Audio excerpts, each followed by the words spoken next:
All-Round Mid-Laner Chapter 181 to Chapter 217. After the BP session, both coaches shook hands and left the stage.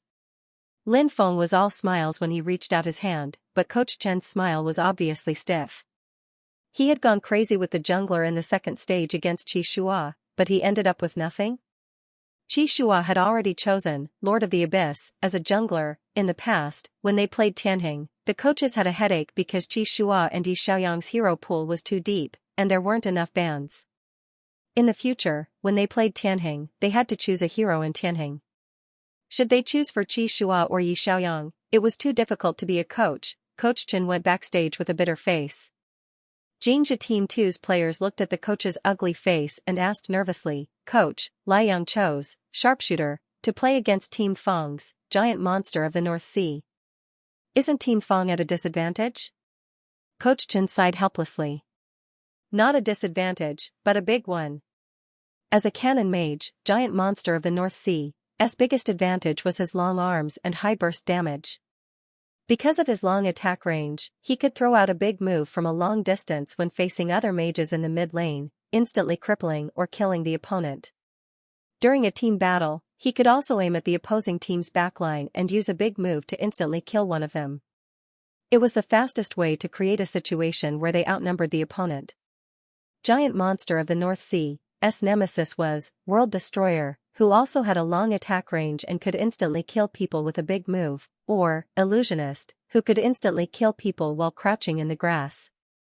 Coach Chen had chosen to ban these two heroes during the BP session because he hoped that Feng Jingqing could open up the situation from the mid lane and gain an advantage. However, Liang had chosen sharpshooter to play the mid lane. This unexpected choice made giant monster of the North Sea's advantage disappear. "Do you have long arms?" "My arms are longer than yours," Coach Chen helplessly face-bombed. "I always knew that Liang's hero pool was very deep, and that he could play all the mid-laners, but I didn't expect that he would even dare to use sharpshooter in a crucial match. Alas, this Liang is really unpredictable." Yi Xiaoyang had indeed brought a lot of surprises to the Chinese competition zone, as well as a lot of fright. Coach Chen stared at the big screen with a serious face. The members of Team 2 didn't even dare to breathe loudly. On the contrary, in Tianheng's viewing lounge, Xie Xiaotian from Team 2 said excitedly, during the mock competition, "Brother Yang's sharpshooter beat me so badly that I didn't even dare to leave the tower. Together with Captain Qi, we should be able to get 1 HP, right?" Coach Lin smiled and said, "Watch carefully. Feng Jingqing is not that easy to kill." At the start of the match, Xianxia's Lord of the Abyss and Yi Xiaoyang went to fight blue together. This was also the first time the audience had seen Lord of the Abyss play the jungler position with retribution. Xianxia had been saving up shadows ever since he came out. When he arrived at the jungler area, he had already saved up 3 shadows. Feng Jingqing knew that Lord of the Abyss needed mana, so he also brought his teammates to fight blue at the start of the match. The two sides just happened to stagger. Xujiang and Qingxing blocked Xie Yuan and Li Yunma at the bottom lane, making it easier for Xianxia and Yi Xiaoyang to fight blue. Xianxia released 2 shadows to fight the blue buff. Yi Xiaoyang crouched on the side and helped him to snipe the blue buff. Xianxia recalled the shadows and used retribution to get rid of the blue buff. He rose to level 2. Then, he swapped positions with the shadows that he had hidden in the bushes on the side. He brought the 2 shadows back to his own red buff jungler. After killing the red buff, he swapped positions with the 3rd shadow and continued to fight the mobs. The audience only saw Xianxia moving quickly in the jungler area. The 3 shadows drifted back and forth like the wind. Yamu looked at this scene in surprise. Lord of the Abyss's jungler speed is quite fast. Brother Dong analyzed, actually, the level 1 Lord of the Abyss's jungler speed is very slow. This magic spike only relies on skills to deal damage. The damage of normal attacks is negligible. The cooldown of the Q skill is 10 seconds. Even if the 3 shadows go back and forth, it will take a long time to get rid of the blue buff. In the previous wave, the key was that Liang sniped from the side and helped him to get rid of half of the blue buff's health. This allowed Shuoyue to rise to level 2 in the shortest time possible. Yamu said, "That's right. Starting from level 2, because of the switch skill, Lord of the Abyss's jungling efficiency will have a qualitative increase. While switching positions, you can also farm marks. The 3 shadows can switch positions back and forth, and you can also move quickly in the jungles, saving time on the road. Brother Dong concluded, so, this hero jungler needs the help of his teammates. Try not to use him as a jungler in a solo match. You guys definitely don't have the same tacit understanding with your own mid laner as the sun and moon combo, right? The netizens were speechless. Comparing tacit understanding with the sun and moon combo? Are we worthy? If you use Lord of the Abyss as a jungler in a solo match, you will be scolded to death by your teammates. Commentator, please don't misunderstand the level of the audience. We don't know how to play this hero at all. My shadow only knows how to hit walls. Think you let the mid laner help me fight my blue buff? Don't even think about it. He only knows how to steal my blue buff. With the help of Xianxia, Xianxia started the game with 2 buffs. In addition to the 3 shadows' nimble displacement, the river crab in the middle lane was also successfully snatched by Xianxia. The pace of the game was ridiculously fast. When Xianxia was level 5, Xianxia was already level 6. Most of the time, Xianxia was level 6 and usually went to fight the little dragon or grab the archer at the bottom lane to reduce the pressure on Xingxing. Fang Xingqing made a mark at the little dragon's position and said, "Support and watch the vision. Prepare the little dragon team." Just as he finished speaking, a bullet suddenly shot out from the bushes in the distance. Bang! The bullet hit Fang Xingqing's monster of the North Sea. Since the sharpshooter's attack range was further than the monster of the North Sea, the audience could see that Xianxia was crouching in the bushes behind his own tower. With the vision provided by the minions, he accurately sniped Fang Xingqing from a long distance. The sharpshooter's snipe was enough to take out half of the mage's health. Fang Xingqing realized that something was wrong and immediately retreated.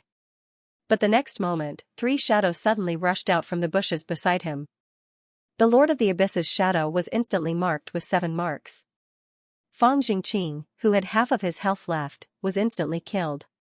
First blood, the kill was taken by Xianxia. After killing Fang Xingqing, the Lord of the Abyss's ultimate skill refreshed. Xianxia continuously switched positions with the shadows and dodged the tower's attack. He successfully retreated to Xiaoyang's side. Fang Xingqing was speechless. These 2 people teamed up to harm him again? He was really confused now. Yao Mu couldn't help but say, this is also a classic combination between the mid and jungler. The mid laner cripples the opponent from a long distance, and the jungler quickly kills the opponent. It's just that this time the mid laner has become the archer, and the jungler has become the assassin. But the principle of cooperation is the same. The sun and moon combination is still very coordinated. Brother Dong praised, Shuayua's Lord of the Abyss is very good. He stacked 7 marks in less than 2 seconds and killed the opponent with a combo. Then he used the shadow to escape. The timing of his switch was very accurate, and he managed to avoid the tower's damage. His skill is no worse than Liaoyang's. Yao Mu smiled and said, after all, the 2 of them play ranked together every day, and Blazing Sun often uses this hero. Shuayu's familiarity with Lord of the Abyss might be higher than many of the Alliance's midlaners, right? Not only did he use his teammates' personal hero skillfully, but he also cooperated so well. It was clear to see how much their brainwaves were synchronized. Maybe if Liang controlled Lord of the Abyss, and Shuayue controlled Sharpshooter, they would be able to do the same thing. After getting the first blood, Xianxia's economy became the highest in the game. He and Yi Xiaoyang went to Little Dragon's spawn point. Xujiang and Xingxing immediately rushed over. Fang Xingqing said calmly, let go of Little Dragon. After clearing this wave, switch lanes and break through from the top lane. Xia Yuan, got it. The archer he chose for this round, Holy Spirit Archer, was a hero that needed to develop. Since Xingxing's vampire princess could drain health and had a strong endurance, the combination of Xia Yuan and Li Yunma in the bottom lane might not necessarily have an advantage against Xujiang and Xingxing. Once Qi Shua and Yi Xiaoyang ganked the bottom lane, Yi Xiaoyang only needed to snipe once, and Xia Yuan would easily die. Switching lanes was a very rational decision made by Fang Xingqing. After Little Dragon finished, Jingzhi's bottom lane duo disappeared. Xujiang said in the live chat channel, bottom lane miss. Yi Xiaoyang guessed that Xia Yuan might have gone to the jungle to gain experience and develop, so he reminded Little Star to be careful. But what he didn't expect was that Xia Yuan and Li Yunma would suddenly appear in the top lane, while Jingzhi's top lane appeared in the bottom lane. Yi Xiaoyang immediately warned, "They've switched lanes. Old Qin, be careful." At that time, Qin Yizhu was clearing troops. A white bear suddenly descended from the sky and blocked his path. The monster summoned by Fang Jingqing's giant monster of the North Sea opened its bloody mouth and used its devour skill to instantly cripple Old Qin. Xia Yuan, who was hiding in the bushes, continuously killed Old Qin with normal attacks. Jingzhi and the other two suddenly changed lanes and regained the rhythm of the game. The jungler Dao Feng also followed. The four of them quickly killed the vanguard Tyrannosaurus and wanted to quickly clear the tower to gain an advantage. Compared to the late-game Tyrannosaurus, Primordial Tyrannosaurus, the early-game vanguard Tyrannosaurus didn't have much of an impact on the game. After killing it, the team members didn't have an increase in attack or defense. However, the minions would become the vanguard captain, and their tower-pushing speed would be faster. As long as the minions were cleared, the situation could be stabilized. Yi Xiaoyang said, "Pay attention to clearing the minions. Don't fight first." The team members all nodded, "Got it." Old Qin was killed and sent back home. Qi Shua went to the top lane to clear the minions. Yi Xiaoyang and Qingxing cleared the minions in the middle and bottom lanes respectively. Jingzhi's plan of using the vanguard Tyrannosaurus to push the tower was successfully resolved by Tianheng. However, Old Qin alone in the top lane would definitely not be able to withstand the suppression of Jingzhi's middle, archer, and support. Once the defense tower on the top lane was pushed down, Xia Yuan would develop, and it would be very difficult to deal with them in the later stages of the game. Yi Xiaoyang thought for a moment, then said decisively, "Change lanes and grab their archer." Thus, after Old Qin revived, he went straight to the bottom lane. Tianheng, Qingxing, and Xujiang quickly went to the top lane. The two-handed archer and support duo went up against each other again. The audience was speechless. "You change lanes and I'll change lanes too?" Tianheng's response was really simple and crude. 10 minutes into the game, Yi Xiaoyang quickly circled from his own jungle to the top lane. Qi Shua also rushed over. At the same time, Jingzhi's jungler and mid laner also went to the top lane. The two sides were about to engage in a 4v4 battle. The audience sat up nervously and looked at the big screen. On the top lane, Jingzhi made the first move. Li Yunma's support, White Bear, could summon a bear to sit on the opponent's body and cause a group stun. When he sat down, Qingxing happened to be crowd-controlled. The jungler, Warrior, followed closely behind and kicked Qingxing into the crowd. Qingxing instantly activated Purify, and then used his ultimate skill, shooting a red blood arrow at the opponent. Vampire Princess's ultimate skill could drain blood. Xujiang activated Drain Shield in time, and Qingxing braced himself to deal damage to the opponent. In the blink of an eye, the support, White Bear, and the jungler, Warrior, were beaten to a pulp. However, he couldn't hold on any longer and was killed by Xia Yuan with a single shot. Fang Jingqing then used his ultimate skill to kill Xujiang. So far, in this group battle, Jingzhi had killed 2 players from Tianheng in a 4v2. It was a huge win. However, Jingzhi's fans didn't dare to clap and celebrate. This was because the audience could see that Qi Shua and Yi Xiaoyang had rushed over as fast as they could and were hiding in the bushes at the side. Seeing that Jingzhi's team was about to retreat, Qi Shua immediately released a shadow. Lord of the Abyss led 3 shadows forward, and in the blink of an eye, there were 7 stacks of marks on Jingzhi's jungler. As soon as the marks exploded, Warrior, who was already at low health, was instantly killed. After killing him, the ultimate skill was refreshed. Qi Shua continued to release shadows to chase after him. Lord of the Abyss's damage was doubled, but its defense was halved. Qi Shua chased after his opponent and attacked while Xia Yuan retreated. Soon, Qi Shua was beaten to a pulp. At this time, the 3 players from Jingzhi's team were also being chased down by Qi Shua, who had doubled his damage output. Yi Xiaoyang squatted in the distance, narrowed his eyes, aimed in the opposite direction, and suddenly sniped from 180 degrees. Tianheng Liang, sharpshooter, killed a cloud, White Bear, Qi Shua, who was at low health, didn't retreat. Instead, he let the shadows continue to chase after Xia Yuan. Lord of the Abyss' shadow helped Yi Xiaoyang to see Xia Yuan's position clearly. Yi Xiaoyang decisively shot. Tianheng Liang, sharpshooter, killed. I'm very round, Holy Spirit archer. Fang Jingqing's Q skill was refreshed. With a backhand, he killed Qi Shua. However, before Qi Shua died, he helped Yi Xiaoyang to see Fang Jingqing's position. Fang Jingqing was hiding in the bushes at the side, out of sharpshooter's attack range. Yi Xiaoyang quickly adjusted his direction. The moment he aimed his skill, he suddenly blinked and fired. On the screen, sharpshooter suddenly teleported to the side. Then, the crisp sound of a gunshot rang through the canyon. Crispy Skin was killed in one shot. Tianheng Liang, sharpshooter, killed. I'm very round, giant North Sea monster, triple kill. The audience applauded thunderously. The bullet screen in the livestream was filled with Liang 666. In this four-man team on the top lane, Jingzhi killed Tianheng's sniper support, Tianheng's Nakano came to help in time, Qi Shua crippled his opponent and helped Yi Xiaoyang to see, and Yi Xiaoyang killed 3 opponents in a row. In the end, 3 for 4, Yi Xiaoyang successfully got a triple kill. Qi Shua smiled. Beautiful.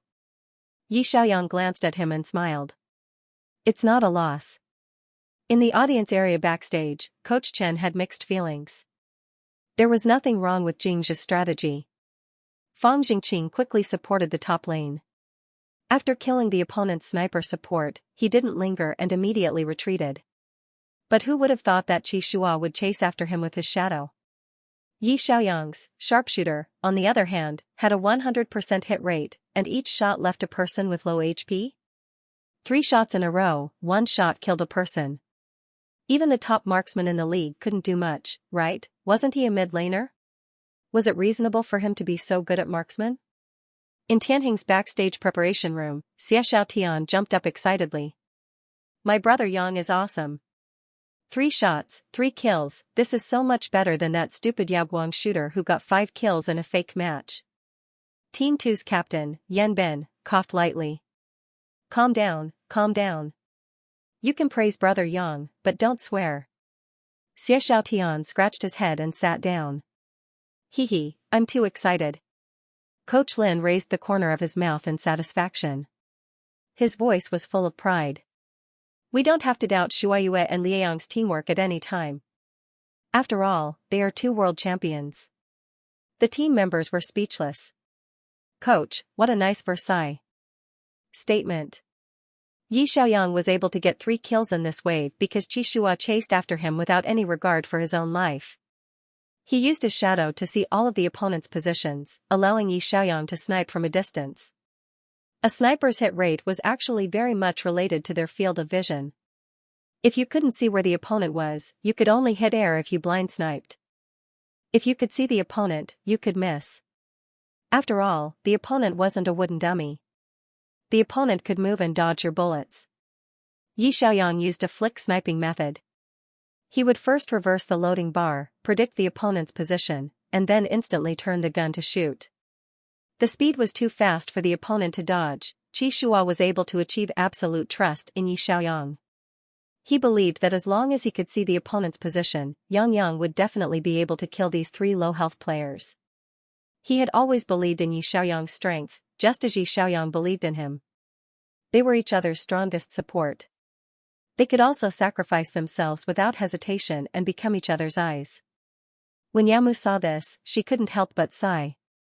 Usually, when you play ranked, you try your best to bring the opponent down to a sliver of health, but your teammates can't keep up with the damage output. You let a few low-health players go for nothing. Isn't that frustrating? I think a lot of people have experienced this situation before.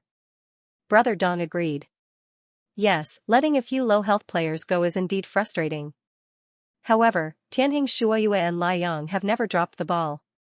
When Shuaiyue cripples the opponent, Liang will definitely be able to finish the job. When Liang snipes the opponent down to a sliver of health, Shuaiyue will immediately follow up and take the opponent's head. The two looked at each other and concluded.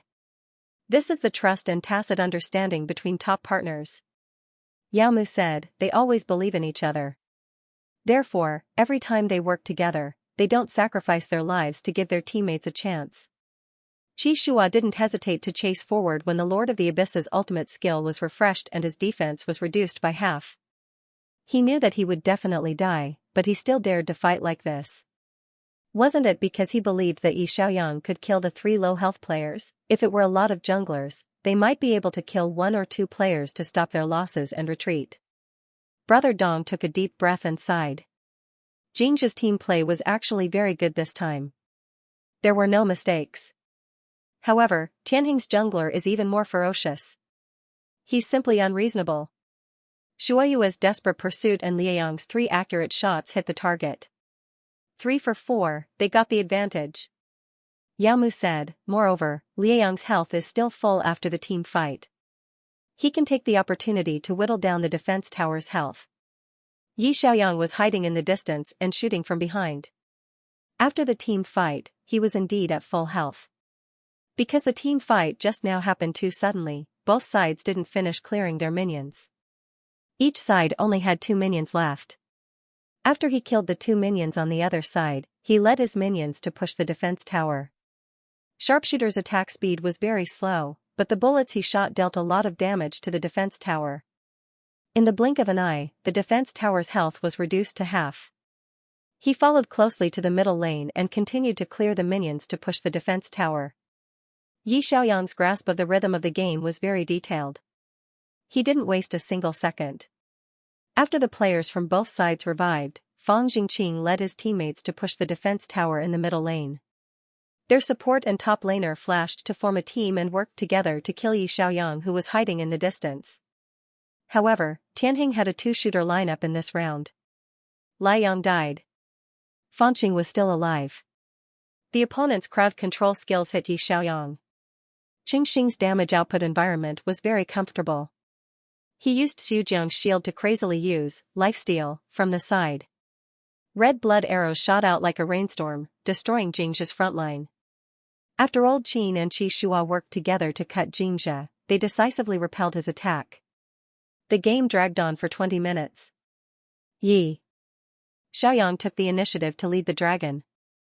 The 2 sides fought back and forth for the dragon. Xianxia's support was very good at leading the team. He used flash, and his summoned bear sat in the back row. Together with Fang Jingqing's giant goblin devour, they instantly killed Qingxing. Tianheng fought a 4v5 and retreated as they fought.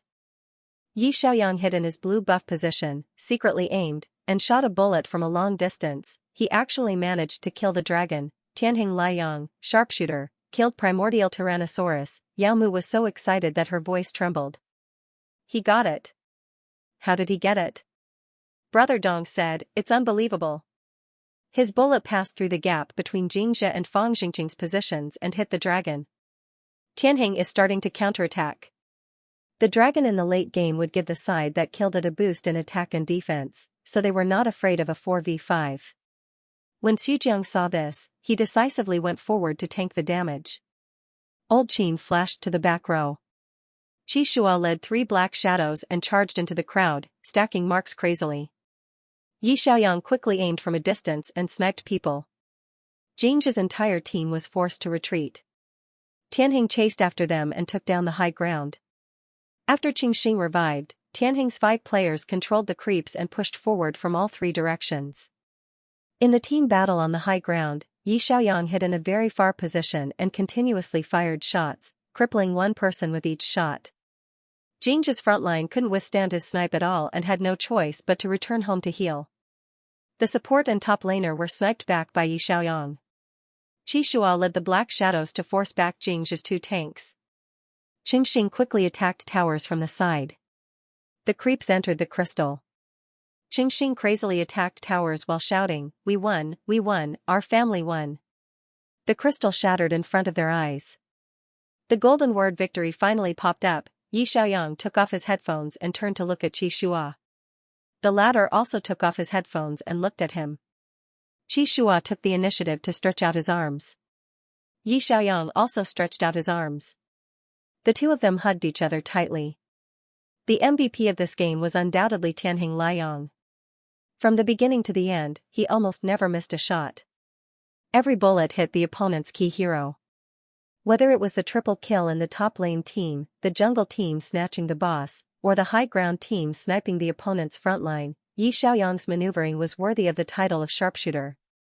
But Yi Xiaoyang knew very well that Qi Shua's, Master of the Abyss, was also impeccable. Yi Xiaoyang even felt that he saw another version of himself on the field. Qi Shua's judgment of the situation and his maneuvering in every team battle were exactly as he had imagined. If it had been him, he would have risked his life to create opportunities for Qi Shua in the top lane team battle. Because he believed that Qi Shua would not waste the opportunities he created, just like how Qi Shua believed in him. With a boyfriend like this, what was there to be afraid of? Thinking of this, Yi Xiaoyang suddenly felt a sweet warmth in his heart. She wanted to win every game with her boyfriend. Step by step, they would walk hand in hand to the top of the world. This was their common wish. No matter what hero they switched to, they would always trust each other.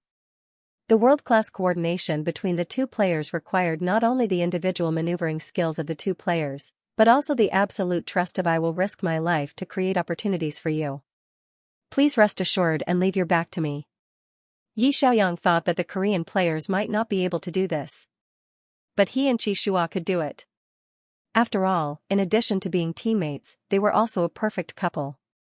After the game, Qi Shua and Yi Xiaoyang were invited for an interview. When the reporter saw the two handsome guys appear at the same time, she excitedly picked up the microphone and said, "Congratulations to Tianheng 31 for winning the first round of the playoffs. Welcome Shuayue and Liang to the interview booth." Yi Xiaoyang and Qi Shua took the microphone and politely greeted the cameraman and reporter. The reporter said, "In today's game, Tianheng brought out a lot of lineups that were never seen in the regular season. For example, in the first game, they used Soul Chaser and Hell's Butterfly. In the second game, they used Sun, Moon, and Star. In the fourth game, they used Lord of the Abyss as the jungler and Sharpshooter as the mid lane. These tactics were refreshing to the audience." She paused, then looked back at the two and said, "Why did Tianheng make so many changes? There were many lineups that performed well in the regular season. Wouldn't it be more stable to bring them out?" Yi Xiaoyang explained, "It's because we want to find a breakthrough and try out some new lineups. For example, a mage as the jungler and a marksman as the mid laner. The combination of the jungler and the mid laner is actually the same, but by changing positions, the opponent will not be able to guess at the BP stage, and we will have more options." Xie Yuan heard this and couldn't help but complain, "If we play against Tianheng in the future, we might as well give up on BP." Fang Jingqing agreed, "Yes, they can even change the position of the hero. We banned a bunch of junglers, but Qi Shua used a mage as the jungler? What a waste of effort." Coach Chen couldn't help but sigh. He thought back to when he first followed the live streamer Xiao Bai. Xiao Bai was still a newbie who used Lord of the Abyss to rush into the Chinese server. In the blink of an eye, a year had passed and Yi Xiaoyang's growth was really amazing. Not only did he become a versatile mid laner that all mages could play, but he could even use marksmen to play in competitions. He helped the Tianhuan squad develop a lot of tactical ideas. His combat skills, mental fortitude, and understanding of the big picture were already at the level of an international mid laner. It was a pity that he had not been able to get Xiao Bai to join Jingzhi battle team. Qi Shua had picked him up. Coach Chen looked at the handsome young man in the interview room and couldn't help but sigh with emotion. If Shuayue and Liang join forces, this season's world championship, maybe we can take it back to China. Fang Jingqing turned to look at him and said, "Coach, are you willing to let Tianheng win the championship?" Coach Chen said, "Even though I don't want to admit it, I have to say that the Tianhuan squad of S10 is indeed very strong. They are even stronger than S6. Fang Jingqing smiled and patted the coach on the shoulder. "It's okay. We've done our best. Let's play well in the next match. Don't have any regrets." It was said that alpha players were very competitive, but Fang Jingqing's mentality had always been very Buddhist. Compared to the other captains who were there to motivate their team members every day, Fang Jingqing spent more of his free time playing with his cat. Injected with chicken blood? It was impossible. Fang Jingqing had never been so hot-blooded. He always had a sleepy look on his face. No matter if he won or lost, he always had a just-finish-the-game attitude. He lived up to his reputation as the laziest alpha player in the league. In the interview room, the reporter changed the topic. Liang, many fans want to know. Did your mentality change after winning the world championship in the individual competition? Did this championship give you more confidence to try out new strategies? Xiaoyang said, my confidence didn't come from that trophy. He looked at Qi Shua beside him and smiled. It was given to me by my teammates. The reporter said, what you mean is that your teammates in Tianjin gave you confidence? Xiaoyang nodded. That's right. Xujiang's play has been very stable. Old Qin is our most solid support.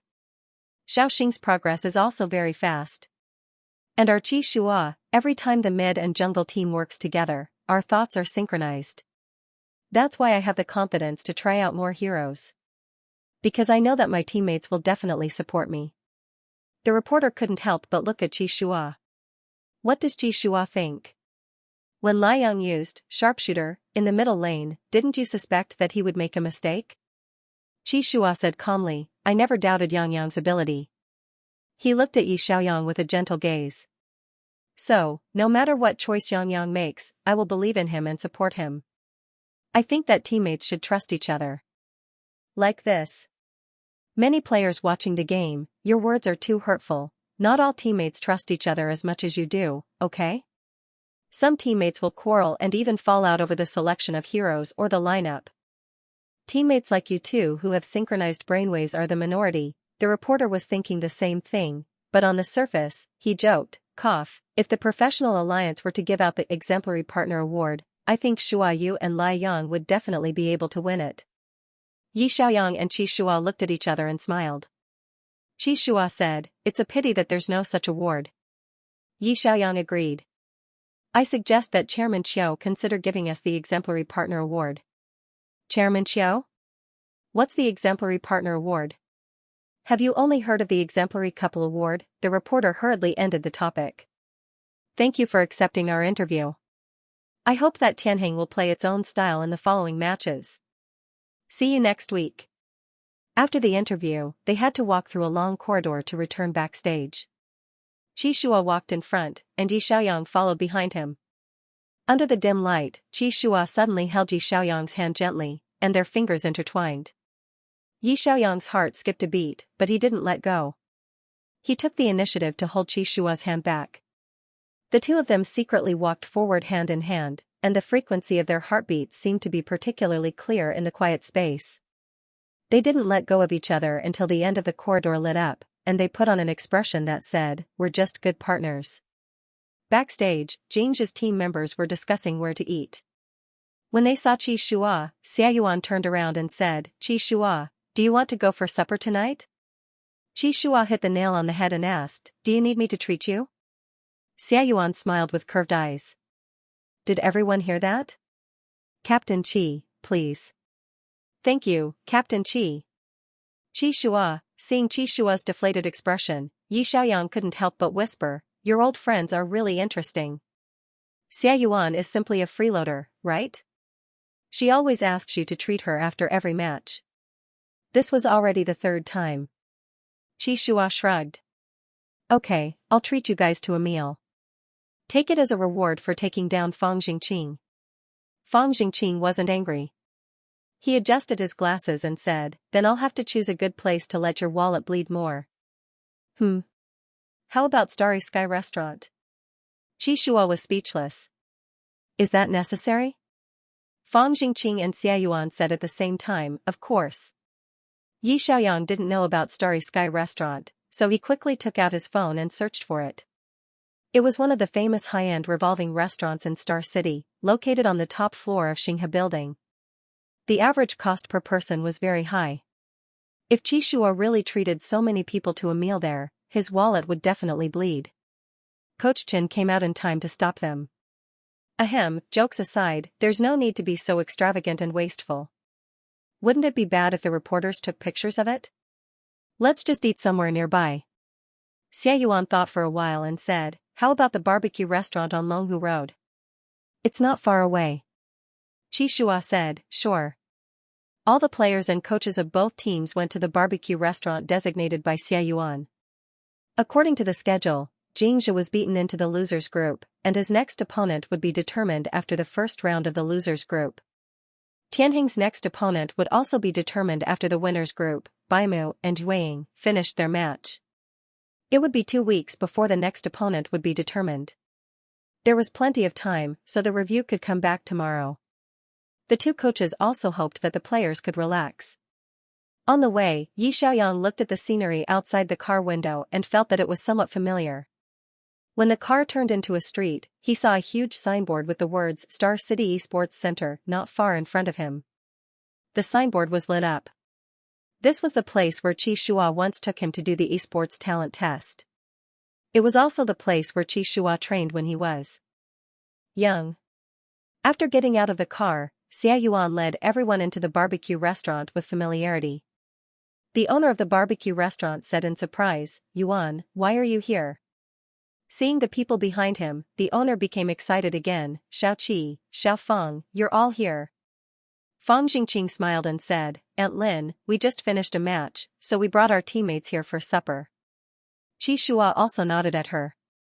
Yi Xiaoyang looked at Qi Shua, who whispered in his ear, "When we were at the Star City Youth Training Base, we often trained until 2 or 3 o'clock in the morning. When we were hungry, we would order takeout. When we were tired of the food at the training base, we would also come to their restaurant to eat barbecue to improve our meals. That's why the owner knows us." Yi Xiaoyang suddenly understood, no wonder Xia Yuan wanted to come here. "You guys haven't been here for many years, right?" Qi Shua nodded. "Ever since we left the youth training base, we haven't been here for 5 years. Everyone found a large private room on the second floor and sat down. Xia Yuan looked out of the window, his eyes full of nostalgia. "In the past, when we were training at the youth training base across the street, we would play ranking matches every night, and the person who won the least would be treated to supper."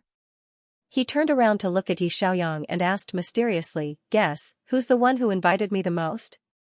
Yi Xiaoyang guessed, "Could it be Qi Shua?" Xia Yuan smiled and said, "You guessed right."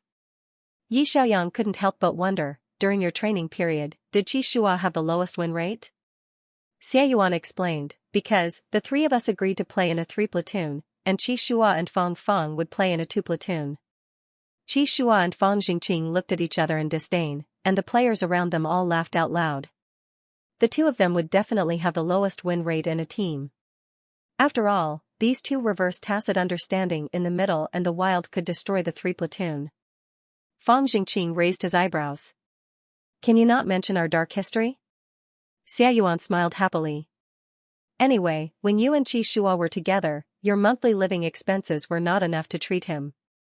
The 2 of you had no choice but to play with him and substitute for him to earn money." Fang Jingqing said, "When we were substituting for him, we were matched with the same team and caused the 2 bosses to lose. Our bosses complained about us, and our substituting jobs were ruined." Qi Shua was speechless. Yi Xiaoyang laughed at the side.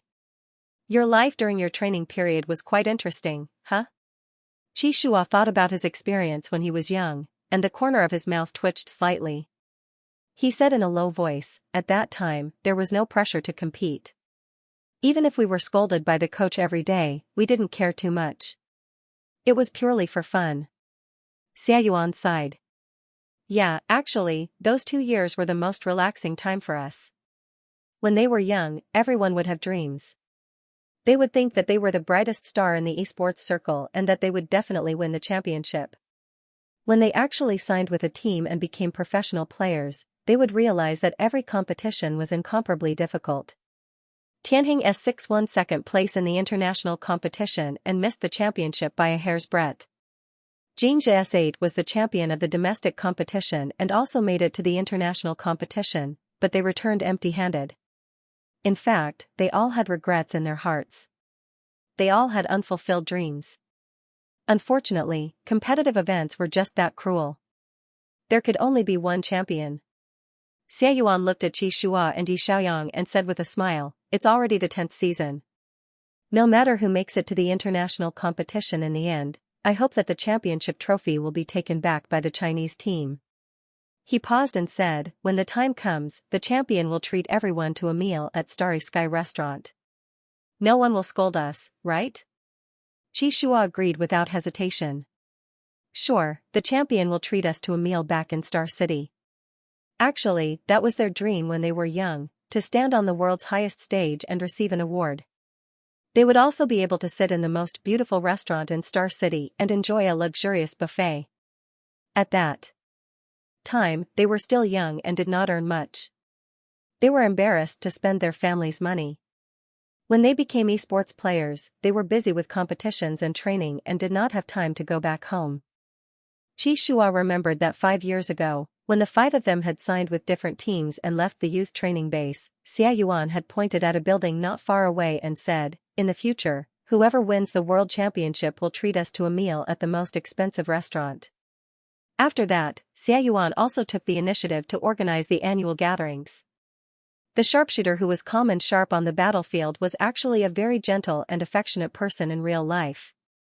After the gathering ended, Xiaoyuan suddenly walked up to Yi Xiaoyang and said softly, Liang, I think that your sharpshooter is not inferior to a world-class shooter. Yi Xiaoyang was stunned. He did not expect Xiaoyuan to give him such a high evaluation. Xiaoyuan smiled and said, your cooperation with Qi Shua is not inferior to that of the Korean champion team. Do your best. I'll wait for you to get good results. Yi Xiaoyang nodded and said, yes, we will do our best. Back at the hotel, Yi Xiaoyang and Qi Shua walked side by side to their room. When they reached an empty corner, Yi Xiaoyang could not help but say, actually, I'm quite envious of you. You have such good friends from your youth training days. It's really rare. Qi Shua said softly, yes, they are really good people. They just play games and do not scheme against each other. In the future, I will formally introduce you to them as their boyfriend. Yi Xiaoyang gently stretched out his arms and took the initiative to hug Qi Shua. He said softly, I'm quite satisfied to have you. Qi Shua was stunned for a moment. Why do you suddenly say that? Yi Xiaoyang smiled brightly. Nothing, I'm just a little emotional. Fortunately, I met you. It was because I met you in this strange world that I had so many wonderful experiences. This is the luckiest thing that has happened since I transmigrated. No matter what the setting of the ABO world is, you are my best partner and boyfriend. With you, I'm not afraid of the next game, no matter how difficult it is. Thinking of this, Yi Xiaoyang took the initiative to tiptoe and gently kissed Qi Shua. Qi Shua was speechless. Qi Shua, who was kissed until his brain crashed, was stunned for a long time before he reacted. He immediately hugged Yi Xiaoyang and kissed him fiercely. Yi Xiaoyang quickly pushed him. Wait, what if someone? Qi Shua swiped the card to open the door, pulled Yi Xiaoyang into the room, and whispered, there's no one now. The next moment, Yi Xiaoyang was pressed against the wall by Alpha and kissed until his legs turned to jelly. Yi Xiaoyang was speechless. F***ck, he just couldn't help but look at Qi Shua's handsome face. Thinking that he could meet such a good teammate and develop a relationship with him, he boldly leaned over and kissed him. Anyway, they were a couple. What's wrong with kissing him? Unexpectedly, Alpha directly dragged him into the room and kissed him until his lips were swollen. After a long time, Qi Shua finally let go of him, satisfied. He pressed his lips against his and whispered, I wanted to kiss you when we were in the soundproof room. I've been holding back until now. Our Yang is really handsome today. The two of them looked at each other. Yi Xiaoyang's heart stopped beating. He couldn't help but say, you're very handsome too. Qi Shua couldn't help but be moved. He hugged Yi Xiaoyang and kissed him for a while. Yi Xiaoyang didn't know what shyness was. Anyway, kissing Qi Shua was quite comfortable. He didn't dislike it. So he cooperated and hugged Qi Shua, trying out the excitement of having an affair. The two of them kissed more and more passionately. Before they completely lost control, Qi Shua stepped on the brakes in time and said in a hoarse voice, I'm afraid I can't control myself and become susceptible again. Let's go back and rest first. Yi Xiaoyang remembered his experience of being susceptible in Korea. His scalp went numb and he hurriedly stopped. The two of them looked at each other and their ears turned red at the same time. Qi Shua walked to the door and looked outside. he coughed and said, "There's no one here. Let's go back first." Yi Xiaoyang sneaked out of Qi Shua's room like a thief and quickly walked into his own room. After returning to the bathroom, Yi Xiaoyang couldn't help but smile helplessly when he looked at his swollen mouth. Was Qi Shua cold and aloof? He was indeed cold and serious in front of others. But in front of Yi Xiaoyang, Alpha was actually quite enthusiastic. What should he do when he was completely marked in the future? Yi Xiaoyang was too ashamed to think about it.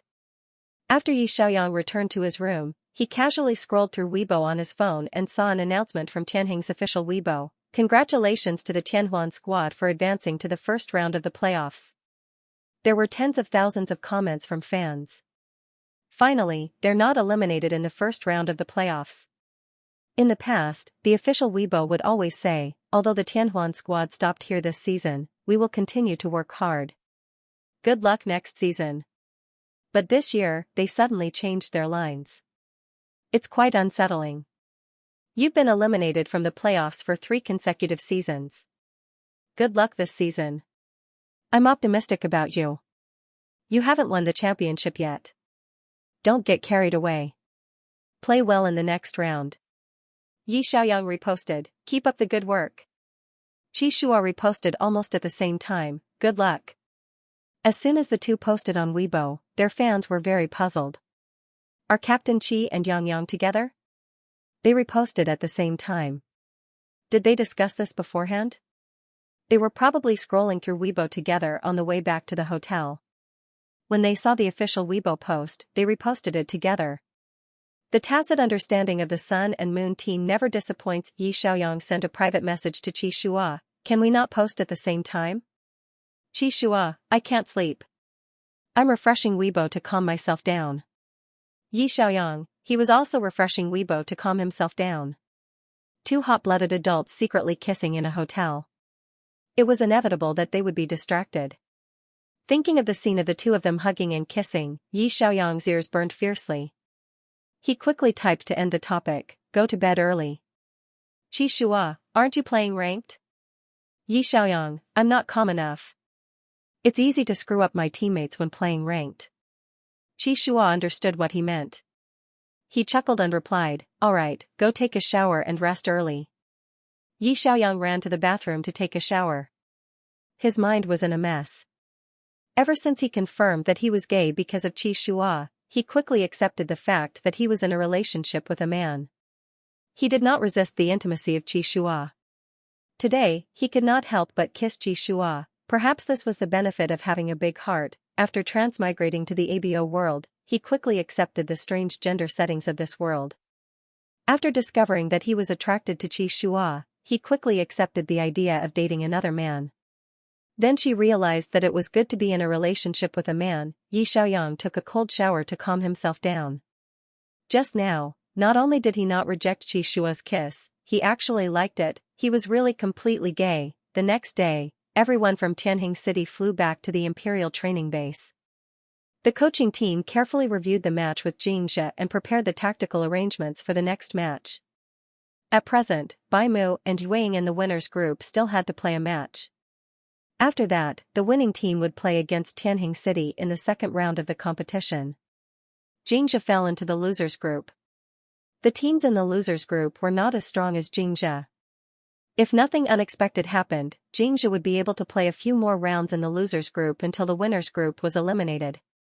In the double elimination format, the final match was between the winners group and the losers group's group.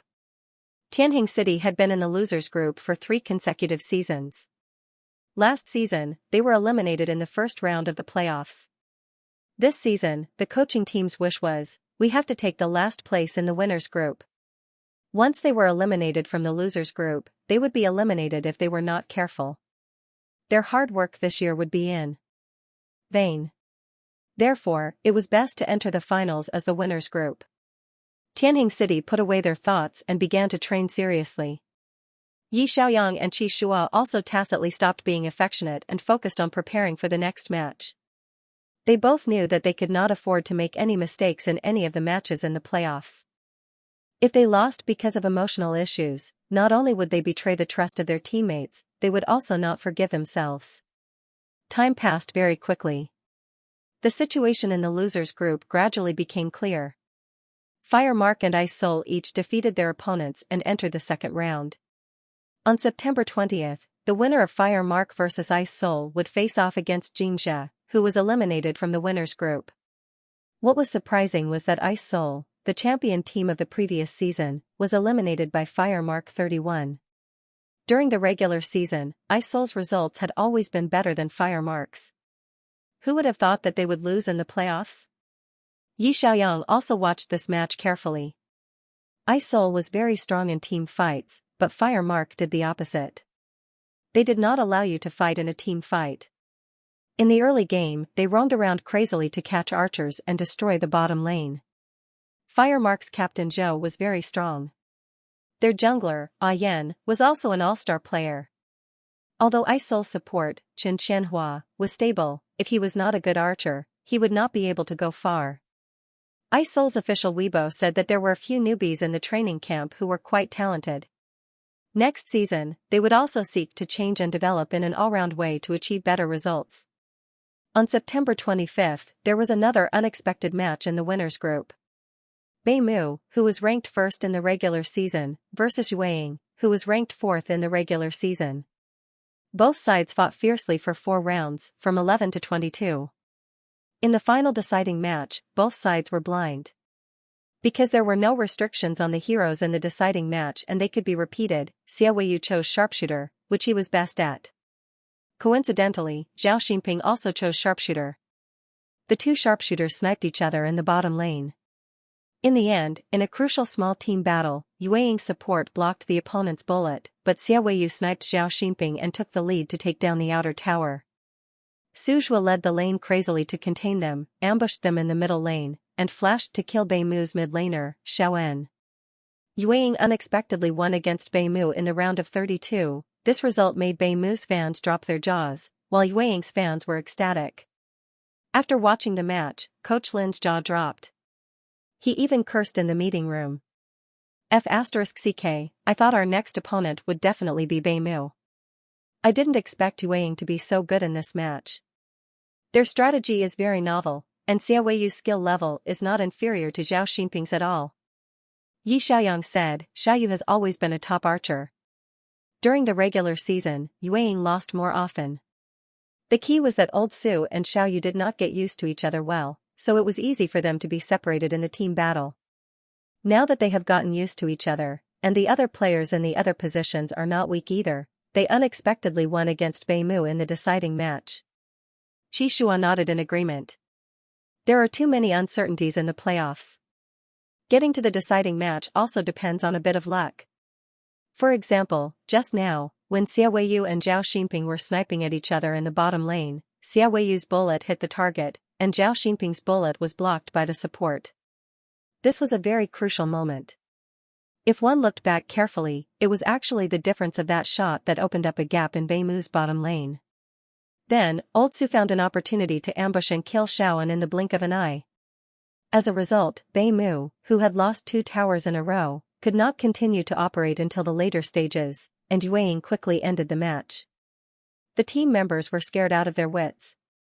It was too exciting. In the first 4 rounds, as long as it was a draw in 22, both sides would blindly choose heroes in the deciding round. It was possible that they would choose the same lineup. Yueying won. Because Xia Weiyu's hands were better than Zhao Xinping's in this match.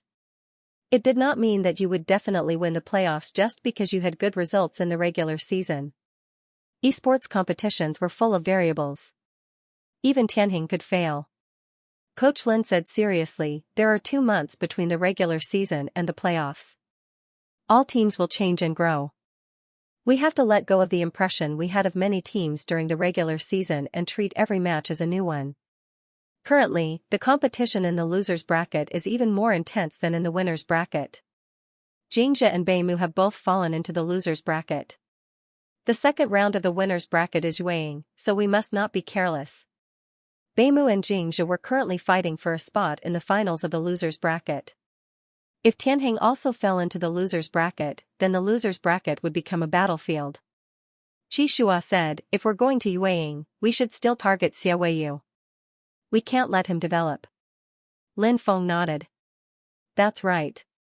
I have some ideas about how to deal with Xiaoyu. Yang Yang can choose a strong control hero, and Qi Shua can go around and attack him. Or Qi Shua can choose a strong control hero, and Yang Yang can kill him. What do you guys think? Yi Xiaoyang couldn't help but laugh when he heard this. Actually, it's not necessary for Qi Shua and me to kill Xiaoyu. We can let little Xing take a look. He looked at Xujiang and Qingxing and said, I think Yueying's support is not as good as Xujiang's. Little Xing's current ability is not much worse than Xia Weiyu's. He might not be at a disadvantage in a 2v2 in the bottom lane. Xujiang felt warmth in his heart and said, Yang Yang trusts me so much. Hee, I can actually choose a control mage as a support. Although they're a little weak, their damage is higher than a pure support. Qingxing nodded excitedly. That's right, that's right. Brother Chu's control mage support is very good. When we play together in private, he often uses Frost Goddess to support me. He can freeze the opponent every time. Coach Lin was stunned for a moment. He turned to look at Xujiang. You want to choose Frost Goddess? Xujiang said, choose Frost Goddess, Storm Goddess, and Saint Soul Sorcerer. These control magicians can be used as support. Saint Soul Sorcerer has a miraculous effect against archers.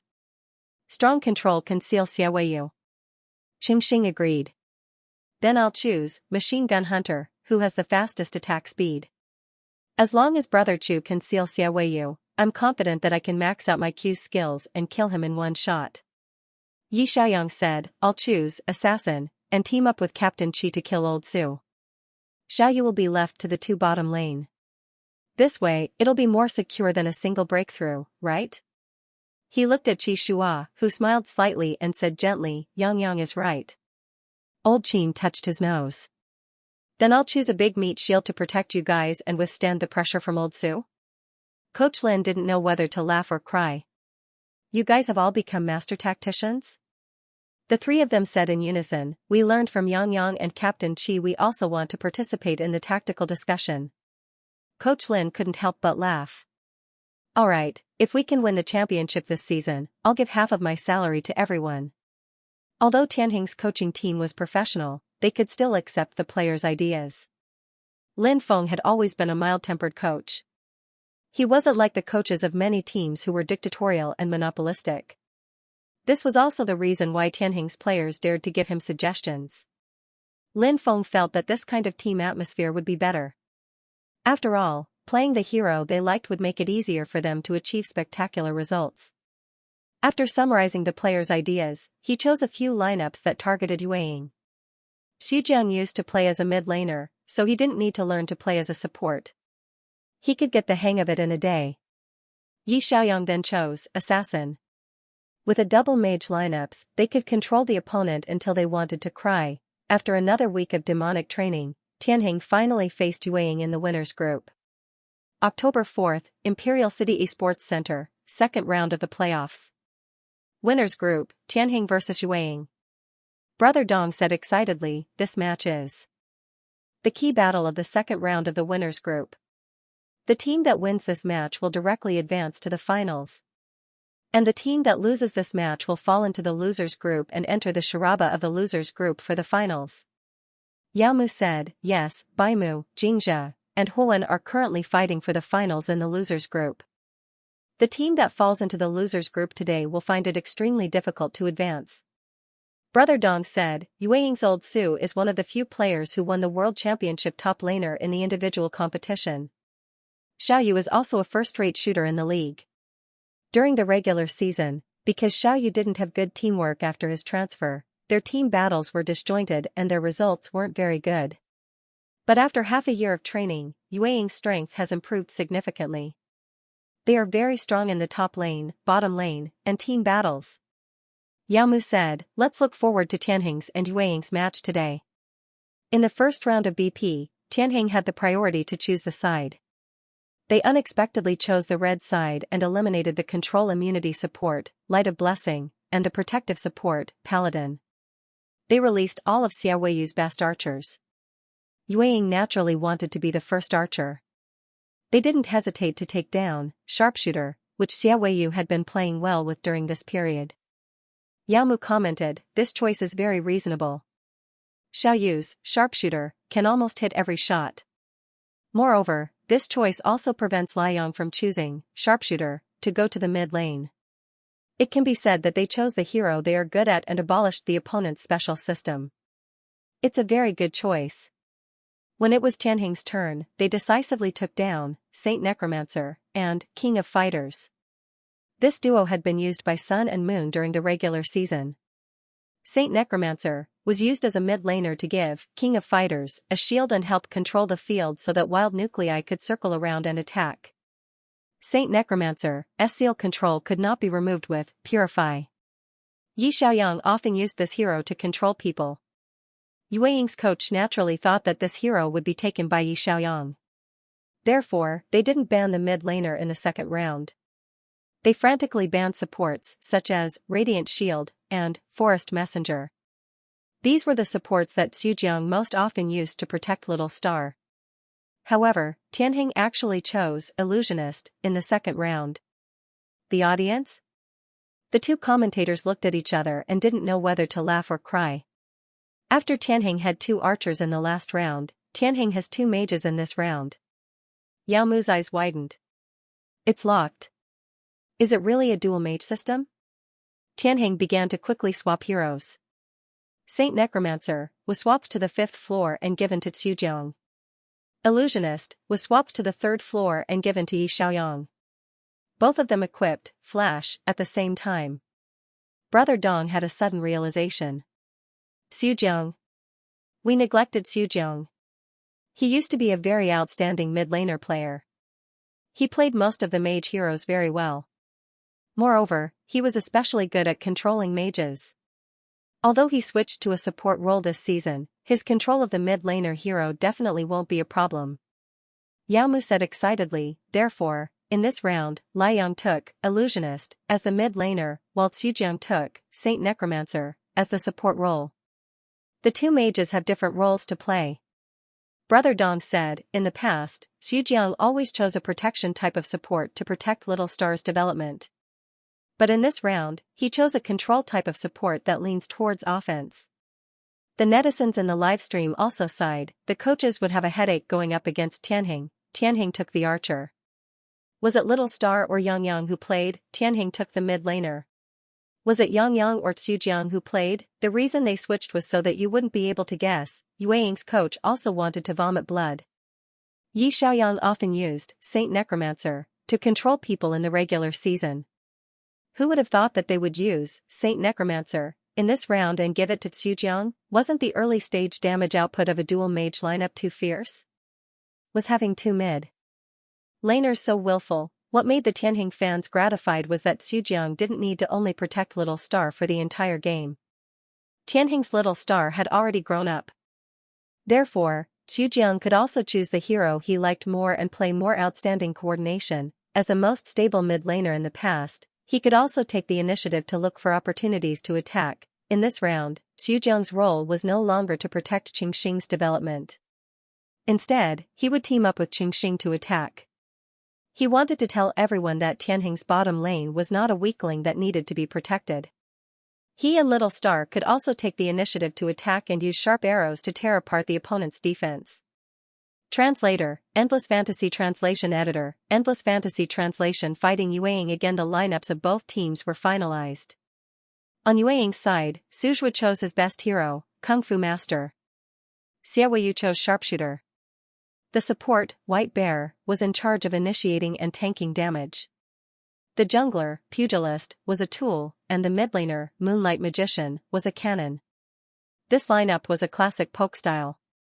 During a team battle, as long as the midlaner used his big move to sweep the opposing team, Xiaoyu would be able to snipe the opposing team and Suzhua would be able to flash and kill the opposing team's backline. On the other hand, Tianheng's lineup had 2 magicians. The midlaner was Spellcaster, Illusionist, the support was Control Magician, Saint Spirit Magician, the archer, Machine Gun Hunter, and the jungler, King of Fighters.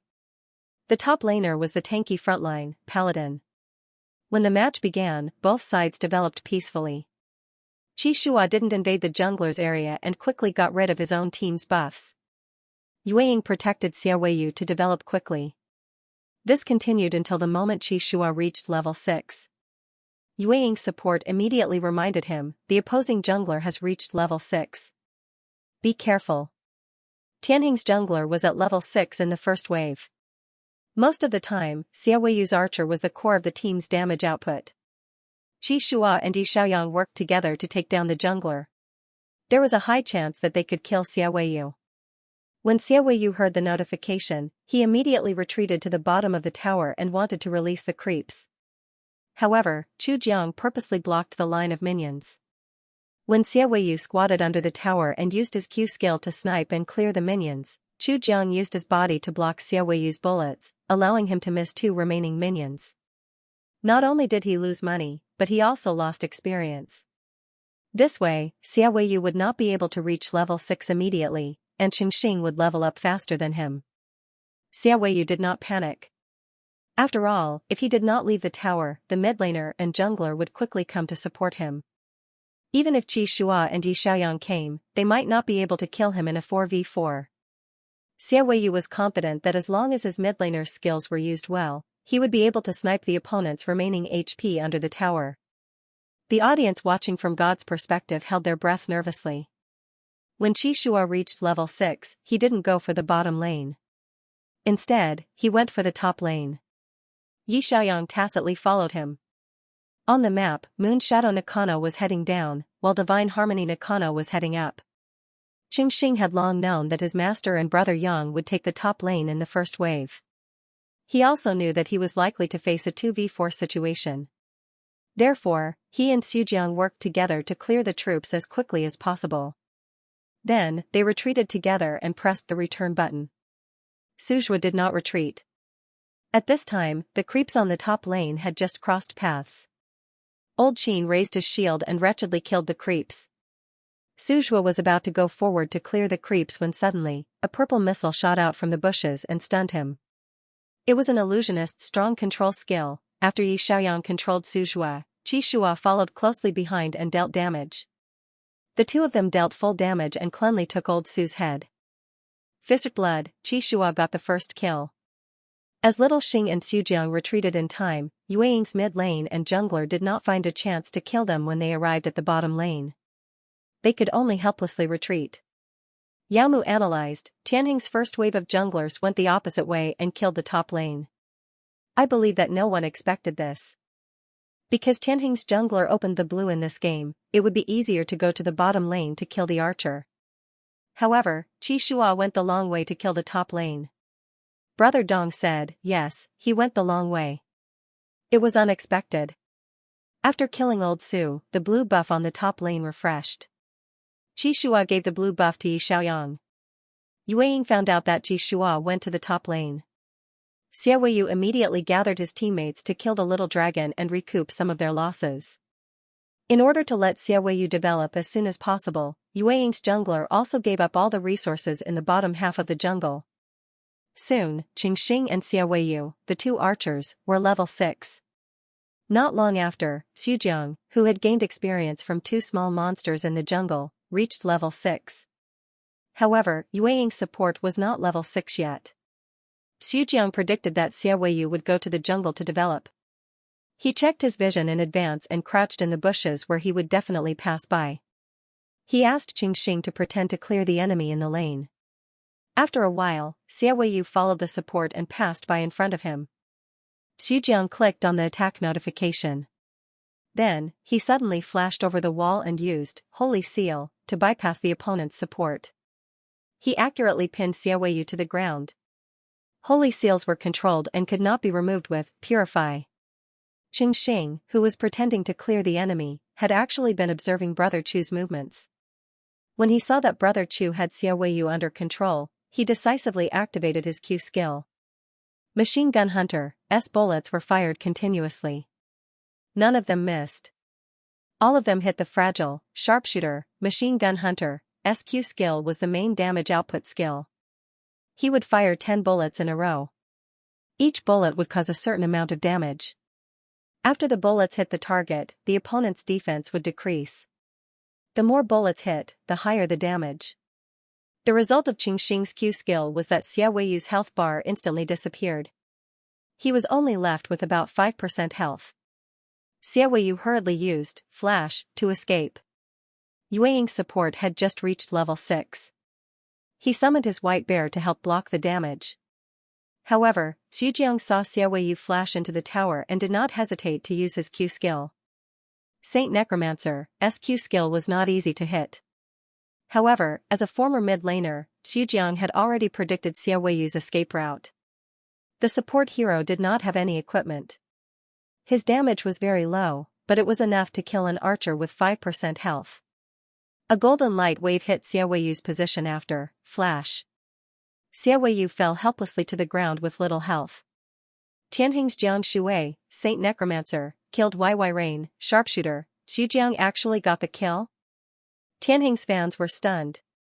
Qingxing shouted in the live chat channel, "Brother Chu is awesome." The bullet screen in the live broadcast room was very lively. The support stole the kill. Little Star's attack range could not reach the other side, but Brother Chu could. Taking the kill? That was not stealing, right, support? No, Brother Chu said, he always had the heart of a mid-laner, there was nothing wrong with that. He was Tianheng's number 2 mid-laner. What was wrong with taking a kill? Don't make a fuss. Usually, teammates would have opinions if the support stole the kill. However, in official matches, unexpected situations occurred frequently. As long as one could kill the opponent, there was no need to care too much about who took the kill. Qingxing did not care about this. If he had wanted to take the kill just now, he would have had to follow up with Flash. He believed that Brother Chu could finish off Xia Weiyu with little health and save a Flash. Wasn't that more worth it? The match continued. After Xia Weiyu revived and returned to the game, the support was more vigilant in checking the field of vision to protect Xia Weiyu. Qi Shua and Yi Xiaoyang did not pay attention to the bottom lane. The two of them were focused on the top lane today. Although Suzhua had learned his lesson and was not killed, he was still crippled by the two of them and had to go back home. The consequence of going back home twice in a row was that the top lane and the outer tower of Tianheng's team had been grinded to a pulp. They could not be so passive anymore. They had to adjust their rhythm as soon as possible. Suzhua frowned and said, "Change lanes." Xia Weiyu was switched to the top lane, and Yueying's Nakano followed him. It was a 4v1 to kill Old Qin and regain their rhythm. However, Qi Shua and Yi Xiaoyang wandered to the bottom lane and joined forces with Xujiang and Qingxing to kill Old Su in a 4v1. Suzhua was speechless. The two of you have your eyes on me today, right? You'll follow me wherever I go. After the two teams finished fighting, they began to change lanes again. Yamu commented, "This is not only a contest of skill between the two teams, but also a psychological battle between the two teams' commanders." Brother Dong said, "The key is the middle lane team. We have to be careful." Both teams' archers quickly pushed the towers. At this moment, Tianheng's top lane, bottom lane, and Yueying's top and bottom lane's outer towers had all been pushed. Everyone moved to the middle lane at the same time. After the two teams pulled for a while, Yi Xiaoyang tapped a mark on the map and said, "Xujiang, start the team." Xujiang, got it. The audience could only see two shadows dashing out like a gust of wind. Xujiang blinked and followed up with a big move, Sacred Seal, and pinned down Xia Weiyu's sharpshooter, who was hiding in the bushes. Yi Xiaoyang blinked and followed up with a W skill, Illusion Missile, to control the opposing jungler who was hiding at the flank and preparing to switch to the back. Yi Xiaoyang used a combo to kill the opposing jungler. Qingxing followed up with Xujiang's crazy output and crippled Xia Weiyu in the blink of an eye. Qi Shua stared at Suzhua to prevent him from switching to the back. Old Qin stood in front and tanked the sweeping damage from the opposing mid-laner's Moonblade. This opening of the team was perfect. Tianheng's 5 players were like gears in tacit understanding. They divided up the work and worked together seamlessly. In just a few seconds, Yi Xiaoyang killed the opposing jungler. Qingxing and Xujiang worked together to kill the opposing archer.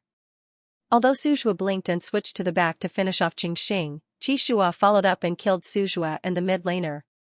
Old Qin ran away with a sliver of HP. Yao Mu said excitedly, 1 for 3. Tianheng's team play is too beautiful.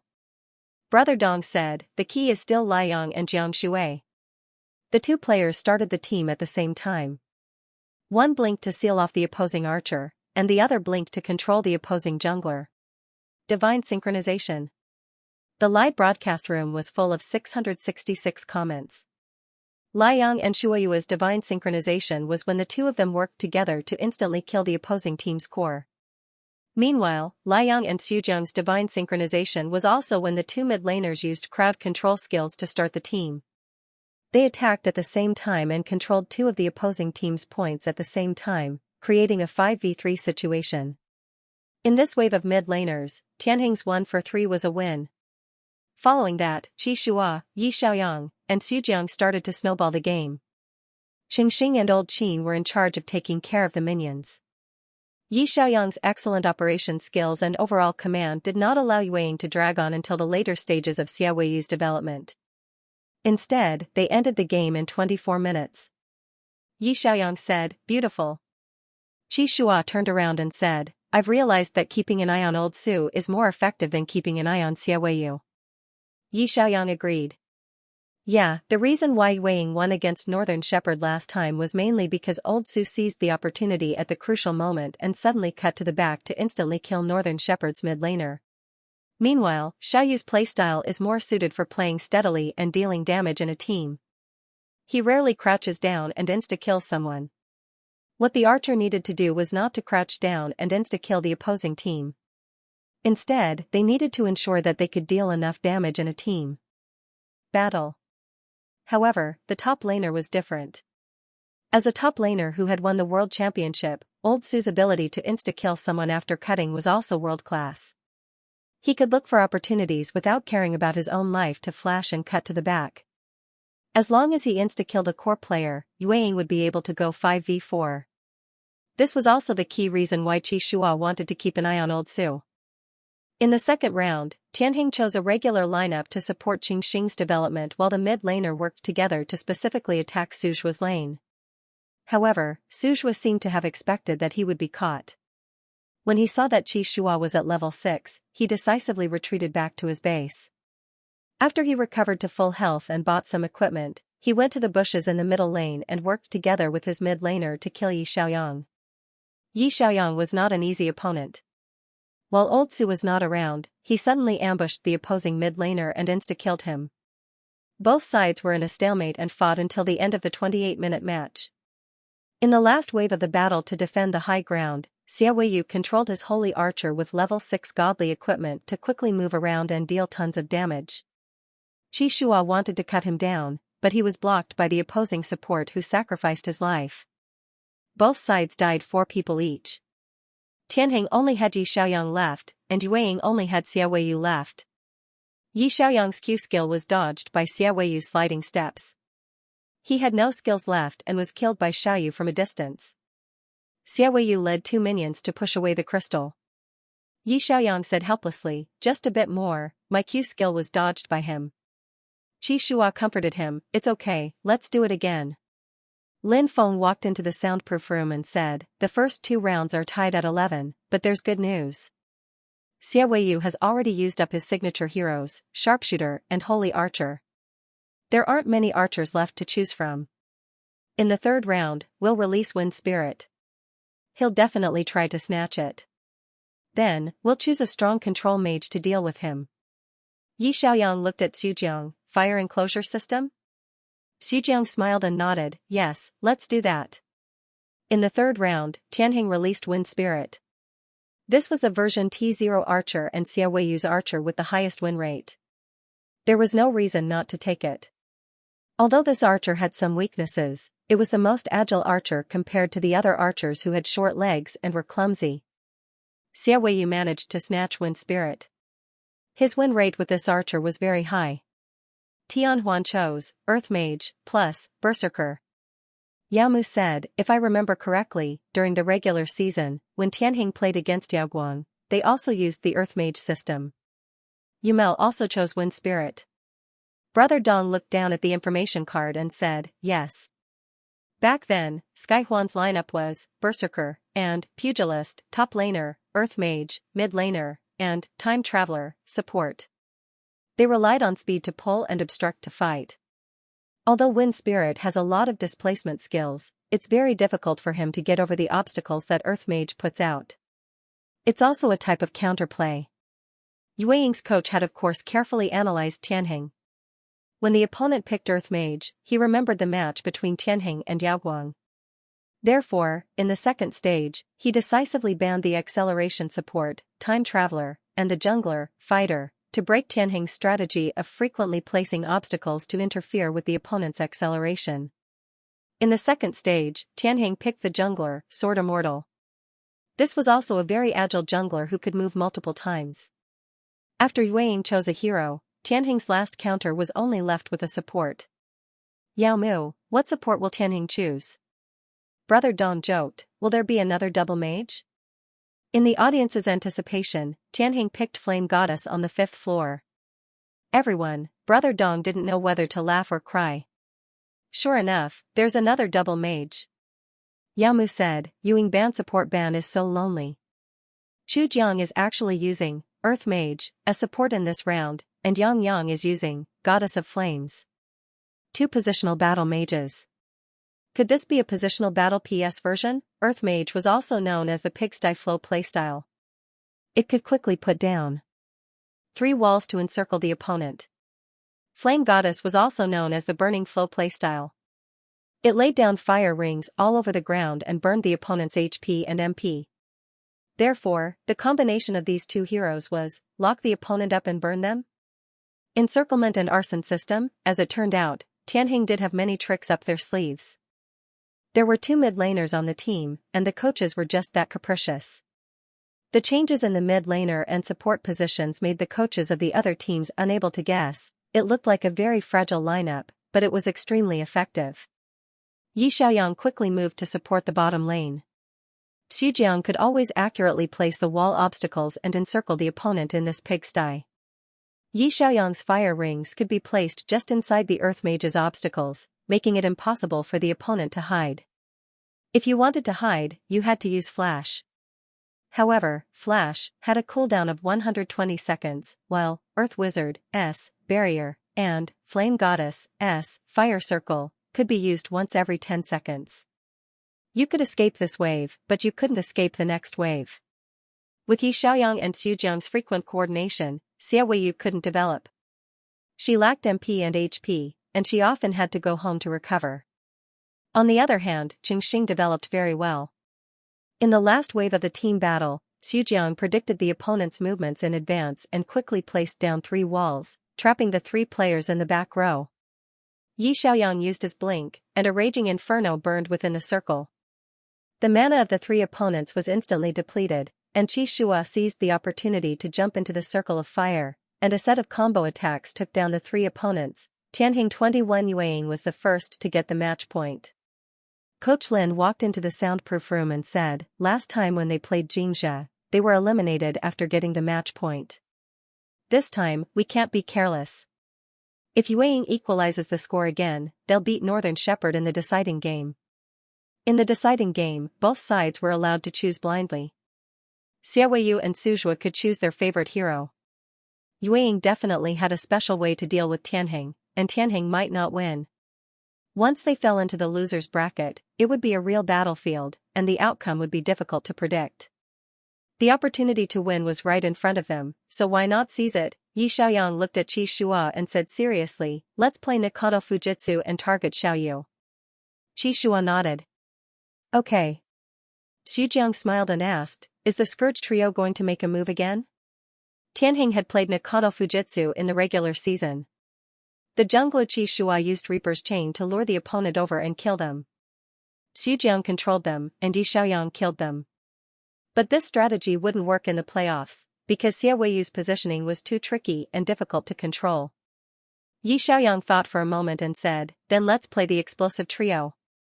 Tianheng's choice for the 4th game was also puzzling to the netizens. Support, Frost Goddess, Mid Laner, Destiny Goddess, Jungler, Stealth Thief. Yao Mu said excitedly, Frost Goddess is Xu Jiang's hero. It's not the first time he's played the support role with the Frost Goddess. He used it in the regular season, and it was quite effective. Brother Dong said, Frost Goddess's crowd control ability is very strong. If the W skill, 3 Feet of Frost, is used well, it can freeze several people in a team battle and create opportunities for teammates. And Destiny Goddess and Stealth Thief both have high burst damage. As long as the support freezes the opponent, the mid laner and jungler can finish the job. Yao Mu said. Moreover, Frost Goddess' Blizzard has a very wide range. It can be used to suppress the tower and push it forward. It can also be used to defend the tower from high ground, and it can also help teammates enter the game. The match began. The audience soon realized that Xianxia had chosen Vampire Princess alone in the bottom lane. After the support set up the vision, she immediately began to wander around with the mid laner and jungler. Although Frost Goddess was very fragile, her crowd control ability was very strong. When she was level 2, she could learn the W skill, 3 Feet of Frost. The skill had a delay in release, but as long as it hit, the freezing time would last for 2 seconds. The key to playing Frost Goddess well was whether or not the W skill could freeze people. How could Xiujiang's hero not play well? He was Frost Goddess' #1 in the national server back then. Before Yi Xiaoyang joined Tianheng, Xiujiang was the most stable mid laner player and often used Frost Goddess as a crowd control player. Many teams had even banned his Frost Goddess. However, S10 Xiujiang switched to the support role and protected Xianxia in the bottom lane. Tianheng's mid laner also chose to stab more. The audience almost forgot how terrifying the hit rate of Xiujiang's Frost Goddess was. Suzhua soon realized that something was wrong. Are they coordinating with the jungler and support? Xia Weiyu said. Yes, the support is not in the bottom lane. Xiaoxing will tank the pressure alone. Suzhua said decisively. The jungler is level 6. Grab the bottom lane and kill their archer. However, Qi Shua reached level 6 before Yueying's jungler. Because Tianheng's jungler was coordinating with the jungler at the start of the game, the support had been following the jungler and helping Qi Shua kill monsters. Naturally, the speed of 2 people killing monsters was faster than 1 person. When Qi Shua reached level 6, Xiujiang and Qi Shua went to the bottom lane together. Yi Xiaoyang quickly followed. It became a real Nakano assist team. As soon as the 3 of them arrived, Xiujiang decisively started the team. He predicted the opponent's position and used his W skill to freeze the opposing support. Yi Xiaoyang followed up and dealt damage to the opposing support. Qi Shua easily killed the support with a normal attack. Xia Weiyu had to go home. The Tianheng trio quickly killed the minions and wandered to the middle lane. At this time, Yi Xiaoyang happened to be level 6. He flashed over and froze the opposing mid laner with a charm. Xiujiang followed up with a W at the opponent's feet and froze him again. Qi Shua went over and took the kill. The netizens in the live stream were speechless. With 2 mid laners helping, the jungler was so lucky. After controlling the Goddess of Ice and Goddess of Fate, 1 Purify was not enough. With the combination of 2 mages and junglers, whoever they stared at would be killed. Tianheng's Nakano assist team, YYDS. The result of Nakano assist team was that Old Qin in the top lane and Xiaoxing in the bottom lane had to face Yueying's sneak attacks. The pressure was huge. Fortunately, the 2 of them were very wretched. As long as their teammates did not come over, they would not leave the tower. Sometimes, seeing that his teammates were coming over, Xiaoxing did not mind losing his life. He believed that his master, Brother Yang, and Brother Chu would help him take revenge. Sure enough, once Tianheng's Nakano assist team came over, the opposing team would not be able to escape. Xiujiang froze 1, Qi Shua killed 1, Yi Xiaoyang stunned 1, and Qi Shua killed another. Sometimes, Qi Shua did not even need to move. Yi Xiaoyang's Goddess of Fate also had the ability to kill people in 1 shot. After 2 consecutive waves of assist team, Yueying's rhythm was completely disrupted. Although Yueying quickly adjusted her mentality and changed lanes to fight for growth, in the end, Xiujiang sealed the dragon's position with a big move. An overwhelming storm came down. Yi Xiaoyang and Qi Shua seized the opportunity to cut into the battlefield. Xiujiang controlled the opponent and exploded with a strong combination of sun and moon, instantly killing the opposing mid laner and jungler. Xia Weiyu attacked crazily from the periphery. Killing 2 in a row did not help. Yueying fought 3 against 5 and was finally wiped out. Verdery, seeing the golden word victory on the screen, Yi Xiaoyang took off his headphones and took the initiative to walk behind Xujiang. He hugged him gently and said, "The opening of the team was too beautiful. Xujiang's performance in today's game was really good. Whether it was Saint Necromancer's flash in the first game, Earth Mage's wall in the third game, or Goddess of Ice freezing the opposing team's key hero in the fourth game. His control of the control-type mid-laner was as stable as ever. It could be said that Yi Xiaoyang and Qi Shua were able to get so many kills because of the support." Xujiang hugged Yi Xiaoyang back with a smile and said, "I haven't played a mage in a long time. Fortunately, I didn't drop the ball." Xianxia quietly exposed him. "Don't you always play mid-laner when you play solo in the early hours of the morning?" Xujiang turned to look at Little Star. "I'll go back and make a sequel to 100 Ways to Die of Xianxia." Xianxia hurriedly corrected himself. No. I was probably dreaming." "I dreamed that you were playing mid-laner?" Yi Xiaoyang reached out his hand and patted Xujiang's shoulder lightly. "There's nothing to be embarrassed about. I know that your favorite position is mid-laner. In my heart, you've always been an excellent mid-laner player." Xujiang's heart warmed. "It doesn't matter what position I play. As long as I can win, I'm fine with just being a bystander. Moreover, your hero pool is indeed much more well-rounded than mine. Your coordination with Captain Qi is also better." He looked at Yi Xiaoyang seriously and said, "You're the mid-laner, and I'm the support. This is the best arrangement." The two looked at each other and smiled. Although Yi Xiaoyang snatched Xujiang's mid-laner position, they were not enemies from the beginning. Xujiang's gentleness and generosity, and Yi Xiaoyang's thoughtfulness and magnanimity made them good teammates and friends. Lin Feng walked into the soundproof room and happened to hear the two's conversation. He smiled with relief and gently pressed on their shoulders. "We're all teammates. There's no need to compare. Xujiang did a great job today. Everyone did a great job. Our Tianheng, first place in the winners group, made it to the finals." Xianxia held excitedly. "We made it to the finals." Yi Xiaoyang turned around and met Qi Shua's eyes. Alpha, who was usually calm and serious, also had a hint of excitement in his eyes. After so many years, Tianheng made it to the finals of the Hua League again. In the 3 years from S7 to S9, they always finished in the first round of the playoffs and their results fell to the bottom. This year, the new Tianheng made it to the finals of the Hua League as first place in the winners group.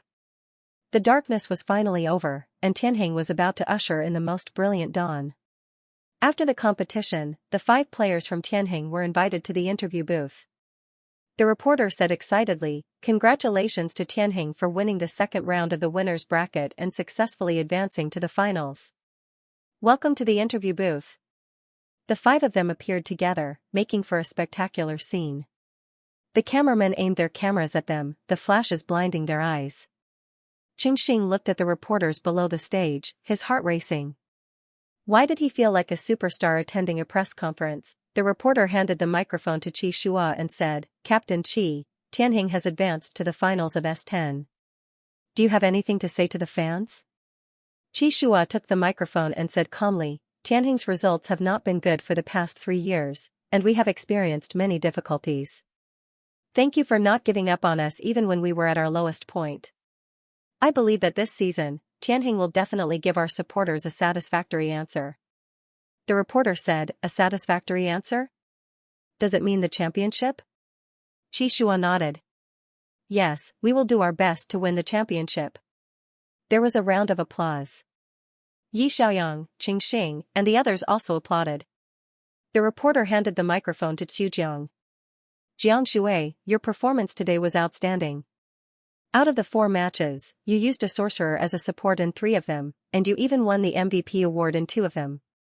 As a former mid-laner, you have adapted well to the support role. May I ask, how did you adjust your mentality?" Xujiang smiled and said, "Adjust my mentality? I don't think there's anything to regret about switching to support in the mid lane, and there's no need to worry about it. Support is also very useful. As long as we can win the competition, it doesn't matter what position we play. Moreover, Yang mid laner is better than mine. I admire him." The reporter said, "It seems that the 2 of you have a good relationship?" Xu and Yi Xiaoyang nodded at the same time. Yes. Yi Xiaoyang added, my coordination with Xu was also very good. With the two mid-laners working together, we were able to control the other two players at the same time. This was also the key to our victory over Yueying today. The reporter looked at Xianxia and asked, Xiaoyu has been growing very quickly recently. Today, Xiaoyu did not lose out in the online Yueying. What do you think of yourself? With a red face, Xianxia coughed and said seriously, I'm Captain Qi's disciple. I'm the younger brother that Brother Yang, Brother Chu, and Old Qin have been taking care of. I'm a newcomer in Tianheng. But at the same time, I am their teammate. Therefore, I have to constantly improve and catch up to them. I can't become their burden. Yi Xiaoyang clapped with a smile. Xianxia's ears turned slightly red as he stammered, as for how to evaluate myself? I feel that I have the ability to go up against a top-notch shooter now. The reporter said, we're also looking forward to Xiaoxing's performance in the finals. She turned the microphone over to Old Qin. Old Qin's presence in the Tianhuan squad is relatively low. Do you feel pressured by this? Qin Yizhu smiled foolishly and said, I don't feel pressured. A team has to distribute its finances reasonably. It's impossible for all 5 of us to go out and kill people. I'm everyone's shield. The reporter finally handed the microphone over to Yi Xiaoyang. From the start of the regular season until now, the Tianhuan squad's performance in S10 has been getting better and better. Many fans say that the key is Liuyang's participation. Liuyang, what do you think? Yi Xiaoyang said calmly, I don't think it's because of me. The Battle of Gods is not a one-man game, but a team's cooperation. I'm very grateful to the Tianheng coaches and teammates for their trust in me. He looked at Qi Shua beside him and said with a smile, players and teams have always benefited from each other. If I had joined another team back then, I probably wouldn't even have been able to play in the starting lineup. So, it's not that I joined Tianheng and changed Tianheng. Rather, it's because of Tianheng that Tianheng Liuyang became what it is today. Looking into Yi Xiaoyang's smiling eyes, Qi Shua couldn't help but feel a surge of warmth in his heart. After some rookies debuted and achieved some good results, they thought highly of themselves and felt that they were the best. They felt that they were the ones who led their teammates to victory. If they won, it was their own credit. If they lost, it was because their teammates couldn't keep up with the pace, but Yang was different. He was always calm and rational, and he knew how to be grateful. Although he had the strength of a world-class mid-laner and won the World Individual Championship, he never felt that he had led his teammates to victory. He always believed that the strength of a team trumped that of an individual. It was also because of this breadth of mind that Xu, Old Qin, and Xiaoxing liked him so much, respected him, and believed in him. Tianheng gave him a platform, and he made Tianheng a success. This was a win-win situation. Qi Shua and Yi Xiaoyang looked at each other and smiled. The reporter looked at this harmonious scene and couldn't help but sigh. I still remember when S10 just started. Tianheng dropped into Group B in the preseason. At that time, no one would have thought that Tianheng would become the biggest dark horse in S10. There are still 2 weeks until the finals. Does anyone have anything to say to their teammates and fans? The 5 of them looked at each other. Qi Shua took the initiative to reach out his hand, and the others cooperated and put their hands on it. They shouted in unison, Tianheng, go for it. Go for it. There's only 1 match left, and they can take back the Chinese championship trophy that they lost 3 years ago, go for it. There's only 1 match left, and they can make it to the international competition. They had 2 weeks to prepare seriously, and they could go all out in the finals. This was the common wish of the 5 Tianheng players at this moment. After leaving the interview booth, the 5 of them went backstage. Since the Tianhuan squad's base was in Imperial Capital, everyone took a car back to the team and had some supper near the team. Coach Lin was not in a hurry to review the game and let everyone have a good rest. After returning to the dormitory, Yi Xiaoyang hugged Little White and combed its fur. He sighed and said, time flies. The finals are coming up soon. Who do you think our opponents will be? Qi Shua said, it's hard to say. The competition in the losers bracket is very fierce. Tianheng advanced to the finals as the champion of the winners bracket. Their opponent would be the champion of the losers bracket. Currently, the remaining teams in the losers bracket were Huowen, Xianxia, Baimu, and Yueying. Everyone knew that the losers bracket would be eliminated if they lost one more match, so these teams would definitely give it their all and fight with their backs to the wall. Yi Xiaoyang said, "Let's just wait and see. No matter who our opponents are in the end, we have to win." Qi Shua was about to speak when his phone suddenly lit up. It was a message congratulating him for advancing to the finals. Yi Xiaoyang asked casually, "Is this an old friend?" Qi Shua handed the phone to him. "It's my mother." There was a short message. "Ah Shua, congratulations to Tianheng for advancing to the finals. Your father and I want to go to the finals to watch the competition. Is it convenient? Will the Alliance give out VIP tickets to family members? Remember to ask for 2 tickets for us. If they don't, I'll go online to buy tickets." Yi Xiaoyang returned the phone to Qi Shua and rubbed his nose. "Ahem, that. Uncle and auntie want to come?" "Yeah. My parents are usually very busy. They didn't pay much attention to the previous season's competitions. According to my mother, esports competitions are too complicated. They can't understand them, so they just don't want to watch." Qi Shua paused for a moment and said, "This time, they probably think that Tianheng has a chance of winning the championship, so they want to come and join in the fun and cheer for me?" In Yi Xiaoyang's previous life, his parents would also come to the finals to cheer for him during important competitions. Even if they couldn't understand the game, his parents would still cheer for him until their blood boiled. He suddenly missed his parents a little. After transmigrating, he didn't have any parents, so there probably wouldn't be anyone coming to the finals, right? As he was thinking, his phone suddenly lit up. It was a message from Xiao Rui. "Bro, congratulations to Tianheng for advancing to the finals. You guys are amazing. Do you have tickets for family members to watch the competition?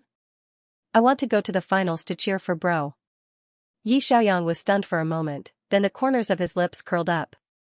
Although he didn't have parents in this world, he had an adorable Omega cousin who had always cared for and supported him. Yi Xiaoyang casually replied, "Yes, I'll save one for you." "Qin Rui, that's great." Yi Xiaoyang remembered his relationship with Qi Shua and looked at Qi Shua. "By the way, your parents don't know that we're together, right?" Qi Shua, "Yeah, I haven't told them yet." Yi Xiaoyang breathed a sigh of relief. "That's good. Otherwise, it would be too awkward to see them." Qi Shua gently held Yi Xiaoyang's hand and said, "There's no rush to make our relationship public. After the World Series is over, I'll take you back to meet my parents officially." Yi Xiaoyang's smile stiffened. Meeting your parents and all that, can we wait?" Qi Shua said gently, "My parents are easy to get along with. They'll definitely like you. You don't have to feel pressured." Yi Xiaoyang hurriedly waved his hand. "It's not that I'm pressured. I just feel a little awkward. Ahem, I can't explain it clearly right now. Anyway, let's wait. We're still young. There's no need to rush to meet your parents." Qi Shua was silent for a moment before nodding. "Okay, I respect your decision." Worried that Qi Shua would be angry, Yi Xiaoyang braced himself and leaned over to kiss Qi Shua's forehead. He smiled and said, "Good night." Then he ran back to the bedroom as if he was escaping. In the living room, Qi Shua's lips curled up slightly after being kissed all of a sudden. He really wanted to introduce Xiangyang to his family and tell his parents, "This is the Omega I want to spend the rest of my life with." However, Xiangyang felt that it was too early to meet Yi Xiaoyang's parents.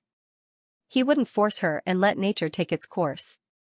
After returning to the bedroom, Yi Xiaoyang took a deep breath and went to the bathroom to wash his face with cold water. Only then did he calm down. It was too strange to follow a boy home to meet his parents. In his world, only young couples who were certain to get married would meet their parents. Could it be that Qi Shua wanted to marry him? Yi Xiaoyang had already accepted that he was in a relationship with a boy, but he still hadn't accepted marrying a man. It was too hasty to decide on the rest of his life like this. Should he get along with her for a while first? Moreover, what did an Omega need to prepare for meeting Alpha's parents? He didn't know anything. Yi Xiaoyang lay in bed distraught. That night, he had another dream. In the dream, there were all kinds of indescribable scenes. In the end, Qi Shua even carried him into the wedding hall. The hall was covered with a big red carpet with fresh flowers on both sides. Tianheng's teammates stood by the side and scattered petals for them. Coach Lin said on the stage, Tianheng Shuayue, Tianheng Liang, are the two of you willing to form a CP #Sun and Moon # and never leave each other? Will you give CP fans candies every day? Qi Shua said in a low voice, I'm willing. Yi Xiaoyang said, I've been following the Super Talk for a long time. In the future, I'll be the host of the CP Super Talk and give everyone candies every day. Yi Xiaoyang, who woke up in the morning, was speechless. Wasn't the content of this dream too rich? Everyone in Tianheng had a part to play in it. Coach Lin's wedding lines were also very strange. Yi Xiaoyang rubbed his temples and guiltily picked up his phone to browse the Super Talk on his alternate account. Sure enough, countless fans were chewing candies and wishing Tianheng to win the finals. They even said that the best CP was to stand on the champion's podium hand in hand. The fans said that Shuayue and Liang would go to the world's biggest stage to lift the trophy together. Yi Xiaoyang shamelessly replied on his alternate account, You're right. They'll definitely realize their dreams together. Maybe they'll come to the Super Talk section to give out candies. The matter of meeting the parents could be discussed later. He had to think about it carefully. But the championship was imminent, and he didn't need to think about it at all. No matter who his opponent was, it was over as long as he won. In the next 2 weeks, the competition in the losers bracket became more and more intense. First, Xianxia eliminated Huawen and advanced to the next round. Then, Beimu eliminated Xianxia and advanced to the last round of the losers bracket. Yueying, who was eliminated by Tianheng and advanced to the losers bracket, met Beimu again. The final battle for the first place in the losers bracket was between Beimu and Yueying. Last time, Yueying defeated Beimu in 32 in the winners bracket. This time, Beimu defeated Yueying in 32 in the losers bracket. In the same final round, they blindly chose a hero. This time, Zhao Xinping didn't choose an archer. Instead, he chose Rose's Edge, a warrior. The blood-red rose bloomed at the tip of the blade. The only female alpha captain of the alliance flashed and killed Xia Weiyu in a crucial team battle. Beimu advanced to the finals of the S10 as the first place in the losers bracket. Coach Lin saw this and said with a smile, Okay, our last opponent in the domestic competition is Beimu. Do you still remember? In the first round of the S9 playoffs, Beimu eliminated Tianheng in 32. In the group stage of the S10 regular season, Beimu defeated Tianheng in 21. He looked at the players. We lost to Beimu twice. What about this time? The players looked at each other and clenched their fists. How could they lose this time? They had to get back at them. At this time last year, Yi Xiaoyang came to the Star City Esports Center to watch the match between Tianheng and Beimu. He remembered very clearly that Old Nia and Ning were on the verge of retirement. Qi Shua and Xujiang's teamwork wasn't good enough and they were being targeted in the jungle. Qi Shua had no choice but to play as a jungler. In the team battle on the high ground, all of his teammates were killed. Qi Shua guarded in front of the crystal alone, risking his life to clear the soldiers until the crystal finally shattered. It was also that match that made Yi Xiaoyang decide to join Tianheng. He saw the strength and resilience of this team. No matter how difficult the situation was, Tianheng could always hold on until the last moment. After a year, they met Beimu again in the finals. Beimu brought in the ace of the European region, Shaoen, and their strength increased greatly. Yi Xiaoyang also became Tianheng Liang. He would fight with his teammates until the last moment. The finals of the 10th season were set for 7 p.m. on November 11 at the Star City Esports Center. A week before the game, all the members of Tianheng came to Star City in advance. Qi Shua borrowed the training room of the Star City Youth Training Base, and Coach Su personally received them. Yi Xiaoyang saw Coach Su for the second time. His hair was still messy, and he didn't care about his appearance. He didn't know how long it had been since he last shaved. When he saw Yi Xiaoyang, he excitedly ran over to shake his hand. Xiaobai, ha ha ha. Long time no see. I knew you would be successful. Last year, Yi Xiaoyang and Qi Shua had come here for the esports player talent test, and they had gotten 5 S's, which was rare. When Qi Shua said that he would let Xiaobai play in the starting lineup, Coach Su had doubted it. He thought that a newcomer with insufficient experience might not be able to handle the pressure of playing in the starting lineup. However, this season, Yi Xiaoyang's performance had convinced Coach Su. As Qi Shua's first coach, he was very happy that Qi Shua could find such a good partner. Coach Su enthusiastically led everyone to the training room and said, "I've specially set aside this 10-person training room for you to practice. You can also stay in the youth training base for a few days to eat." Lin Feng smiled and patted him on the shoulder. "Old Su, thank you." Coach Su laughed. "Don't be angry. Qi Shua is also my student." When he finished the talent test with Xiaobai, he said that he would come back to take a photo with me when he won the world championship. "I'm looking forward to that day." Yi Xiaoyang leaned over to Qi Shua and asked, "You boasted to Coach Su so early?" Qi Shua whispered, "Because I believe that as long as you join Tianheng, we will definitely have a chance to win the championship." He was the person who believed in Yi Xiaoyang's ability the most in the world. Yi Xiaoyang couldn't help but wonder. "We haven't known each other for long, and we only played ranked for a few days. Why do you believe in my ability so much? Aren't you afraid that I'll screw up during the competition?" Qi Shua smiled and replied, "I believe in my own judgment. I won't make a mistake." Yi Xiaoyang's heart warmed. He said seriously, "Me too. I didn't misjudge you." The reason why Qi Shua believed in Yi Xiaoyang was because on the day of their first meeting, he and Yi Xiaoyang were sitting in the audience and watching the competition together. He saw the focus and light in Yi Xiaoyang's eyes. He knew that this person must be very passionate about esports and would definitely become an outstanding professional player. And the reason why Yi Xiaoyang believed in Qi Shua was because he had seen Qi Shua's calmness and tenacity during the competition. He knew that with such a captain, the Tianhuan squad would definitely be able to overcome all obstacles and reach the top. Their trust in each other was not blind and unfounded. It was the tacit understanding between experts. It was the tacit understanding between Captain Yi from the previous life and Captain Qi from this life. Some people had known each other for many years but had no tacit understanding. And some people only needed a glance to recognize each other. The two of them smiled at each other. Qi Shua looked around at the familiar surroundings. His heart was filled with emotions. In the blink of an eye, 6 years had passed. He had not expected that when he returned to the youth training center, he would have Yi Xiaoyang by his side. He was his best partner. He was also the person he loved the most. Qi Shua leaned over to Yi Xiaoyang's ear and said, "Are you interested in going to my dormitory to take a look?" Yi Xiaoyang nodded. "Sure. I also want to see the place where you lived when you were young." Coach Su overheard their conversation and laughed. The living conditions at the youth training center are not very good. It's very much like a university dormitory. 4 people sleep on the top bunk, a computer on the bottom bunk, and 4 people share a bathroom. Back then, Qi Shua lived in the same room as Fang Jingqing, Xie Yuan, and Su Zhua. As he spoke, he took Qi Shua and Yi Xiaoyang for a tour. Yi Xiaoyang arrived at the dormitory and pushed the door open to take a look. This dormitory had 4 beds. It was indeed very much like a university dormitory. Qi Shua lived in bed number 1.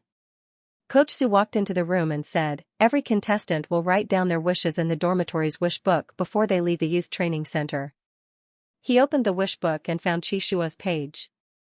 "Look, did your wish come true?" Yi Xiaoyang leaned over to take a look. He saw the words written in very neat handwriting. "I hope that one day I can find a best partner who understands me, supports me, and has 100% tacit understanding with me. Then we can win the championship together." Yi Xiaoyang asked, "Most contestants will write that they hope to win the championship in the future. Why do you have to emphasize the matter of being a partner?" Qi Shua coughed softly and said, "I'm afraid of being tricked by Fang Jingqing." Yi Xiaoyang could not help but laugh. No wonder Qi Shua had made a wish to find a best partner in the future. Because the combination of his and Fang Jingqing's strength was too terrifying. When Qi Shua left the youth training camp, he thought that in the future, he would never have such a bad teammate. Otherwise, it would be too difficult for him to compete. Coach Su smiled and asked, "Now, Qi Shua's wish has come true, right?" Qi Shua raised the corners of his lips. He looked at Yi Xiaoyang with eyes full of trust and gentleness. Half of it has come true. Yi Xiaoyang looked at him seriously and said, let's fulfill the other half together. In the following week, the entire Tianjing team began a hellish training at the Star City Youth Training Camp. The coaching team formulated several different plans for their opponent in the finals, the Northern Shepherds, which required repeated training and verification. Team 2 was used as a training partner throughout the training. Lin Feng also arranged a few training matches with foreign teams that he had a good relationship with. November 11th came quickly. All the members of Tianjing arrived at the Star City Esports Center. When they were in the preparation room, the team leader temporarily confiscated their cell phones. However, Yi Xiaoyang saw Xiao Rui's position through the big screen. Xiao Rui's younger brother, Qin Rui, was sitting in the middle of the third row of the VIP auditorium. Next to him sat a middle-aged couple. The man had a serious look on his face and was wearing a casual suit. His appearance was similar to Qi Shua's. The woman had a gentle smile and her black hair was tied up in a bun at the back of her head. She looked very artistic. Xu Jiang also saw the audience on the big screen and could not help but ask, are Captain Qi's parents here too? Qi Shua nodded. Yes. Yi Xiaoyang immediately pricked up his ears to listen. Xu Jiang said, I remember that Captain Qi's mother used to be a singer. Later on, she quit the music industry and became a music producer behind the scenes. She looks really young. Old Qin stared at the screen and said, if you didn't say that she was Captain Qi's mother, I would have thought that she wasn't even 30 years old yet. She really is very young. Is she a singer? No wonder Captain Qi's singing is so good. It must be a genetic trait, right? Qingxing said excitedly, I found it. Master's mother, is her name Mingyu?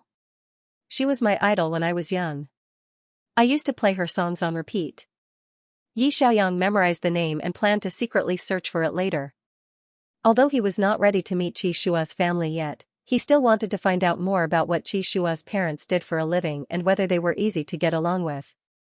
When Qi Shua saw Yi Xiaoyang lowering his head in thought, he leaned over and whispered, my mom has a very good temper. You don't have to think too much about it. Let's get ready for the competition first. Yi Xiaoyang collected his thoughts and took a deep breath to calm himself down. He said, okay, let's play well, everyone. Today, it was not only Qi Shua and Yi Xiaoyang's families who came to the venue. Xu Jiang's, Qingxing's, and old Qin's parents also came to cheer for them. This was the last competition in the country.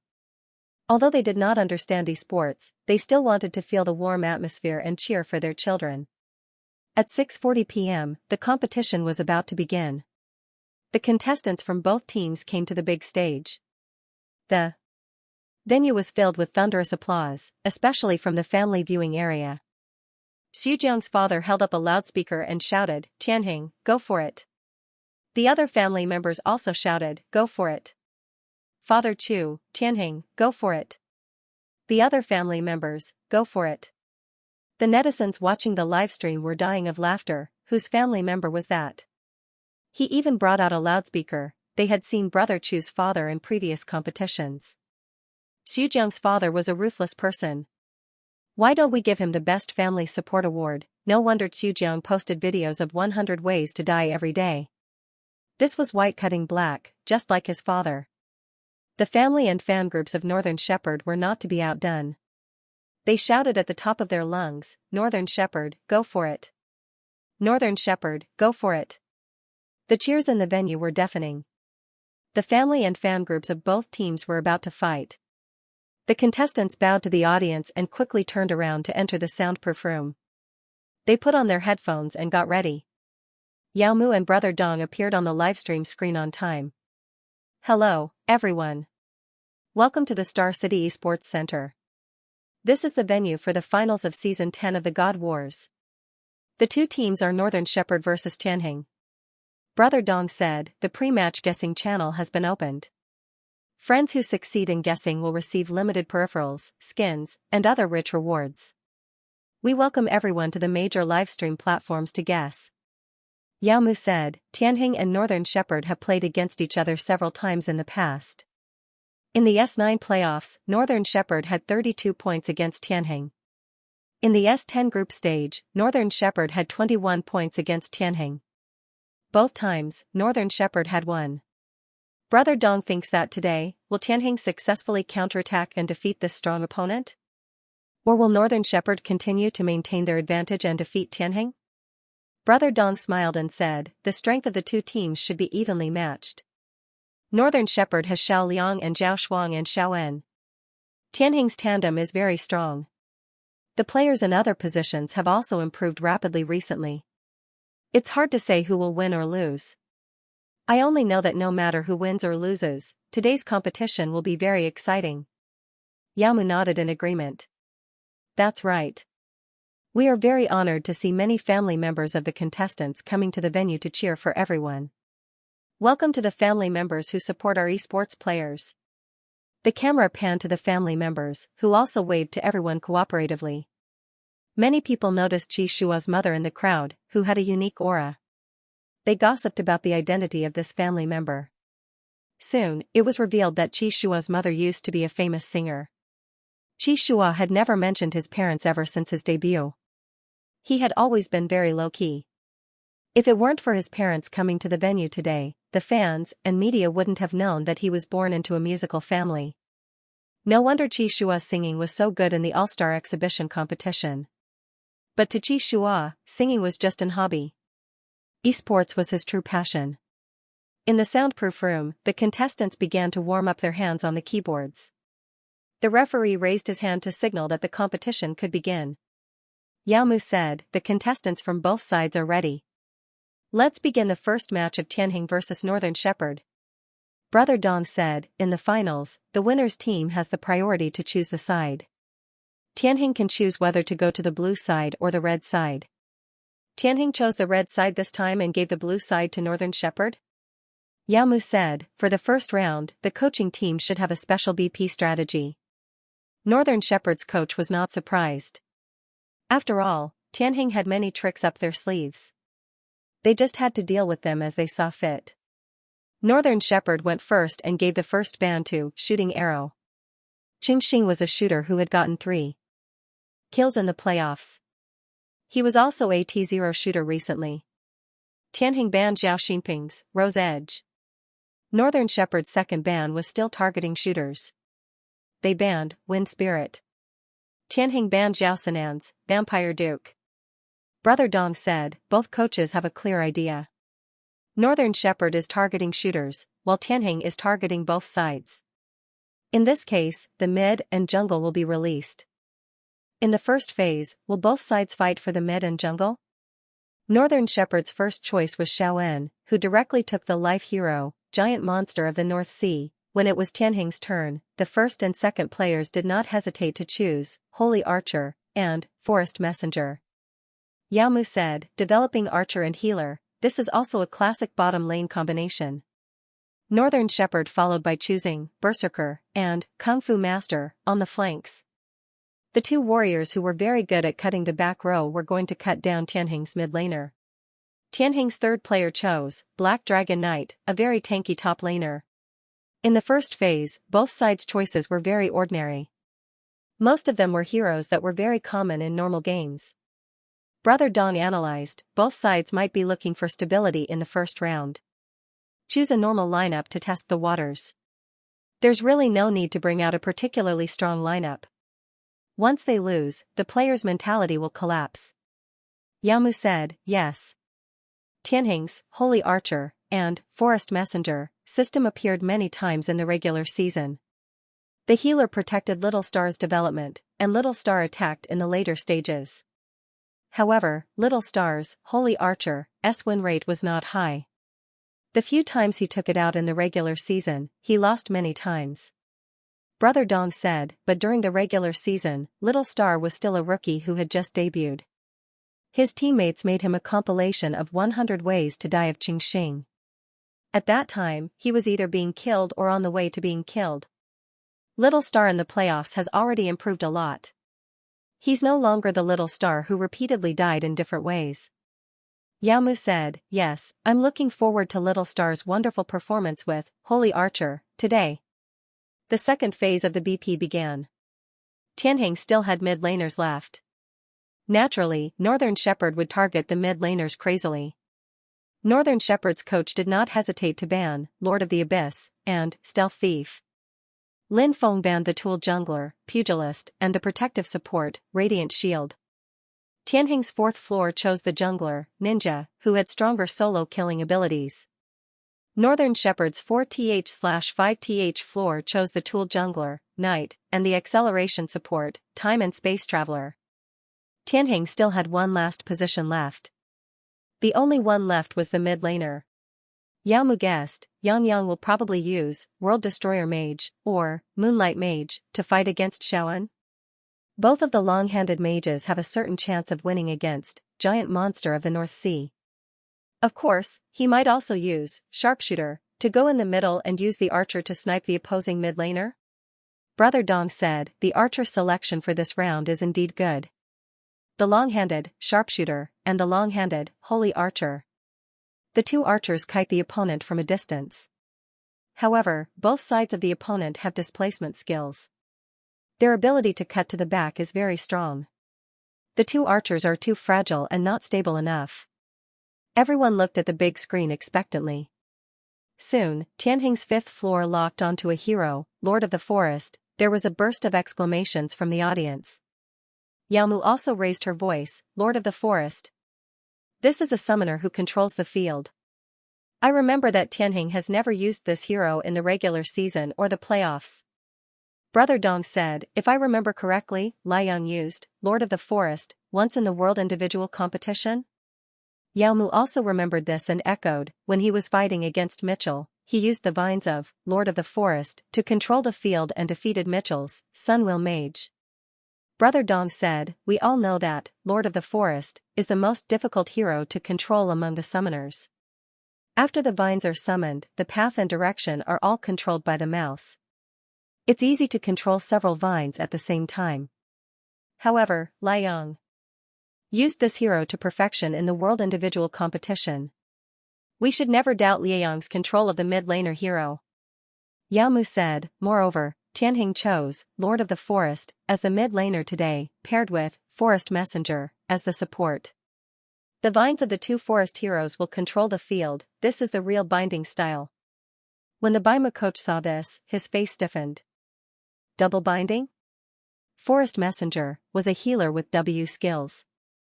It could place vines on the ground to bind and imprison enemies within range. Lord of the Forest was a summoner who could summon 4 vines to bind and strangle enemies. The coordination between these two heroes was extremely difficult. It was far inferior to simple and crude taunt, freeze, and other seamless control skills. Tianhing dared to choose this, which showed the confidence of the coaching staff in Yi Xiaoyang and Xujiang's tacit understanding.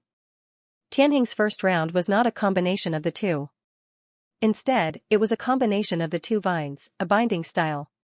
Translator, Endless Fantasy Translation Editor, Endless Fantasy Translation. Northern Shepherd's final lineup consisted of 2 warriors, Flanker, Berserker, and Kung Fu Master, Mid Laner, Monster of the North Sea, Jungler, Knight, and Support, Time Traveler. In a team fight, the support acceleration, Mid Laner, Flanker, and Jungler had a clear division of labor. Although the lineup looked mediocre, it was actually very comprehensive and had no shortcomings. On the other hand, Skyhuan's lineup consisted of the top laner, Black Dragon Knight, the jungler, Ninja, and the mid laner, Lord of the Forest, and support, Forest Emissary. The archer, Holy Spirit Archer, needed to be developed into the later stages of the game. Overall, coordination was difficult, and the damage output was not stable enough. In a team fight, they needed to rely on soft control to restrain the opponent. Could Tianhing do it? The audience was full of doubts. The game officially began. Xujiang went to the bottom lane with Qingxing to protect Little Xing's early development. Yi Xiaoyang and Qi Shua invaded the jungle together, and they crossed paths with Northern Shepherd's top laner, mid laner, and jungler. Both sides got a blue buff and started the game smoothly. In the top lane, Old Qin was tanky, and Zhao Sinan did not want to kill him alone. The two of them only focused on clearing the enemy. In the bottom lane, Little Xing's Holy Archer had a long attack range. Although Zhao Xinping's play was fierce, her Kung Fu Master had short range and could not reach the opposing archer. Before level 6, she did not have the ability to bypass support and kill the archer. Both sides developed peacefully, fighting for the river crab. The camera turned to the middle lane.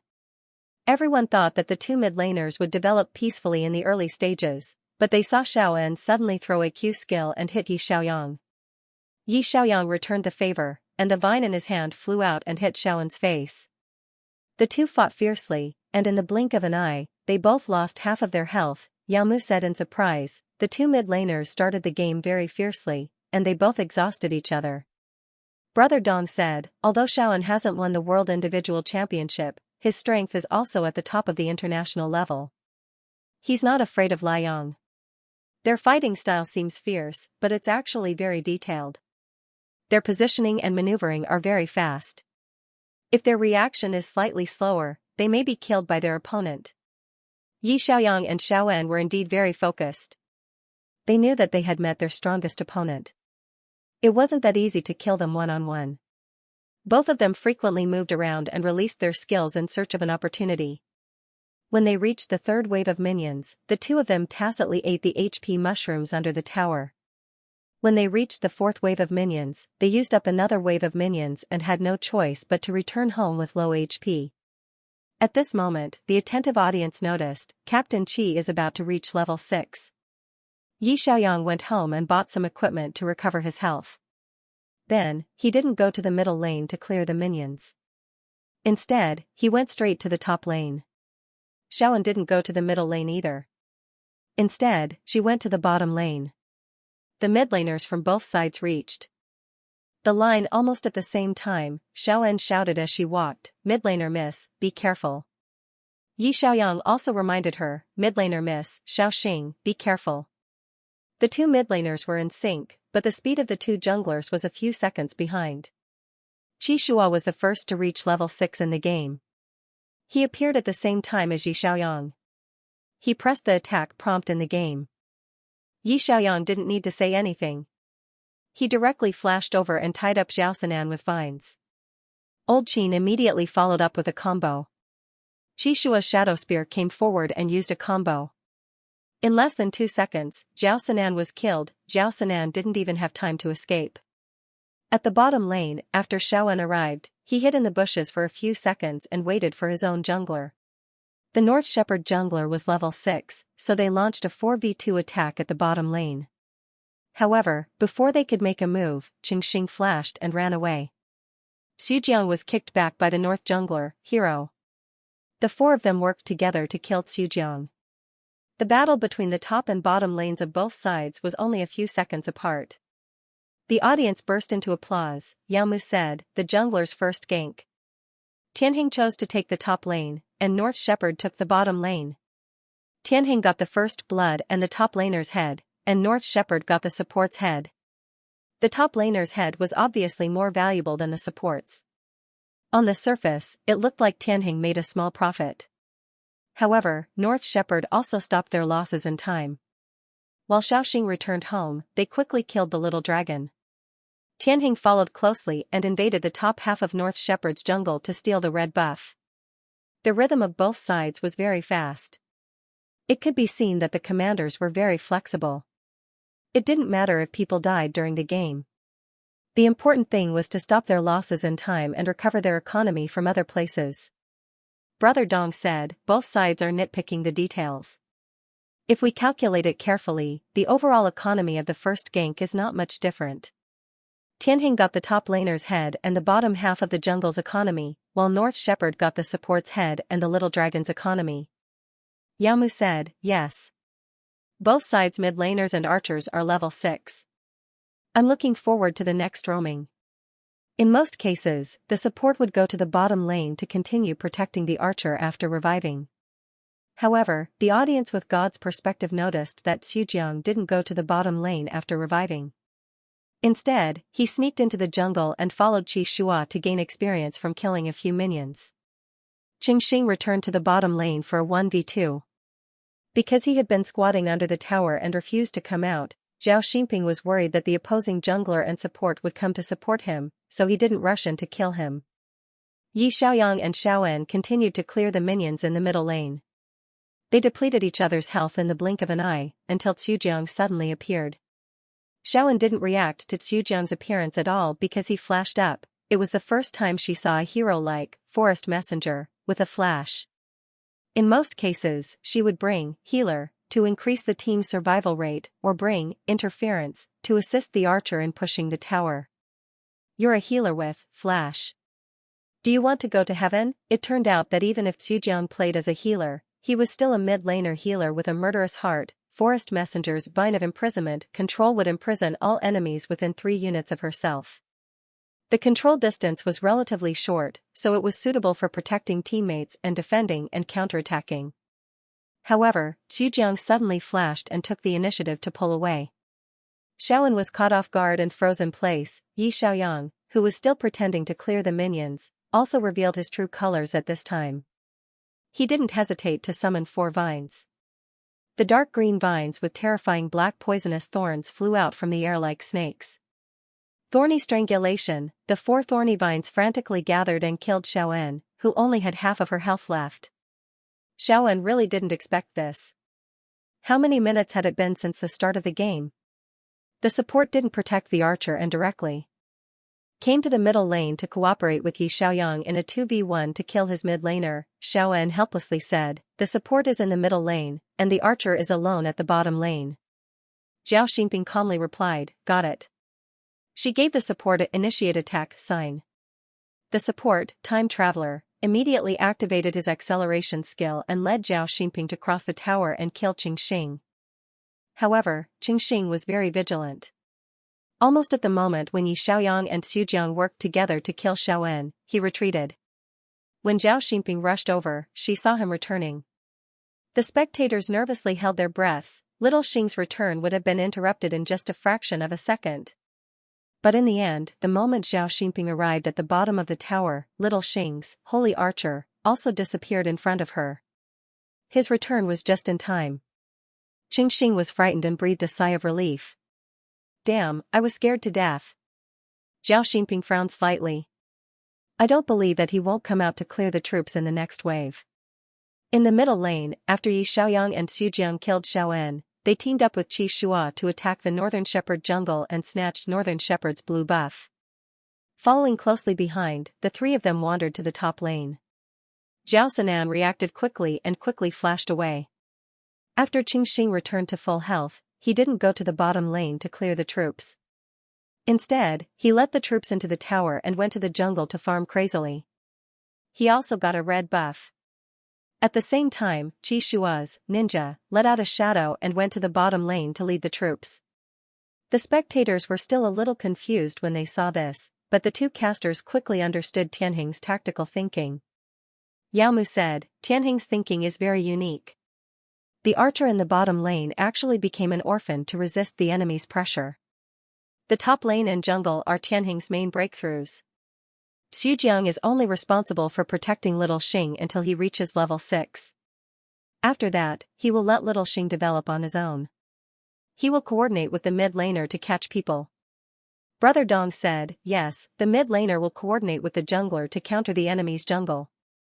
The archer will resist the enemy's pressure in the bottom lane and seize the opportunity to enter his own jungle to develop. This way, the jungler and archer positions will have room to develop." However, Northern Shepherd's jungler is very miserable. Almost all of his junglers have been reflected. The caster deliberately cut to the game data panel. The spectators were surprised to find that Tianheng's jungler's economy was leading the game. The mid laner and archer were also developing very well. In Northern Shepherd, Zhao Sanan and Xiaoan had both died once, so their economy was lagging behind. Although Zhao Xinping was developing very well, she didn't have a kill bonus and could only be ranked 3rd in the game. Northern Shepherd's jungler was the most pitiful.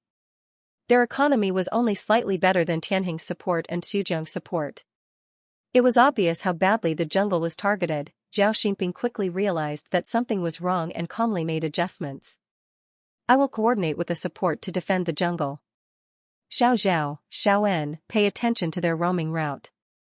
With the help of the 2, the pressure on Northern Shepherd's jungle was temporarily reduced. However, Tianheng's ability to snowball was very strong. Qingxing was very wretched. He always appeared to clear the jungler after confirming Zhao Xinping's position. As soon as Zhao Xinping returned to the bottom lane, he would retreat. The spectators couldn't help but laugh at him. Xiao Xing is like a coward in this game. As soon as Sister Xinping appears in the bottom lane, he immediately retreats. It's like a mouse seeing a cat. Qing Xing's thought was, a real man knows when to yield and when to stand tall, let him fight Sister Xinping's warrior one-on-one? His brain wasn't flooded. Before an archer developed, it was impossible for him to beat a warrior. Moreover, Sister Xinping had a support with her. Therefore, he should run without hesitation. Being a coward for a few minutes was so that he could bite people when he retracted his head in the future. The game continued. Both sides fought fiercely around the jungle. Qing Xing didn't die even once. Zhao Xinping said, force the bottom lane and kill their archer. We can't let Xiao Xing develop. Northern Shepherd's mid laner and jungler rushed to the bottom lane after hearing the order. Although Qing Xing hid behind the tower and didn't dare to come out, Northern Shepherd's support immediately sped up and rushed to the tower. This time, he couldn't return smoothly and was killed by Northern Shepherd in a 4v1. Yamu said sympathetically, poor Xiao Xing. The bottom lane has become an orphan and a sterile lane? Brother Dong laughed. Tianheng doesn't care about Xiao Xing at all. They let him develop on his own. The support, mid laner, and jungler invade the jungle crazily to control the rhythm of the game. Yao Mu said, yes, they stole the Vanguard Dragon while Northern Shepherd was trying to catch Xiao Xing. Although Xiao Xing was killed, the kill ratio of both sides was now 22, however, Northern Shepherd was still having a hard time in this game. Rhythm was a very important factor in a game. The side that controlled the rhythm would have the upper hand. Tianheng calculated the respawn time of all the buffs in the jungle and repeatedly stole the dragon, causing Northern Shepherd's jungle economy to be unable to keep up. Even if Northern Shepherd's team had an advantage in the top and bottom lanes, if the jungle economy couldn't keep up, the team's economy would be worse than the opponent's. Over time, the gap would widen. Tianheng had grasped Northern Shepherd's Achilles heel, the jungle. Northern Shepherd's strongest players were the top, mid, and bottom lane players. These three players were all world-class players in lane, so it was very difficult to beat them in lane. However, the jungler's awareness and rhythm were far inferior to Qi Shua's. In the first wave, the jungler was level 6. He soloed Zhao Sinan and stole the red buff in the jungle. In the second wave, the support suddenly appeared in the mid lane and teamed up with the mid laner to kill Xiaoen. Qi Shua arrived in time and the three of them stole the blue buff in the jungle. These two waves were timed to the respawn time of the buff. In the third wave, when Northern Shepherd went to the bottom lane, Tianheng didn't help at all. Instead, they stole the Vanguard Dragon. Zhao Xinping said confidently, this round, Qi Shua must be the one commanding. Previously, when they fought Jingxia and Yueying, Yi Xiaoyang was the one commanding. After a long time, everyone thought that Tianheng had already decided on Yi Xiaoyang to command the playoffs, and that Qi Shua had already handed over the command. Who would have thought that Qi Shua would be the one commanding Northern Shepherd today? On the surface, the two vines controlling the field was just a binding strategy. The real core of this lineup was actually the jungler ninja, who had fast support speed and strong burst power. Qi Shua was the real core of the jungle. Every time there was a crucial battle, Qi Shua's ninja would appear in time and gain the advantage. Over time, his jungler became the biggest boss in the game. Zhao Xinping realized that something was wrong and immediately said, keep an eye on Qi Shua. Don't let him lead the tempo. Tianheng took advantage of the Vanguard Dragon's advantage and quickly took down the top tower. Although Northern Shepherd immediately swapped out the bottom tower and didn't seem to suffer a loss, Zhao Xinping had a strange feeling. Qi Shua had completely controlled the tempo of this game. Was Northern Shepherd just passively following Tianheng? After the three Vanguard Dragons were taken care of, Qing Xing came to the mid lane, and Tianheng began to force the team in the mid lane. It was the first 5v5 team battle. Qi Shua found the best ambush position and decisively pressed attack. His commanding style was different from Yi Xiaoyang's. He didn't talk much and simply clicked on the signal. Therefore, every time Qi Shua commanded, the live chat channel would be quieter. Old Qin went to initiate the team battle with a big move, but unfortunately, he didn't get to the crucial hero and only Zhao Xinping from Northern Shepherd was taunted. Zhao Xinping seized the opportunity and immediately said, "Attack." Little Zhao quickly flashed behind Xing and used a series of combos to cripple him. Xiaoan used a big move from afar and instantly killed Xing, who had little HP left. As soon as the team battle began, the archer suddenly died. Northern Shepherd's advantage in a 5v4 was obvious. However, just as Zhao Xinping and Zhao Sinan were about to join forces and attack Yi Xiaoyang, a melodious song rang out and a green blood replenishment array slowly rose up under their feet. Forest Messenger, a song healed their teammates while releasing the Vine of Imprisonment control skill. Zhao Sinan and Zhao Xinping were both warrior heroes with short arms. If they wanted to kill someone, they had to get close to them. With this Vine of Imprisonment, they couldn't move. Yi Xiaoyang's vines flew out almost at the same time. 4 vines quickly circled in the air and wrapped around the siblings in the blink of an eye. The sharp thorns on the vines would cause a negative effect of bleeding to the target that was bound. In the blink of an eye, 5 layers of bleeding had appeared. The siblings' blood dripped down like a waterfall. At this moment, Qi Shua entered the scene in time and quickly took their lives. Zhao Xinping, Zhao Sinan, F***ck. How is that possible? Xiaoan was helpless. I'm going to run. However, Yi Xiaoyang used his actions to tell him, don't even think about running. A vine quickly stretched out and wrapped around Xiaoan, who was about to escape. Qi Shua sent his own shadow to quickly move forward and kill Xiaoan in 2 hits. Triple kill. Little Xing's life in exchange for 3 cores of Northern Shepherd. Tianheng had profited greatly. Only Northern Shepherd's poor jungler and support with no attack power were left. They wanted to cry but had no tears. Yao Mu said excitedly, Tianheng's team battle, is it a sacrifice to the heavens and mana infinite? Little Xing suddenly died at the start of the game, but in the end it was a 1v3 trade? Brother Dong said, why do I feel like Little Xing is more like bait? He purposely baited Northern Shepherd's warrior and tricked Xiaoan into using his ultimate? Yao Mu laughed. Tianheng's double bind formation seems to be very effective against Northern Shepherd's double bind formation. As long as 2 warriors get close to each other at the same time, Forest Messenger and Forest Master's double vines can control them and make them unable to move. Moreover, Forest Messenger can heal and defend. When one side heals, the other side heals. It's very easy to win a team battle. Tianheng's formation was indeed specially prepared to fight against Northern Shepherd. Warriors have short legs and are afraid of crowd control. As long as you dare to come over, we will use vines to bind you. It turned out that this formation was indeed effective against Northern Shepherd. Qi Shua's rhythm was too strong. From the moment he stole the first red buff, he calculated the timing and crazily invaded Northern Shepherd's jungle. After Little Xing revived, he followed his teammates and crazily pushed the tower. When the opponent's warrior wanted to cut him, Xujiang and Yi Xiaoyang worked together to control the field with vines. Xing flashed to the distance and shot wildly. In the blink of an eye, Little Zhao and Little Zhao were crippled. Qi Shua entered the field to reap the harvest. Northern Shepherd's front line was all down, and it was difficult to defend the high ground. The match ended in 25 minutes, and Tianheng took the lead. Yi Xiaoyang looked at Qi Shua, patted his shoulder, and praised, good command. Qi Shua raised the corner of his mouth, it's because everyone cooperated well. Last year, on the stage of the Star City Esports Center, Qi Shua's jungle was suppressed by Northern Shepherd. Old Nia and Anning's bottom lane were also destroyed by Northern Shepherd's Zhao Xinping. That match was Old Nia and Anning's last match. They retired with regrets. Today, Tianheng's jungle was no longer suppressed.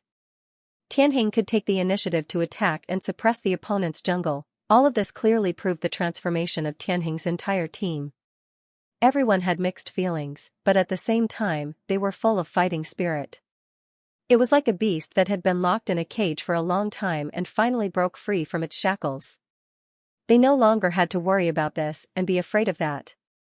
They could bring out their favorite heroes and fight without holding back. They won beautifully and lost without regrets. They enjoyed the process of every match. Translator, Endless Fantasy Translation Editor, Endless Fantasy Translation. Tianheng's pace in the first round was too good. The Northern Shepherd coach watched the entire process from the sidelines and couldn't help but admire Qi Shua's control of the jungle. Northern Shepherd's weakness was indeed in the jungle. Tianheng's coaching team had clearly studied the strategies to counter Northern Shepherd. Especially after Northern Shepherd chose to play on both sides, Tianheng's last player, Forest Lord, played 2 vines to control the field, which was very effective against 2 close-range players. As long as the jungler coordinated and controlled the vines, De and Xiao Zhao wouldn't be able to finish off Tianheng's back line. Qi Shua would be able to find the best time to enter the game and counterattack. After the game ended, there was a few minutes of rest. Northern Shepherd's coach immediately came to the soundproof room and encouraged everyone. "It's okay. I made some mistakes in the BP in the first round. Don't be discouraged. In the second round, we'll target Qi Shua's jungle. Xinping, you'll be the archer. Is that okay?" Zhao Xinping said straightforwardly, "No problem." The coach said, "In the early stages, we'll invade their jungle. Xiao En, use the explosive spike and cooperate with Xiao Zhao to kill people. Xinping, use the time to develop. When you fight with them later, remember to kill Lai Yang first." Everyone nodded in unison. Understood. In this round, they killed Xiaoxing twice. In the end, the 5 versus 14 was controlled by the jungler and lost. It was clear that even if Tianheng's archer was killed, the jungler and jungler could still win the team battle. Tianheng's core had always been the jungler and jungler.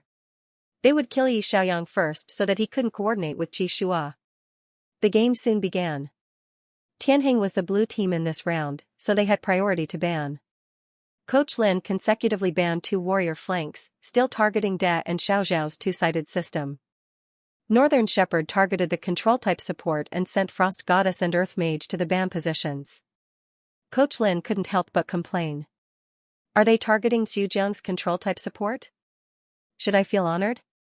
Zhujiang asked with a smile. Yi Xiaoyang said, "Of course. The 2 of us working together has disgusted them." Qingxing smiled and said, "Our Tianheng city has 2 mid-laners. They eliminated 2 mid-laners, which means they eliminated both Brother Yang and Brother Chu. But this way, all the positions of the shooters will be opened up." Qingxing rolled up his sleeves and said excitedly, "Can I choose, shooting arrow?"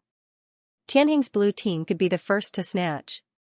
Coach Lin decisively snatched the new hero that Qingxing had recently been very fond of, shooting arrow meteor. Northern Shepherd took the combo and snatched Sharpshooter and Vampire Duke as the top laner. Tianheng floor 2/3 chose the support, Radiant Shield, and the top laner, Paladin, as the 2 front row meet. Northern Shepherd took down the jungler Pugilist. Many viewers in the livestream began to speculate, will Tianheng take the Sun, Moon, and Star system again? Little Star took Shooting Arrow, Yang took Suncaster, and Chi Dui took Waning Moon's Shadow, continuing with Sun, Moon, and Stars. But in the second phase, Northern Shepherd directly eliminated Waning Moon's Shadow, which was a very good jungler. He also eliminated Lord of the Abyss, breaking Tianheng's 2 systems. Tianheng targeted the mid laner and banned 2 mages. In the end, Tianheng did not choose Sun, Moon, and Stars. The mid laners chose the classic combo, King of Fighters, and Goddess of Destiny. Northern Shepherd picked the high burst damage, Illusionist, to assist in taking down White Bear. Yamu said, "Both lineups are quite comprehensive. Northern Shepherd has a lot of control skills, while Tianheng has a classic mid laner combo. Let's look forward to the second round." As soon as the second round began, Northern Shepherd played very fiercely. Their mid laner, jungler, archer, and support formed a team to counter Qi Shua's red buff. Although Zhujiang saw it, he and Little Star were no match for them in a 2v4. Qi Shua and Yi Xiaoyang were defending against the blue buff, so they missed Northern Shepherd. As a result, Northern Shepherd's 4 players were the fastest to counter the red buff. When Qi Shua went to the opposite side to counter the red buff, Xiao En immediately went back to defend and chased him away with Little Zhao. Qi Shua started with 1 buff, while Northern Shepherd started with 3 buffs. They had a slight advantage. However, Qi Shua stopped his losses in time and stole the river crab in the middle lane to salvage the situation. Both teams' junglers developed quickly. In this round, Xiaoan took the first blue buff and reached 6 before Yi Xiaoyang. Qi Shua started with a single buff, so his leveling speed was a few seconds slower than his opponent's. Yi Xiaoyang immediately reminded him, "Mid laner miss, be careful." After Xiaoan reached 6, he immediately went to support the bottom lane. Northern Shepherd's jungler also came over. It was a 4v2. Zhao Xinping took the first blood from Qingxing and quickly took down Lil Dino. Qi Shua frowned and said, "Their tempo is very fast. Stay calm." Northern Shepherd's tempo was indeed very fast. After the 3 buffs, the mid laner and archer reached 6 before Tianheng. After Zhao Xinping finished the first wave of attacks, he buried himself in the jungle to develop and swept the resources in the bottom half of the jungle. Xiaoan went to the top half of the jungle and also ate a lot. He even made a pair of sprint shoes and followed the jungler around. Tianheng quickly gathered his junglers in the middle of the game and wanted to break Northern Shepherd's tempo. However, Xiaoan's sense of smell was very sharp. He hid in the bushes with his jungler in advance. When Yi Xiaoyang wanted to support him, the jungler suddenly jumped over and used crowd control. Xiaoan followed closely and used flash to instantly kill Yi Xiaoyang. Illusionists were originally very good at dealing high damage. Yi Xiaoyang's Goddess of Destiny couldn't withstand the opponent's combo and couldn't reach the scene in time. Qi Shua decisively retreated. Yi Xiaoyang said helplessly, "They specifically waited for me." Qi Shua said, "Northern Shepherd should be under the command of Xiaoan, right?" Yi Xiaoyang also thought so. "I think so too. The mid laner has been leading the tempo." In the commentator's seat, Yaomu analyzed, "Northern Shepherd is probably under the command of Xiaoan. He's been leading the tempo for the past few rounds. As far as I know, Xiaoan was also a very good commander during the European tournament. However, after he joined Northern Shepherd, he has been trying to integrate into the team. During the regular season, he didn't command a single game." Brother Dong smiled and said, "Yes. Xinping is a marksman after all. He can't see the situation in the mid and bottom lane. Marksmen need to focus on their development. There are actually too many limitations in commanding a team battle." As for Xiao Zhao, his style is very hot-blooded. Sometimes he's a little impulsive and not calm enough. Xiaoan is the most suitable commander for the playoffs. In the second game, although Tianheng regained their tempo in the middle of the game, they fell behind a little in the early stages. Northern Shepherd's crazy snowballed, causing the economic gap between the two sides to be too big. Zhao Xinping's development was too good. In the later stages of the team battle, her sharpshooter also showed the power of a joint top sniper. She hit Tianheng's backline 5 times in a row. Xiaoan and Xiao Zhao worked together to cut the backline. Both of them died, but they exchanged 3 Tianheng's players. 2 for 3, Northern Shepherd made a big profit. Zhao Xinping led the minions to defeat Tianheng's crystal. After winning the game, Xiao Zhao excitedly reached out and patted Xiaoan. "Bro, good job." Xiaoan said, "No rush, no rush. 11-1, we'll have to start again." Both sides had a score of 11-1. The first 2 games were tied, so it was equivalent to playing a BO3 again. The third game was very crucial. Coach Lin came to the soundproof room and said, "Northern Shepherd has changed their commander. The tempo is very fast. We must stabilize in the third game." Qi Shua looked at Yi Xiaoyang. "Yang Yang will be the commander. You and Xiaoan are both in the middle lane, so you can see his movements more clearly." Yi Xiaoyang agreed without hesitation. "No problem." In the third game, Tianheng was replaced by Yi Xiaoyang. Their playstyle was obviously more hot-blooded. There were more small-scale team battles. The mid laner and jungler's coordination was very fast. And Northern Shepherd obviously couldn't react in time. Yi Xiaoyang wasn't level 6 yet, but he dared to jump the tower and kill Zhao Xinping. He was the number 1 Iron Head. In the end, Yi Xiaoyang died, but Qi Shua was killed. After Qi Shua developed, he became the boss of the game. He continued to team up with Yi Xiaoyang to attack the bottom lane. Zhao Xinping was ganked crazily, and the game ended before she could develop. Yao Mu said excitedly, "Tianheng 21, Northern Shepherd, Tianheng is the first to get the match point." However, Northern Shepherd wasn't easy to bully. In the fourth game, Northern Shepherd was the blue team. Xiaoan was the first to steal the hero, Dark Witch. This hero was very compatible with Xiaoan's personal characteristics. According to Yi Xiaoyang, every time Xiaoan spoke in the group, she would add a split JPG emoticon, and this hero could indeed split. Dark Witch could split into a wizard's puppet and let the puppet stand in a designated position to take damage for her. It could also switch positions with her at any time to control the opponent. The controls were very complicated but also very flexible. The difficulty of this spell was comparable to Lord of the Abyss. In the first stage, Northern Shepherd directly eliminated Yi Xiaoyang's Lord of the Abyss and let Xiaoan choose Dark Witch.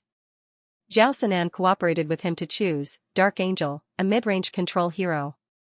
Zhao Xinping didn't choose an archer in this game. She saw that after Yi Xiaoyang took the mid-laner, she chose Berserker, a warrior with a strong burst. Most of the time, this hero was played by little Zhao. She didn't expect to give it to Zhao Xinping. Her younger brother's Berserker was like a mad dog, desperately chasing and biting people. Her sister's Berserker, on the other hand, was like a calm and fierce hunter, seizing the opportunity and killing people in one shot. Both sides pulled at each other in the fourth game, entangling until the end of the 28 minutes. In the final critical group battle, Xiaoan released a split wizard's puppet, found Little Star's position, and used a combo to kill Little Star. Yi Xiaoyang backhanded and killed Xiaoan with a big move. However, Zhao Xinping was calmly waiting for an opportunity in the bushes. The moment Yi Xiaoyang made his move, she suddenly flashed over and slashed the big sword in her hand 3 times, instantly killing Yi Xiaoyang. Qi Shua wanted to save him, but Zhao Sinan was specifically watching him. The siblings worked together to cripple Qi Shua, and Northern Shepherd quickly took down the big dragon. Brother Dong was so excited that his voice was hoarse. Northern Shepherd took the big dragon and won the 4th game. Yao Mu said, Tianhing took the lead and took a 21-1 lead. If Tianhing wins this game, they'll be the champion. Northern Shepherd also knows this, so they gave it their all and fought fiercely for 30 minutes, equalizing the score with a 22-1 lead. Brother Dong said, today's game was really exciting. Both sides fought fiercely back and forth. With a 22-1 draw, the crucial deciding game will determine the champion of the S10 League. Yao Mu said, the deciding game of the playoffs is a blind pick rule. The hero pool is open to both players at the same time, and they can choose the same hero. I believe that both sides will bring out their strongest lineups. Brother Dong said, there will be a long break before the deciding game. Let our players calm down a little. Don't leave, everyone. Come back immediately after the commercial break. Both players left the big stage and went to the backstage lounge. 22-1. This score was also within Qi Shua's expectations. After all, the strength of Northern Shepherd's top, middle, and bottom lanes was not to be underestimated. In addition, Xiaoan's command was very fast. Tianhing played very passively in the 2nd game, and they lost the 4th game in a crucial wave. In any case, the first 4 games were a thing of the past. The deciding game was the key. Let's just blindly choose. They did not know what hero Northern Shepherd would choose, so they could not counter it during the BP stage. Similarly, Northern Shepherd did not know what strategy Tianhing would use. At this point, it all depended on the skill of the coaches and some luck. Of course, it was still unknown whether the lineups would be able to counter them. Yi Xiaoyang only knew that if they wanted to win the deciding game, the player's mentality must be stable. Qi Shua looked back. Xiao Xing's face was a little pale. Although the little guy tried to keep a smile on his face, his clenched fists betrayed his nervousness. It was their first time in the playoffs, and their first time in the deciding game of the finals. The next game would determine who the champion was. The slightest mistake could ruin an entire season's worth of hard work. It would be strange if they were not nervous. Qi Shua looked at Yi Xiaoyang. Yang was indeed not nervous at all. This Omega was really a freak. He raised the corner of his lips slightly, looked at his nervous disciple, and said, Qingxing, come with me. Qingxing was stunned for a moment, then turned and followed his master. Qi Shua brought him to a corner and whispered, how long have you been an esports player? Qingxing whispered back, more than 2 years, including the youth training camp. Qi Shua said, back then, I only stayed in the youth training camp for less than half a year before my master forced me to participate in a competition. I was nervous during the finals too. Qingxing's eyes widened in disbelief. Huh? But in the finals of S6, didn't Master use Blood Cloak Thorn to get a pentakill and become the MVP of the finals? Qi Shua said calmly, I'm not nervous when I'm killing someone. Qingxing was speechless. Qi Shua patted him on the shoulder and said, don't be afraid. Your brother Yang and I will always be by your side. Old Qin and Xujiang will also protect you. This is the last game of S10 in China. Don't think about anything else. Just play well. Qingxing nodded vigorously. Yes, I understand, Master. Qi Shua patted him on the shoulder gently and said encouragingly, you've always thought that meeting us was the luckiest thing that ever happened to you. But in fact, Yang and I are also lucky to have met a talented kid like you and have watched you improve and grow so quickly. Qingxing was speechless. When he heard this, the 18-year-old boy's eyes suddenly filled with tears. So, Master and Brother Yang both admired him, the two of them had been guiding him and watching him improve continuously. It must be a kind of gratification for them, right? As the disciple that you personally nurtured, I definitely can't let you down. Qingxing clenched his fists and secretly encouraged himself. When he returned to the team, Qingxing's expression had returned to normal. Yi Xiaoyang leaned over curiously and asked Qi Shua, what did you say to him again? Qi Shua briefly repeated what he said. Yi Xiaoyang couldn't help but give him a thumbs up. You really know how to win people's hearts.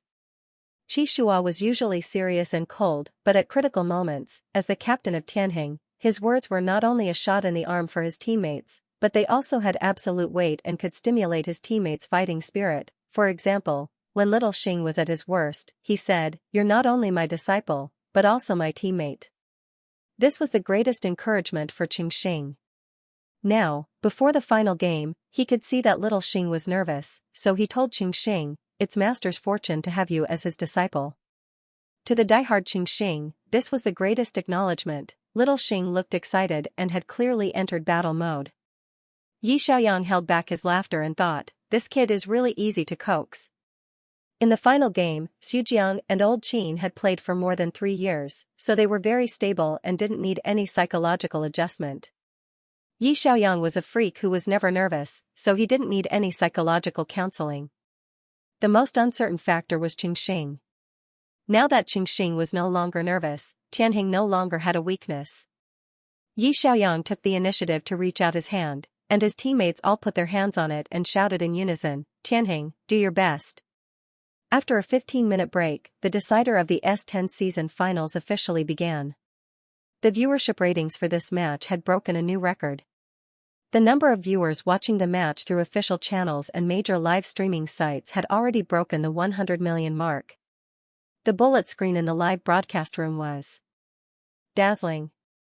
Some were cheering for Northern Shepherd, while others were shouting for Tianheng to win. Before the decider began, the officials once again started the final round of guessing. The netizens threw in their guessing coins, and the support rate for both teams was exactly 50%. It was a tie. It was rare to see such a result in a normal match. Yao Mu said, in normal matches, even if teams are evenly matched, there would be a slight difference in the support rate before the match. For example, 49-51, 48-52. This is the first time in the S10 season that such a tie has happened. It looks like everyone has a lot of confidence in Northern Shepherd and Tianheng. Brother Dong said, the final round will determine the winner. Both teams are choosing their heroes blindly, omitting the BP segment. Therefore, there is no need for heroes to target each other. There might even be a repeat hero. Yao Mu said, that's right. In the previous match between Northern Shepherd and Moon Shadow, both sides chose Sharpshooter for the deciding match. I wonder what kind of lineup Northern Shepherd and Northern Shepherd will choose. On the big screen, both teams had already put on their headphones and were ready for the final match. The referee signaled for the match to begin. Brother Dong raised his voice and said, friends in the audience, the final decider of the S10 season finals is about to begin. Let us cheer for both teams with a warm round of applause. The stadium was filled with thunderous applause.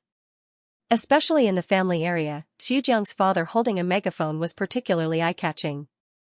Qi Shua's parents, Yi Xiaoyang's brother, and Little Star's family were also cheering for them. In the soundproof room, although the cheers of the audience could not be heard, everyone knew that this was the last round of the S10 season. They would definitely give it their all. The match officially began. Without the BP segment for the decider, the 10 players from both teams would blindly choose their heroes, and the results would be announced at the same time. Although it was a blind selection, the players would not blindly choose based on their preferences. The coaching team must have come up with a strategy in advance. How would both teams respond to this crucial decider? The audience was filled with anticipation. The countdown of 30 seconds was extremely long, but from the looks of the contestants, no one seemed to be nervous. Especially after the camera was pointed at Xianxia, not only did he not feel nervous to the point that his face was stiff, he even smiled at the camera and made a gesture to cheer him on, which caused the audience to scream. The countdown ended, and the lineups of both sides were announced at the same time. Tianhuan Squad, Black Dragon Knight, Top Laner, Shooting Arrow, Archer, Frost Goddess, Support, Lord of the Abyss, Mid Laner, Stealth Thief, Jungler. Northern Shepherd Squad, Rose's Edge, Vampire Duke, Giant North Sea Monster, White Bear, and Time Traveler, as support. The audience was a little surprised when they saw the lineup. Yamu said, the lineups of both sides aren't anything new. The 5 players from Tianjing are all using their favorite heroes. Could it be said that this is the national server's lineup? Northern Shepherd has always used Sharpshooter in the previous decider of Yueying, but in this game, Sister Xinping has chosen the side, and it's still a double warrior system. Brother Dong said, Northern Shepherd's side can't hold the front row, so they chose the more tanky jungler, White Bear. The mid laner is Giant North Sea Monster, Xiaoan's first famous hero in the European region. The support can increase speed and heal. The overall lineup is very comprehensive. In a team fight, the 2 sides can circle around the back and kill Tianjing's center position as fast as possible. Yamu said, however, Tianjing's mid laner and jungler are more flexible. Lord of the Abyss and Stealth Thief are not that easy to kill. The key is still the positioning during a team fight. The countdown was about to end, and the second floor, Stealth Thief, and the third floor, Lord of the Abyss, changed their common skills to Punishment at the same time. The sharp-eyed Brother Dong noticed this and couldn't help but say, double punishment. The third floor gave it to Lai Yong, so the Lord of the Abyss must be used by Lai Yong. He brought punishment, could it be? Yamu said excitedly, could it be a double jungler? Not long ago, Tianjing chose Lord of the Abyss in the first stage of the winners group. The opposing coach thought that this mid laner was played by Yi Xiaoyang, so he frantically banned Qi Shua's jungler in the second stage. In the end, the ban was lonely. Qi Shua actually used Lord of the Abyss as a jungler. Today, Lord of the Abyss still brought punishment, but it was given to Yi Xiaoyang on the third floor to use. Brother Dong asked doubtfully, Lai Yang also knows how to jungler? Yamu smiled and said, I only know that he once used Illusionist to jungler in a ranked game. That was already a year ago. After becoming an esports player, he duos with Captain Qi every day. He must have learned the rhythm of jungler. After all, the brainwaves of the sun and moon combo are synchronized. In the livestream, many Tianjing fans were excitedly spamming the screen. Tianjing has a double jungler after having a double archer and double mid laner. Northern Shepherd has a double jungler. 2 world champions? Tianjing has a double jungler, and they are also 2 world champions. Although the choice of heroes in the deciding game was not very new, and they were all used in the previous game. However, changes in positions and innovations in playstyles were likely to bring about a completely different battle experience. This was Tianjing. They were always trying to change, and they were always looking for breakthroughs. Could Yi Xiaoyang jungler? This question lingered in the hearts of many viewers. Was it reliable to use a double jungler system in the deciding game? What if it failed? Tianjing's fans were excited and nervous. If they won, of course, everyone would praise Yi Xiaoyang for being awesome. Not only did he know how to use a mage mid laner and archer mid laner, but he also knew how to use a mage to jungler. But what if he lost? Yi Xiaoyang would definitely be the scapegoat. Who told you to use Retribution instead of Blink in the deciding game? The fans were all worried for Yi Xiaoyang. On the other hand, Yi Xiaoyang, who was in the soundproof room, still had a smile on his face. He had a confident expression that said, I can do anything. Before the map was loaded, he even turned around to look at Xianxia. No one knew what he was saying. Xianxia nodded in agreement. Yamu smiled and said, the two of them should be communicating. Which jungler should they fight first? Brother Dong said, Stealthed Rogue, needs red buffs more, and Lord of the Abyss, needs blue buffs more. In my opinion, the two of them should work together to counter the blue buffs. 2 Retribution, double insurance. The game officially began. As expected, Yi Xiaoyang took Xiaoxing and Xujiang to the opposite jungler with the blue buff. Northern Shepherd knew that Tianheng's jungler would definitely come to counter the buffs, so they sent the support to defend the jungler in advance. The mid laner, Xiaoen, went to clear the junglers first. The two sides pulled at each other in the jungler for a while. Since Stealthed Rogue could turn invisible, Northern Shepherd's players couldn't determine whether Xianxia was hiding nearby. So they didn't dare to be careless and directly pulled the blue buffs back to full health. Only the audience with God's perspective knew that Xianxia had been hiding in the bushes in the middle lane at the start of the game. He waited for Yi Xiaoyang to lead his teammates to counter the blue buffs, then he quietly snuck over from the dragon pit and stole the red buffs as quickly as possible. Yamu didn't know whether to laugh or cry. Tianheng is using a diversion tactic. The audience had God's perspective, but Northern Shepherd's players could only see the area they were looking at. Xianxia's jungler could turn invisible, and Yi Xiaoyang and his teammates were fighting so fiercely. Northern Shepherd naturally thought that Xianxia was nearby. In the end, Yi Xiaoyang was only pulling aggro on purpose to attract Northern Shepherd's attention, while Xianxia secretly stole the red buffs. Tianheng's 3 players once again crippled the blue buffs. Northern Shepherd's jungler quickly dealt the punishment, and the first wave of blue buffs ended with Northern Shepherd's victory. However, when Northern Shepherd's jungler returned to the red buff area, he was dumbfounded. Where's my red buffs, where's my little minions? Zhao Xinping couldn't help but frown when he saw this. Their real target is the red buffs. Xiaoen said, they're coming to the middle lane to snatch River Crab. Northern Shepherd's jungler immediately headed to the middle lane, but Xianxia had already set up an ambush there. The moment Northern Shepherd's jungler rushed over, he accurately smashed his opponent with a QW double combo. Yi Xiaoyang immediately followed up with Black Shadow's mark and surrounded him, turning White Bear into a bear with low health. White Bear had no choice but to return home. Xiaoen tried to snatch River Crab, but Yi Xiaoyang cleanly dealt a punishment. Then, Xianxia went to fight the blue buffs, and Yi Xiaoyang followed up. After Xianxia crippled the blue buffs, Yi Xiaoyang took the blue buffs with a Q skill. In the bottom lane, Xujiang and Qingxing went straight into the jungle to snatch their own red buffs after clearing the minions. Yamu said, Northern Shepherd's opening is in a state of semi-collapse. Tianheng has 3 buffs, and they even let the mid laner get the blue buffs. Brother Dong said, Lord of the Abyss will speed up the pace of clearing minions at the front lane after getting the blue buffs. The casting speed of the 3 black shadows will be faster, and the E-skill's black shadow transposition will allow them to support the top and bottom lanes faster. Northern Shepherd's jungler, White Bear, returned to the base to replenish his health. In the beginning of the game, he only received experience from one of the 4 jungles. This kind of semi-collapse opening would make Northern Shepherd very passive in the early game. Fortunately, he was just a tool. It didn't matter if his economy was low. He just needed to let the core players of the 3 lanes develop as soon as possible. Xiaoen looked at the game panel and said, our jungler is level 6, and our mid laner is also level 6. Everyone, be careful. In the previous games in Tianheng, Xianxia was the first to reach level 6, and Yi Xiaoyang had to wait for a wave of minions to reach level 6. However, in this game, Yi Xiaoyang's Lord of the Abyss was a mid laner jungler, and he had the skill, Retribution. His first equipment was a magic jungler's knife, which had the effect of increasing damage when attacking monsters and increasing the experience gained from killing monsters. The reason junglers leveled up faster than other players was because of the experience gained from killing monsters. Yi Xiaoyang didn't miss a single minion.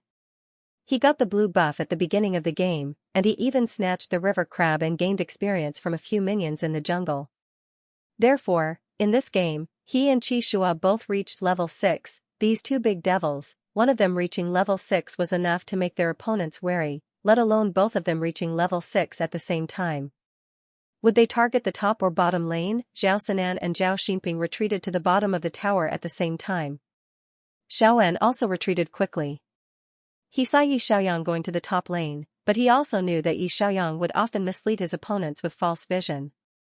He couldn't only believe what he saw. Maybe this guy would come back. Just as he thought this, he saw a black shadow suddenly jump out from the bushes. Almost in the blink of an eye, 6 symbols appeared above Xiaoan's head, and his health plummeted. Xiaoan decisively used blink.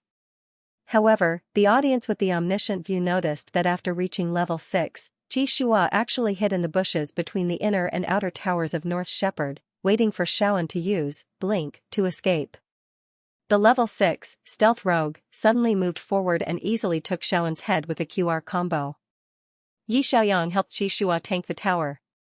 Qi Shua turned around and left, and Yi Xiaoyang switched positions with the black shadow and retreated. The two of them attacked from different directions, splitting up to tank the tower and retreating one after the other. Their coordination was as smooth as flowing water.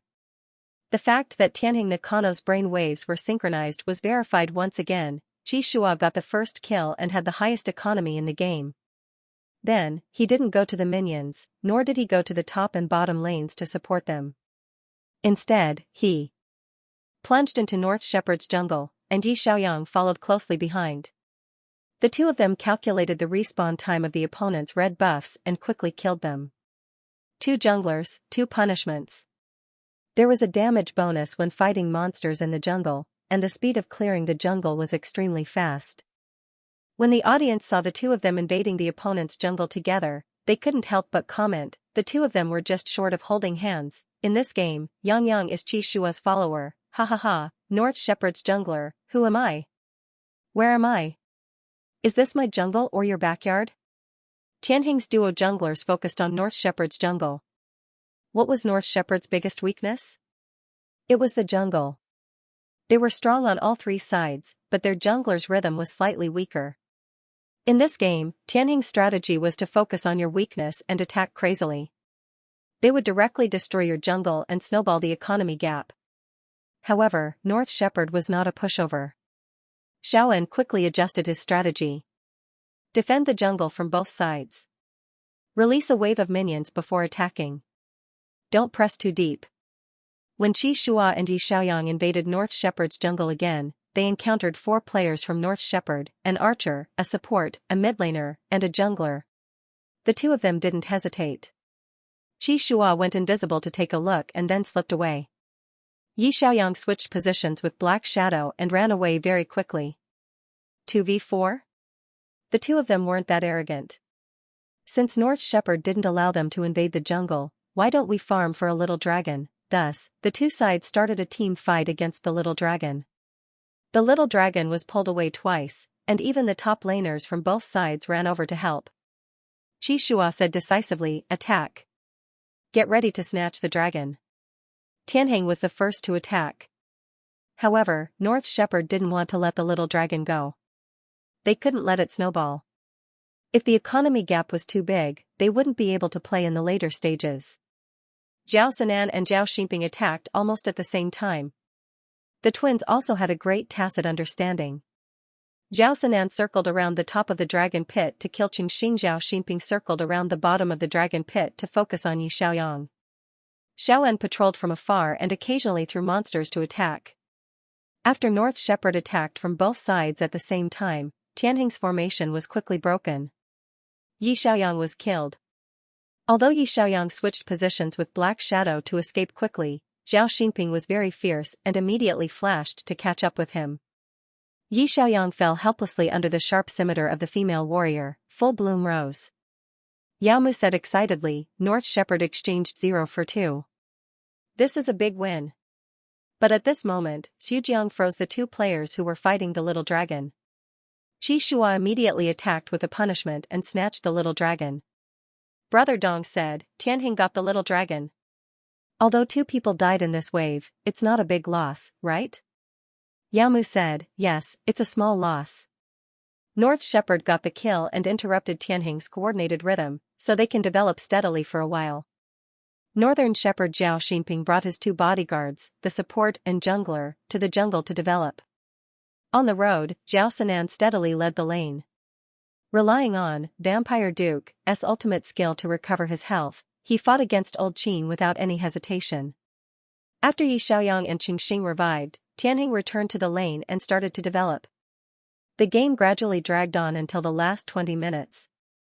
At this time, the economic gap between the 2 sides was not as big as it was at the beginning. Zhao Xinping made up for it. From the game panel, Qi Shua still had the highest economy in the game. Yi Xiaoyang and Zhao Xinping were tied for second, and Xiao En, Zhao Sinan, and Qingxing were tied for third. Although Old Qin and Xujiang's economy was lower, North Shepherd's jungler's economy was nothing to look at. He only made a defensive vest and a support. Overall, Tianheng's team led by less than 1,000 yuan. They could fight in a team battle, but they might not win. After all, North Shepherd's 2 fighters were too much of a threat to Tianheng's archer and mid laner. Qi Shua calculated the respawn time of the opponent's red buff and said, "Lure them over and prepare for a team battle." His teammates pressed, "Roger."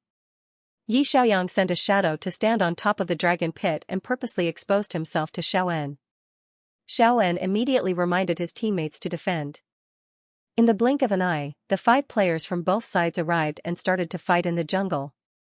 This was because the North Shepherd players knew that once Tianheng stole the red buff and the rhythm of the jungle continued to collapse, the economic gap between them would widen again.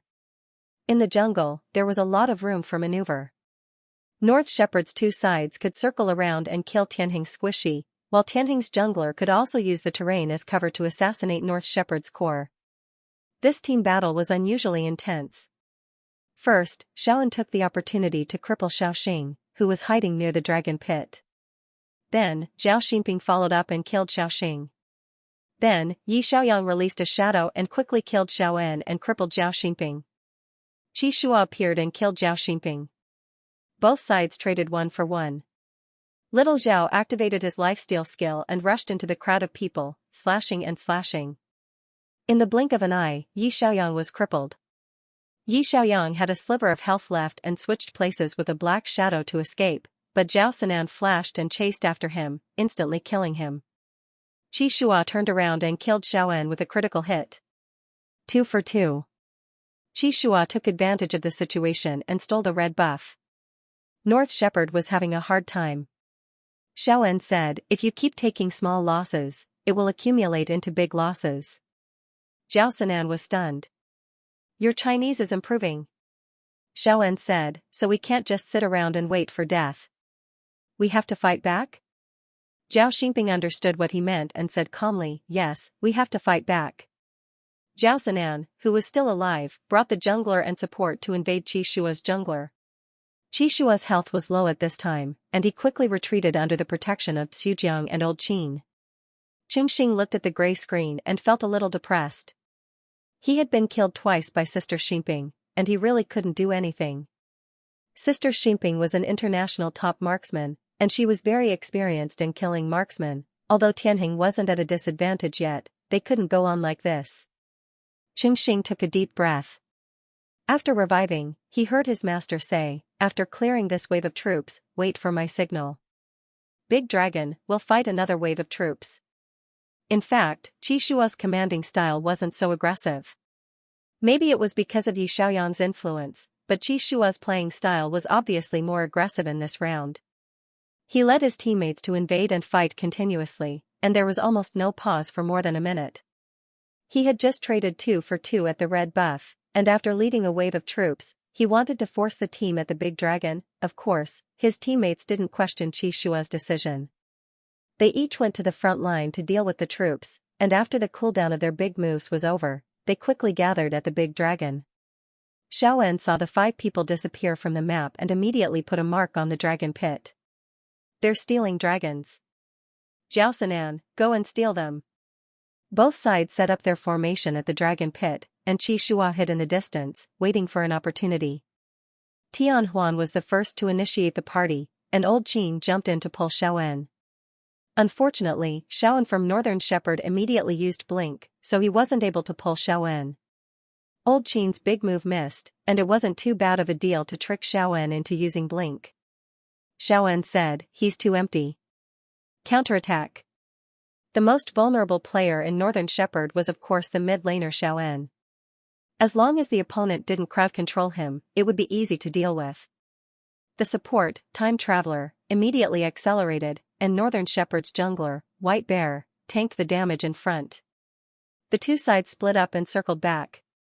Just as Zhao Xinping was about to attack, Qingxing suddenly made an amazing move. He blinked to the top of the dragon pit. Zhao Xinping originally blinked to attack him, but when little Xing ran away, his skill couldn't reach him. Qingxing was overjoyed, and immediately used his big move, Meteor Arrow, to shoot wildly. Countless flying daggers rained down like a storm, and not only did Zhao Xinping have 5 layers of bleeding, but it also alerted the big dragon. The big dragon let out a roar in the dragon pit, and it happened to hit Zhao Xinping, who was nearby. Yi Xiaoyang seized the opportunity and used a black shadow to kill her.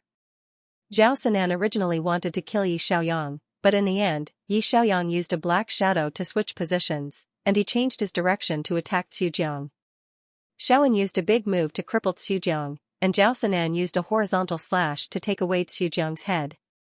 However, before Xujiang died, he used his W freeze skill on Zhao Sinan, which happened to freeze him.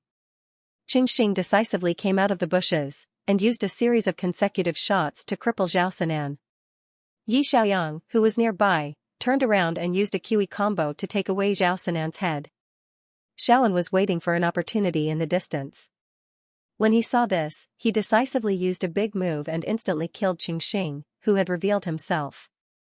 Little Xing had just quickly moved around and shot from the flank, crippling all of Northern Shepherd's support and jungler. At this time only Yi Xiaoyang, Old Qin, and Qi Shua were left in Tianheng. Northern Shepherd's support, jungler, and Xiaowen were left with low HP. Old Qin was tanking the damage in front, and he only had a sliver of HP left. After he used his last Q skill, he died under the pursuit of Northern Shepherd's jungler, White Bear. At this point, they could have retreated. However, Qi Shua gave Yi Xiaoyang the signal to initiate an attack. Qi Shua, who had been hiding in the bushes, used a big move to make himself invisible, and used a QWR combo to take away Xiaowen's HP. Yi Xiaoyang quickly switched positions with his black shadow and killed Xiaowen, who only had a sliver of HP left. When the audience saw this, they seemed to understand something. Yao Mu was the first to react. "Oh my god!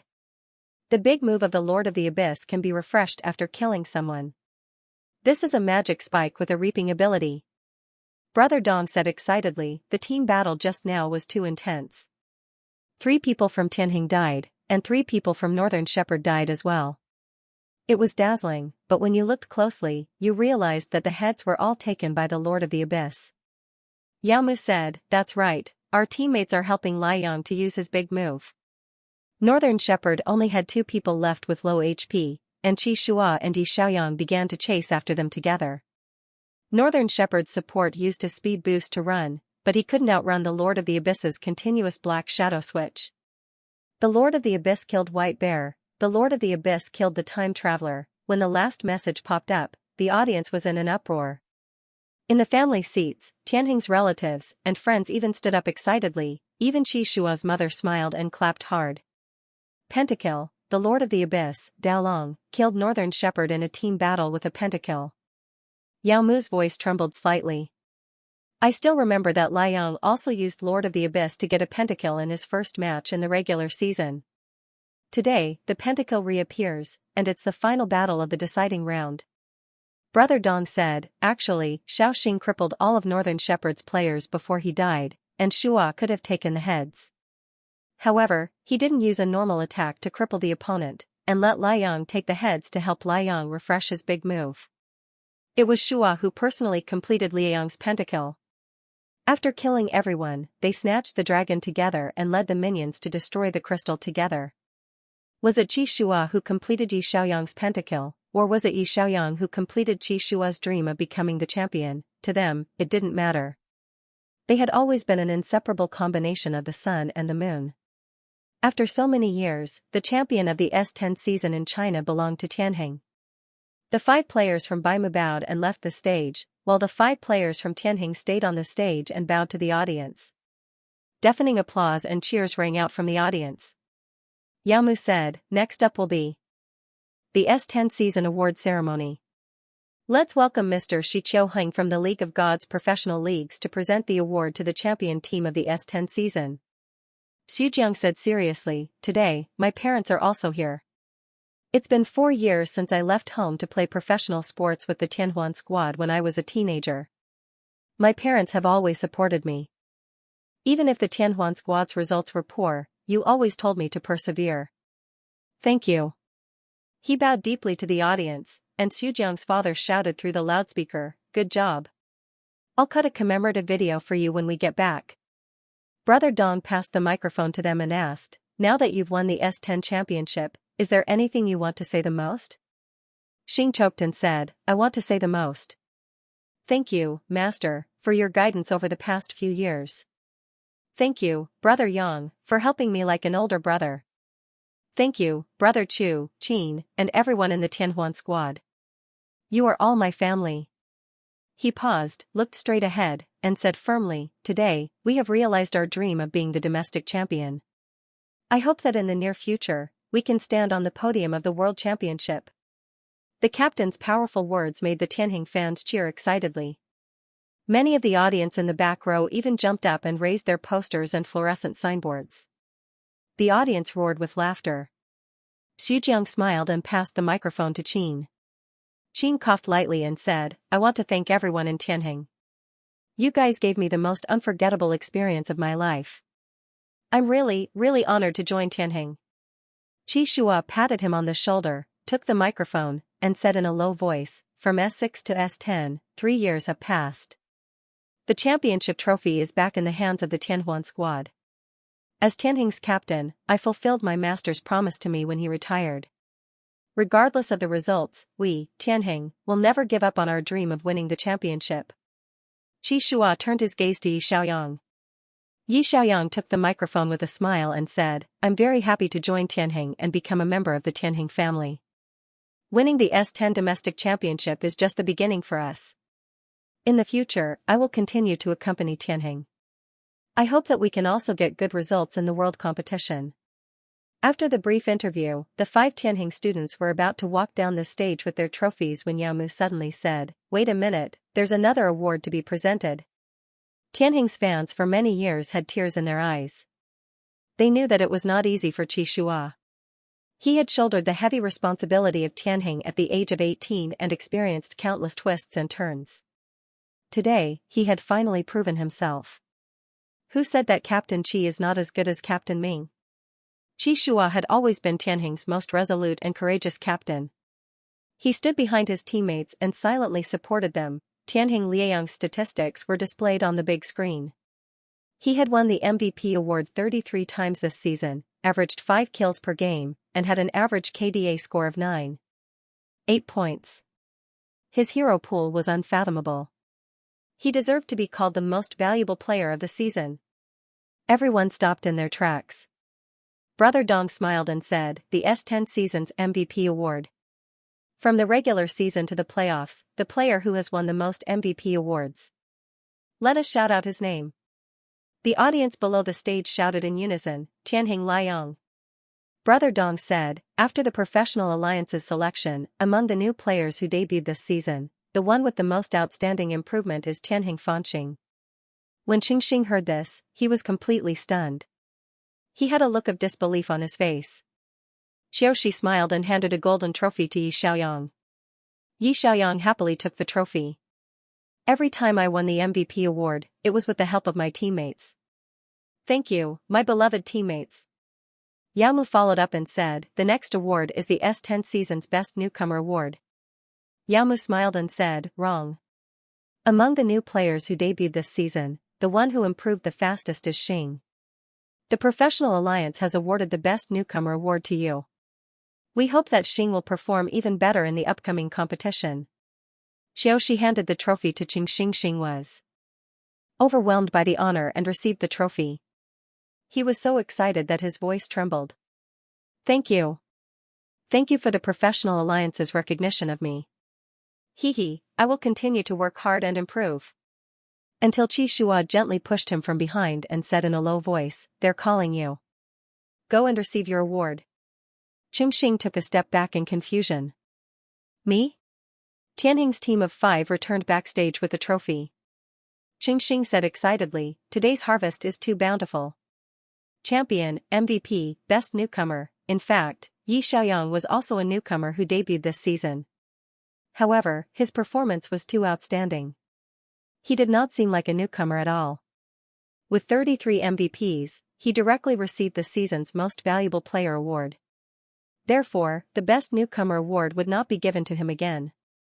Overall, Xianxia had improved the fastest among the newcomers this season. It was reasonable for him to be awarded this award. Backstage, the team leader, Tang Can, walked over excitedly and said, "Congratulations, everyone. You're amazing. Jula asked me to book a restaurant and hold a celebratory banquet. Everyone's family members will also be invited to attend." There was a burst of cheers around. With 3 golden trophies, Tianheng had a great harvest in the S10 season. The team, who had been at the bottom for 3 consecutive years, had completely turned things around today. The S10 season of the China regional competition had come to an end. Everyone was very satisfied with the final results. However, they all knew that this was not the end. An even crueler international competition was waiting for them. At this moment, their eyes met. Both of them had the same thought. Yi Xiaoyang and Qi Shua looked at each other and smiled. Cui He, Pu Yuanqi, Mitchell, Vanessa, Naoki Fujita, and other international players were eyeing the S10 World Championship trophy covetously. Although the two of them had won the Singles World Championship, the 5v5 World Championship had always been their dream. The two of them looked at each other and said, "With you by my side, I have nothing to fear, no matter how strong the opponent is. Together, we will conquer the world and win another championship." After Coach Lin tidied up, he called everyone to the meeting room and said, "I know everyone is very excited about winning the national championship, but now, you have to calm down and prepare for the upcoming international competition." Everyone nodded in unison. Tianhuan Battle Team returned with a full load. They had won the S10 season championship, the MVP award, and the Best Newcomer award, 3 very important trophies. The trophy display cabinet on the first floor of the battle team was filled with 3 boxes. The upper management of Tianhuan Battle Club also very generously distributed the prize money for the national championship to the Tianhuan Battle Team members according to the contract. A large sum of money was also a great incentive for the team members. The runner-up is the S8 World Champion, FLD. This team's overall strength is also very strong. Everyone was very familiar with FNO. They had often arranged for training matches, and Yi Xiaoyang had even defeated Mitchell once. They had defeated Mitchell in the individual competition, and it was said that Mitchell was still brooding over it. Yi Xiaoyang smiled and asked, "What about the European division?" China had not won the World Championship for 10 years, and this was the knot in the hearts of the entire division. Tianheng had missed the World Championship in S6, and this was also the regret of a generation of Tianheng people. S10 was the season where Tianheng could win the World Championship, and they could not be careless. Coach Lin saw that everyone was listening attentively, so he opened the PowerPoint and said, "North America, FNO won the championship. Mitchell has always been thinking about Yang. Their bottom lane shooter and support have also improved greatly. If we meet them in the international competition, they will be a strong opponent for Tianheng. The teams in Africa and Latin America are overall weaker, but we can't underestimate them." Coach Lin flipped to the last page of the PowerPoint. Korea. Everyone in the meeting room immediately pricked up their ears. Coach Lin said, "AMT won the championship in the European division without a doubt and obtained a spot in the international competition. There's also her from Germany. I'm not too familiar with them, but the coaching team will study their information. The teams in Japan are GOW and K. Both teams play the wild course style. Taku Kiriyama of K. Kiriyama also played against Yang in the international individual competition. They were all old acquaintances, and it was within everyone's expectations that they would be able to obtain a spot in the World Championship. Cui He and Pu Yuanqi, who were currently recognized by Korea as the strongest players in the world, would also become their strongest opponents in the international tournament. In the S10 season, Korea had obtained the right to host the World Championships. This time, the singles competition would be held in Seoul. This time, the World Championships would be a grand 5v5 team competition, and it would also be held in Seoul. ATB had the home court advantage. Team ATB successfully defended their title and qualified for the international competition as the two-time champion of the Korean division. The other team that qualified for the international competition is Team TIP, led by Kim Min-jun. In addition, Korea won the World Championship this year and obtained the third qualifying spot. Korea's TOC team also obtained the qualifying spot. Yi Xiaoyang and Chi Shua looked at each other. ATB, this is what they are concerned about. Now, Tianheng was no longer weak. They would go all out and play to their own standards. Yi Xiaoyang smiled and said, "Won't it feel better to defeat the Korean team in Korea's competition?" Chi Shua said calmly, "I'm afraid the Koreans will break their defense." When that time came, countless fans would come to the scene to cheer for their oppa. As the world champion of this season, the 5 players of ATB were very strong, and the coaching team was also very good. They had the right time, the right place, and the right people. However, Tianheng was not afraid of them. Yi Xiaoyang shrugged and said, "First place or not, it's not determined by words. In this world championship, not only do we have to win against ATB, but we also have to win beautifully. I know it's difficult, but we can do it, right?" Chi Shua said decisively, "Yang is right."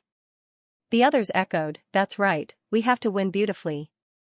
Xiaoxing could not help but complain, "Let them break their defense collectively." When Brother Yang won the individual championship, they were there to be sarcastic, saying that Brother Yang relied on luck to get into the finals. If they win, it's because they're good, but if they lose, it's because of bad luck. They really know how to find excuses. Xu complained, "After all, the world's #1 wild team. No one can beat them." The Korean media said that because Pu Yuanqi did not participate in the individual competition, Tianheng Liang won the individual competition. Old Qin complained, "Does this mean that Yang is not as good as Pu Yuanqi? The world's #1 is still Pu Yuanqi?" The S10 World Championship would officially start on December 10th and end on December 20th. There were still 10 days until the World Championship. Tianheng packed up and rushed to Seoul with the Northern Shepherd team in advance. Both clubs booked the same hotel for the team's training. They were strong opponents in China, but close comrades overseas. They represented China's division. Coach Lin saw that everyone was in high spirits, so he went with the flow and said, "In order to get used to the atmosphere of the World Championship, the club has decided to let everyone train in Seoul in advance. Although there is not much of a time difference with us, we still have to adjust our eating habits in advance so that we can participate in the competition in good physical condition." Everyone nodded in agreement. Coach Lin said, "Northern Shepherd will be with us and stay in the same hotel. It will be convenient for us to look after each other. We are opponents in China, but when we go overseas, we are our own people. At that time, our two teams can also exchange information about our opponents in other countries. Everyone, pack up. We will be flying to the World Championship in the afternoon the day after tomorrow." The hot-tempered Zhao Sinan and the gentle Xujiang became friends. After the World Championship, they agreed to learn video editing skills in private. On December 5th, the results of the wild card zone were released. Surprisingly, the Moon Shadow team and the Thunder Hibernation team managed to enter the World Series from the mixed wild card zone and obtained 2 spots in the wild card zone. The 2 qualifying spots for the wild card zone were actually taken by teams from the Chinese region. According to the rules, teams from the same country would not be in the same group in the World Championship, and they would not meet before the semifinals. Therefore, during the training period in Seoul, Tianheng and Northern Shepherd teams could directly compete in mock competitions. There was no need for them to hide their tactics. They could fight freely, and they could also directly discover each other's weaknesses and quickly adjust their team's condition. After several days of training matches, Xiaoan learned Yi Xiaoyang's caret symbol after split. JPG. This year, the overall strength of the Chinese division had greatly improved. The key was the expansion and change of tactical thinking. All the teams were constantly improving. This was a positive competitive state. However, there were also many people mocking and ridiculing them online. So what if 4 teams made it to the World Championship? People will laugh to death if they get wiped out. Esports is not a sport that relies on numbers to win. Regardless of what the outside world said, Yi Xiaoyang and Qi Shua were still very happy to see their old friends in the World Championship. The Chinese media was very excited, and articles were flying everywhere. This was the best year for the Chinese division in the past 10 years, we have 4 teams in the World Championship. This is something to be proud of. Xiaoyu smiled and said, even if there's only a glimmer of hope, we still want to come and watch the World Championship. We'll just treat it as gaining experience and being your training partners. Qi Shua and Fang Jingqing hugged. Xia Yuan reminded them, no matter who wins the prize, remember that promise and treat them to a meal. Suj were ridiculed, you only know how to freeload every day. Why don't you put on any weight? December 6th, 4 days before the official start of the World Championship. Yueying and Xianxia came to Seoul together to meet up with Tianheng and Northern Shepherd. Yi Xiaoyang hugged Xiaoyu tightly. Yes. Xiaoyuan said, if I put on weight, I'll really become round and smooth. The group of people laughed together.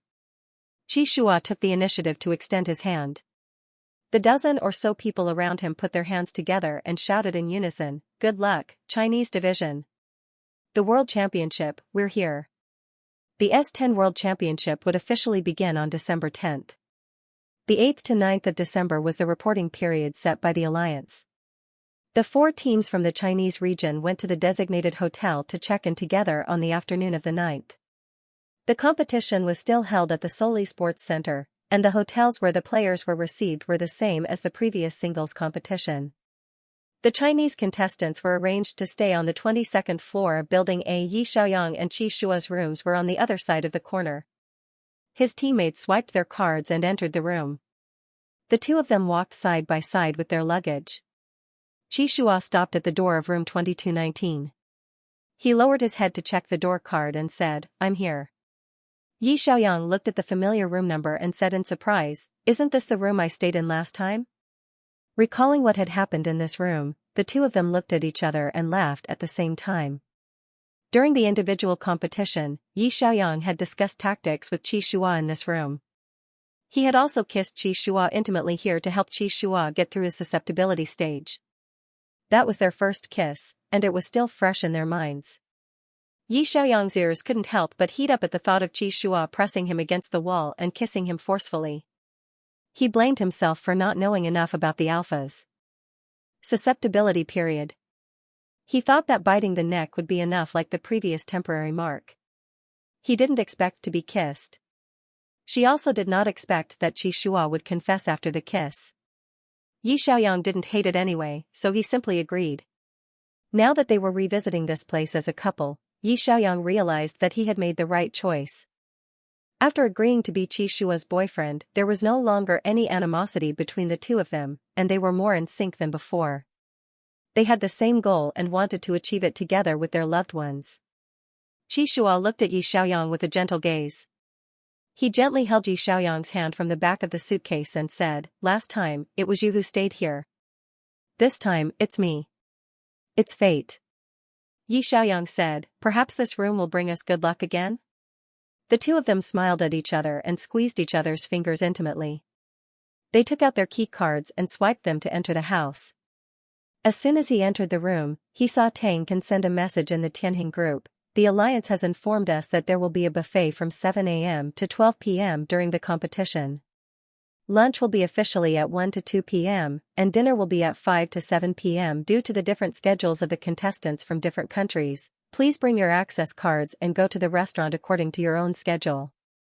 Coach Lin reminded him, pay attention to the rules during the competition. You are not allowed to leave the team without permission. Once the grouping is out, I will inform everyone about the training arrangements immediately. Everyone replied, got it. There were a total of 16 qualifiers in the God Wars World Tournament. Since Korea had won the World Championship last year, 3 teams had qualified. Hua Nation originally had 2 teams, but Yueying and Xianxia had qualified from the outer bracket. This year's Chinese representative team was very spectacular. The alliance's chairman, Chiu Hung, had also personally accompanied the team. However, the anti-fans in the country were right. Esports was not a competition that could be won by having more people. If 4 teams went to the international competition and did not win the championship in the end, they would have to bear more criticism than any previous season. Yueying and Xianxia had qualified from the outer bracket. Even if they did not win the championship, the fans in China would not criticize them. The most important thing was participation. They had already worked very hard. However, Tianheng was different. As the champion of the Chinese professional league, Tianheng carried the hopes of many people. The pressure was also the greatest. Coach Lin was worried that the contestants would be nervous, so he sent out a red packet in the group. I will send 66 small red packets. Everyone, grab them with your hand speed. I hope the following competition will go smoothly. 66 red packets popped up one after another. The Tianheng group was like a rain of red packets. Everyone used their hand speed to grab the red packets, which diluted the tense atmosphere before the competition. That afternoon, the competition schedule was released. Coach Lin took a screenshot and sent it to the Tianheng group. Group A, BM from China, FNO from America, TOC from Korea, ZZC from Africa. Group B, JZ from China, FLD from America, AMT from Europe, TIP from Korea. Group C, TH from China, GOW from Japan, YNF from Africa, GXC from Mexico. Group D, YY from China, ATB from Korea, HER from Europe, MOK from Japan. Chingxing looked at the letters and felt dizzy. He sent an emoji of a headache in the group. Coach Lin marked the 3 teams in red and explained, North America's champion FNO, Korea's champion ATB, Europe's champion AMT, and China's champion Tianheng are in the 4 groups. They will not meet strong opponents in the group stages. Moreover, among the teams in Group C, other than Japan's GOW, who is relatively strong, the rest of the teams from Africa and Mexico are very weak. This kind of draw is very advantageous for us. Chu Jiang asked, after the group stage ends, which group will we play in? Coach Lin sent a schedule. Group C's first team will play Group D's second team, Group C's second team will play Group D's first team. Everyone studied the schedule carefully and could not figure it out for a long time. After all, no one knew which of the 16 teams would be left after the group stages. Xiaoyang said, let's not care about anything else. We just have to try our best to get first place in Group C. Coach Lin smiled. Yang conclusion is very correct. Tonight at 6 o'clock sharp, go to the restaurant downstairs for dinner. At 7 o'clock, the 4 teams from China will take turns to practice their tactics. Everyone quickly got to work. They quickly packed their luggage and went downstairs to eat. At 7 o'clock at night, to prevent their tactics from being leaked, everyone used their laptop to log into the game. After all, they were unfamiliar overseas. If they went to places like internet cafes, it would be troublesome if the other party's built-in surveillance camera captured their training content. In other countries, it was important to be vigilant. The operator of Contest of Gods in China opened a server for them to train. The players turned on their computers in their respective rooms and logged into the Chinese server. In the first round, Tianheng played Yueying, while Baimu played Xianxia. In the second round, Tianheng played Xianxia, while Baimu played Yueying. This kind of frequent rotation really tested the players' mental fortitude. Moreover, they were facing the top players in the country. Under normal circumstances, it was unimaginable that Tianheng could play against so many strong teams on the same day. However, in the international tournament, this was nothing out of the ordinary. The training lasted until 12 o'clock at night. The 4 teams each had their own wins and losses. Even if Tianheng was the champion of the domestic league, they could not guarantee that they would win every round against teams like Baimu, Xianxia, and Yueying. They played 3 rounds and lost 1 round. It was already very good that they had a winning rate of around 70%. The coaches of each team began to review the games. They reviewed the games until 2 o'clock in the morning before letting everyone go to bed. The next morning, Yi Xiaoyang and Qi Shua woke up early to have breakfast. Other than the European and American players who were jet-lagged, the Asian players were still sleeping at this time. Yi Xiaoyang and Qi Shua seemed out of place among the group of European and American players. The two of them looked at each other and calmly sat by the window with their plates in their hands. While they were eating, a handsome guy with short hair and blue eyes suddenly walked towards them. He greeted Yi Xiaoyang in broken Chinese, "Lai Yang, long time no see." Yi Xiaoyang looked up and tried not to laugh. "Mitchell, why did you cut your hair?" Mitchell scratched his head. "Zhou said that my hair looks like a toy poodle." Yi Xiaoyang was speechless. Wasn't Zhou a little too direct? Although Yi Xiaoyang thought so too. Mitchell asked eagerly, "Do I look a lot more handsome after I cut my hair?" Yi Xiaoyang said, "Ahem, you look a lot more spirited."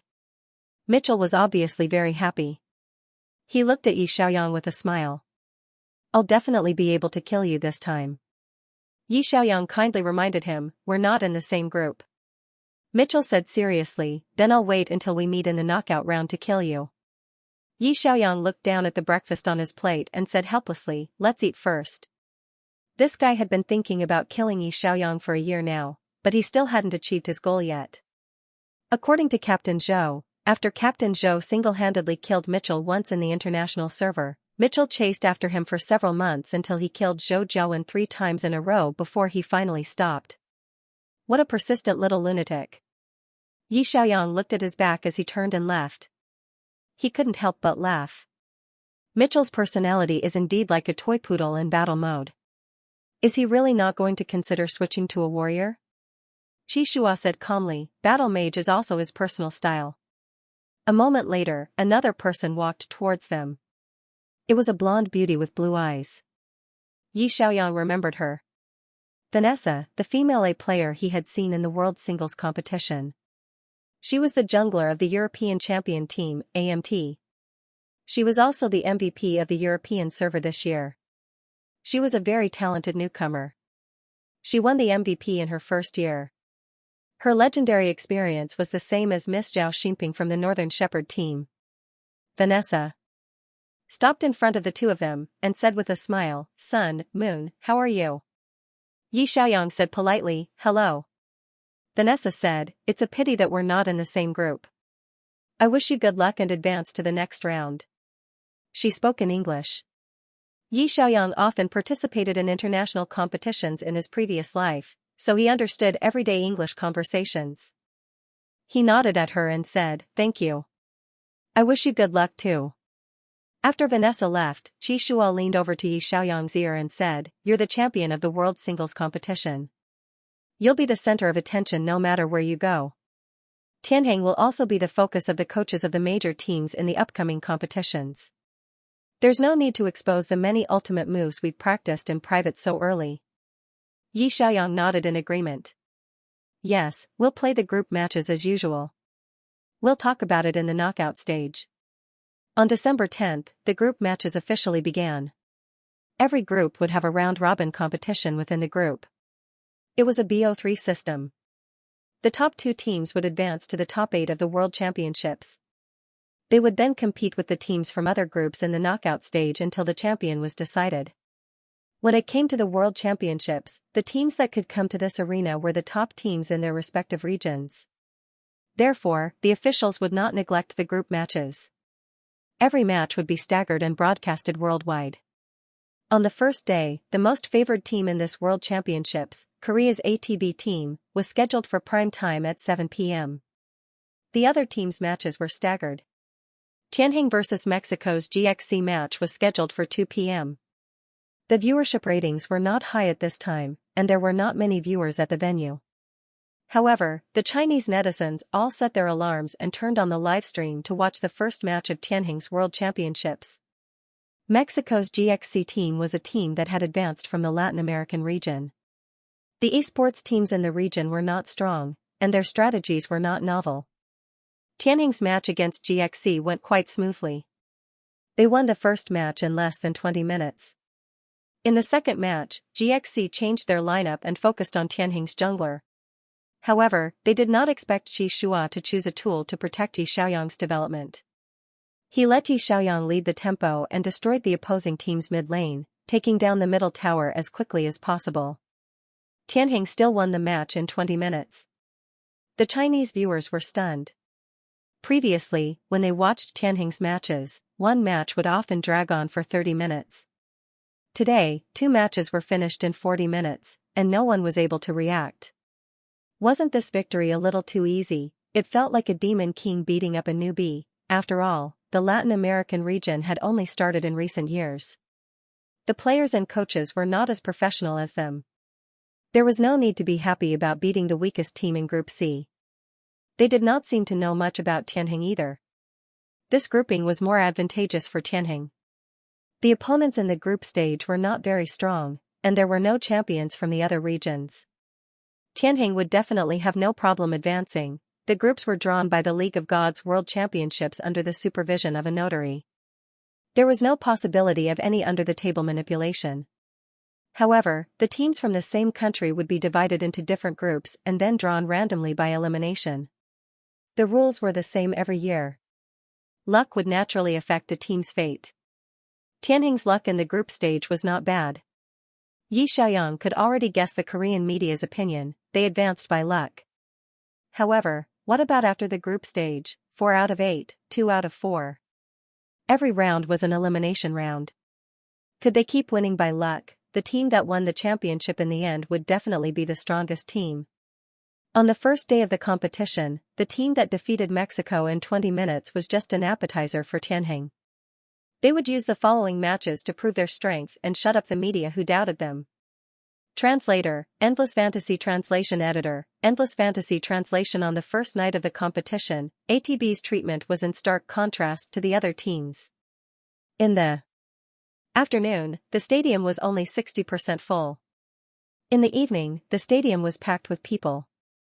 The fans held up a large number of posters and fluorescent signboards. Their cheers and shouts almost broke through the clouds. ATB did not disappoint the fans.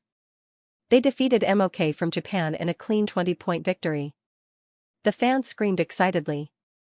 The Korean media even released a bunch of articles praising ATB's performance.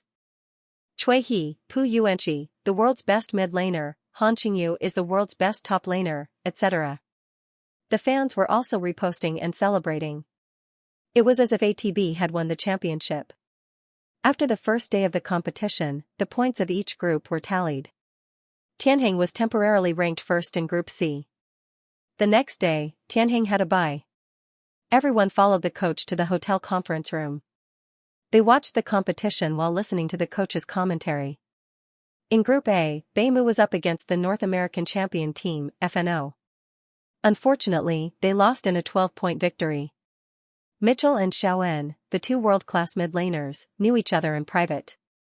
In a crucial team battle, Mitchell seized the opportunity to kill Xiaoen.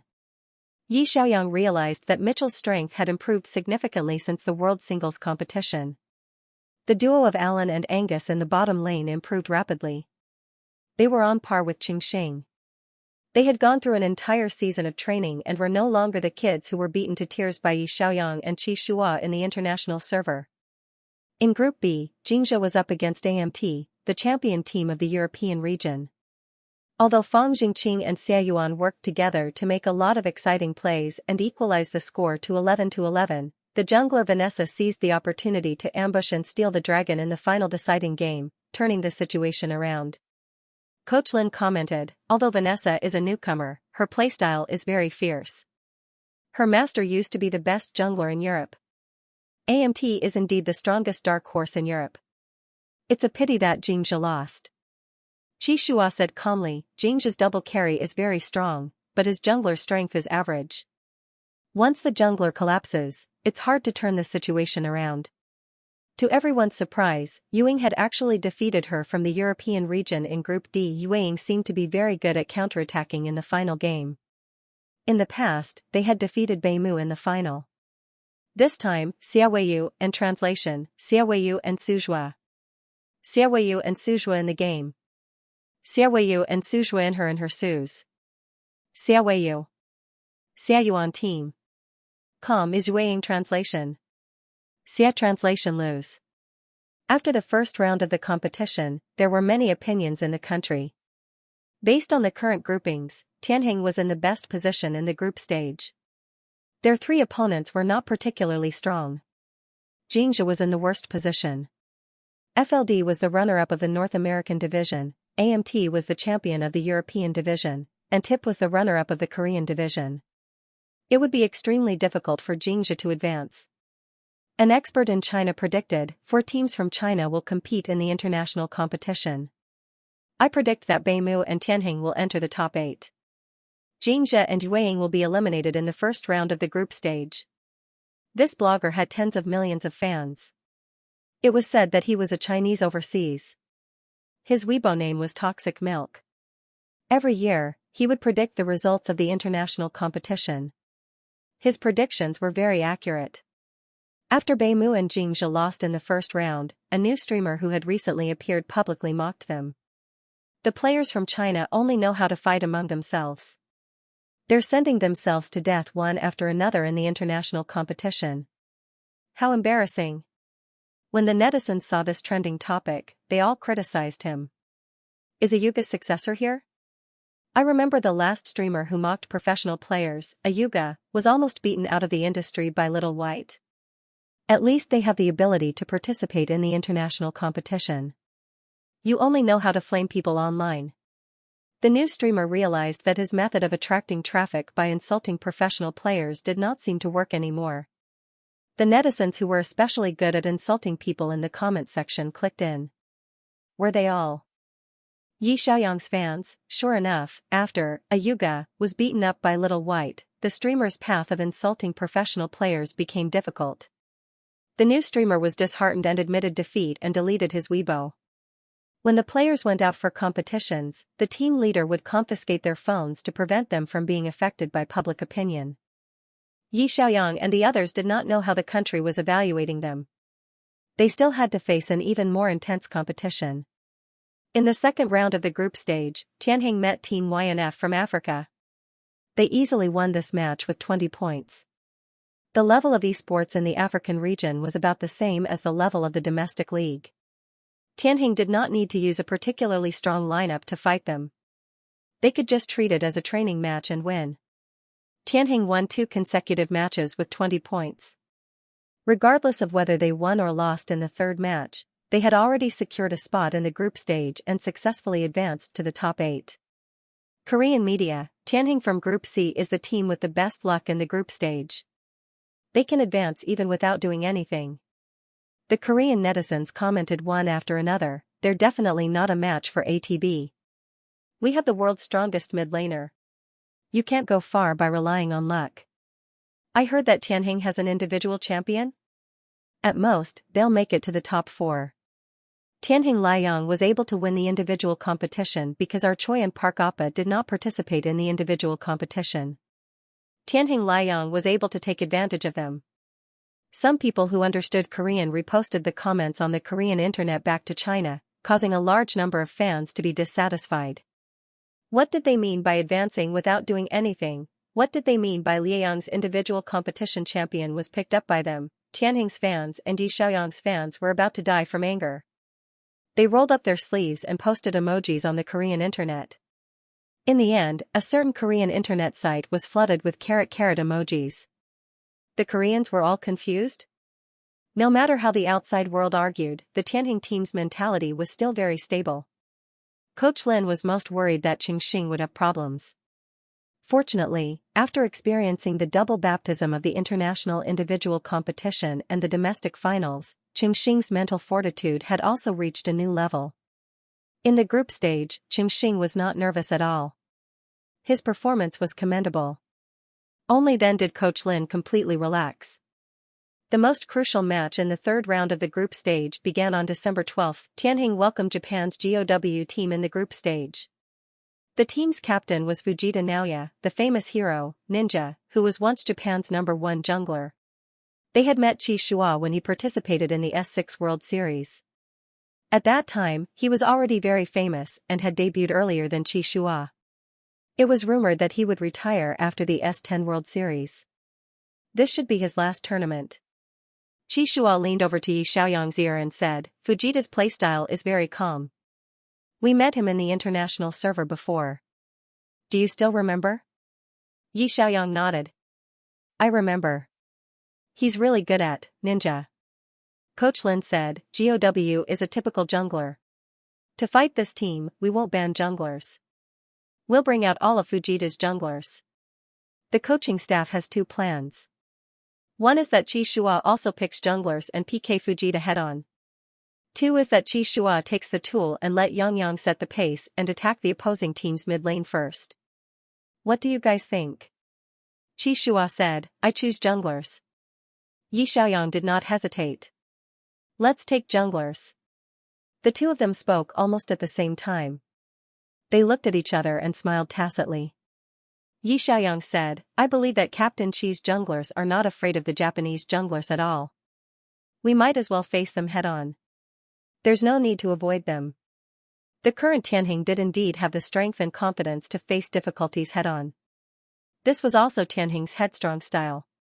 December 12, 4 p.m. The last match of Group C, Tianheng vs GOW. In the first round, during the BP phase, GOW targeted the mid laner crazily.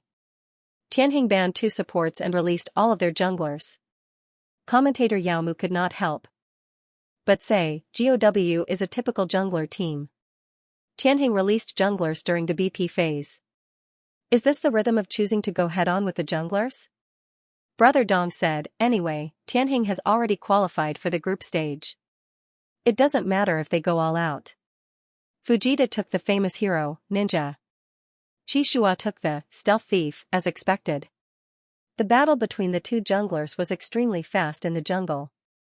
The early invasion and counter-invasion were extremely intense. Blue buffs were pulled out 3 times. Crab didn't want to let go of either jungler, but in the end, it was Xianxia who snatched the first crab. Yi Xiaoyang's cooperation with him was obviously better than Japan's GOW's jungler. In the first wave of level 6, Fujita chose to crouch in the mid lane to ambush Yi Xiaoyang. Xianxia went to the bottom lane and cooperated with Little Star and Xujiang to kill the opposing archer. Yi Xiaoyang had a keen sense of smell. At the same time that Ninja's shadow appeared, he decisively pressed flash. Yao Mu said excitedly, "Beautiful. Yang reaction is too fast. Ninja's follow-up attack is out of range. There's no way to one-shot him." Brother Dong said, "After all, Captain Chi's ninja is very good. Yang is very familiar with this hero's rhythm. He guessed that the opposing jungler might come to ambush him. He's always vigilant." Yi Xiaoyang escaped with a sliver of health. GOW's jungler failed to ambush him in the first wave. Xianxia's gank got first blood. Little Star and Xujiang both received the reward for assisting. It was this small difference that Xianxia took advantage of. He snowballed and invaded the jungle. GOW's defense was very tenacious. However, 15 minutes into the game, Xianxia suddenly worked together with Yi Xiaoyang. They cooperated with Old Qin to kill GOW's top laner and take down the top tower. They thought that Tianheng would target the bottom lane after gaining the advantage. However, they agilely moved in the opposite direction and broke through the top lane first. The top half of GOW's jungle had completely fallen. Xianxia, who got the red buff, started to stick to the enemy. He went invisible and went around the enemy's mid laner. His teammates immediately gathered in the middle lane and took down the middle tower. Tianheng's rhythm was getting better and better. 20 minutes into the game, Xianxia gathered his teammates to take down the dragon and take down the crystal in one wave. In the second game, both sides sent out junglers again. Fujita chose the Wild Core, King of Fighters. Xianxia took down Sword Saint. This hero was very fragile in the early game. Once he did not develop, he would be a little brother. Moreover, he had to farm small monsters to accumulate buffs. It was very difficult to control. Xianxia had used Sword Saint in the national tournament. However, he did not use it many times because it was too easy to counter in the early game. Therefore, in this game, Yi Xiaoyang took Saint Necromancer to personally protect Xianxia. GOW started the game very fiercely. They ran over to steal mana. Xianxia and Yi Xiaoyang defended the jungle together. Yi Xiaoyang cast a shield on Xianxia at the crucial moment, allowing Xianxia to escape with a sliver of health. Although the enemy managed to steal 3 buffs in this game, Xianxia only got 1 buff. His development in the early game was affected. Therefore, Yi Xiaoyang gave him a wave of creeps. Old Qin in the top lane also gave him a wave of creeps. Xiaoxing and Xujiang in the bottom lane developed wretchedly, not giving the enemy's jungler a chance to kill Xiaoxing. With the help of his teammates, Qi Shua passed the development stage smoothly and began to roam to lead the team's rhythm. Yi Xiaoyang was level 6. When the enemy moved slightly forward, his Saint Necromancer decisively flashed over and sealed the enemy's mid laner. Almost at the same time, a white shadow darted out from the bushes and instantly killed GOW's mid laner. Then, it disappeared. It came without a shadow and left without a trace. It was as graceful as an immortal. The cooperation between the two was as if they could take someone's head from 1,000 miles away and escape unscathed. Yao Mu said excitedly, "It's the familiar mid-laner coordination. Shuayue and Liaoyang's skills are so synchronized. This sudden ambush in the middle lane is too beautiful." Brother Dong said, "Fujita is in the bottom lane. He wanted to kill Xiao Xing, but Xujiang blocked the critical damage. Fujita got Xujiang's head. Our support swapped the enemy's mid laner. This time, Tianheng profited." Following that, Yi Xiaoyang and Qi Shua began to roam frequently and gradually controlled the rhythm of the game. Yi Xiaoyang sealed one, Qi Shua killed one. Wherever they went, they killed. It was like a demon king patrolling the field. The two skills were synchronized as if they were controlled by the same person. Fujita was undoubtedly an excellent player, but he was indeed old. In a crucial team battle, his reaction time could not keep up. Qi Shua circled around to kill the enemy's archer. When Fujita wanted to circle back, Qing Xing had already blinked away. Tianheng successfully won the team battle in a 5v4 and ended the match. 20. Tianheng defeated GOW. Tianheng's 5 players stood up and shook hands with the opposing team. Fujita stood up and shook Qi Shua's hand. He said emotionally, "Moon, you're very good. After so many years, you've still maintained the state of an S6. You're even calmer than before." Qi Shua said angrily, "You're very good too." Fujita smiled and said, "I'm going to retire. This stage has always been the world of young people." Qi Shua listened to him with mixed feelings. Esports was indeed an industry that relied on youth. Once one got older, one's reaction time would slow down. In an intense match, even a 0.1 second error could affect the outcome. One day, he would also retire. But he hoped that when the time came, he would retire with no regrets. He would fight with Yang Yang until the last moment, and then leave this arena that he loved so much with Yang Yang. Qi Shua and Yi Xiaoyang looked at each other, then walked up and gave Fujita, a veteran player who had been competing for 6 years, a friendly goodbye hug. At the competition venue, the announcement of Tianheng's first place in the group battle appeared on the public screen. The Chinese viewers were jubilant, and the live stream was also flooded with "Tianheng is awesome" comments. Watching Tianheng's competition was so satisfying. They played every match with great confidence, they never hesitated when they were in a team battle. They attacked when they needed to and retreated when they needed to. The 5 of them cooperated well, unlike some clingy teams that made people anxious. Tianheng in the international competition was already a very well-rounded team with no weaknesses.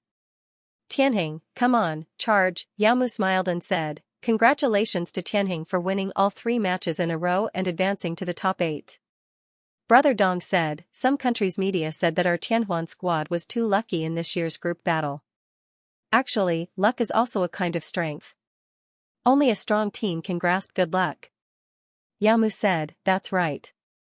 Opportunities are only given to those who are prepared. I hope that Tianheng will continue to work hard in the next knockout round and achieve good results." The final result of Group C was that Tianheng was first place, and GOW was second. They were qualified to advance. Compared to Group C's no suspense, the competition in the other groups was particularly intense. In Group A, the American champion team, FNO, won 3 matches in a row and was first in the group. However, Baimu and Korea's TOC both had a record of 1 win and 1 loss. The match between these two teams would determine the final list of qualifiers. Yi Xiaoyang was also present to watch this match. Both teams were in a stalemate in the early stages of the match. Fortunately, Baimu was good at grasping opportunities. Big and Little Zhao killed TOC's archer in a group battle, while Xiaoan single-handedly killed the opposing team's mid laner. Baimu ended the match with 20 wins and advanced to the top 8. In Group B, Xianxia was faced with a situation where he was surrounded by strong opponents. In the end, he was unfortunately eliminated in third place. The teams that advanced were Korea's runner-up, TIP, and Europe's champion, AMT.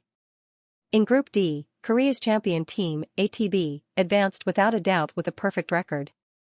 Chuihe and Pu Yuanqi performed well and each obtained a quadruple kill. Europe's Her, who placed second, advanced.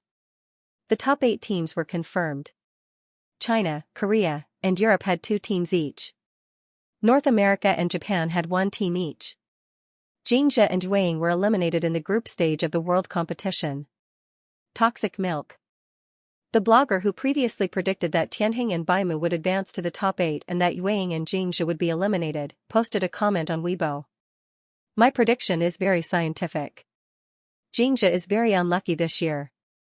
He was placed in the group of death, and it's difficult for him to advance. Yueying's top laner and archer are very strong, but the jungler and mid laner still need to work hard. The teams in Group D are very strong in the mid laner, so it's expected that they would be eliminated. The netizens expressed one after another, blogger, you can predict the results of the top 8 to advance to the top 4 again. Tianheng is first in Group C, and they have a good chance of winning against Europe's Her, who is second in Group D, Baimu is second in Group A, and they will fight against Europe's AMT, who is first in Group B. However, don't forget that Xiaoan is also from Europe. She is very familiar with the habits of the European teams. Baimu is very strong in both sides. It won't be easy for Vanessa to kill Zhao Xinping. The battle between the 2 world-class female A players is very exciting. Personally, I'm more optimistic about Baimu. After all, Sister Xinping has more experience than Vanessa. A netizen left a comment and asked, then do you think Tianheng has a chance of winning? Tianheng, Toxic Milk replied, I think the best result for Tianheng is that they will be the runner-up. ATB is too strong. The 5 players from last season's champion team did not change. Tianheng's Liang and Fanqing are rookies who just debuted this season. They don't have much experience in major competitions, so the chances of them defeating ATB are not high. However, Tianheng's fans were still full of hope. After all, Tianheng was a team that often created miracles. Moreover, Liang was not an ordinary rookie.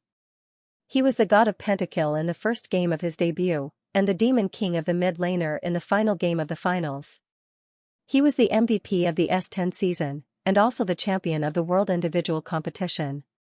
Wasn't it underestimating a player like him too much to predict based on the standards of a rookie? After returning to the hotel, Yi Xiaoyang saw Yueying and Xianxia's group in the lobby. Xianxia and Yueying's trip to the World Championship had ended early, and everyone had mixed feelings. Yi Xiaoyang walked up and hugged Xiaoyu tightly. Xiaoyu smiled and said, it's okay.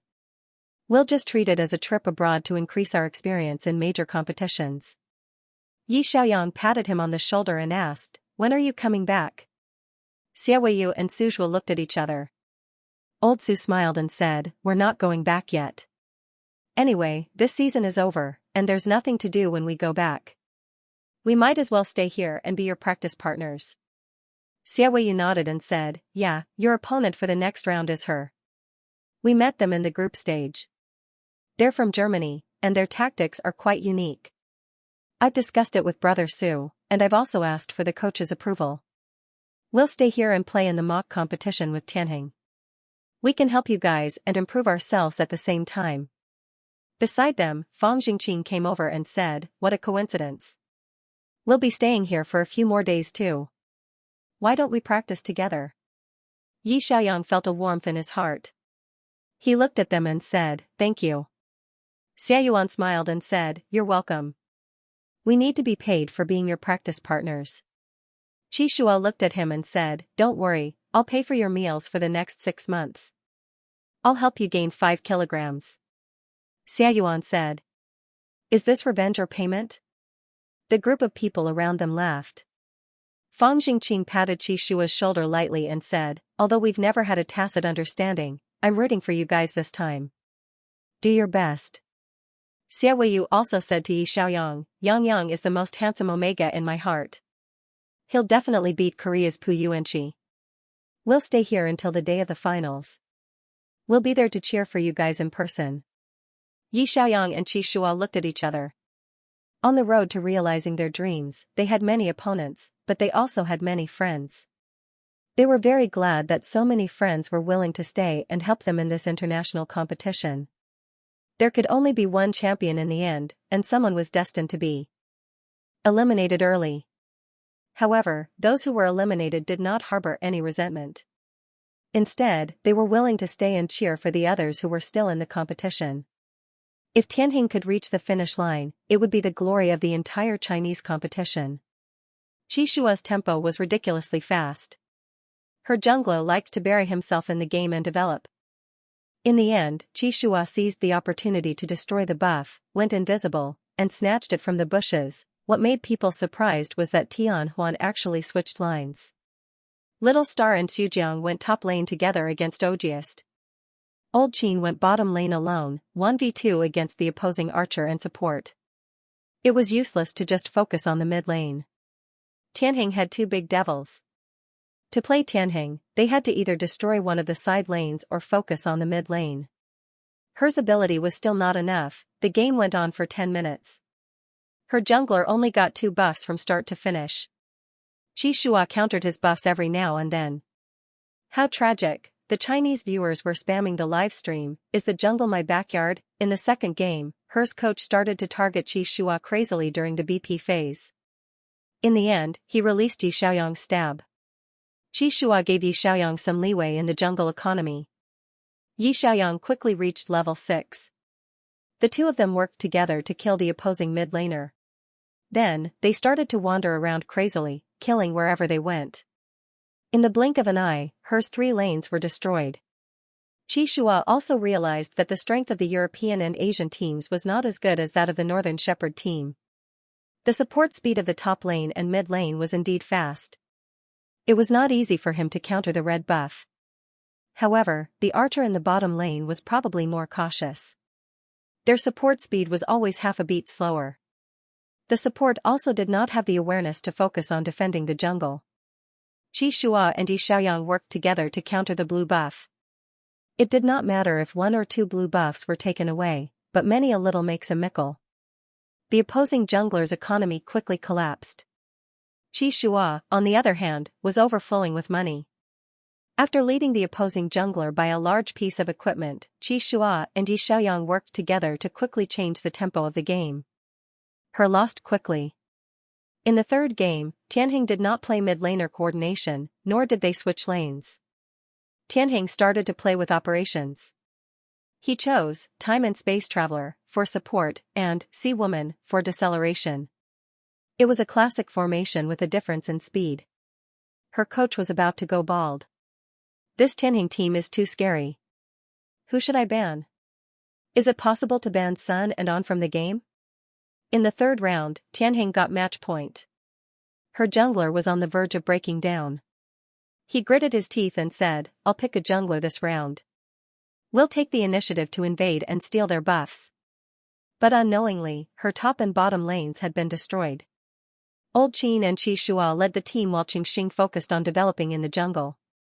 When Qingxing finished developing and made the 3-piece set, Tianheng deliberately forced the team on Dalong. Her archer flashed 0.1 seconds late and was instantly killed by Yi Xiaoyang's deceleration and Qi Shua's critical hit from behind. Her top laner wanted to circle behind and kill Qingxing, but Xujiang blocked the critical damage. Qingxing flashed to the side and attacked crazily. With a series of arrows, he got 3 kills in one go. Her was a team that focused on defense and operations. They were not very good at leading the team. But they realized in despair that Tianheng's operations were really disgusting. Yi Xiaoyang's Sea Woman released a large area of deceleration that made them feel as if their feet were filled with lead. They could not move at all. Xujiang's Time and Space Traveler sped up, while Tianheng used rapid guerrilla warfare to steal resources, lead the troops, and push the towers. In the third round, there was almost no direct confrontation between the two teams, and there was not a single kill. Tianheng was really too good. In the international tournament, the five of them cooperated with each other super well. They also had to thank Yue for staying behind to share her experience in the mock competition with Tianheng. Today's tactics must have been privately trained and researched by the two teams. Verdery, looking at the golden victory on the screen, the Chinese audience could not believe it. F***K, 30.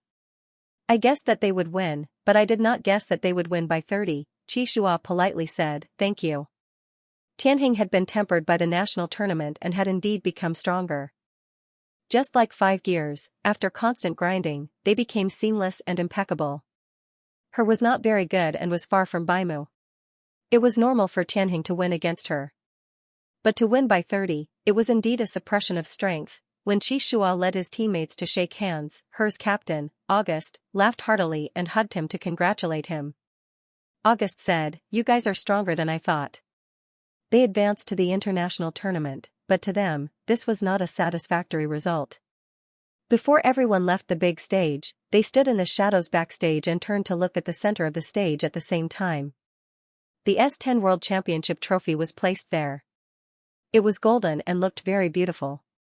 Tianheng had been constantly learning. They also had to thank their Chinese opponents. All kinds of tactics had broadened Tianheng's thinking and accumulated a lot of practical experience. For example, Yue was the one who taught them how to switch lanes in the first round. The operation strategy for the third round was learned from Team Ice Seoul and the Korean team. Yi Xiaoyang and Qi Shua exchanged glances. Bring it home. This time, don't lose it again. Yi Xiaoyang clapped as he watched. That's an intense match. Northern Shepherd's jungle seems to have gotten stronger? Qi Shua commented calmly. During the National League, Northern Shepherd's jungle was destroyed by us. They know that their jungle is their weakness and started to focus on defending it. Once Big Zhao and Little Zhao defend the jungle together, with Xiaoan's frequent support, it won't be easy for the opponent to invade. Yi Xiaoyang nodded. Yes, we've learned a lot from Northern Shepherd. They've accumulated experience in defending the jungle from us. I think Northern Shepherd has a good chance of winning the 5th round. Some netizens asked him to predict the results of the draw for the semifinals. Since AMT, the champion team of the European region, had made it to the semifinals, Northern Shepherd had made it to the semifinals. That meant that there would be 2 Hua teams in the semifinals. Once they were drawn against each other, it would become a civil war between the Hua teams. Toxic Milk predicted, I think the result of the draw will be Tianheng against FNO, Northern Shepherd against ATB, and Northern Shepherd will probably win. On the other hand, Tianheng against ATB, Northern Shepherd against FNO, and it'll be Tianheng. Anyway, ATB has absolute dominance this season. Whoever faces them will be unlucky. AMT only has Vanessa left, and she can't kill a warrior with a defensive suit. Northern Shepherd had won the match at 32 points. In China, the number of comments under the blogger, Toxic Milk, Weibo exceeded 6 digits. Countless netizens said, let's kill this prophet. Toxic Milk's predictions are too accurate. Northern Shepherd defeated AMT and made it to the semifinals. The score is indeed 32. 2 warriors won the deciding game. Are you really a prophet? However, many people believed that no one could be sure of the result until the last moment. They continued to cheer for Tianheng and Northern Shepherd on their official Weibo. On the 17th of December, Tianhuan, Baimu, FNO, and ATB sent their team captains to draw lots for the semifinals. The captains of the 4 teams met for the first time in the conference room of the hotel designated by the alliance. There were surveillance cameras everywhere, as well as countless reporters and photographers. There were 4 cards in a cardboard box in the middle of the room, 2 blue and 2 red. The teams that drew the same color cards would meet in the semifinals. The netizens left comments asking, do you think ATB will be the champion? Toxic Healer replied, I can't think of the possibility of the ATB losing. Korea is on their home ground, and all 5 players are very strong. The timing, location, and people are all in their favor. Unless the internet is cut during the finals? Many netizens believed his prediction and did not have much hope for the Chinese region. Zhao Xinping and Qi Shua looked at each other. Qi Shua said, Captain Zhao, you go first. Zhao Xinping nodded and walked forward. The card he drew was blue. The captain of the ATB team, Chui He, was the host of the Korean team. He politely said, "You guys go first." His eyes were full of confidence, as if to say, "We'll win for sure. Whoever draws us is unlucky." Mitchell, the captain of FNO, stepped forward and drew a card from the cardboard box, read. Ching Xing, Xujiang and Lao Qing clenched their fists nervously. Ching Xing's lips turned pale. When he looked back, he saw Yi Xiaoyang sitting there with a smile on his face. He was munching on melons with a nonchalant attitude. Ching Xing could not help but ask, "Brother Yang, aren't you nervous? What if Master draws ATB?" Yi Xiaoyang put down the melon shell and said with a smile, "What's there to be nervous about? Since our goal is to be the champion, no matter who he draws, we have to defeat our opponent, right? Therefore, the result of the draw is meaningless." Everyone's eyes were focused on Qi Shua. If Qi Shua drew blue, it would be a civil war between Baimu and Tianheng. If he drew red, it would be Tianheng against FNO, and Baimu against ATB. Qi Shua's draw would determine the outcome of the S10 World Competition. It was red. The Chinese netizens watching the draw live had mixed feelings. Tianheng against FNO, and Baimu against ATB, Ching Xing was stunned. Thinking about it carefully, it was right, since they had to think of a way to win, the result of the draw was not important. Qi Shua calmly took a step forward and took the first card from the box. If they did not have a civil war with Baimu, at least one of them would be guaranteed a spot in the finals. If they did not draw ATB, Tianheng still had a chance to get a silver medal in the finals, right? Coach Lin smiled and said, "The next opponent is FNO. Let's prepare well. The champion team of the North American division is very strong. We can't be careless." Should we be happy that there was no civil war? However, if Tianheng and Baimu had a civil war in the semifinals, at least one of the Chinese teams would be guaranteed a spot in the finals. If both Tianheng and Baimu lost, the Chinese team would not be able to win a trophy this season, just like S9. These two teenagers who were not even 18 years old were the most talented newcomers in the North American division in recent years. Just like Ching Xing, FNO's archer, Angus, had won the S10 Best Newcomer Award in the North American division. Moreover, FNO's top laner Kryman, mid laner Mitchell, and jungler Faust were all veteran players with rich experience in competitions. Kryman, in the same year as Qi Shua, had played against Qi Shua in S6. Although Tianheng had defeated FNO in a mock competition, that was a year ago. A year was enough for a team to completely transform. Angus and Alan, who had been beaten to tears by Yi Xiaoyang and Qi Shua at the time, improved rapidly in the league and became stronger. After Yi Xiaoyang joined the team, Tianheng's first mock competition was against FNO. Yi Xiaoyang used Lord of the Abyss to kill Mitchell by surprise. FNO became the first team in the world to know that Tianheng's mid laner had been replaced. Mitchell was not the only one who had been thinking about killing Yi Xiaoyang. Coach Tom of FNO had been eyeing Tianheng for a long time. Tianheng had to prepare well for the semifinals. Yi Xiaoyang knew very well that Mitchell was not joking when he said, "I will kill you." He really had the ability to do so. 3 veteran players and 2 newcomers. On the surface, FNO's lineup looked similar to Tianheng's. However, Yi Xiaoyang could not be considered an ordinary newcomer. Since the start of the regular season, they had been paying attention to Tianheng's matches in China. They would watch and review every match in Tianheng. It could be said that they knew the ins and outs of the Tianheng squad. Facing an opponent who knew you well was scarier than facing a strong opponent who did not know you at all. The semifinals of the S10 World Competition would be held on Thursday and Friday nights during prime time. The match between Tianheng and FNO was scheduled for Thursday night at 7 p.m. There were still 2 days to prepare before the official match. Tianheng's coaching team found the videos of FNO's past matches and reviewed them in detail. As a veteran powerhouse in the North American region, FNO was established in the S1 season. The team had a long history. After so many years, the players had also undergone many changes.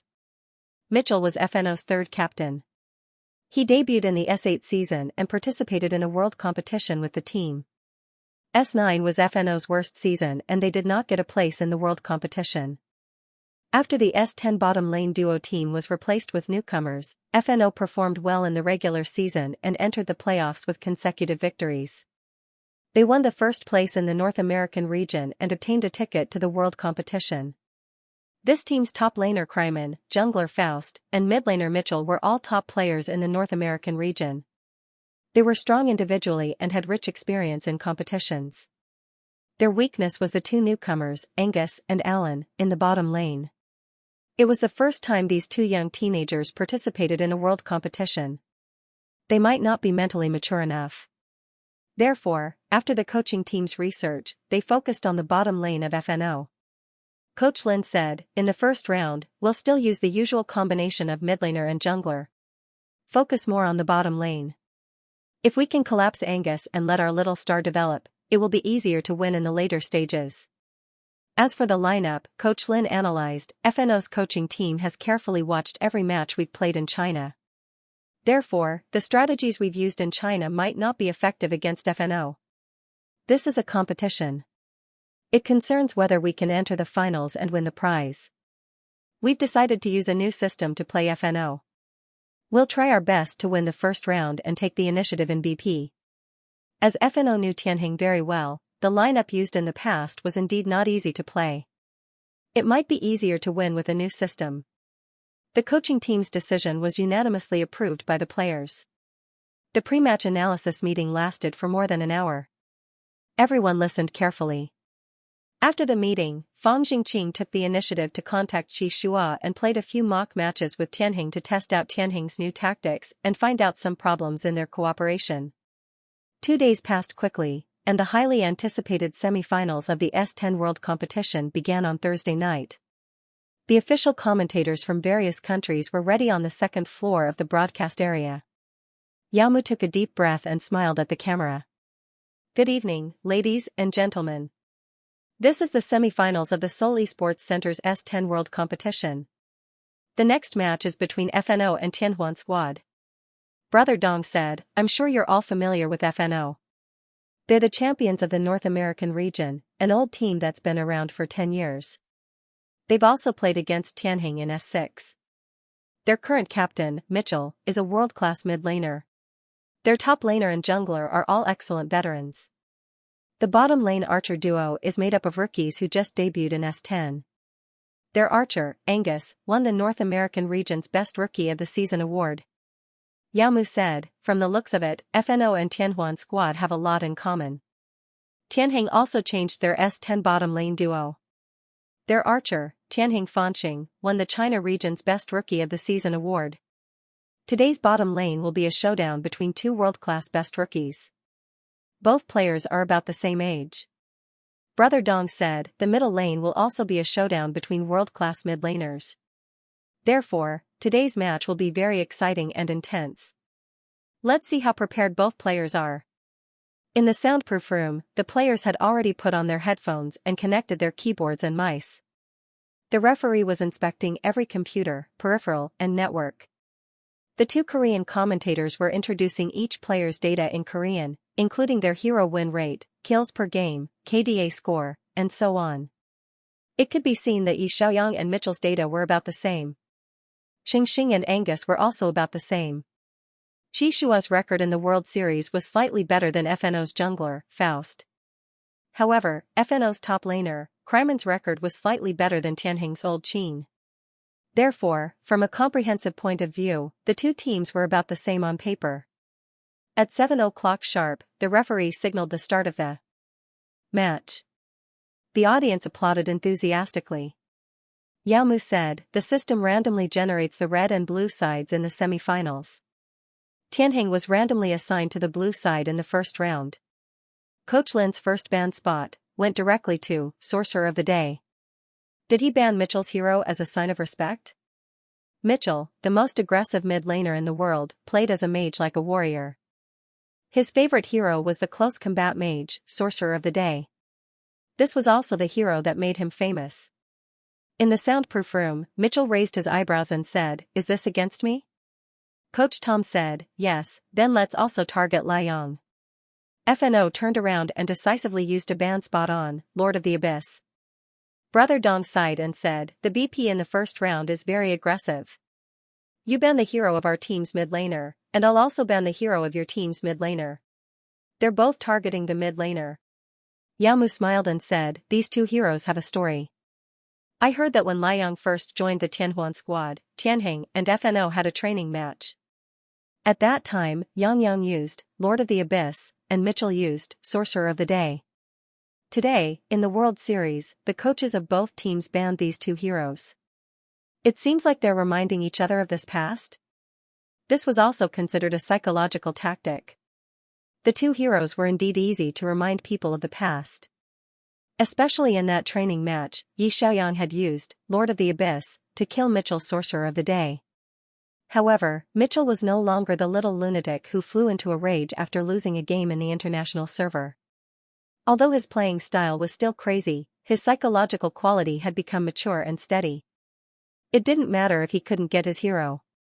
His hero pool was also very deep. The second ban spot was still given to the mid laner by Coach Lin. It was Saint Necromancer. Coach Tom touched his chin and said, Tianheng has been targeting the mid laner in the P1 stage. It seems like they want to snatch the mid laner. Ban them, Goddess of Destiny, and see what Liang chooses. We'll take the counter hero later. FNO continued to ban the mid laner, and Goddess of Destiny was locked in a small black room. This hero could cooperate with too many junglers, such as King of Fighters, Sword Immortal, and so on. They could all cooperate with Goddess of Destiny to play the mid laner. Moreover, Goddess of Destiny didn't eat economy, and her speed of support was extremely fast. The BP of both sides seemed to be only targeting the mid laner, but in fact, there were many factors to consider.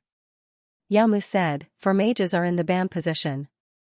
In the P1 stage, both sides will probably snatch the mid laner. Let's see which hero Tianheng will take first. Tianheng's blue team will choose first and take Sharpshooter directly from the first floor. Brother Dong said excitedly, could it be that Liang's Sharpshooter will take the mid laner again? Tianheng used this tactic in the Chinese playoffs when the archer took the mid laner, and the effect was very good. Liang's Sharpshooter can snipe almost every shot. Yamu said, it's possible. The Sun Mage and Saint Necromancer that Tianheng banned in the P1 stage are heroes with very high defense. If the archer took the mid laner, he wouldn't be able to snipe these two high defense mages. That's why Coach Lin banned them in advance. From the BP line of thought, it was indeed very similar to Yi Xiaoyang taking Sharpshooter to take the mid laner. Coach Tom thought carefully and said, take the mage with the furthest output range and wear him down. Among all the mages, the one with the furthest output range was Moonlight Mage. He could sweep the Moonblade from a very long distance and cause AoE damage. FNO decisively took down Moonlight Mage, mid laner and Shooting Arrow, Archer on the first and second floors. They took down the T0 Archer, Shooting Arrow, first, and Xing couldn't choose it. It was Tianheng's turn to take the hero. The second floor took down Stealth Thief, Jungler. Qi Shua's jungler appeared. There was a row of flowers and applause in the Chinese livestream, but there were also viewers who expressed concern. This is only the first round. Captain Qi is taking the thief directly. If he loses, won't he be very passive later? If the thief is taken out so early, it's easy to be targeted by the BP. If the opponent takes a bunch of meat as the front row, the thief won't be able to enter.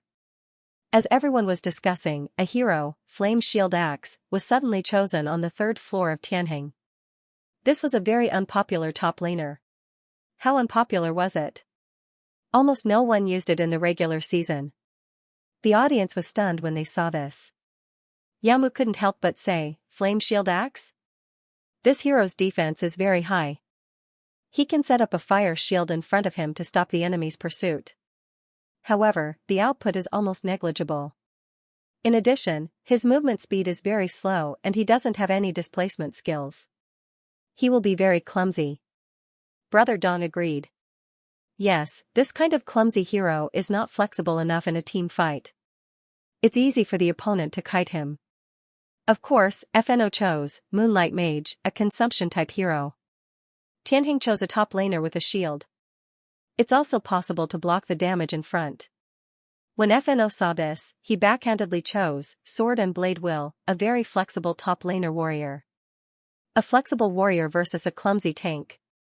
Although the warrior might not necessarily kill the tank, the support speed of the team fight would be faster and the threat to the backline would be greater. The first phase of the selection was over. In the second phase, Tianheng consecutively banned Radiant Shield and Blessed Light, two big meat supports. FNO banned Time Traveler and Frost Goddess that Xu had used. FNO took the swing position, White Bear, on the 4th floor. It could be used as a support or a jungler. After Tianheng's lineup was confirmed, they would finally target it. Tianheng chose Flame Goddess and Cannoneer on the 4th and 5th floors at the same time. The audience in the livestream was completely stunned. Question marks filled the screen? What's going on? Sharpshooter solo, Cannoneer archer? What about Flame Goddess? Choose 2 archers and 1 mage. Tianheng, are you kidding me with this fragile lineup? No, it's fine if you choose randomly in the domestic competition. Can you not get carried away in the international competition? In the soundproof room, Tianheng's 5 players looked calm, especially Xiaoyang. He still had a smile on his face. That annoying expression seemed to say, guess what hero I'm playing today? Mitchell was speechless. Is he playing Flame Goddess or Sharpshooter? Coach Tom rubbed his chin and thought for a moment. Suddenly, he said, could it be Flame Goddess support? Is this a mutant fire team? FNO's top laner, Kryman, frowned and said, it's possible. Tianheng's Jiang Shui started as a mid laner. Flame Goddess is a defensive equipment. He plays a functional support. He can cast a fire shield to protect his teammates and cast a fire circle to knock out the opponent's blue. Coach Tom hesitated for a moment. He took out Paladin as a support in the last TER position and used the substitute skill to protect his own core output position. The BP phase ended. The lineup of both sides was confirmed. The players began to exchange heroes quickly. Flame Goddess was indeed given to the 5th floor. Xu took her to the support position. Flame Shield Axe was given to Old Qin. Sharpshooter was used by Little Star. Yi Xiaoyang didn't take Sharpshooter, but took out Cannoneer. In the middle lane, this was a hero that could throw Molotov cocktails from a long distance. Yi Xiaoyang changed his public skill to Sprint. Sprint's cooldown was only 90 seconds, half a minute shorter than Flash's 120 seconds. If he made a pair of Sprint shoes, Yi Xiaoyang could support the whole team as quickly as possible and throw Molotov cocktails from a distance to exhaust the opponent. When Yamu saw this, her eyes lit up. It's the first time that Yang took Cannoneer as a mid laner.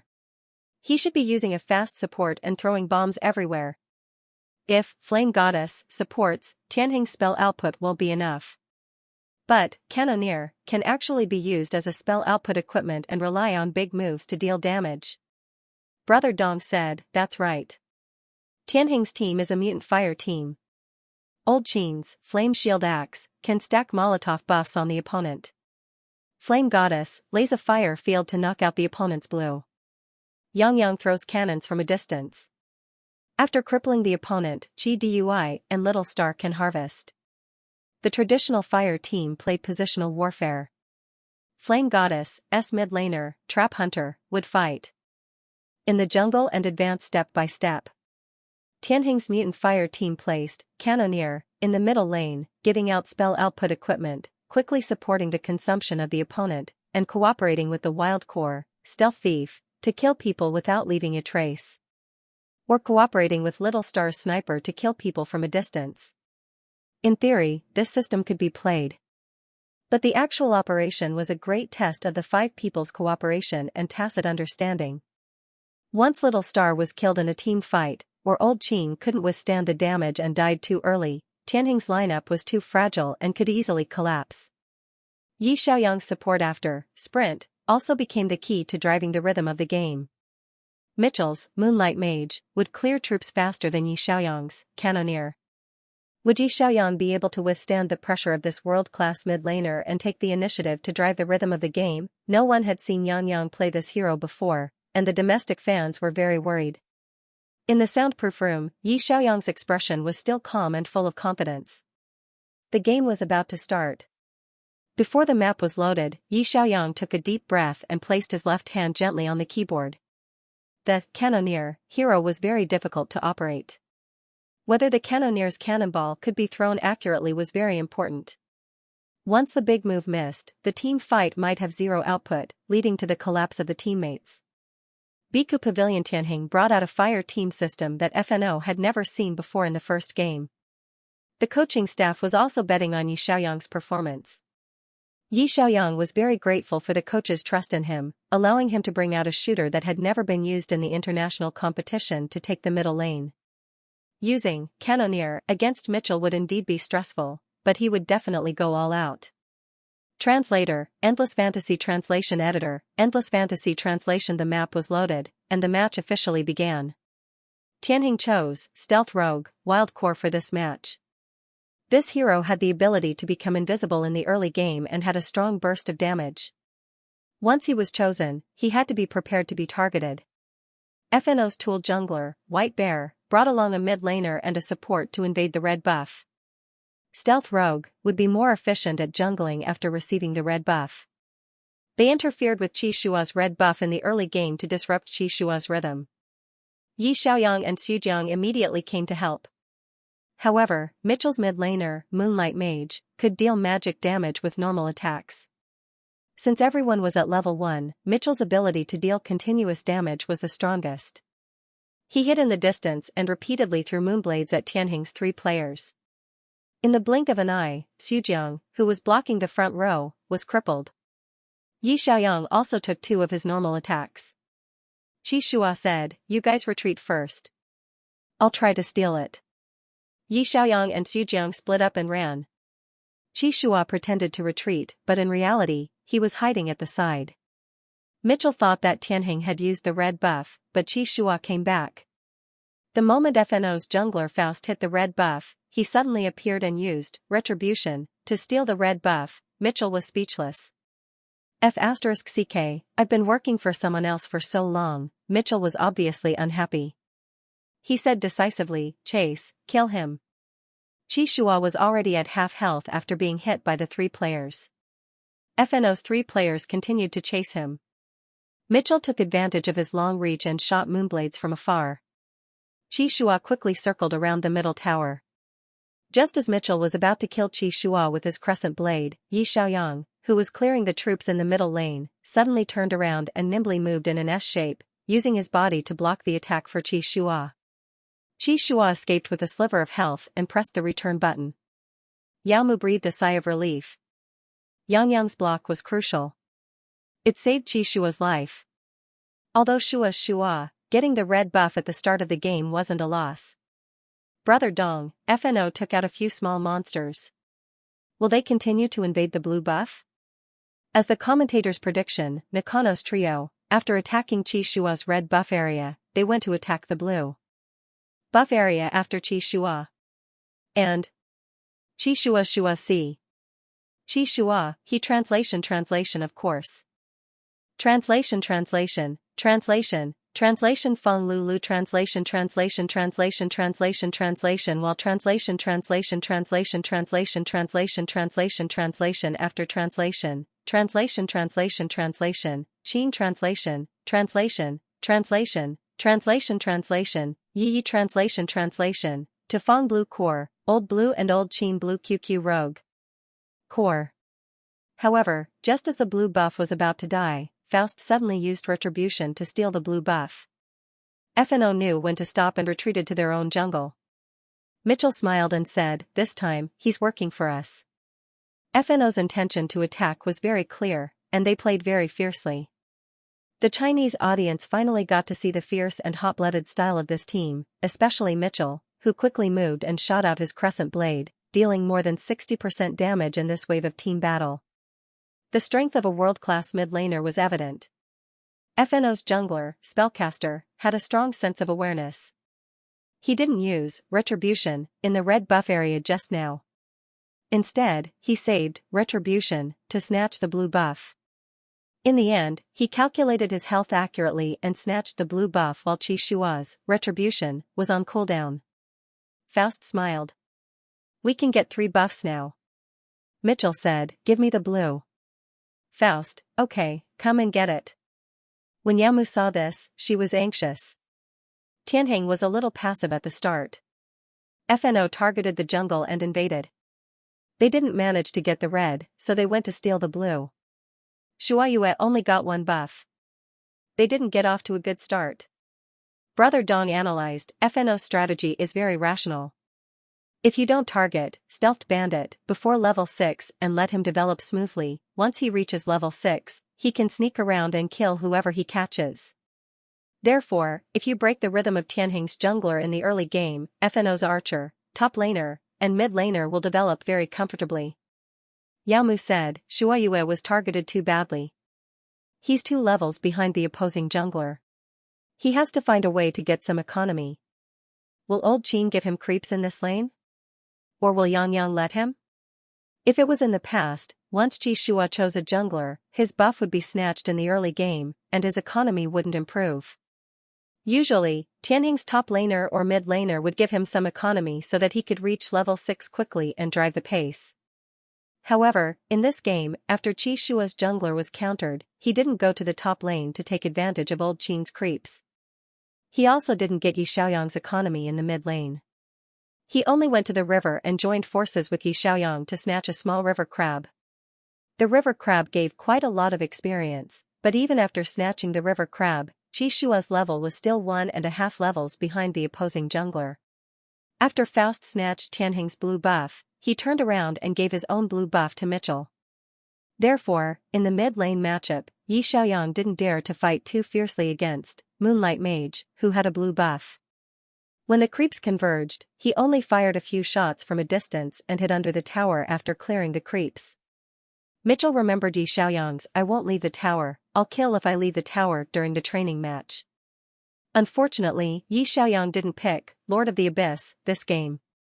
He didn't have the ability to kill once he left the tower. For a consumption-type archer like Cannoneer, even if his big move hit the opponent, it would only cripple them and not kill them instantly. Mitchell was very comfortable in the mid-lane matchup. He had a blue buff in hand, so his skills had a short cooldown and he could clear creeps even faster. Often, when he finished clearing a wave of creeps, Yi Xiaoyang still had 3 creeps left. In this way, Mitchell's rhythm was always in front of Yi Xiaoyang. After clearing creeps, he could move to support. After a while, FNO's jungler reached level 6. First, FNO's players gathered at the creeps and quickly killed them. Tianheng saw it clearly, but no one went to snatch the creeps. After all, Qi Shua was only level 4. 5 and wasn't level 6 yet. In the livestream, the netizens gradually became anxious. What's going on? Isn't Tianheng too passive in the beginning? His blue buff was snatched and the creeps are gone. Is he sleepwalking? Qi Shua's Stealth Bandit shouldn't have been picked so early. He's too easy to target. Yang and Mitchell are also very passive in the lane matchup. He's been squatting under the tower and doesn't dare to go out. Ironhead Yang, aren't you an Ironhead today? Don't be a coward. Although the audience was anxious, the game had just begun. It was too early to make a conclusion. Yao Mu comforted them. FNO's lineup for this game isn't particularly early. The impact of the creeps isn't that big. Currently, the economic gap between the 2 teams is about 800. Tianheng has a small headwind in the beginning. However, Tianheng has played small headwinds and big headwinds many times in domestic competitions. This isn't the first time their jungler has been targeted. They should be able to hold on. Brother Dong said, yes, they picked a Stealth Bandit lineup. They must be mentally prepared to be targeted in the beginning. Let's see how Tianheng handles the situation. Yi Xiaoyang glanced at the game interface and said, Little star, retreat. Wait for me to level 6. He knew very well that if he wanted to turn this situation around, he had to wait for the mid laner level 6 to take the initiative to lead a wave of rhythm. He couldn't let FNO continue to snowball. FNO's mid laner wasn't a mage, and Mitchell didn't have the ability to insta-kill people. the jungler, White Bear, leaned towards controlling tools. Their lineup was very suitable for a team fight. However, if they only targeted one lane, they might not be able to kill it. Just now, FNO targeted the bottom lane after killing the creeps. Xianxia decisively flashed and escaped. They couldn't catch up. Xianxia was targeted very badly. The good news was that Old Qin, Little Star, and Yi Xiaoyang's development wasn't affected. No one died in Tianheng. It was just a small headwind. There was no need to be anxious. Xianxia went home to buy some equipment and returned to the game with full health. Xujiang killed a wave of creeps in the bottom lane. At this time, Yi Xiaoyang was already level 6. Xujiang and Xianxia were both level 5.5. They would reach level 6 soon. The Chinese livestream viewers were collectively stunned. The support is eating creeps? Are you kidding me? The archer went home. The support isn't blocking the creeps. Instead, he's eating them himself. What's going on in Tianheng? Why isn't Xujiang doing vision? Yao Mu and Brother Dong looked at each other. They were very confused. It shouldn't be. A veteran player like Xujiang wouldn't make such a low-level mistake. In many cases, when the archer went home or was disabled and had to go home, the support could block the creeps outside the defense tower. He wouldn't attack the creeps and let the archer go back to the line to eat the creeps. After all, the support couldn't steal their teammates' economy. However, just now, Xujiang actually ate that wave of creeps and affected Little Star's development. After Xianxia returned to the game, the two of them killed the creeps in the jungle near the bottom lane. Yao Mu frowned and said, Tianhuan's economic distribution is not the same as usual. The jungler's economic income is so low that I can't see it. Tianhuan's support also didn't do vision, but Shuayu, Brother Dong's eyes suddenly lit up. Shuayu went invisible and circled to the opposite jungle. He discovered the positions of the 3 players. Faust was using the White Bear as a jungler, so he didn't need much economy. After reaching level 6, the resources in the jungle could be given to his teammates. FNO and the others were killing creeps in the jungle. The support was also setting up vision at the intersection. However, the support's vision could only see passing heroes. He couldn't see the invisible rogue. Qi Shua went invisible and circled around from the side. The spectators could see his position, but FNO didn't notice Qi Shua's approach. In their opinion, Qi Shua should be focusing on his development after being suppressed in the jungle. At the beginning of the game, Mitchell wanted to gather his teammates for a wave of attacks after killing the blue buff. He didn't expect Tianheng's jungler to go to their jungle instead. Xujiang looked at his opponent and asked, "Can we fight?" Qi Shua said calmly, "Yes, Yang just needs to use your skills properly." This simple sentence revealed Qi Shua's trust in Yi Xiaoyang. As long as Yang used his skills properly, they could fight and even win this wave of attacks. However, if he didn't use his skills properly and the opponents counterattacked, 2 or 3 of their players would die. Their disadvantageous situation would become even worse. Yi Xiaoyang smiled and decisively pressed the "Initiate Attack" button. Qi Shua exposed his vision. Almost at the same time, Yi Xiaoyang followed up with a skill. A cannon fell from the sky and exploded. Yi Xiaoyang was far away in the middle, but he took advantage of Cannonier's long attack range to blast into the pit with the blue buff on the opposite side, crippling both White Bear and Moonlight Mage. Mitchell sensed that something was wrong and immediately said, "Retreat." He quickly took the blue buff and prepared to turn and retreat. However, at this moment, the stealth thief appeared nearby. The thief hadn't reached level 6 yet. His attack skills were limited and couldn't kill him. However, the appearance of the thief revealed the positions and vision of everyone in FNO. Xujiang immediately flashed over and used a QWR combo. In an instant, the jungle was filled with flames and blocked the opponent's escape route.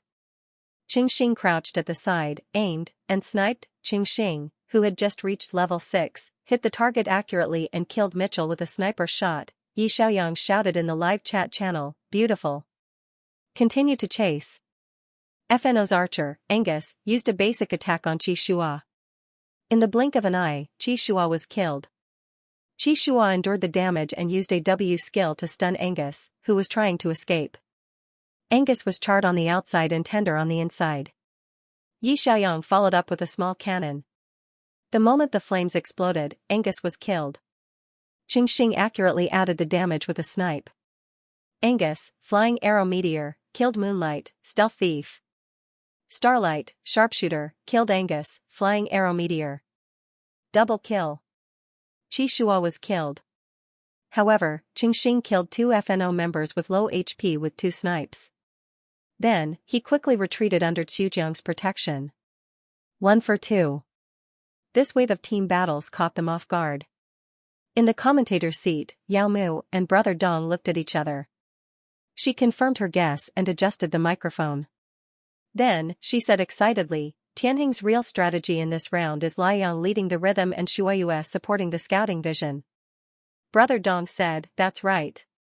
It looks like the stealth thief is a wild core, but in fact, the thief in this round is just the team scout. He can hide from all the opponent's eyes and scout the opponent's position. Yangyang's, Cannoneer, and Little Star's, Sharpshooter, are heroes with a very long attack range. As long as Qi Shua scouts the opponent's position, Liang and Fanqing can work together to attack from a very long range. Yamu said, that's right. Yangyang's big move in the previous team battle was very accurate and directly killed 2 people. After he threw a cannoneer to kill them, Little Star aimed and sniped. Xujiang used a fire circle to block the opponent's position. If the skills were connected well, one shot could kill a person with low HP. This wave of encounters in the jungle made Mitchell feel afraid.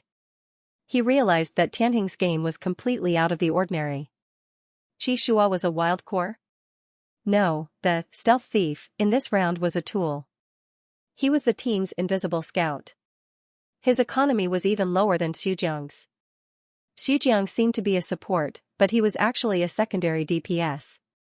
Bai Chu Ge, Goddess of Flames, was a hero whose output did not depend on economy. Fire circles covered the ground and could burn the opponent's mana. The opponent had no way to escape and could not cast skills without mana.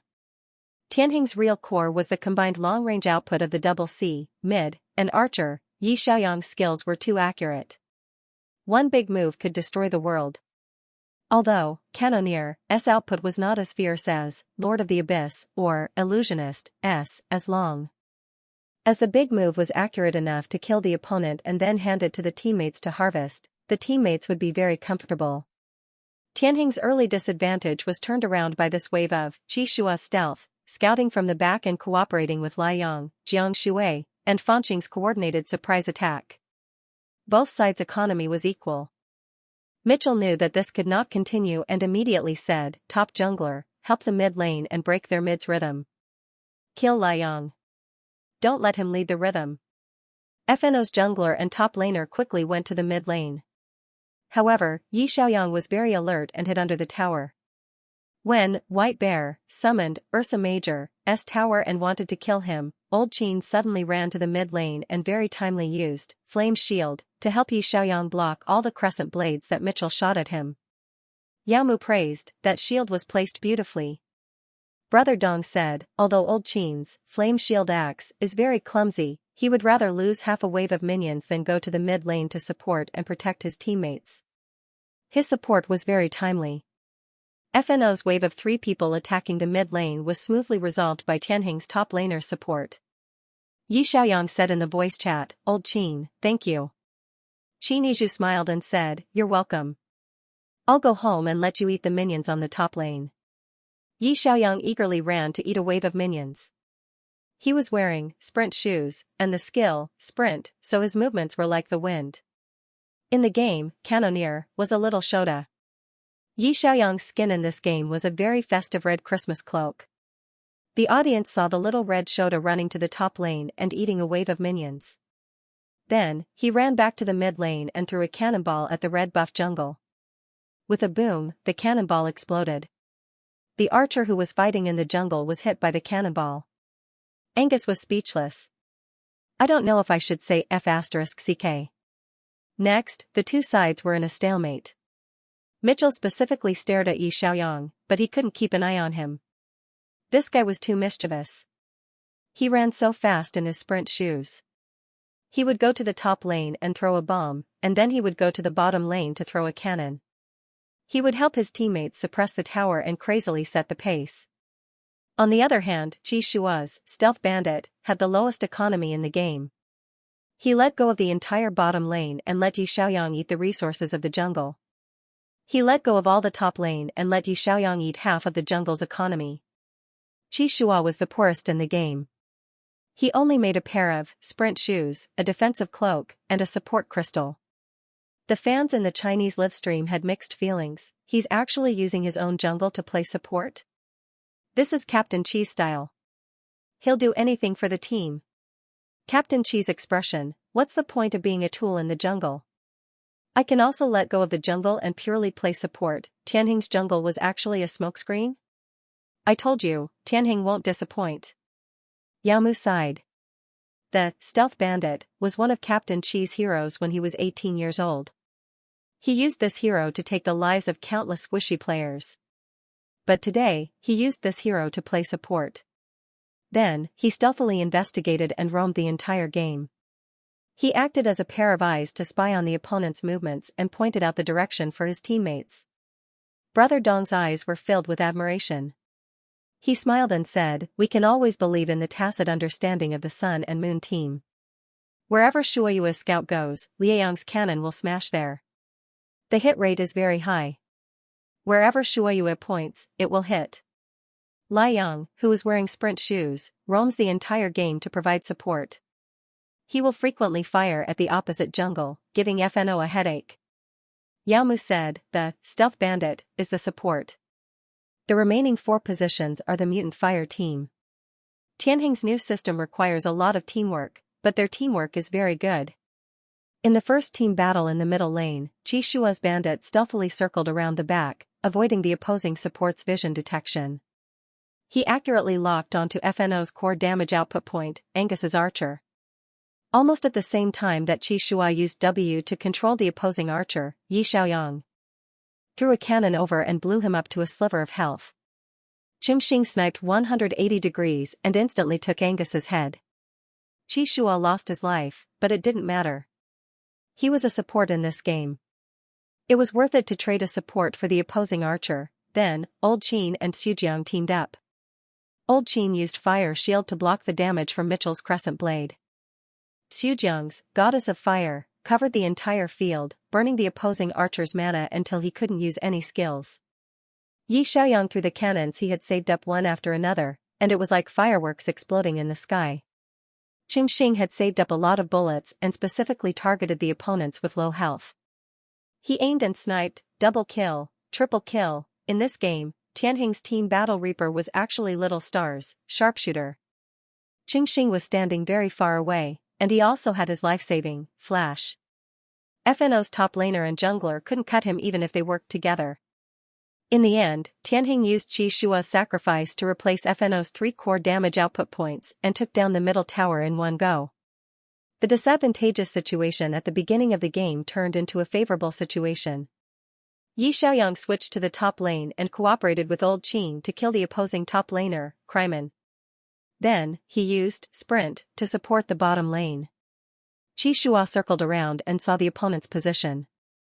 Yi Xiaoyang decisively threw a cannon over, and Angus was so scared that he immediately used Flash. The game ended quickly in 20 minutes, and the two sides fought 3 rounds of intense team battles. The final result was, Qi Shua had 0 kills, 6 deaths, and 9 assists.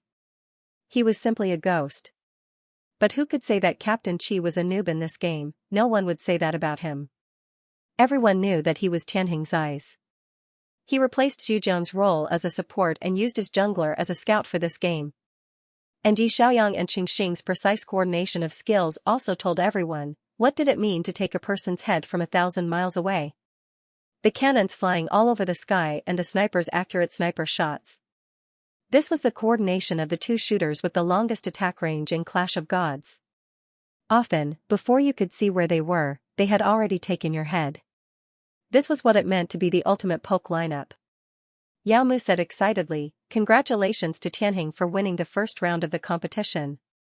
Captain Qi is the eyes, Yang Yang is the engine of the team battle, Old Qin is the shield defense, Xujiang controls the field, and Xiaoxing is the reaper.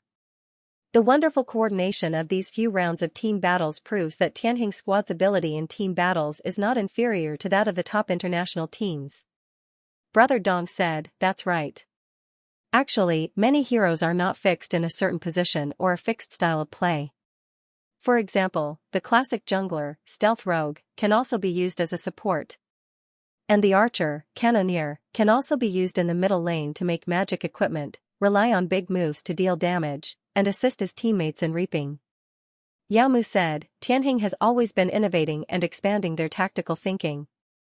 This is also the key to why many fans like this team." The first round's Mutant Fire team played unexpectedly. Let's look forward to their next performance. Translator, Endless Fantasy Translation Editor, Endless Fantasy Translation. Tianheng won the first game beautifully. Although the early game was against them, Xiaoyang took the initiative to look for opportunities. A wave of coordinated jungle raids turned the situation around and firmly grasped the rhythm of the game in their own hands. FNO's coach Tom watched the game from below the stage. He had to admit that the current Tianheng was much stronger than the Tianheng during the mock competition. The entire team seemed to have been reborn. However, FNO was not weak either. The key reason why they lost to Tianheng in the mock competition was that Mitchell had underestimated the enemy too much. The bottom lane Alan and Angus had poor mental fortitude and were not mature enough. After an entire season of training, FNO's weaknesses had been completely solved. Tianheng was growing, and so was FNO. The overall strength of the two teams was not much different. It did not matter if they lost the first game, they could fight back in the second game. Coach Tom lowered his head and pondered for a moment. He had a clear idea in his mind. After coming to the soundproof room, he patted Mitchell's shoulder and said, "Tianheng has prepared a lot of new lineups for the World Series. However, no matter how many changes there are, Liang is the key to their team battle. In the next game, we'll focus on the mid lane. Don't let the mid laner lead the rhythm." Mitchell rubbed his hands together. "No problem. I'll choose Mage Spike in the next game and focus on him." After a short break, the two teams began the second game. In this game, Tianheng went to the red side. FNO went to the blue side and was given priority to ban. Coach Tom continued to ban Yi Xiaoyang's famous heroes, Lord of the Abyss, and Goddess of Destiny. Tianheng continued to ban Day Mage, and sent the archer, Sharpshooter, to the ban position. Yao Mu analyzed, Tianheng used Sharpshooter just now. They don't want the other team to use it, so they just banned it. Then, Tianheng is likely to snatch the archer position in the first stage? The truth was just as Yao Mu expected. On the first floor, FNO took the spike, illusionist, that Mitchell was good at. On the first and second floors of Tianhuan, they took the bottom lane combination of Flying Arrow Meteor and Radiant Shield. Little Star chose his favorite archer hero. FNO followed closely by taking Wind Elf in the archer position and taking Stealth Thief. Brother Dong, is FNO translation? Translation, is this what FNO? In the first game, Tianheng used for Stealth Thief. In the second game, FNO's jungler. Or in the second game, FNO's jungler in the second game. Is translation? Yao Mu looked at FNO's lineup and said, Illusionist and Wind Elf's double C all need to develop. If there's another wild core, the economic allocation won't be enough. Or, will FNO choose a tool to top? Tianheng's third floor took Saint Necromancer, which was obviously used by Yi Xiaoyang to deal with FNO's archer. In the second stage, FNO started to ban Qi Shua's jungler crazily. They sent King of Fighters and Ninja to the top lane. Qi Shua had no choice but to choose Sword Immortal to work with Yi Xiaoyang's CC Mage to kill the opposing team's archer. FNO took Black Dragon Knight, who didn't eat the economy, as expected. Brother Dong concluded, in the second game, Tianheng's Seal can target the Agile, Wind Elf, and work with the jungler, Sword Immortal, to complete the kill. It's still a combination of mid and jungle play. FNO chose Mage Spike in the middle lane, the jungler went around the back to kill the archer late in the game, and the top lane and support are CC. Yao Mu said, the key to this game is whether or not Tianheng's combination of mid and jungle can kill the opposing team's archer. Qi Shua's jungler paired with Yi Xiaoyang's Saint Necromancer was a common strategy used in Tianheng. Yi Xiaoyang would seal one, and Qi Shua would kill one. The combination of mid and jungle was very effective against Wind Elf. The audience looked at the big screen expectantly. The game began. The audience with God's View quickly realized that FNO didn't go to the river for vision, nor did they invade the jungle. Instead, the four of them squatted together in the bushes in the middle lane. The jungler, Stealth Thief, went invisible and squatted in the bushes on the side, forming a dumpling wrapping formation. Xiaoyang walked to the middle lane to scout, and when he found that there was no one on the opposite side, he immediately became alert and threw in CC to the bushes on the right. Almost as soon as he opened his vision, FNO's Stealth Thief circled around from the side and stunned him with a Q skill. The archer Angus quickly attacked, and the top laner, Black Dragon Knight, jumped over to attack him. Mitchell followed up and attacked, and the group of people ganged up on Xiaoyang. It was a 5 versus 1, and Xiaoyang was instantly killed. Ziam. Calm first blood. Mitchell took the first blood. Xiaoyang, was this necessary? 5 people trying to surround me? Yaomu didn't know whether to laugh or cry as she looked at Liang who had fallen in the middle lane. She said, 5 people ganging up to kill the mid laner at the start of the game. Yangyang's aggro is too high, right? Mitchell actually used a flash to kill him, this is really VIP treatment. Xiaoyang said helplessly. 5 people squatting on me, you guys hurry up and clear the junglers. After FNO's 5 people finished squatting, they immediately split up to clear the junglers. The jungler Faust ran to counter Qishua's mana, but Qishua's speed was too fast, and he took away the mana buff with a retribution. In the bottom lane, Xujiang and Qingxing saw that Liang was surrounded, so they quickly ran to the junglers to steal 2 monsters, and then went back to the front lane to clear the junglers. In the top lane, Old Qin also pushed the junglers over. In the middle lane, after Mitchell got the kill, he cleared the junglers as fast as he could and was the first to reach level 2. He used running shoes and began to roam around to provide support. There were 2 ways to play the Illusionist's magic spike. The first way was to use equipment with strong magic. At level 6, he would crouch in the bushes and burst out to kill the enemy. After a series of combos, almost no fragile heroes could withstand it. The other way was to use running shoes, which had cooldowns, to provide support frequently and drive the rhythm. Today, Mitchell used the second strategy. This way of playing required a lot of teammates. He needed someone to help him lower the opponent's health and let him take the kill.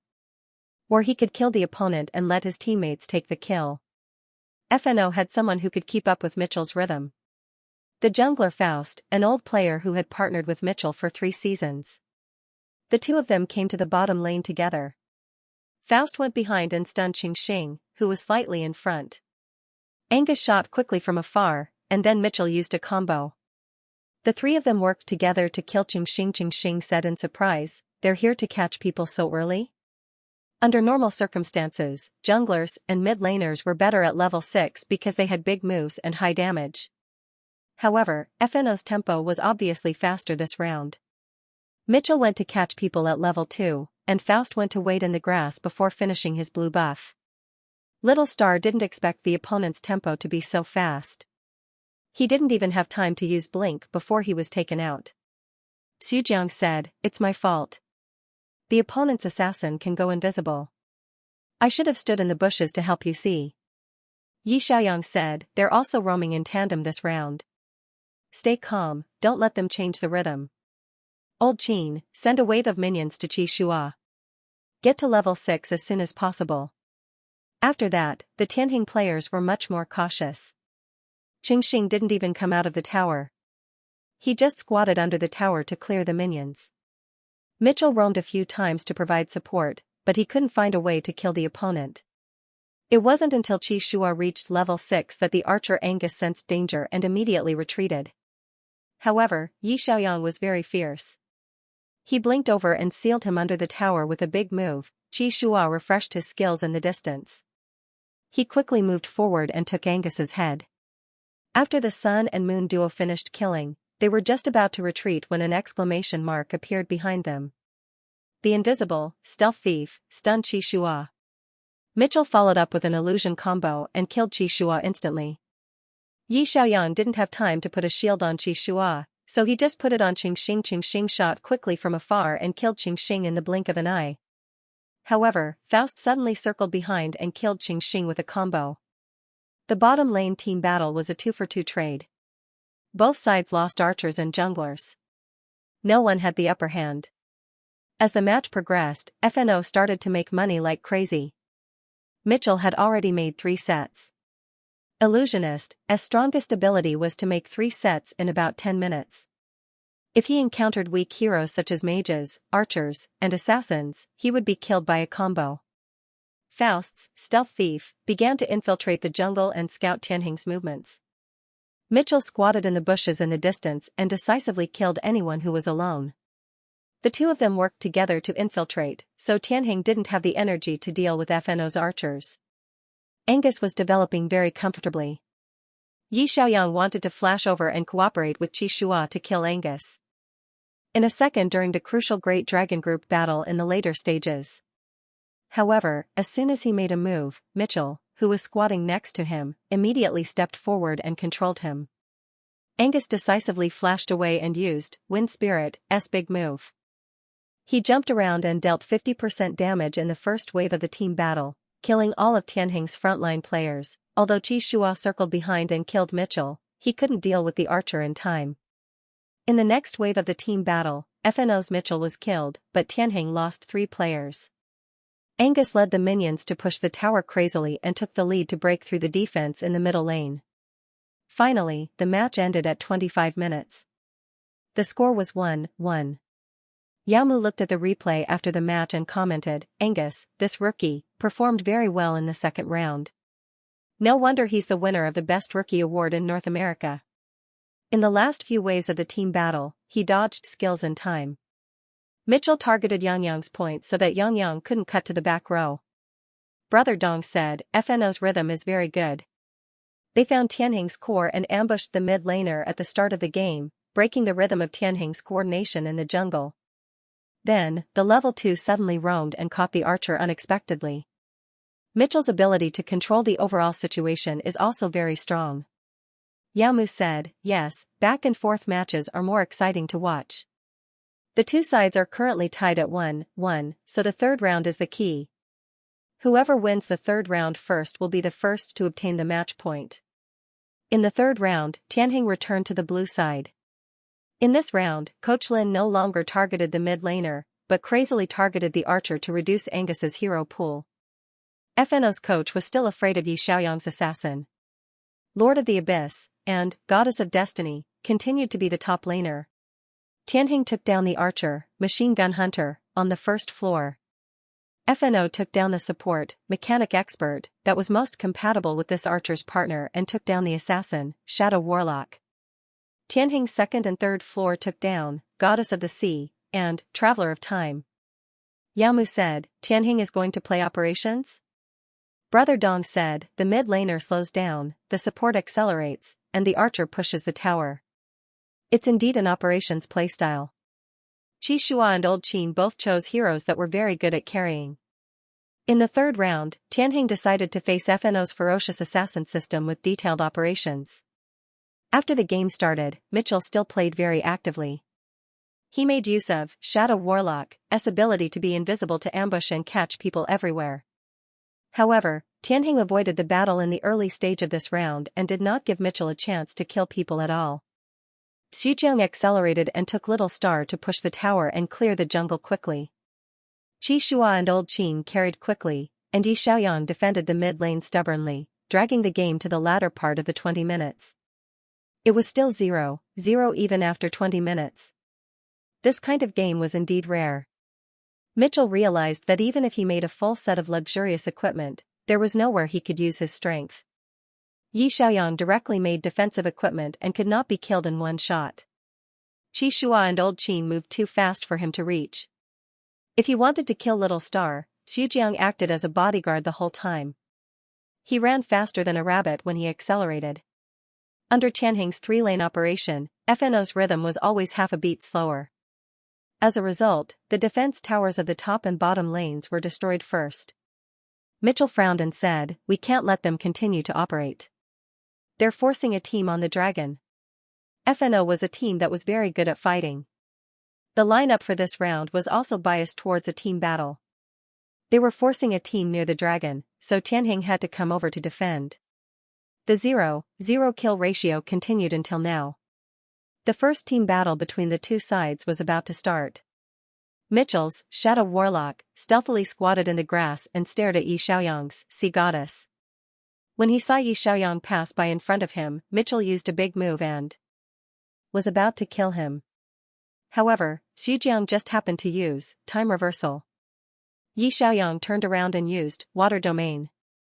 FNO was collectively slowed down by the water domain. Tianheng sped up and fled. FNO couldn't catch up at all. Then, Mitchell realized that old Qin, who had been silent in the top lane, didn't participate in this team battle.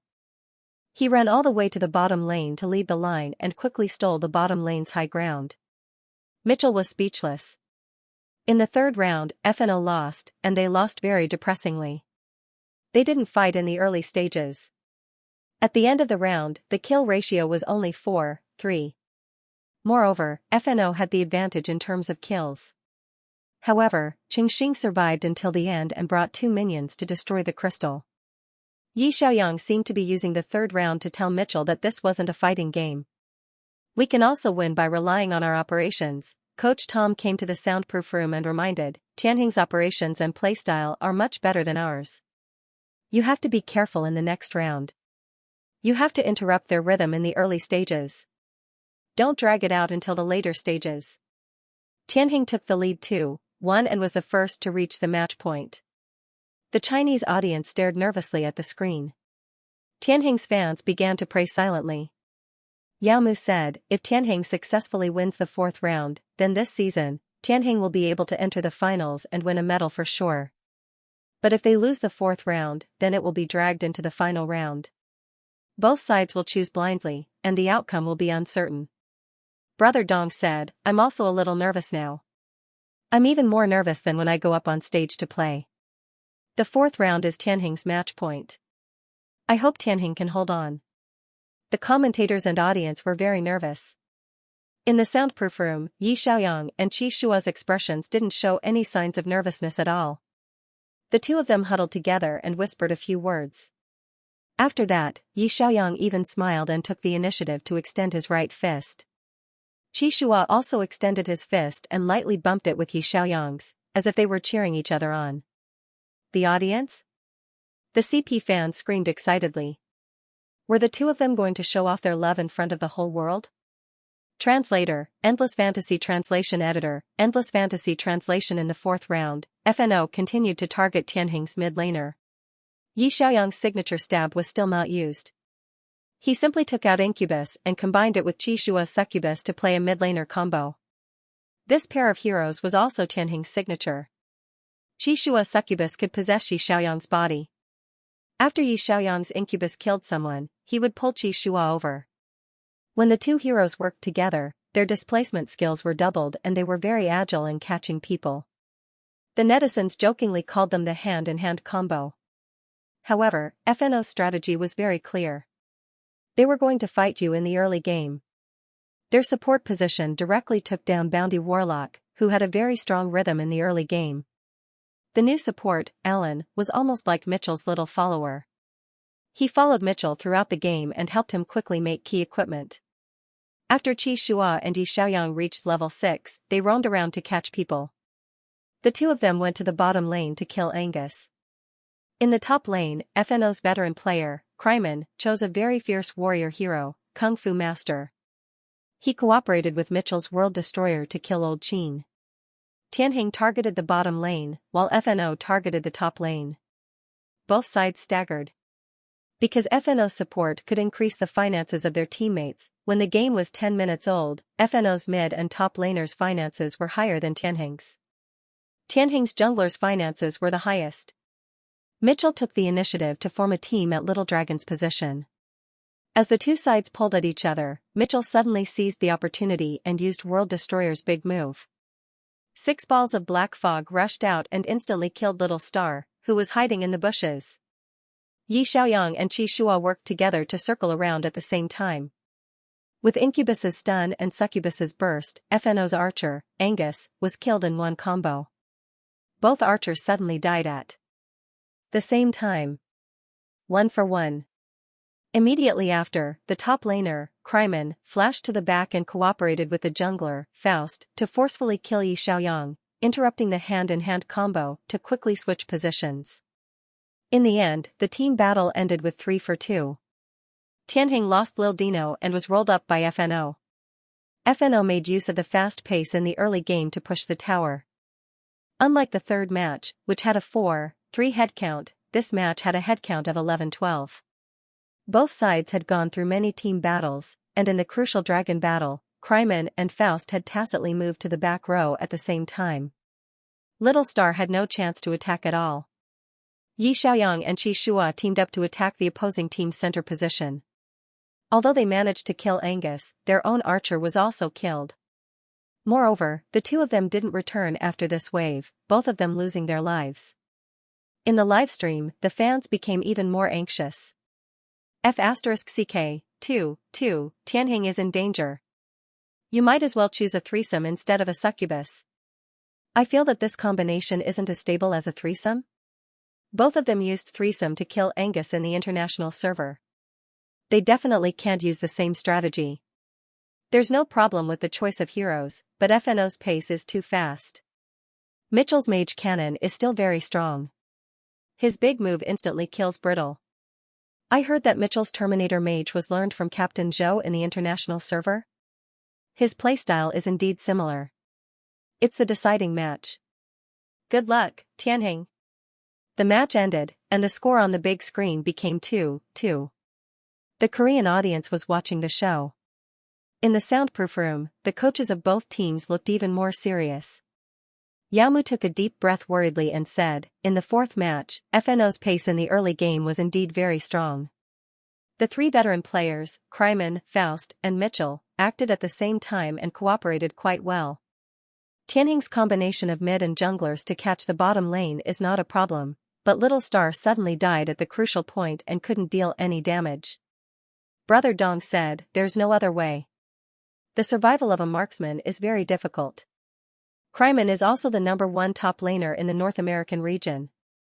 He and the jungler attacked the marksman at the same time. Even if Little Star had 2 blink, it wouldn't be enough. Furthermore, Mitchell was watching him and was ready to kill him at any time. I can only say that Tianheng's damage output is still not enough. Yamu said, yes, if the mid and jungler can't kill, Tianheng will have no damage output once the marksman dies. This problem must be taken seriously. In the deciding match, I hope Tianheng's players can calm down and play well. Today's match with FNO went from 1 o'clock to 1-1, and then from 2-1 to 2-2. It was quite a stalemate. FNO's coaches knew Tianheng very well. Although Tianheng won the first match with a new formation at the start, FNO adjusted quickly and turned the situation around. The score was very close. This kind of situation tested the players' mental fortitude. Xiaoyang looked back at Little Star and found that the little guy was not as nervous as he thought. He was just a little depressed.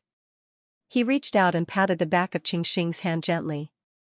He said gently, Little Star, it's okay. You can't be blamed for the fourth match. Qi Shua and I also had problems with the rhythm. Forget about the previous match and play well in the deciding match. Qingxing took a deep breath and nodded seriously. I understand, Brother Yang. Just then, Coach Lin walked into the soundproof room.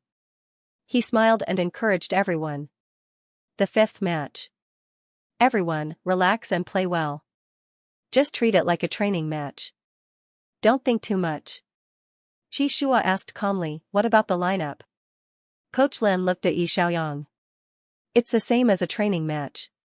Yang, are you confident? Yi Xiaoyang raised his eyebrows and said with a smile, when have I not been confident? Coach Lin patted him on the shoulder and said, good.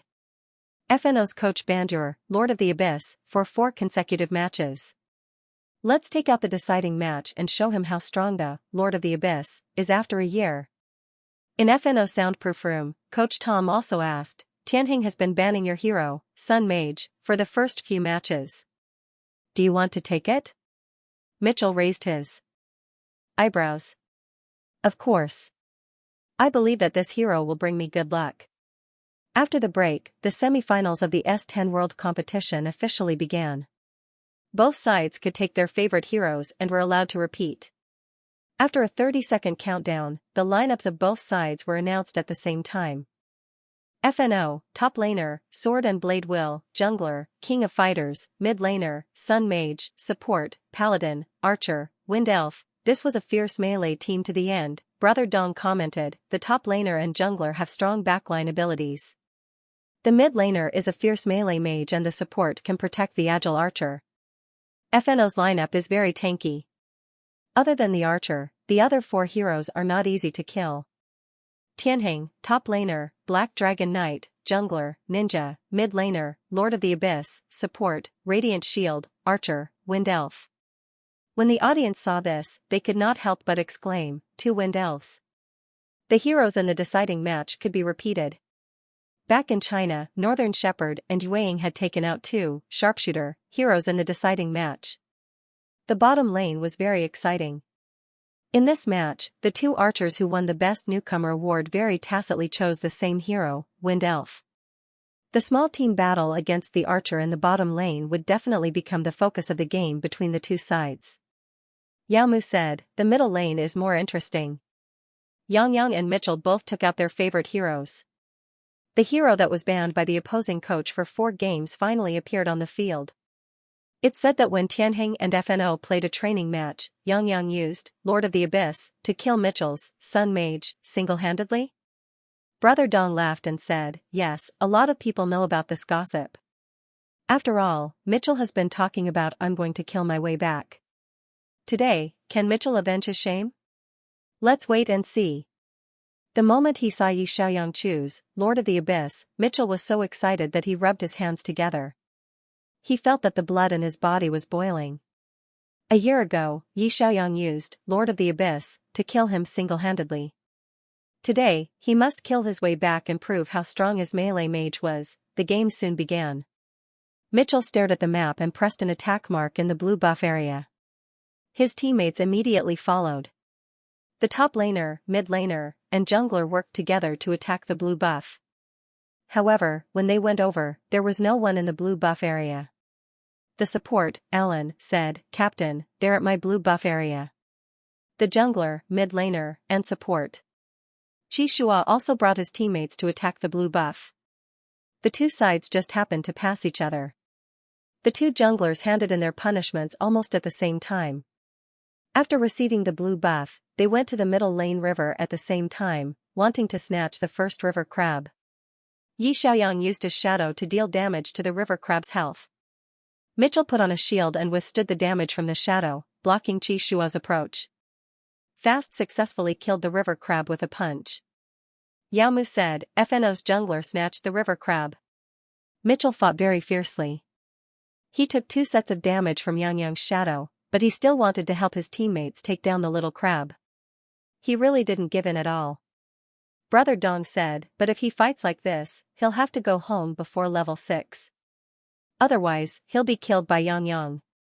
Mitchell only had half of his health left. Of course, he wouldn't show off in front of Yi Xiaoyang. After helping his teammates snatch the river crab, he obediently went home to replenish his health. Yi Xiaoyang wasn't in a hurry. He continued to squat under the tower to clear the troops. Lord of the Abyss doesn't leave the tower. The Chinese audience already knew Yi Xiaoyang's style of playing. He was like a calm and sharp hunter, patiently waiting for his prey to appear. Once he caught the opportunity, he would move like the wind and instantly take the opponent's head. Therefore, although Yi Xiaoyang was jokingly called Iron Head Yang by the netizens, he didn't fight brainlessly every time. Instead, he accurately calculated the pros and cons. Every time he made a move, he would definitely gain something. Of course, Mitchell wouldn't underestimate his opponent. Yi Xiaoyang didn't leave the tower. Mitchell was even more careful when clearing troops. His position was always on the side of his own tower. He wouldn't cross the middle line of the river, in case Yi Xiaoyang suddenly flashed and killed him. Both sides mid-laners developed peacefully. Because FNO Faust ate the experience of eating the first river crab, he reached level 6 first. He squatted in the grass in the middle lane. When Mitchell saw that his teammates were in position, he pretended to make a mistake in clearing troops and took a small step forward. Mitchell only had half of his health left after being drained by Shadow. Yi Xiaoyang could totally kill him. As long as Yi Xiaoyang made a move, the jungler who was squatting in the grass would use a stun. Mitchell would follow up with damage output, and the two of them would be able to kill Yi Xiaoyang together. However, Yi Xiaoyang had a lot of experience in the competition. Would he be fooled so easily? Yi Xiaoyang said, "Mitchell, your acting is a little fake." Thus, when Yi Xiaoyang saw Mitchell's slight mistake in positioning, not only did he not make a move to kill Mitchell, he even retreated to his own tower and calmly pressed the return button. What he meant was, "Take your time. I'm going home to buy some equipment," Mitchell said. "He actually ignored me and went home when he saw me with half of my health left." The two of them squatted in the middle lane for a long time. Mitchell was speechless. "Forget it. Faust, you go and take the bottom lane." Faust had no choice but to take the bottom lane. However, Qi Shua had also reached level 6. The result of the two junglers taking the bottom lane at the same time was a 3v3 team battle. Neither side had the upper hand. Both junglers went home with low health. Neither side had any intention of snatching the first dragon. They continued to develop peacefully. However, the economic distribution of the two sides was obviously different. FNO was a tool jungler, so the economic distribution was given to the archer and mid laner. Mitchell got the second blue buff. On Tianhing's side, Qi Shua used ninja to jungler and needed economic support. All the resources in the jungle were taken by Qi Shua. Yi Xiaoyang didn't get any blue buff. In a mid laner, the side with the blue buff had the upper hand. Their skills had a faster cooldown. Mitchell fought even more fiercely than before. Every time Yi Xiaoyang released a shadow to clear the enemy, he would seize the opportunity and quickly kill Yi Xiaoyang's shadow. "Can't reach, Lord of the Abyss? It's okay. I can kill your shadow." This was also the conclusion Mitchell had reached after repeated research. Lord of the Abyss could summon a maximum of 3 shadows. As long as Mitchell killed the shadows, Yi Xiaoyang wouldn't be able to gather enough shadows to burst out and kill him. 2 shadows of Lord of the Abyss couldn't kill him. Mitchell deliberately controlled the number of shadows Yi Xiaoyang could summon, and he did have a slight advantage in the solo game. The Korean viewers were discussing among themselves. This sunshine is too weak. Is he not going to leave the tower from start to finish? He's been completely suppressed by Mitchell. So, you're saying that he got the champion of the individual competition because he was lucky? It looks like FNO is going to win today. However, FNO will still lose to ATB. It doesn't matter who wins. In China, the whale streamer Xiao Wei, who understood Korean, laughed as he read the comments on the Korean livestream. I don't know where the Korean viewers get their confidence from. They don't understand Liaoyang's style at all. He's not leaving the tower not because he's afraid, but because he's waiting for an opportunity. Someone in the livestream asked, "Brother Xiao Wei, do you think Yang can kill Mitchell alone?" Xiao Wei said, "Is this a solo game?" "Not really. So why are you so worried about whether you can kill him alone?" In the stadium, Yi Xiaoyang's shadow was killed by Mitchell once again. This was the 3rd shadow that Mitchell had killed. At this time, Yi Xiaoyang's Lord of the Abyss only had 2 shadows in his hands. Stacking the mark wouldn't be able to kill the shielded day mage. Moreover, Yi Xiaoyang didn't plan to kill Mitchell at all. He actually released 2 shadows to clear the troops. At this time, the troops in the middle of the two sides met. Yi Xiaoyang released 2 shadows to stack the mark. This would allow him to clear the troops in the shortest time possible, and then return to replenish his health and buy equipment. The result of releasing 2 shadows was that Yi Xiaoyang didn't have a 3rd shadow to switch positions and escape. He only had 1 flash skill left. Now's the time, Mitchell's eyes lit up, and he decisively flashed over. With a Q skill, a golden will smashed onto the Lord of the Abyss's head, stunning Yi Xiaoyang. Mitchell's hand speed exploded as he activated his ultimate skill.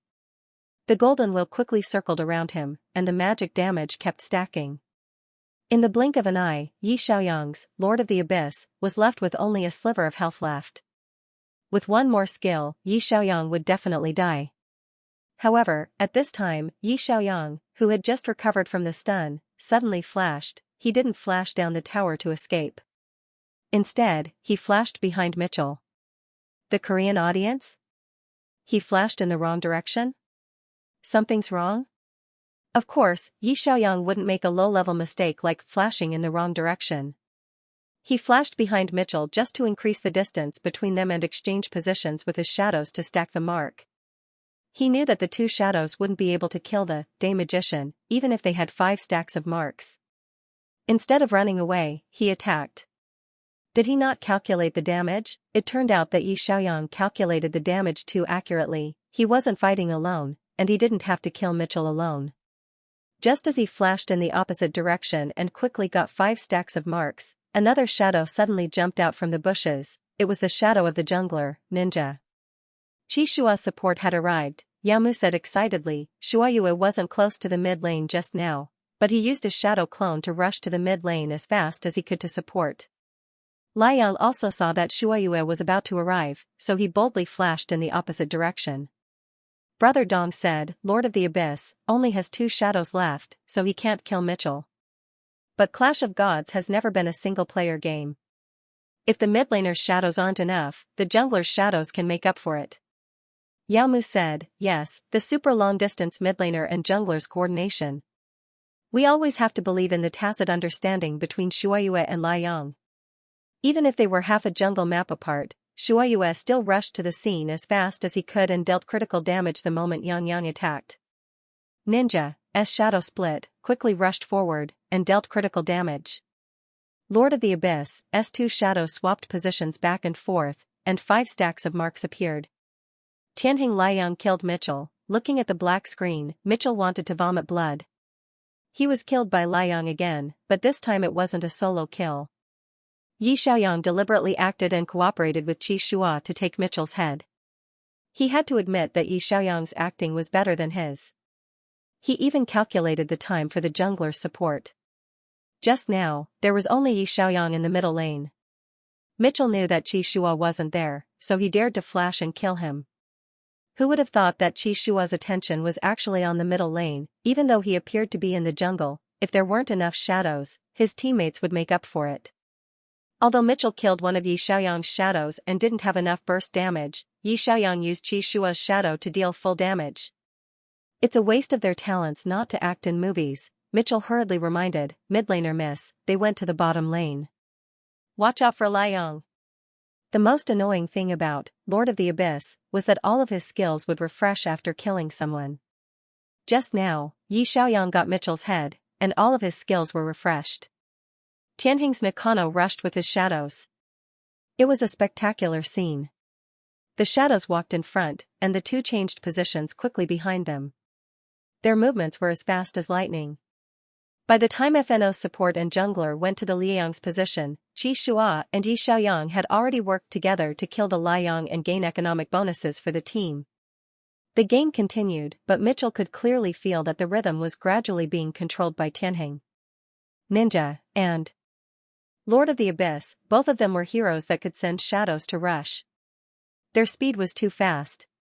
After they killed Mitchell once, they started to frantically support the bottom lane. Qingxing and Angus both chose Wind Elf for this game. Both of them had different supports. FNO's support, Paladin, could use substitute skills to help his teammates take damage. Tianheng's support, Radiant Shield, could raise his shield to block the opponent's key skills. Mitchell and Faust also quickly went to the bottom lane. Both sides were in a 4v4 team battle at the bottom lane. Mitchell was very fierce. With a Golden Will Light effect, he played the mage like a warrior and cooperated with his teammates to directly attack Qingxing. Xujiang raised his shield to help block the damage. Qingxing flashed into the bushes to avoid Faust's key crowd control. Mitchell's hands were too short to reach him. Qingxing moved around wildly and shot at him. In the blink of an eye, he had half of his health left. Mitchell couldn't kill Qingxing, so he had to kill Xujiang, who was nearby. Qi Shua and Yi Xiaoyang didn't directly attack Angus. Instead, they worked together to kill Mitchell, who had half of his health left. Lord of the Abyss' skill refreshed. The two of them quickly changed positions and killed the archer under the protection of the paladin. Angus flashed to escape, but the support, paladin, fell. In this wave of 1 for 2, Tianheng lost his support. FNO lost their mid and support. Tianheng won big. FNO's archer had no choice but to retreat. Tianheng pushed down the tower outside the bottom lane. After Mitchell revived, he came to the bottom lane again. This time, the top laner, Kryman, also came to the battlefield. FNO sent their jungler to the top lane to lead.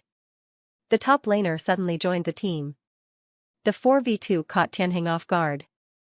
Little Star was instantly killed by Kryman's flash.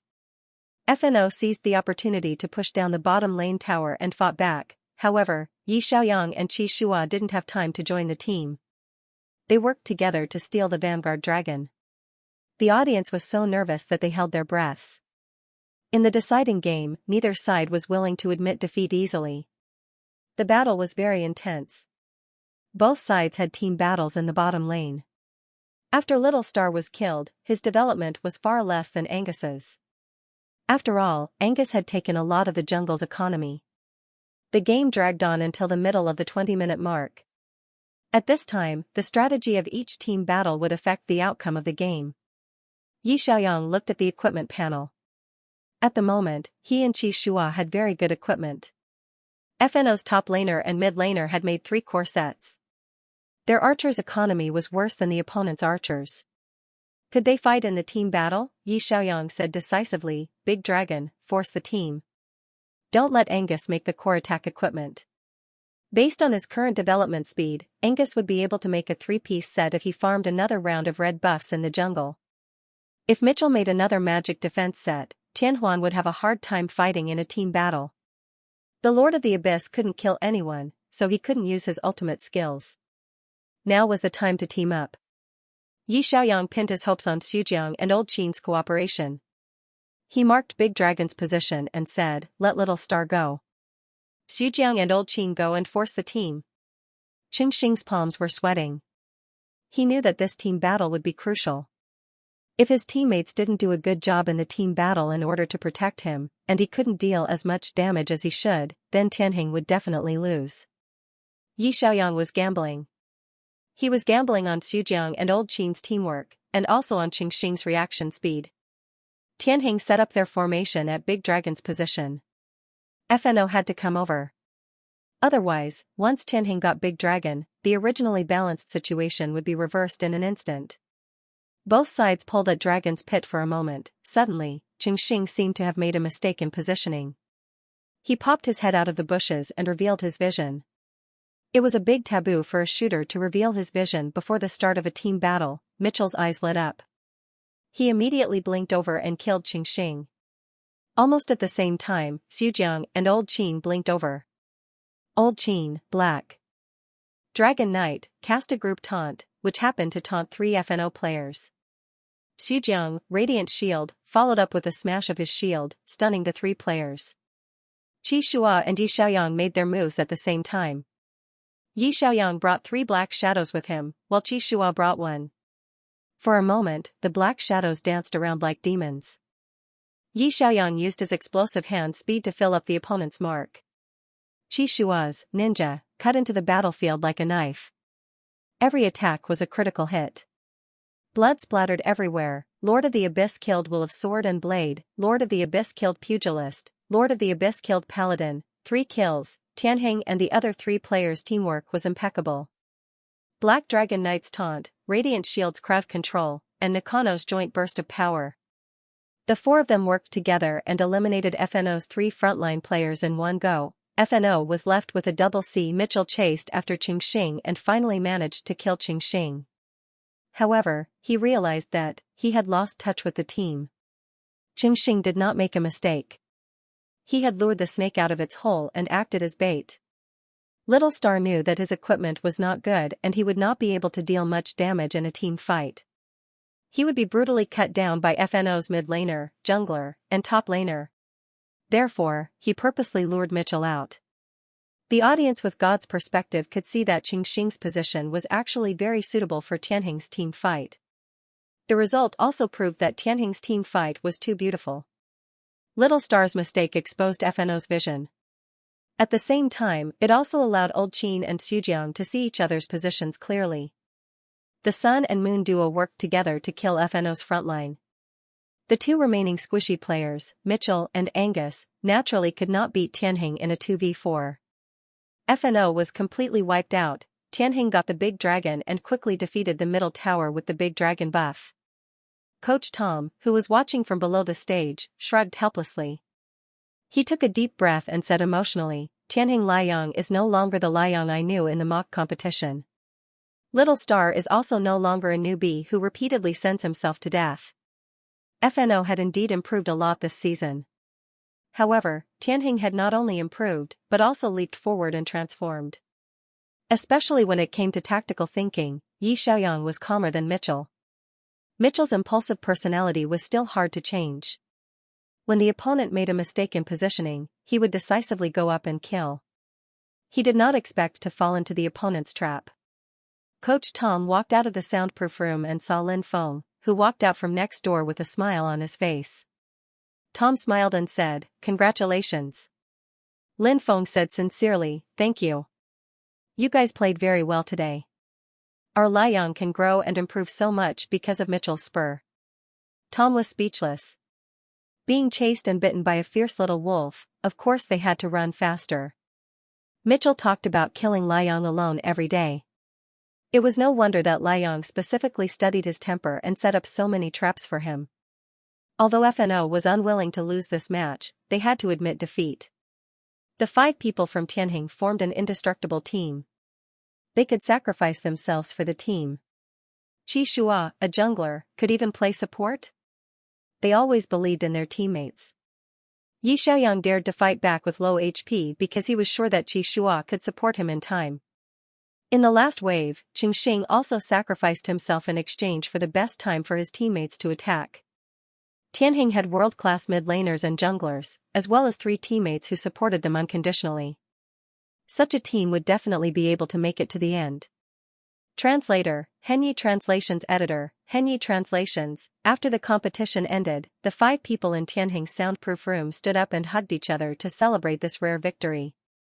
From 1-1 to 2-2, the final match was decided.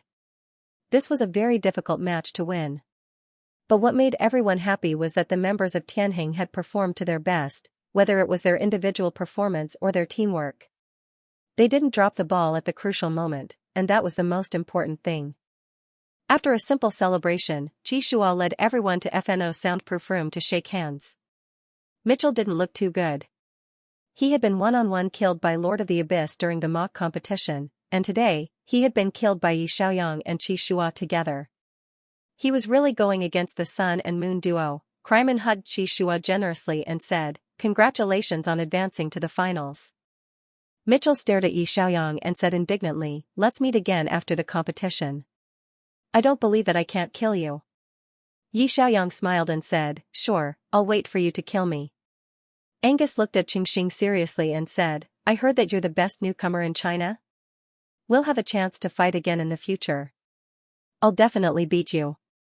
Qingxing didn't understand English, so he scratched his head and replied, "Thank you." "Angus?" Yi Xiaoyang didn't know whether to laugh or cry. He went over and translated, "Angus is challenging you. He said that he'll definitely beat you the next time we fight. Why are you thanking him?" Qingxing said innocently, "I don't understand. I thought he was congratulating us." Yi Xiaoyang turned around and looked at Angus. The young man's eyes were clear and blue. He was holding back his tears and looked unconvinced. He looked very serious when he was talking to Qingxing, even though Qingxing didn't understand. Yi Xiaoyang knew that Angus was the future of FNO. And little Xing was the future of Tianheng. One day, when he and Qi Shua left the scene, and when the veteran players like Kryman and Mitchell retired, Tianheng's Qingxing and FNO's Angus might become the strongest players in the world. They were about the same age and had improved rapidly. They debuted in S10 and won the best newcomer of the season. The veteran players were happy to see the development of these rookies. Angus and Qingxing shook, Qingxing as a greeting to their future opponents. Mitchell adjusted his mentality, and Yi Xiaoyang, he said, "You've beat me. You'll the World Championship Finals. That way, it's... Xiaoyang was defeated by his logic. He smiled and said, okay, I'll try my best. The 5 players from Tianjing bowed and left. They didn't accept the post-match interview, leaving Coach Lin to deal with the media. Coach Lin was very good at speaking. He praised FNO's performance and praised his own players. He was impartial and couldn't find any fault with it. After returning to the hotel, Coach Lin organized everyone to review the 5 games of the day. From the post-match review, it could be seen that the 2 games that Tianjing lost were because their rhythm was disrupted in the early stages, causing them to not be able to fight. Lin Feng said seriously, although we beat FNO today, there are still some problems with our rhythm, especially in the early stages. Once we lose our footing, it'll be easy for the opponent to end the game quickly. He looked at the players and said earnestly, we still have to strengthen our rhythm in the early stages. Also, Little Xing's data today wasn't very good. He suddenly died a few times in the team battle and didn't deal the damage that he should. In the World Championship, a group of people are focused on the shooter. We have to be more careful. Coach Lin changed the topic and said with a smile, what made me happy in today's game was that everyone trusted each other very much. Regardless of whether the wind was blowing or blowing, you all worked hard to find opportunities. This kind of team spirit must continue to be maintained. Go to sleep first. After the semifinals results are out tomorrow, we'll prepare the tactical arrangements for the finals. Everyone returned to their rooms to sleep. The Chinese official Weibo posted a congratulatory message for Tianjing's advancement to the finals. The fans were very happy. In the finals, they would at least be the runner-up. In the 3 years from S7 to S9, Tianjing didn't gain anything. This year's results had already broken through. However, at this point, everyone hoped that their favorite team would win the championship. The next night, the second semifinal between Northern Shepherd and ATB began. The stadium was full. The Korean team had the home advantage, and fans who came to cheer for ATB gathered into a sea of people. There were posters and fluorescent signboards of ATB players everywhere. Northern Shepherd's 5 players withstood the pressure from their home team and took the lead in winning the first game with the cooperation of De Xiaozhao and Xiaoen. However, ATB quickly adjusted their rhythm and relied on the details of their operations to pull back the score. In the next 2 games, ATB's mid laner and jungler worked together to attack the jungles like crazy. Northern Shepherd's jungles were completely destroyed. Zhao Xingping's archer did not even have time to develop before he was eliminated in the middle of the game. 3-1, ATB defeated Northern Shepherd. The cheers in the stadium were deafening. When Xingxing saw this scene from the hotel, he couldn't help but say, ATB sure has a lot of fans. When we play ATB in the next game, it'll be like this in the stadium too, right? Qi Shua said calmly, yes, when the time comes, there will be countless fans cheering for them. Wave after wave of cheers will come. Even if you're wearing headphones in a soundproof room, you'll still be able to experience the enthusiasm of the live audience. Yi Xiaoyang smiled and said, just think of it as the audience cheering for Tianjing. Just think of it as our fans below the stage. Xingxing was stunned. He turned around and looked at Yi Xiaoyang. Can we do that?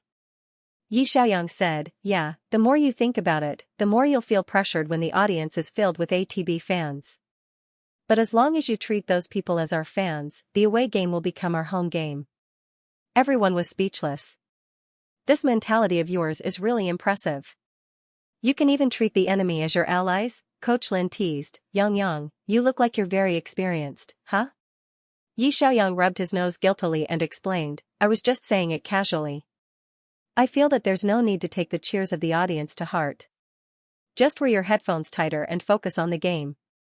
Esports competitions are much better than basketball and volleyball. At least the soundproof headphones can block out most of the sound. When it's an away game in basketball or volleyball, don't the audience's cheers get louder?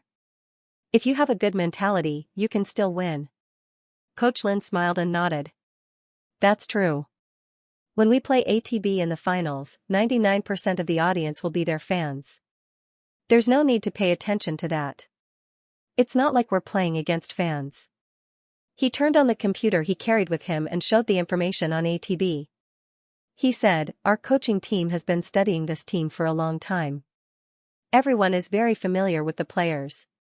Qi Shua and Yi Xiaoyang looked at each other and locked their gazes on Cui He and Pu Yuanqi at the same time. Were they not familiar with them? After all, they were the champions of last year's World Championship and the champions of this year's two-man competition. They were also the world's #1 mid-laner team that the media touted. There were also many anti-fans in China who often compared Tianheng's Sun and Moon to ATB's Cui Pu. They said every day that Sun and Moon were not as good as Korea's Cui Pu. ATB's strategy against North Middle was the same as Tianheng's strategy against North Middle. They snowballed wildly in the jungle. Therefore, North Middle could not hold on and lost 1-3. As for ATB and Tianheng, their tactical styles were very similar. Their rhythm depended on the coordination of the mid-laners. Therefore, the direct confrontation between these two teams depended on the coordination of the mid-laners. Coach Lin looked at Qi Shua and Yi Xiaoyang and asked, "Are you two under a lot of pressure?" Qi Shua said calmly, "Not really." Yi Xiaoyang also asked at the same time, "What's pressure?" Their teammates face-bombed. Did the two of them have to be so tacit when answering questions? The two of them looked at each other and smiled. Yi Xiaoyang said, "Cui He and Pu Yuanqi are indeed a pair of very strong players. But Qi Shua and I have nothing to be afraid of. In a direct PK, our chances of winning in a 2v2 are about 50%. It all depends on who performs better and whose mentality is more stable." Qi Shua agreed. "Yeah, I believe that Yang and I have a better tacit understanding than the other two." Coach Lin breathed a sigh of relief and said, "But you don't have to rely on the coordination of the mid-laners to play against ATB. Their top laner, Han Qingyu, is also very strong. Yang should know this very well." Han Qingyu was someone who had played against him in the individual round of the S10 Invitational Tournament. Although Yi Xiaoyang had defeated him, he had to admit that Han Qingyu was a top laner with very strong awareness, especially when it came to warriors. Yi Xiaoyang said, "Han Qingyu lost to me in the world individual competition. At that time, he was very unconvinced. If we meet in the finals, I think he will choose a warrior and specifically target me during the team battle. It will be very difficult for me to survive." Coach Lin nodded. "That's what I'm worried about too. When we played FNO, the 5 of them waited for you at the start of the game and tried to kill you. Everyone knows how important Tianheng's mid-laner is. Once Yangyang's rhythm is broken, Qi Shua's rhythm won't be that easy to carry either. ATB's operational ability is very strong. They won't let us drag it out until the late game." Xing scratched his head worriedly. He didn't know what to say. Actually, Yi Xiaoyang wasn't just the rhythm of Tianheng. He was also Tianheng's anchor. As long as he was alive, everyone had hope. And once Yi Xiaoyang was killed too many times, the top and bottom laners wouldn't have the ability to take the initiative to carry the rhythm. Every battle team had a backbone like this. Unknowingly, Yi Xiaoyang had become the confidence of his teammates. Yi Xiaoyang smiled and said, "What if I choose some heroes that the opponents can't kill?" Coach Lin looked at him. "You mean, the mid-laner wasn't only a mage and archer that could be chosen? There were also warriors." "Have you seen warriors in the mid-laner?" Yi Xiaoyang would personally tell everyone that he was an all-round mid-laner who could bring any hero to the mid-laner. Mid-laners relied on their control skills, overall vision, and grasp of timing. As long as their teammates made up for their AP, magic, damage, the mid-laner could also choose warriors, archers, and other physical heroes. He could even choose a tank. If the ATB really targeted his mid-laner, he could only do this.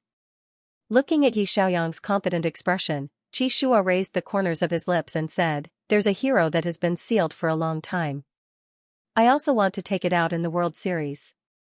Yi Xiaoyang looked at him and met Qi Shua's determined gaze. Qi Shua whispered, "With you here, I have nothing to be afraid of." His teammates, why did he have to feed them dog food in a pre-match meeting? Xing scratched his head and whispered to Xujiang, "I have a feeling that my master and Yang are going to get married after the game." Xujiang smiled and said, "Captain Qi really trusts Yang. I know what hero he wants to take." That's a knot in his heart. But now, the knot in his heart has been untied. In the S6 season, the young Qi Shua was a lone hero who had used that hero to make a name for himself. But in the World Series, he was targeted by his opponents and had a miserable record of 0-6. After the World Series, his master, Mingxing, retired. Qi Shua, who had returned to China, hurriedly took over the captain's position. In the following years, Qi Shua never picked that hero again because Tianheng's wild nuclei were targeted so miserably. Blood-cloaked assassin. Qi Shua was a hero who became famous when he was young. He needed to sacrifice himself to deal the highest damage. He was the assassin with the strongest burst of power. He was the orphan hero who needed the full cooperation of his teammates to complete the harvest. Ikga x Chi °C the young Qi Shua's blood-cloaked assassin had once terrorized everyone in the canyon. Later, Qi Shua made adjustments and sacrifices for the Tianhuan squad, and the blood-cloaked light slowly died down in the canyon. Now, Qi Shua finally had the courage to take out this unstable, brittle assassin again. This was because he had Yi Xiaoyang by his side. He believed that Yang Yang could perfectly cooperate with his thoughts. He wanted to be with Yang Yang and fulfill the unfulfilled dream of his youth. Coach Lin looked at the two people smiling at each other, and his eyes became hot. Blood-cloaked assassin was Qi Shua's nod in Tianheng's heart. This wild nuclei's silence meant that Tianheng was beginning to go downhill. But now, with the addition of Yi Xiaoyang and the rapid improvement of Qingxing, Tianheng finally had the courage and confidence to take out the best combination of midlaners and wild nuclei again. Qi Shua wanted to take out the blood-cloaked assassin in the World Series finals. As the coach, Lin Feng had no reason to refuse. Lin Feng took a deep breath and made a decision. I agree with your idea. Whether it's a wild nuclei or a warrior mid-laner, practice hard in the next 2 days. In the finals, take out the hero you want the most and play with all your strength. No matter if you win or lose, as a coach, I will support you. This meant that if they won, it would be the players' credit. If they lost, Tianheng's coaching team would stand up and take the blame. Lin Feng's words were also to let the players put down their psychological burden. Qi Shua stood up and hugged Lin Feng gently. Thank you, coach. Whether it was letting Yi Xiaoyang play in the starting lineup, letting Xu Jian play support, or falling into Group B at the beginning of the season and being scolded badly, but resisting the pressure of the internet, letting them participate in tactical discussions in key matches and adopting their opinions, Tianheng's coach Lin seemed gentle, but he had a tolerant heart that thought for the players. He was like a parent in Tianheng, sheltering the players from the wind and rain. Yi Xiaoyang said seriously, Coach, don't worry. We won't let you down. Coach Lin smiled and patted them on the shoulder. It hasn't been easy for everyone to get to where we are today. Enjoy the last match. I believe you can do it. As for Brother Long, Yi Xiaoyang had only heard of him from Qi Shua. Before Qi Nizhu became Tianheng's top laner, he was the Tianhuan squad's top laner. His playstyle was very fierce. The players of the previous generation came to the finals to cheer for them, as if it was a mission to pass on. As for Qi Shua, the young man who had followed his seniors to the World Tournament, he had now become the sole captain of Tianhuan. He took the initiative to reach out his slender hand to his old teammates and new teammates. Mingxing also put his hand on Yi Xiaoyang's. Following closely behind were the players of the previous generation, the current generation, and Lin Lian, who had been with Tianheng all this time. When the two generations of players met backstage, Yi Xiaoyang's chest was filled with something called hot-bloodedness. This was the Tianheng that he had chosen. The retired players were still paying attention to the competition in Tianheng. After 10 years of trials and tribulations, the Tianhuan battle team had never changed. Their determination to become the world champion had never changed. Xu Jian laughed and said, I can prove that I recorded it when I was drunk. He had to admit what he said when he was drunk. Old Nia scratched his head and went all out. Alright, if you really win the World Series, I'll wear women's clothes. When they imagined old Nia wearing a dress, the group of them burst into laughter. 10 hands overlapped, and finally, everyone's voices came together to say, Tianheng, go for it. Ning retracted his hand and joked, I remember when he first retired, old Nia said that if Tianheng won the World Series, he would be willing to do a live broadcast wearing women's clothes. Old Nia's face turned red and he said, Ahem, did I say that? The Korean commentator's excited voice came through the screen. The S10 finals are about to begin. Today, the stadium is full of people who are here to cheer for the players. Let the players hear everyone's voices. The live audience shouted in unison, ATB, go for it. ATB will win. The deafening chants of Korean reverberated throughout the stadium. The home crowd had an absolute advantage in cheering for Tianheng, and their voices were completely drowned out. Seeing that it was almost time, Mingxing brought his old teammates to the spectator area. Tianheng's starting players followed Lin Lian into the preparation room. The big screen in the preparation room was showing the situation at the scene. There was a sea of people in the audience, and the whole place was densely packed with posters cheering for the ATB team. The fans held up the heads of the ATB team members, and the colorful fluorescent signs made it look like a superstars concert. Yi Xiaoyang said, "Yeah, it's just a mock competition. Let's play." Thinking back to the World Finals before his rebirth, he had also missed out on the championship. He and Qi Shua had the same regrets and the same obsession. This was the key to their quick tacit understanding. Yi Xiaoyang believed that the Sun and Moon duo would still have the same tacit understanding today. They would fight side by side like they had in every previous match. But it didn't matter. Yi Xiaoyang believed that the live audience would soon be unable to hold back their smiles. Yi Xiaoyang sat in front of the makeshift computer in the preparation room. His fingers flew across the keyboard, mobilizing his muscle memory to keep his fingers in a hot hand state for the match. Qi Shua saw that his fingers were fast and steady, so he asked in a low voice, "Aren't you nervous?" The live broadcast rooms on all the major websites were instantly flooded with "Go for it, Tianheng." Dense white comments filled the screen. For many of the fans who followed the Clash of Gods professional league, tonight was destined to be a sleepless night. IQ Upsilon X Chi, degrees Celsius Omthi couldn't travel to Korea to cheer for the team, but many of them stayed in front of their computers, watching the match and silently cheering for the Tianhuan squad. The two of them looked at each other and smiled. There was no need to say anything.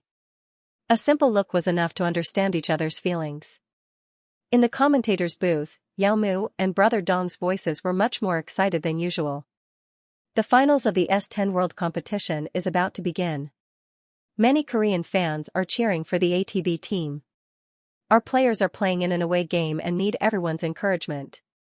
Friends in the audience, let's flood the bullet screen. The five of them nodded in unison, looked at each other, and walked side by side to the big stage. The dazzling lights shone on the faces of the five youths. They wore the blue and white Tianheng team uniforms. Even though the audience was filled with their opponents' fans, they didn't show any stage fright when they appeared on stage. Their eyes were confident and resolute. They believed that the Tianheng team members would feel everyone's encouragement. In the preparation room, a staff member knocked on the door. "Tianheng team members, get ready to go on stage." Lin Feng took a deep breath and smiled at the team members. "I won't say much. Everyone has performed very well in the past 2 days of the mock competition. Today's match is to stabilize your mentality, relax, and play our Tianheng style." Brother Dong said. The ATB team was randomly assigned to the blue team. Their first ban position was indeed given to the mid laner, Lord of the Abyss. The audience in the room sighed. Yi Xiaoyang was the first mid laner to ban, Lord of the Abyss. He was often banned in the internal competitions, and he was also banned in the international competitions many times. This was enough to prove that the teams were wary of his harvest-type assassin. The five of them walked into the soundproof room, quickly connected their keyboards and mice, and adjusted their equipment. The referee signaled for the match to begin. In the commentator's booth, Yao Mu raised her voice and said, "Friends in the audience, the final showdown between the ATB team and the Tianheng squad in the S10 World Competition is about to begin. Let's start the first round of the competition." However, Yi Xiaoyang's hero pool was unfathomable. He was also the mid laner who played the most heroes among all the current mid laners. Yao Mu said expectantly, "Today, what hero will Yang choose to play in the mid lane?" Translator, Endless Fantasy Translation Editor, Endless Fantasy Translation, Chapter 204, Tianheng's Strategy. In the P1 phase of the first round, the ATB coach consecutively banned Yi Xiaoyang's famous heroes, Abyss Master, and Goddess of Destiny. He directly targeted the solo laner, making it impossible for Yi Xiaoyang to use his nimble stabs to set the pace. Because the ATB team was blue, they were the first to take out Spear God. This way, Yi Xiaoyang also had no way to choose which unit to target. On the first and second floors of Tianheng's side, they chose Holy Spirit Bao and Forest Slayer. It was a long-range archer and healer. It was a lane duo with strong endurance. However, Archer needed to be developed in the later stages before he could deal any damage. On the second and third floors of the ATB team, they chose the mid laner, Illusionist, and Jungler, Stealth Thief. On the third floor of Tianheng, they chose the top laner, Black Dragon Knight. The mid laner and jungler were placed in the P2 phase. The ATB coach smiled and said, their mid laner and jungler are very confident in their hero pool. In the P2 phase, we'll ban the jungler.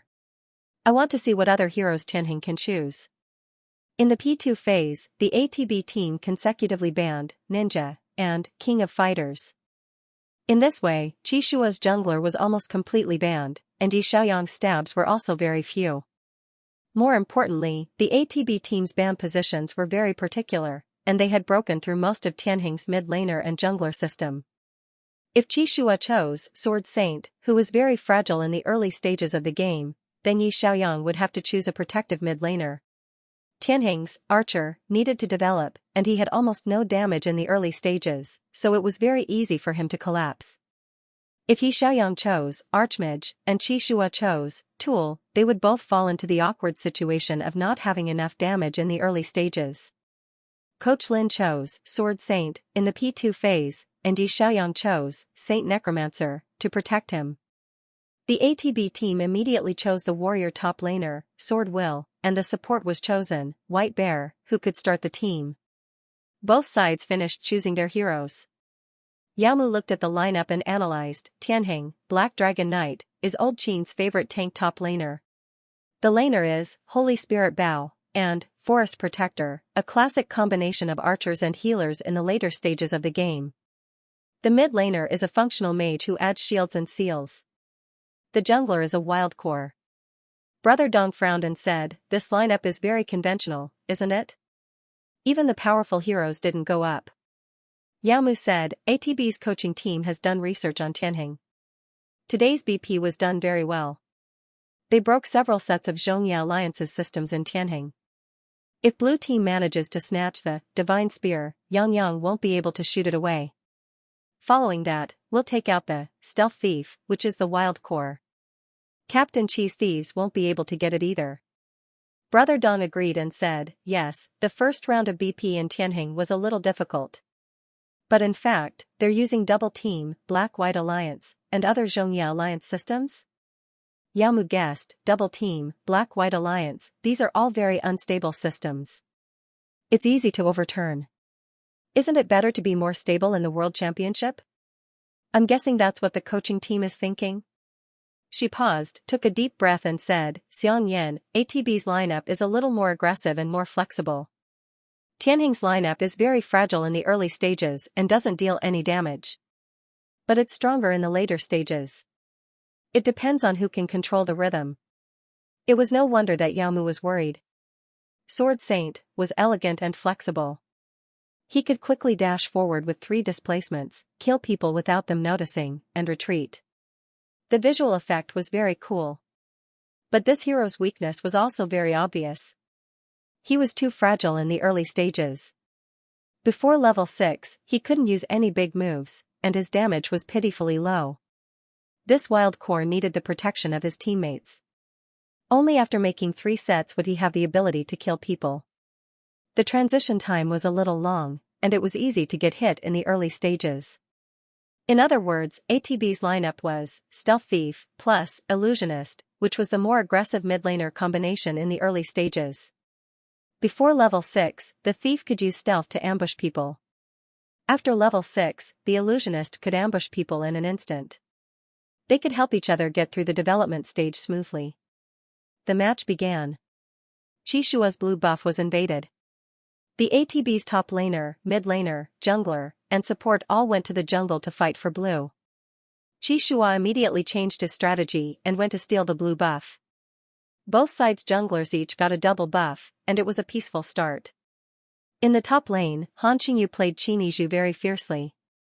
As the strongest top laner in the Korean region, he had lost to Yi Xiaoyang in the World Individual Finals, and he was very unconvinced. In today's match, he relied on his perverted maneuvering skills and used the difficult hero, Sword and Blade Will, to show off in front of Old Qin. Although he couldn't kill Old Qin's tank, after a few consecutive waves of damage, Old Qin had no choice but to return home with low health. In the middle lane, Pu Yushi played very calmly. Yi Xiaoyang couldn't help but admit that Pu Yushi's maneuvering skills were indeed the best in the world. His positioning, last hits, and dodging skills were all done in an orderly manner. In this match, Yi Xiaoyang chose a functional mage. He couldn't kill Pu Yushi's magic spike. At the same time, Pu Yushi's magic spike couldn't kill Yi Xiaoyang's shielded, Saint Necromancer. The two of them developed separately, waiting for the crucial timing. In the middle lane, due to Zhujiang's Forest Ranger healing, Qingxing developed quite comfortably. Even if he was sniped by Sharpshooter, his health would quickly recover. The match looked peaceful, and neither side fought before level 6. Until both sides' junglers reached level 6, both sides' supports warned at the same time, junglers have reached level 6, be careful. Qi Shua supported the top lane, while ATB's jungler Cui He supported the bottom lane. In the top lane, Old Qin, who was at critical health, suddenly jumped over to stun Han Qingyu. Yi Xiaoyang added control from the side, while Qi Shua refreshed his big move and quickly rushed in with 3 displacements. With a series of combos, he directly killed Han Qingyu in the tower. In the middle lane, ATB's mid, jungler, archer, and support were fighting 4 against 2. Pu Yushi's illusionist overtook the tower and used his hallucination stun to accurately control little Xing Cui He's thief, had already circled around to ambush, appearing in stealth mode and killing little Xing with a backstab. Zhujiang wanted to heal, but it was already too late. His support followed up with a control, and his stealth thief directly took away Zhujiang's head with a QW combo. The stadium was filled with deafening screams and applause. The Korean female commentator said excitedly, in the top lane, even though Han Qingyu was killed in the tower, in the middle lane, with the help of his teammates, Cui He got a double kill. The male commentator said, our Cui He and Pu Yushi's coordination is still so tacit. Yuanqi's control followed up with Cui He's combo, and Tianheng's shoot instantly disappeared. This is the explosive power of ATB's jungler. In the stadium, Old Nya, who saw this scene, couldn't help but ridicule, isn't it just the junglers gank in different lanes and each got a kill? Qi Shua only got 1 kill because there was only 1 person in the top lane. Ning agreed, that's right, that's right. If Captain Qi had gone to the top lane, he might have gotten a double kill. Xing chuckled and said, I know that you guys don't like ATB, but I have to admit that this team is not worse than Tianheng in terms of selection and the pace of the game. It's hard to say who will win this match, so let's just watch slowly. When the people around them heard their captain's words, they stopped ridiculing and watched the match seriously. Xing also sat up straight and looked at the big screen. He knew that today would be a tough battle, but it had only just begun, so there was no need to rush to a conclusion. After the ATB team finished killing the jungler, they took the opportunity to kill the little dragon, while Tianheng took the vanguard dragon. They wanted to push a wave of troops, but the ATB team quickly returned to defend and smoothly neutralized it. Qi Shua went to the jungler to farm again, and the ATB team continued to organize invasions to disrupt Qi Shua's pace.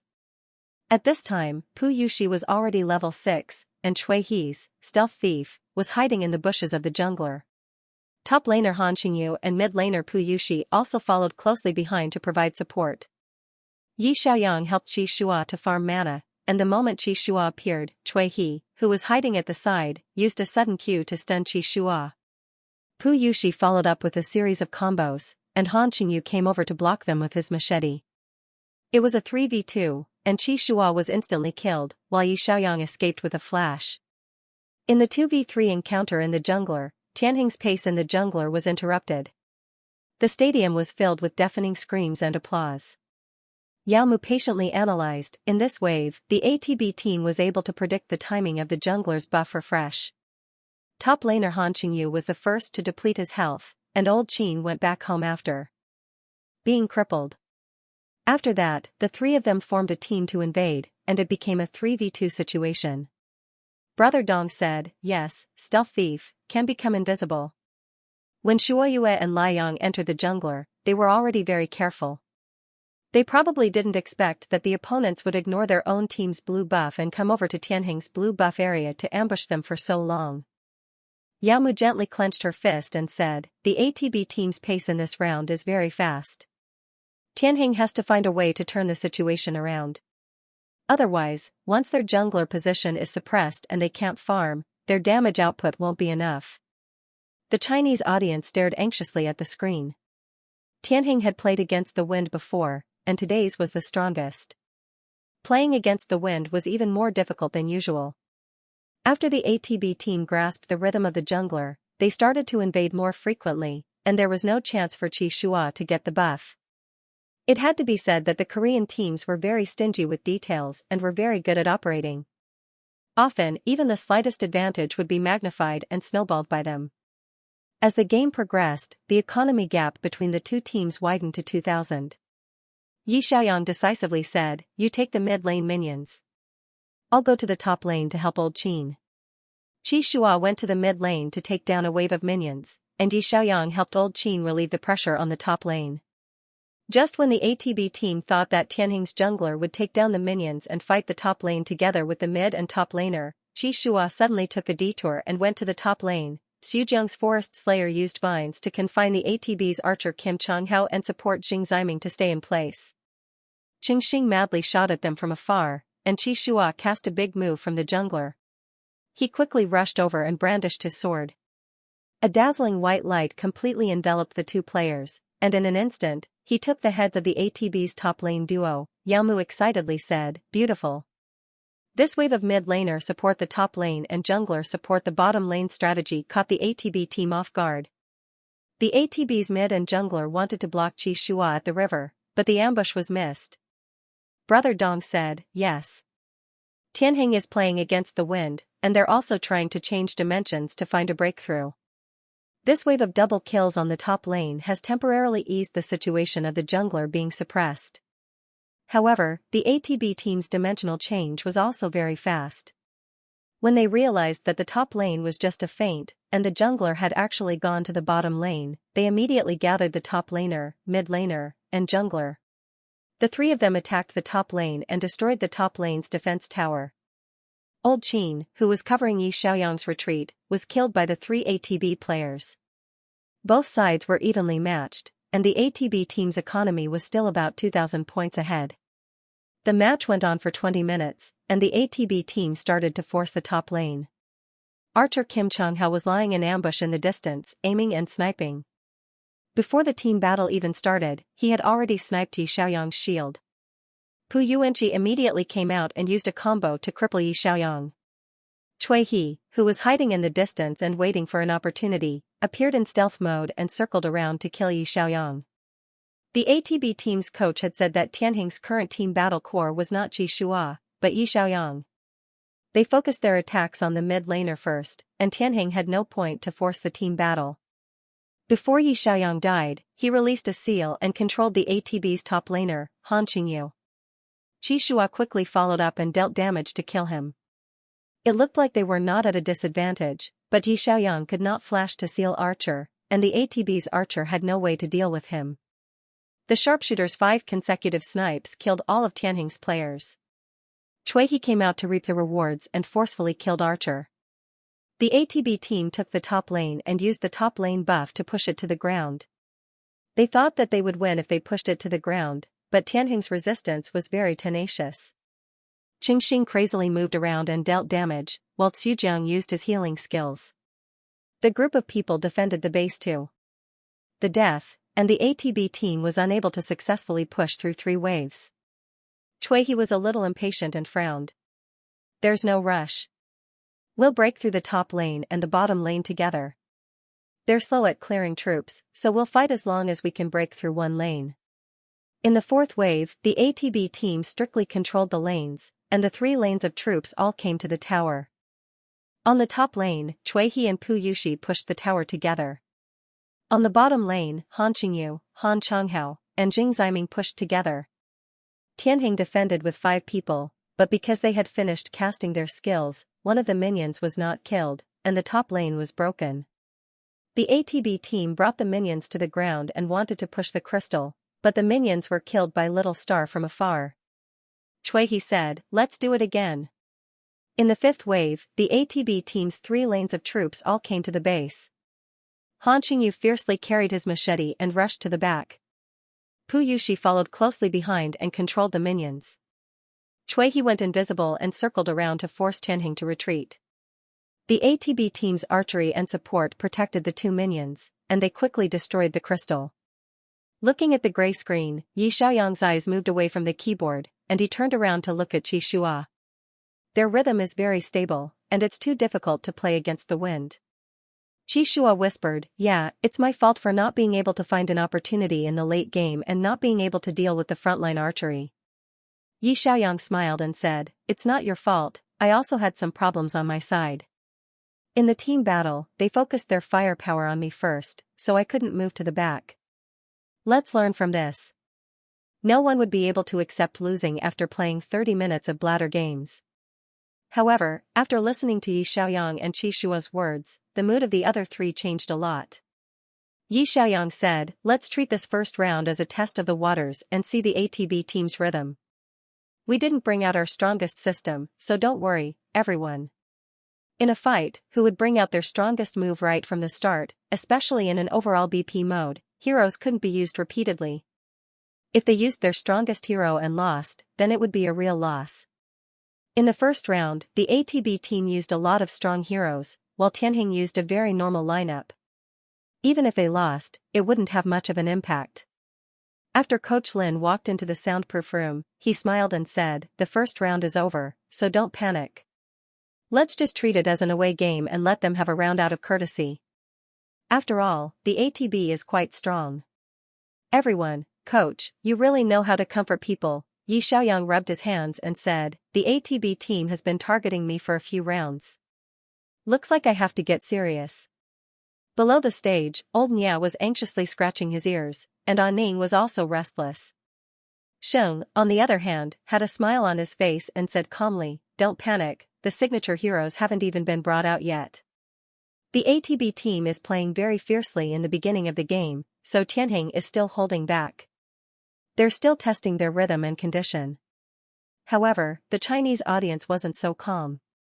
Seeing that Tianheng had lost the first round, the live broadcast room was flooded with worried comments. S6 means losing 1 round, winning 1 round, and losing the final round. Don't tell me it's going to happen again? Up until now, the Chinese team has participated in a total of 3 international finals, and their best result was 2nd place. Don't even think about it, they're just destined to be 2nd place. This is called the curse of 2nd place. It hasn't been solved even after 10 years. Tianheng will at most get 2nd place. Toxic Milk's predictions have never been wrong before. However, there were also some rational fans who spoke up for Tianheng. Frowny face, there's no need to be in a hurry to be pessimistic. Tianheng also found a few opportunities in the first round and held on for 30 minutes. It can be seen that the players' mental fortitude is still very strong, and they didn't collapse even though they were in a disadvantageous position. They didn't lose because they were crushed. With such a huge economic gap, it took the ATB 5 rounds to defeat Tianheng's crystal. I think Tianheng is already very resilient. Let's fight back. ATB, do you have the ability to use our Xianxia's Lord of the Abyss? You don't dare to use it. The comments section was a mess. At the competition venue, the occasional camera shot to the audience. The ATB fans were full of smiles, and some had even raised a chess piece with the words ATB Defending Champion written on it. In the soundproof room, the ATB players looked relaxed. Although Tianheng had held on for 30 minutes in the first round, winning this kind of bladder game was particularly satisfying, and it also boosted the team's morale. On Tianheng's side, the players didn't look nervous at all.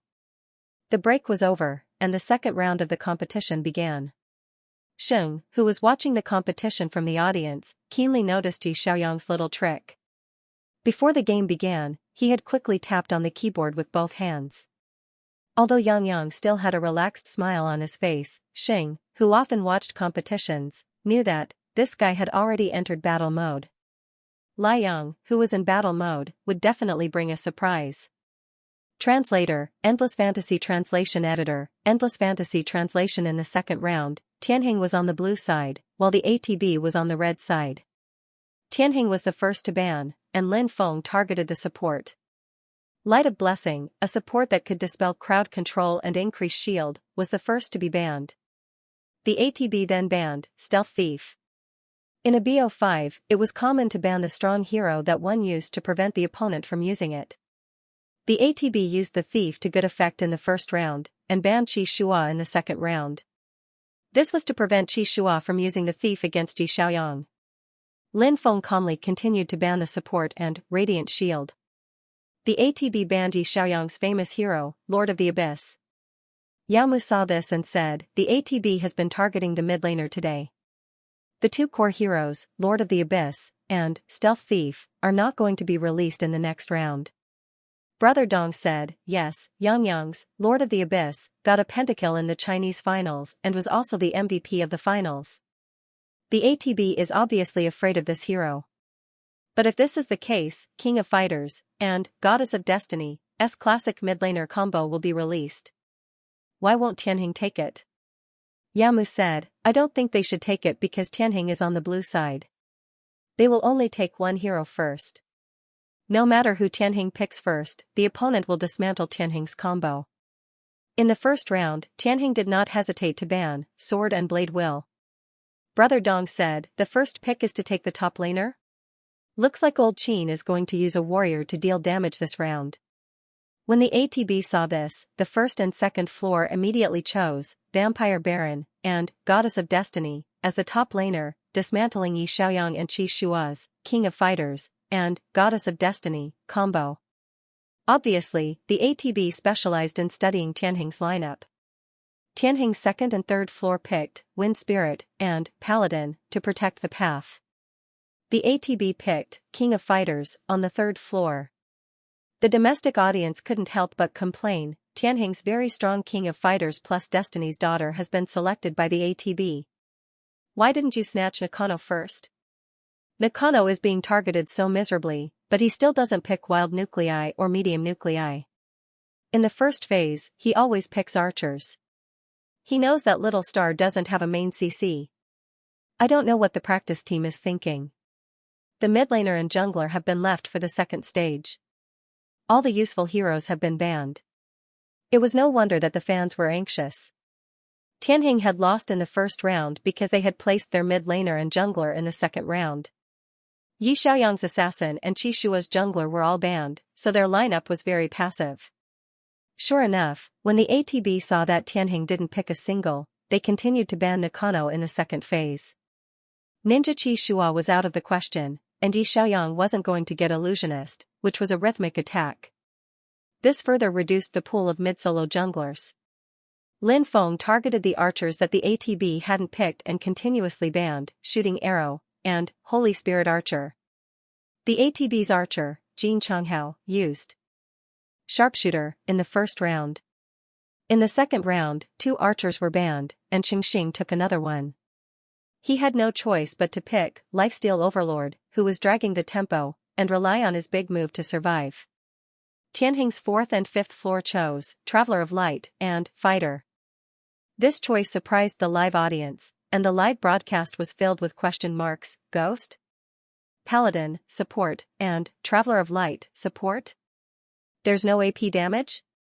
Could it be a dual support? Would there be enough damage?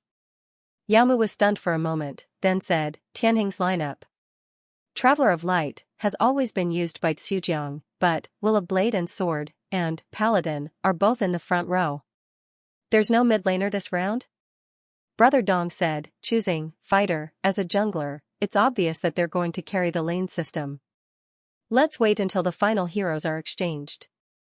Traveler of Light is a speed boost support, so we don't know who will get it. Yao Mu nodded, that's true. After all, in the previous matches, Lai Yang used an archer to carry the mid lane, Xuzhang also used a mid-solo support, and Tianheng has a dual mid laner. Heroes can be exchanged. The ATB's Lian frowned slightly, are they going to carry the lane? The support will take, Forest Ranger, heal and stall them. Don't let them push the tower. The support Jing Ziming nodded seriously, understood, Lian. I'll protect Changhao. The archer Jin Changhao said doubtfully, Wine Spirit's tower pushing speed is very slow. If they want to carry the lane, why don't they choose Machine Gun Hunter, who has a faster tower pushing speed? Tianhing's BP is really strange. Cui He laughed, but we're targeting the mid laner too hard. They don't have any heroes to choose from. After both sides chose their heroes, they began to exchange. The 5 positions of the ATB were very clear. The top laner was Vampire Baron, the bottom laner was Vampire Lord plus Forest Ranger, and the mid laner was the classic combination, King of Fighters plus Goddess of Destiny. On Tianhing's side, the audience was puzzled. Will of Blade and Sword was switched to the top laner for Old Qin, the jungler was Fighter, and the hero used by Yi Xiaoyang on the 3rd floor was Traveler of Space. Yao Mu was shocked. Lai Yang is actually using Traveler of Space as the mid laner? A support mid laner? Sure enough, Qingxing's 4th floor was switched to Wind Spirit, who had Purification, while Zhujiang's 5th floor was the front row tank, Paladin. Brother Dong rubbed his chin. This round isn't necessarily a carry lane? Yang is the support mid laner. Traveler of Space can indeed drop equipment. His Q skill is a straight line explosion damage, his W skill is an AoE boost, his E skill activates, light backtrack, to heal his teammates, and his R skill is a big move, silence. Yao Mu said worriedly, but a support mid laner with a jungler like a tool wouldn't be enough damage, right? She paused, took a deep breath, and said, Tianhing's lineup for this round is very decisive. Obviously, they practiced in the mock competition. It's too early to draw conclusions. Let's see how the players perform in the competition. On the stage, Xia Yuan, who was watching the competition, couldn't help but complain, not enough damage? You're thinking too much. Fang Jingqing narrowed his eyes and teased, let's give the ATB a taste of what it means to be fast. The match began. Yi Xiaoyang went out and learned the W skill's AoE boost. He didn't even learn any damage skills and just led Qi Shua to invade the blue buff jungle. Although the ATB sensed Tianhing's intentions and tried to defend, Yi Xiaoyang accelerated and retreated. Qi Shua quickly took the blue buff and ran away. The ATB's defenders couldn't reach them at all. Bikuj immediately after, Yi Xiaoyang accelerated and led Qi Shua to the middle lane to take down the minions. The two of them took down the minions together and snatched the river crabs together. Then, Yi Xiaoyang continued to accelerate and led Qi Shua to disappear into the river in the middle lane. The ATB players couldn't see them in their field of vision. Only then did the spectators, who had an omniscient view, know that Yi Xiaoyang was actually leading Qi Shua to the red buff. When Yao Mu saw this, she finally understood Tianhing's train of thought. Lai Yang is using Space Traveler as the mid laner, so he can work closely with Shua Yue. The middle lane is the closest position to the jungler. He accelerates and Shua Yue to clear minions and clear the jungle together. Their speed is much faster than the jungler on the other side. Brother Dong teased, in that case, the two of them can split the loot equally. Their development won't be affected too much. Qi Shua is leading Yang, which is equivalent to driving a luxury sports car to clear the jungle. And Cui He on the other side is even riding a bicycle. When the Chinese spectators saw this, they spammed a row of 666 comments on the bullet screen. Shua Yue plus Lai Yang, their speed is so fast. Yang, slow down a little. My omniscient view is getting blurry. Shua Yue and Lai Yang are driving a luxury car, and they're clearing the jungle hand in hand? At this moment, Yao Mu's sharp eyes suddenly noticed that something was wrong with Yi Xiaoyang's equipment. She couldn't help but ask, support mid laner? Let's look at Yang's equipment. The first item is cooldown shoes, and the second item seems to be explosive wand. Brother Dong hurriedly echoed, that's right. The demonic crystal he bought is indeed the prerequisite for explosive wand. This round, he's not following the conventional routine at all. He's going all out. Explosive wand. This equipment's effect was to release a single skill that would trigger an explosion effect. It would cause chain damage to enemies in a small area, and it would definitely be a critical hit. The equipment's cooldown time was 20 seconds. Because it was a guaranteed critical hit and the equipment's cooldown time was 20 seconds, this equipment was more suitable for a one-shot style. Ping. Everyone often saw Space Traveler play the support role in a match. It would heal their own archer and increase his speed. When fighting in a team, it would use the difference in speed to pull back and forth. This was the first time they had seen Yi Xiaoyang play the mid laner with this hero. In the mid lane, when Pu Yuanqi saw that Yi Xiaoyang had disappeared, he immediately warned, "Mid laner miss, be careful." The support, Xing Ziming, thought that Qi Shua had just appeared in the mid lane. After clearing the jungle, he could very well support the mid laner. Just as he was about to scout around the bushes near the Tianheng red buff, he saw Yi Xiaoyang and Qi Shua circle around from the side as fast as the wind. Yi Xiaoyang activated the team speed boost. Qi Shua, Xujiang, Qingxing, and Yi Xiaoyang all attacked together. Jin Changhao, who was still clearing the lane, didn't even have time to react before he was stunned by Qi Shua. Xujiang followed up with a combo control, Qingxing quickly used shoot, and Yi Xiaoyang threw out a Q skill. Jin Changhao used blink to escape, but unfortunately, the Q skill on him exploded. Even if he used blink, he would still be killed. First blood. How many minutes had it been since the start of the match? Yi Xiaoyang's Space Traveler had actually gotten a kill. The support from the ATB hurriedly turned around and retreated, but Yi Xiaoyang activated his W skill to speed up. Qi Shua's fighter quickly moved and stunned Xing Ziming on the spot. Qingxing used shoot from afar to take the support's kill. Brother Dong couldn't help but shout, "Beautiful." This wave of quick support caught the ATB road duo off guard. Yang Yang's shoot was too accurate. It landed right where Jin Changhao used blink to escape. Jin Changhao died because of it. What a loss. Yao Mu smiled and said, "The mid laner got a double kill. This wave's tempo was really good." On the top lane, Old Qin said that Yang Yang's support had long since disappeared without a trace. At this time, Cui He had just finished farming the first wave of monsters. His speed of farming alone was far slower than Qi Shua and Yi Xiaoyang's combined blink speed. Cui He frowned and said, "Lu, be careful. After you revive, get ready to fight the little dragon." After their first death, they quickly revived. The ATB duo quickly arrived near the dragon pit. Tianheng's 4 players also quickly gathered. The ATB's Nakano was indeed very strong. Cui He's King of Fighters took advantage of the opportunity and linked up with Pu Yuxi's Goddess of Destiny. The two of them threw their skills at Qingxing. As long as Little Star died, Tianheng would face the problem of not having enough DPS in the team battle. However, Qingxing's HP dropped by a chunk and instantly recovered half of his HP. Pu Yuxi's ultimate skill was basically useless, because Yi Xiaoyang activated his E skill at the most appropriate time. Light backtracked, and his HP returned to 1 second ago. Qingxing took a wave of ultimate skills, but he wasn't insta-killed. Little Star cleverly used Purification to jump and run away. He fired from a distance and crazily dealt damage. Yi Xiaoyang used blink to attack while retreating. The little dragon was repeatedly pulled away.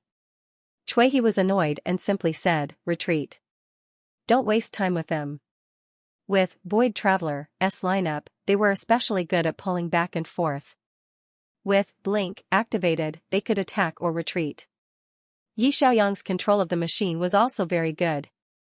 The ATB wanted to start a team battle? Yi Xiaoyang used blink to lead his teammates away. The ATB didn't want to attack them, but wanted to attack the little dragon? Yi Xiaoyang used blink again to harass them. This kind of feeling was very uncomfortable. The ATB simply let go of the little dragon and began to quickly develop. Pu Yuxi's Goddess of Fate didn't really rely on economy, but it relied heavily on levels. It needed to reach level 8 before its damage would be maximized.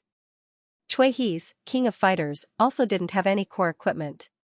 After the two of them developed for a while, they could coordinate with the jungler and get rid of the Tianheng crispy skin in one set. If they killed Qingxing or Yi Xiaoyang, the team battle would be very easy to win. However, Cui He's wishful thinking wasn't going to go so smoothly. Yi Xiaoyang chose Void Traveler for this round, so he naturally had to play at a fast pace to the extreme. Tianheng's team battle was a variant of the operations team battle, relying on the mid laner to set the pace. The mid laners, Blink, would assist the jungler to quickly clear the jungle and support the front line, establishing an advantage and pushing the tower. Yi Xiaoyang aimed for the middle lane this time. After he and Qi Shua finished clearing the red buffs, they pretended to be snipers and purposely exposed themselves in the middle of the road. The ATB sniper and support learned their lesson and immediately retreated. However, they didn't expect that after the two of them exposed themselves, Yi Xiaoyang would immediately accelerate and lead Qi Shua around the middle lane. At this time, Pu Yushi had just cleared a wave of troops and was planning to support the front line. In the end, just as he left the middle lane, a huge needle fell from the sky and directly smashed into his face. Traveler's needle, time stops, and all enemy troops within range will be immobilized. Pu Yushi was caught off guard and was immobilized in place. Qi Shua followed closely and used a combo to cripple him. Then, Yi Xiaoyang threw a Q skill from a distance. Following the explosion of the Q skill, Goddess of Fate died on the way to support the front line. The dead, Goddess of Fate, let out a mournful voice, "Is this my fate?" In China, the audience watching the livestream automatically translated the miserable voice of the hero into Chinese and couldn't help but flood the screen with ha ha ha. Yang, Goddess of Fate, killing voice, "This is fate, don't try to resist." Now, Yang has killed, Goddess of Fate, on the opposite side. Voice, "Is this fate?" This hero's taunting skills are really maxed out. The world's #1 mid laner? That's it? Cui frowned and said, "What's the situation?" Pu Yushi's expression was a little ugly. He really didn't expect that the Sun and Moon duo would come to the middle lane so quickly even though they had clearly appeared in the middle lane. Yi Xiaoyang's acceleration really caught him off guard. Pu Yushi explained in a low voice, "It's a fake vision. Their real target this time is me." Cui took a deep breath and said calmly, "Voidwalkers run very fast after they accelerate. You guys be careful and try your best to defend the tower. They don't have enough DPS in the later stages of the game." However, defending the tower wasn't that easy. After Yi Xiaoyang and Qi Shua finished killing Pu Yushi, they sneaked to the top lane. At this time, Han Qingyu and Old Qin were in a 1v1 duel. Han Qingyu's individual strength was slightly higher than Old Qin's, and the former's hero was Vampire Baron, which could use a big move and had a strong endurance. Old Qin was fighting him alone. After exchanging a wave of skills, his health was less than half. Han Qingyu stared at Old Qin's health. At this time, the river crabs respawned, and the two of them went forward to snatch the crabs. Old Qin obviously didn't snatch them. Han Qingyu saw the opportunity and used a combo. Seeing that Qin Yizhu only had a sliver of health left, two figures suddenly appeared from the bushes with acceleration. Qin Yizhu finished his act and turned around to strike Han Qingyu, stunning him on the spot. Qi Shua and Yi Xiaoyang followed up and attacked. The three of them instantly killed Han Qingyu. Han Qingyu couldn't help but curse, F***ck. Why did they come to the top lane again? Originally, the two of them had killed off the blue buff, but in the end, the two of them ignored the blue buff and used acceleration to kill people in the top lane. No matter how strong Han Qingyu was, he couldn't fight 1v3. Even if he used flash and Yi Xiaoyang used acceleration to chase after him, he still couldn't escape. For the first time, Han Qingyu felt irritated. After playing in the game for so many years, he had encountered all kinds of opponents. However, in today's game, Tianheng's pace was too fast. The mid laner and jungler used acceleration and appeared and disappeared like ghosts. One of them grabbed the archers, the other suddenly jumped to the middle lane, and the next came to the top lane. Yi Xiaoyang's pace was very strange. It was like he was grabbing people randomly. The vision support was useless. He would give a wave of fake vision so that you wouldn't be able to guess where he was. After this wave of grabbing the top lane, the three of them worked together to quickly push the tower and remove the outer tower. Then, Old Qin, Qi Shua, and Yi Xiaoyang invaded the red buff jungle on the opposite side. Cui was using the red buff when Yi Xiaoyang used a speed boost to silence him. Before he could use his skill, Qi Shua took the opportunity to use Retribution to steal the red buff. After the robbery, the three of them left. Cui, When the domestic audience saw this, they all got excited. Tianheng's fast-paced operations are very strong.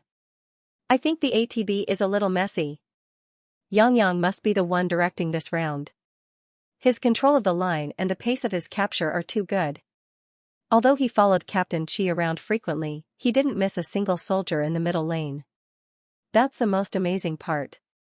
Only when a player had an absolutely accurate calculation of the spawn lines and an absolutely excellent grasp of the situation could he clear the spawn lines while quickly providing support and helping his teammates establish an advantage. Could this be called a support-type mid-laner with a strong view of the big picture? Yi Xiaoyang's match was simply like a coaching competition for all the mid-laners in the world. 18 minutes into the match, the economic gap between the two sides had widened to 2,000. Although Cui He and Pu Yuanqi found a few opportunities, they were all successfully resolved by Yi Xiaoyang's speed boost to increase the distance. The two of them quickly realized that even if they made good equipment, they couldn't catch Tianheng's squishy mid-laner together. This was because Tianheng had an acceleration mid-laner. In front of Yi Xiaoyang's acceleration, the ATB's mid-laner seemed particularly clumsy and couldn't catch up at all. 20 minutes into the match, the economic gap between the two sides was 3,000. Tianheng's operations were very detailed. They kept on snowballing, pushing towers, and invading jungles. The ATB couldn't find a counter, and the economic gap grew bigger and bigger. Tianheng started to make a big dragon team, and the ATB braced themselves to look at the dragon. The two sides pulled for a while, and Pu Yuanqi was the first to find an opportunity to use a combo to finish off Qingxing. However, Qingxing instantly activated Purify and jumped into the bushes. Cui He circled around to kill him, but Yi Xiaoyang's W sped up to save Qingxing.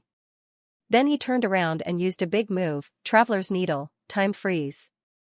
The three ATB players at the back were silenced by Yi Xiaoyang's huge AoE clock. Xu Jiang jumped to the side to protect Qingxing, while Qi Shua and Old Qin worked together to attack the back of the ATB.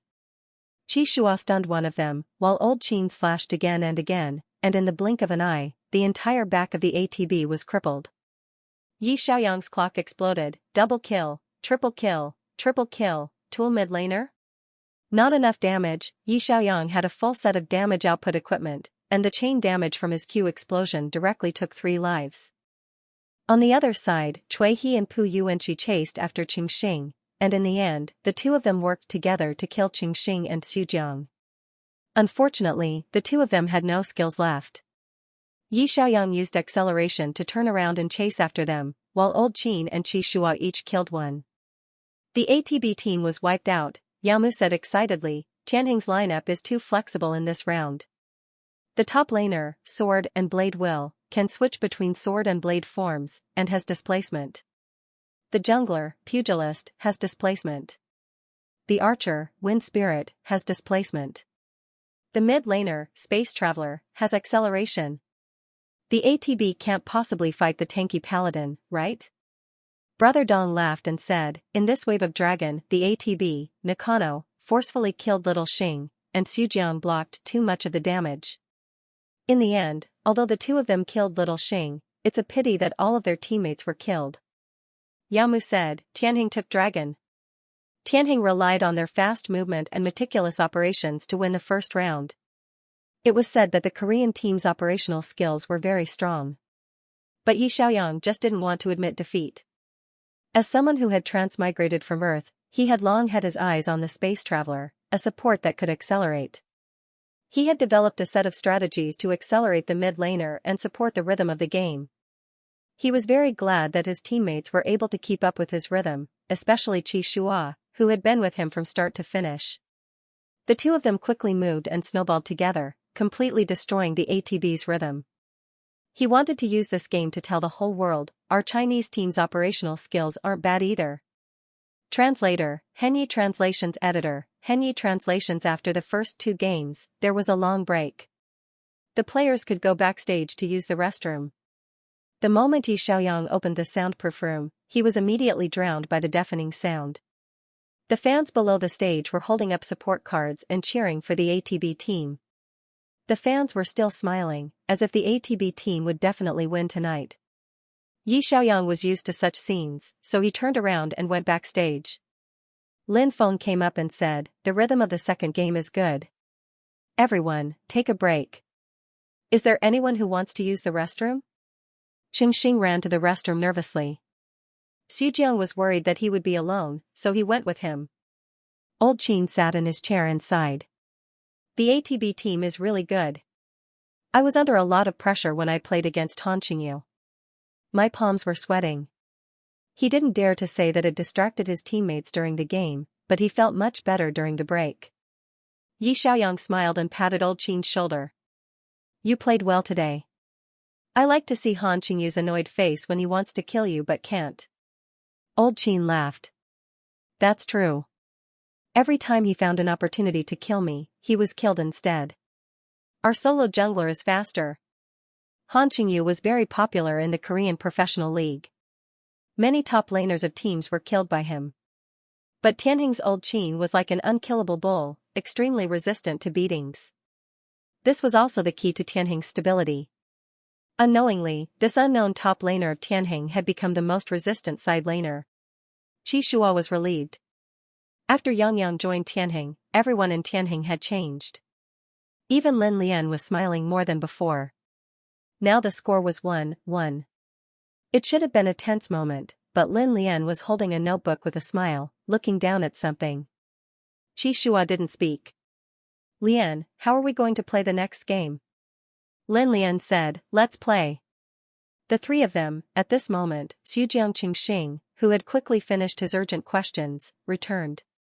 Only then did Lin Lian stop smiling and become serious. The first 2 rounds were 1-1. Let's treat it as a new set of best-of-3 matches. Everyone, relax and fight seriously. I believe that as long as everyone plays their roles well, our strategy will definitely win. What Lian said could be considered as a reassurance to the team members. The Tianheng practice team had been studying the ATB during the national competition. They had specially set up several sets of lineups for the two of them over the past few days. They had also consulted Yi Xiaoyang and Qi Shua's opinions and integrated the systems that the two of them were good at. Lin Lian was originally worried that the finalists would make mistakes due to nervousness. Now that he looked at it, he had worried for nothing. All of them looked even better than usual. Lin Lian looked at Yi Xiaoyang and said, "In the third round, we will focus on killing Pu Yuanqi.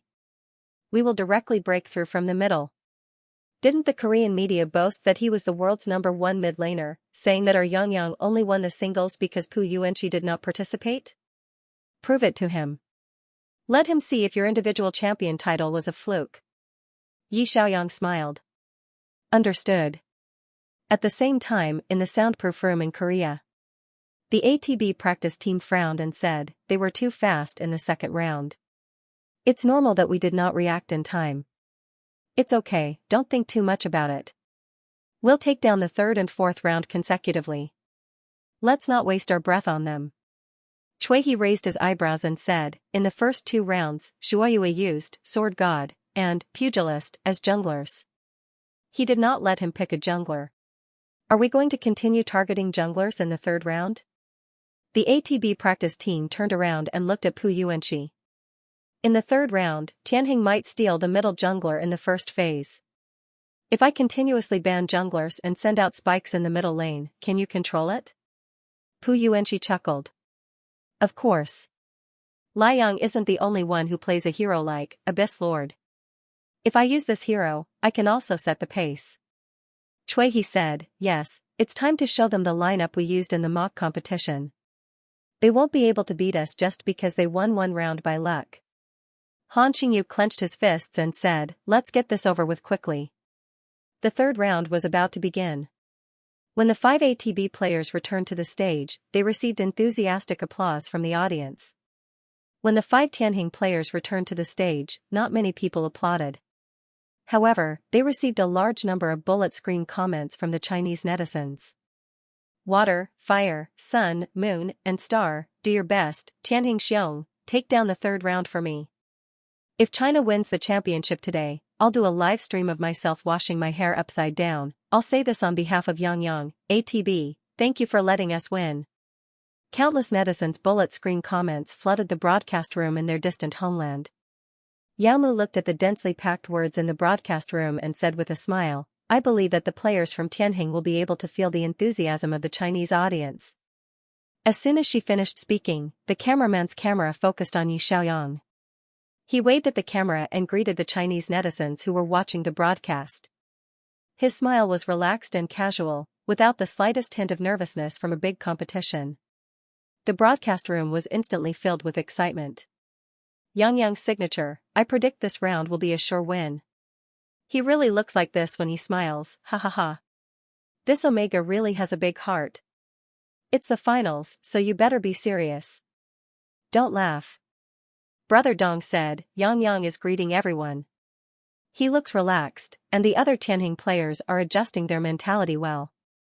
The competition is about to begin, so let's look forward to the third round of Tianjing's ATB. A BP image appeared on the screen. In the third round, the ATB went to blue. Their first ban continued on Qi Shua's Stealth Rogue, while their second ban targeted Qi Shua's Ninja. They still didn't let Qi Shua get the Wild Core. Tianjing continued to ban archers, targeting the bottom lane. They consecutively banned Wind Spirit and Flying Arrow Meteor, 2 T0 archers. The ATB banned Lord of the Abyss twice in a row, but they didn't ban this round, Yao Mu said doubtfully. Yang's Lord of the Abyss was banned in the first 2 rounds, but they actually released it in the third round. Could it be that the ATB wants to steal this hero? They're blue, so they can steal it first. Brother Dong was just about to speak when he saw the ATB directly snatch Lord of the Abyss from the first floor. Sure enough, it was a must-pick. There was a burst of cheers, and the Korean fans were crazily shouting Pu Yuanqi's match ID. Although Yi Xiaoyang was made Lord of the Abyss, Pu Yuanqi's Lord of the Abyss had never been on the international rankings. The Korean netizens were immediately excited. Yuan He's Lord of the Abyss is number 1 in the international rankings. I heard that Sunshine is number 1 in the Chinese server. The server definitely can't compare to the international server. Looks like Yuan He is serious, he's taking out his signature move. When Yi Xiaoyang saw this scene, his heart was very calm, and he even wanted to laugh. Lord of the Abyss was Yi Xiaoyang's most popular hero. He debuted with 5 kills, and he won the MVP of the Chinese server finals with 5 kills. He had also used this hero to defeat his opponent in the singles tournament. If Pu Yuanqi really used Lord of the Abyss to defeat Yi Xiaoyang, then the Korean media's claim that Yi Xiaoyang won the singles tournament because Pu Yuanqi did not participate would be confirmed. Everyone acknowledged that Pu Yuanqi's Lord of the Abyss was stronger than Yi Xiaoyang.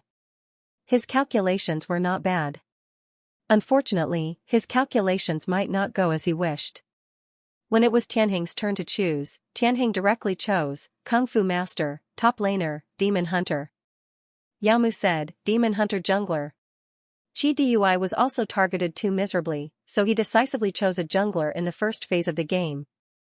Although it's not a strong jungler, this hero can be used for mid-range control, so it's quite effective against Lord of the Abyss.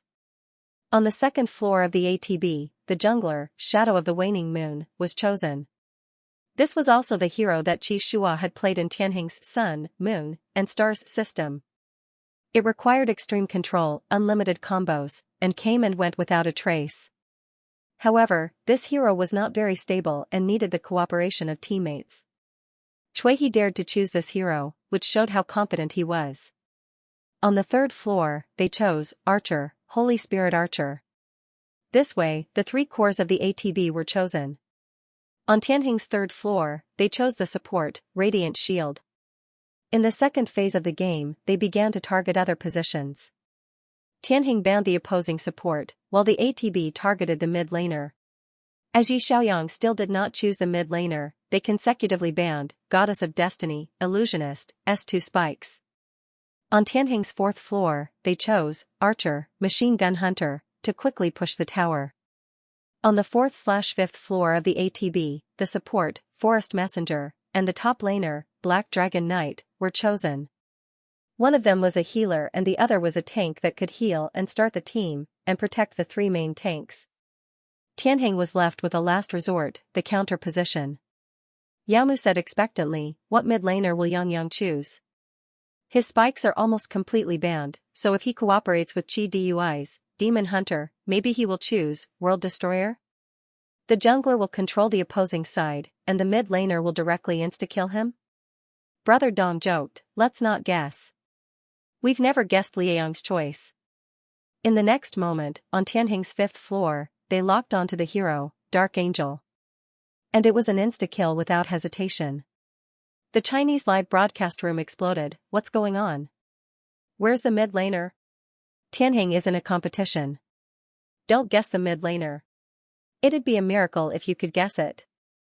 The 5 ATB players were also confused. What did this mean? In Tianheng's lineup, Machine Gun Hunter and Radiant Shield were undoubtedly the bottom laner duo. Demon Hunter was a fixed jungler. This hero's advantage was that he had long arms, and his farming speed was fast. He could place hooks to control opponents from a distance, and enemies targeted by Demon Hunter would fall into a fear state and be unable to move. His disadvantage was that he didn't have enough burst damage, so he couldn't be used as a core jungler. Dark Angel was a magic tank, and he also had long-range control skills. He usually went to the top laner, which was perfect for Demon Hunter. The distance between the two heroes' skills was about the same, and they could seamlessly chain control skills. But if Dark Angel was the top laner and Demon Hunter was the jungler, then what the hell was Kung Fu Master? Wasn't Kung Fu Master also a top laner? The two Korean commentators were speechless. Tianheng seems to have made a BP error. There's no magic damage? Another commentator said, Dark Angel has magic damage, although the damage is on the low side. Yes, the jungler, Demon Hunter, can also be equipped with AP and deal magic damage. Therefore, this lineup had enough spell damage. But what about the mid laner? The 5 Tianheng players quickly changed positions in the hearts of the curious esports fans all over the world. The 5 heroes were changed back and forth, and in the end, the jungler and archer were arranged as everyone expected. The 2 top laners were arranged.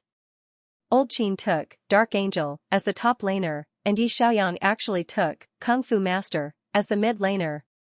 In China, Suzhua, who was watching the live broadcast, couldn't help but ridicule F***ck, he couldn't have gotten the inspiration from me, right? Xiaoyu lowered his head and said, it's possible. After all, when our Yueying won against Tianheng, you used Kung Fu Master to kill Tianheng's CS, and even cosplayed Kung Fu Master in the All-Star game. Yang probably thought that this hero's CS was quite useful. So, he chose this hero to cut Pu Yuanqi. Suzhua was going crazy. He's a mid laner. Using a warrior as the mid laner. Xia Weiyu said in admiration, Yang is not an ordinary mid laner. He always comes up with strange ideas. Usually, when we play ranked in the international server, he often uses various heroes to play mid laner. So, no matter what hero he brings out, I won't be surprised? Suzhua was speechless. I'm convinced. Is there anyone who can control him? Can he not be so arrogant? Xia Weiyu chuckled and said, I'm afraid that other than Captain Qi, no one can control him. As for Captain Qi, don't talk about controlling him, he goes along with whatever he wants. Suzhua, in the soundproof room, Yi Xiaoyang smiled as he changed his public skill to Flash. Pu Yuanqi, you dare to play Lord of the Abyss in front of me? I'll use other wizards to fight against you. Don't forget the simplest and most brutal way to deal with Mage Stab, it was to use the ferocious side attack to directly insta-kill him. Pu Yuanqi's expression was not good at this time, and his original smile was frozen on his lips.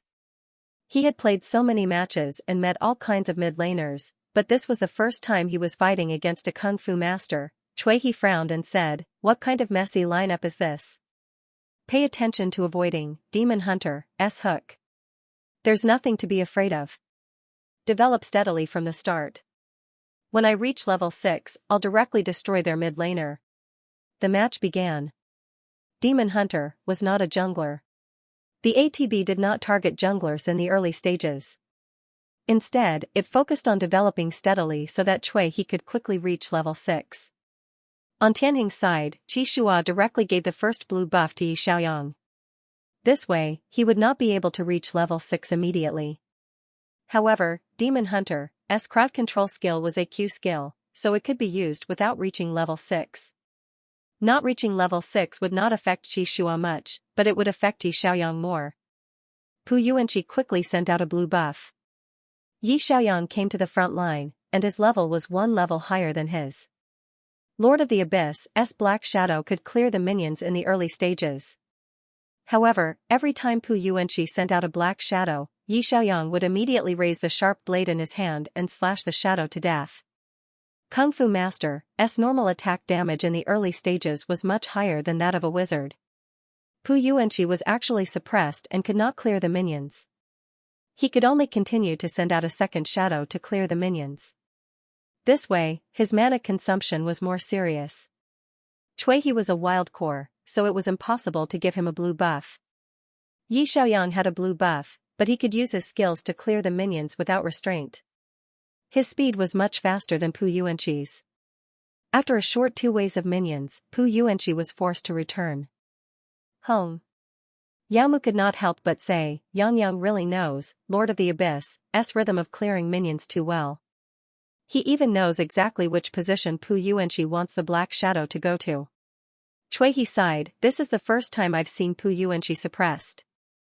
Yamu was very happy, but she still maintained a calm expression and said, he took out Lord of the Abyss in front of Yang because he was too confident. He did not put Yang's Lord of the Abyss in his eyes. He also did not expect that Yang would send a warrior to fight against him.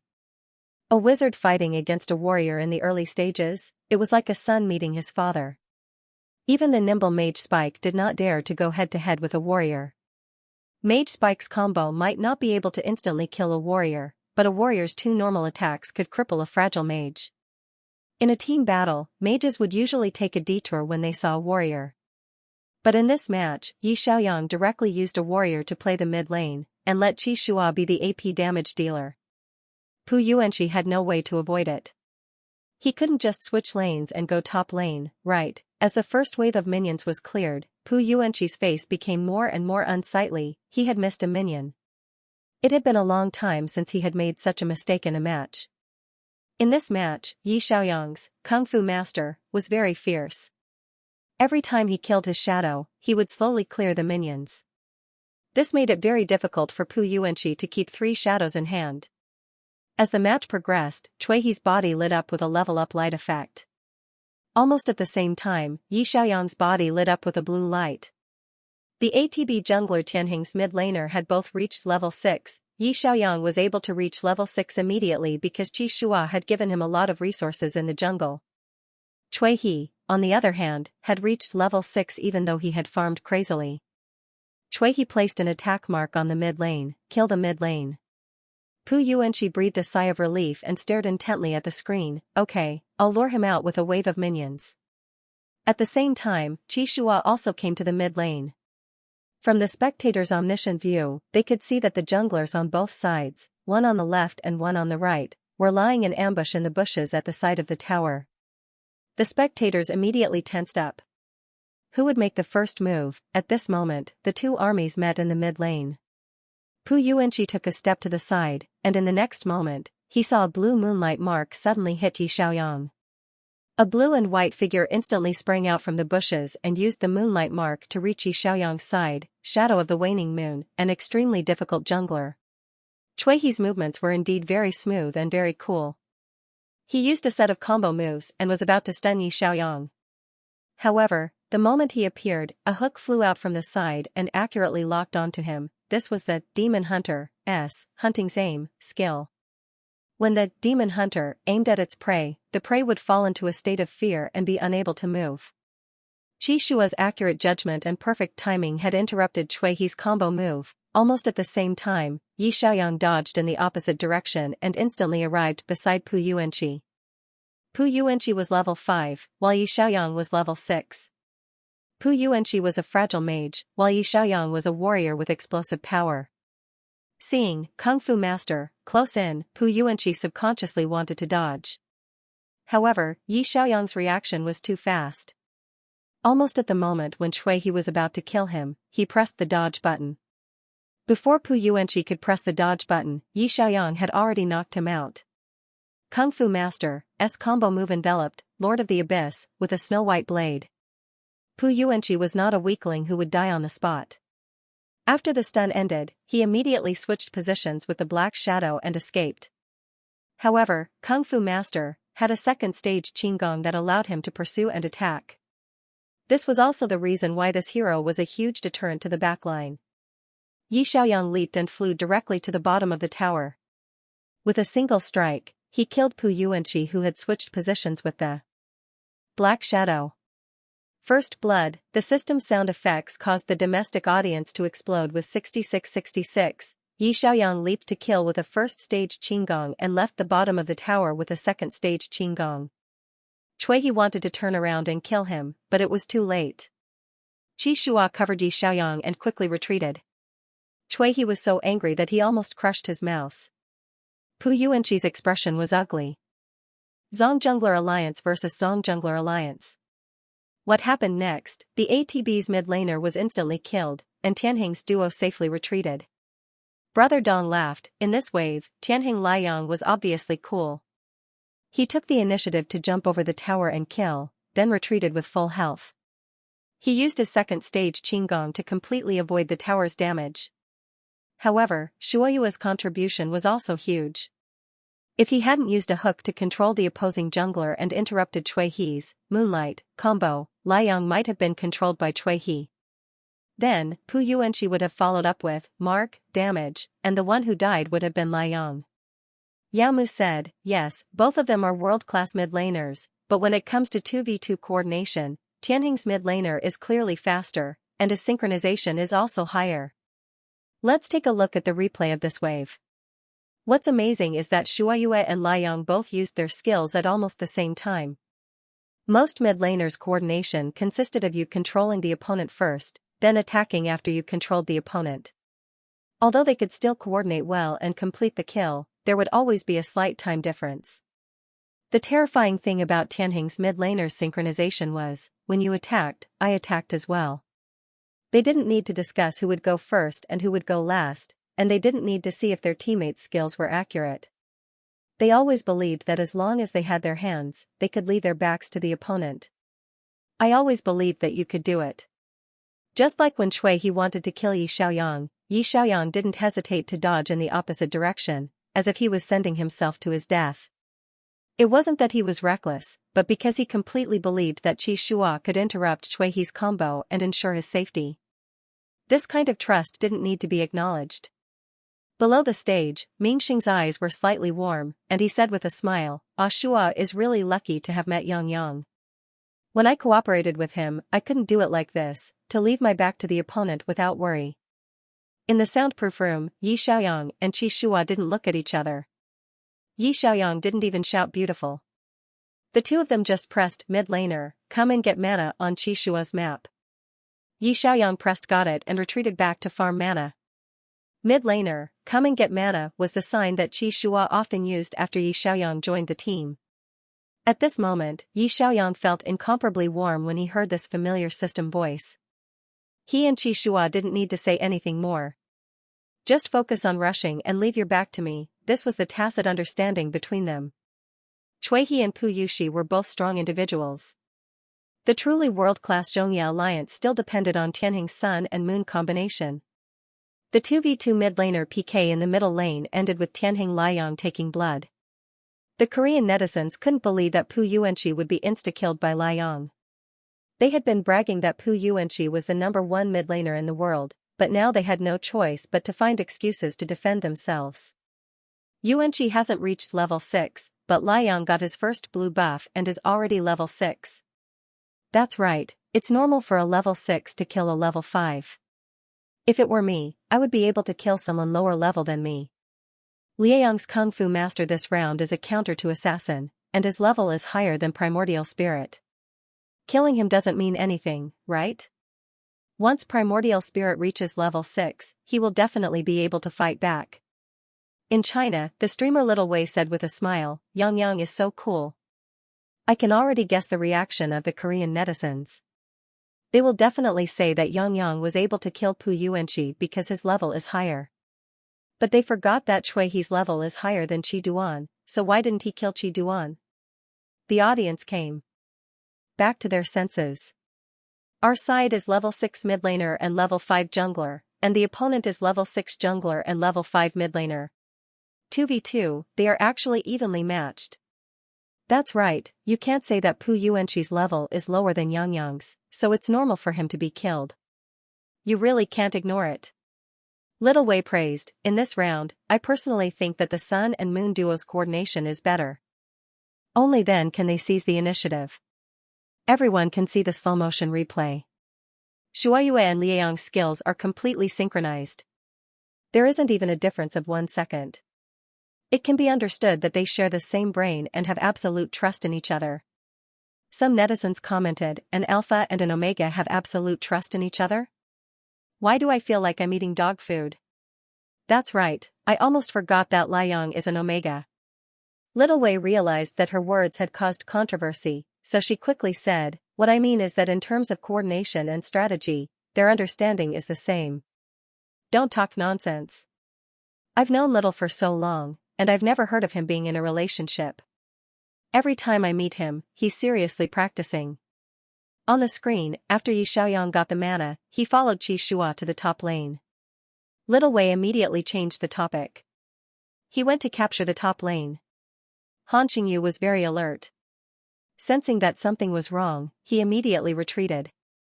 In this wave, we didn't manage to kill the enemy's top laner, but Tianheng's trio joined forces to invade the jungle and reversed the enemy's red buff. What a huge win. At the same time, in the official commentary booth, Yao Mu gave the same evaluation. After capturing the middle lane, they turned around and attacked the blue. Then, they grabbed the top laner and defeated the opposing top laner before invading the red buff jungle. Tianheng's rhythm is very stable this round. The Tianheng Bureau had the upper hand. However, ATB was not a rookie team that could be easily crushed. The players had experienced the World Series, so their mentality would not collapse so easily. When Pu Yuanqi revived, he was level 6. He quickly went to the road and teamed up with Cui He. They wanted to take down the Tianheng Road duo in a 4v2. However, Xujiang was very vigilant. They brought Qingxing back to the jungle early on, so ATB could not find them. Pu Yuanqi could only return to the middle lane. At this time, Yi Xiaoyang returned to the middle lane. Both sides rested peacefully for a while. After learning the ultimate move, Lord of the Abyss was not so easy to kill. The damage of the shadows had a qualitative increase. The speed of clearing troops had become faster. With 3 shadows in hand, he could switch positions 3 times in a row. Coupled with flash, it was equivalent to having 4 steps of displacement. It was very difficult to catch up. With the increase in level and equipment, Pu Yuanqi's Lord of the Abyss had entered the heroic phase. At this time, Yi Xiaoyang was stuck in the awkward phase of making the second core equipment for Kung Fu Master. Pu Yuanqi opened the game interface and looked at the stats and equipment of both sides. He roughly calculated the damage of both sides in his mind and felt that he could kill Liang alone. Under normal circumstances, Lord of the Abyss was around level 8. When it reached the heroic phase, it could easily kill weak tanks such as archers, mages, and assassins. However, it was difficult to kill warriors. All the marks had to be hit and the skills had to be critical. Pu Yuanqi remembered the scene of him being killed by Liang. He gritted his teeth and decided to gamble. Even if he could not kill him, he could switch positions with the shadows and retreat. It would not be a loss for him to cripple his opponent and send him back home. In the middle lane, the troops of both sides met. Yi Xiaoyang stepped forward to clear the troops. Pu Yuanqi predicted his position and quickly released the shadows. The shadows hit Kung Fu Master and took 15% of his HP. Sure enough, Yi Xiaoyang raised his broadsword and quickly hacked the shadow to death. Pu Yuanqi took a deep breath and carefully calculated the cooldown time of the shadows. After a short few seconds, he gathered 3 more shadows. At this time, Liang was just at the edge of his attack range. Very good, now is the time. Pu Yuanqi narrowed his eyes and decisively pressed flash. He flashed to Yi Xiaoyang's side. The 3 shadows rushed out like a gust of wind and surrounded Kung Fu Master in an instant. They stacked 7 layers of marks on his body, even Yi Xiaoyang had to admit that Pu Yuanqi's hand speed and skills were indeed world-class. But, why was I not on guard against you? I had already calculated the cooldown time of your shadows. Yi Xiaoyang's lips curled up slightly. He swung the mouse in his right hand while his left hand's fingers quickly tapped on the keyboard. The mechanical keyboard made a crisp sound, and Kung Fu Master on the screen disappeared from Pu Yuanqi's vision like a phantom. Yi Xiaoyang had actually flashed into the bushes behind the tower. Hiding in the bushes was an important skill for mid-laners. Clearly, Yi Xiaoyang's hiding in the bushes was very rich.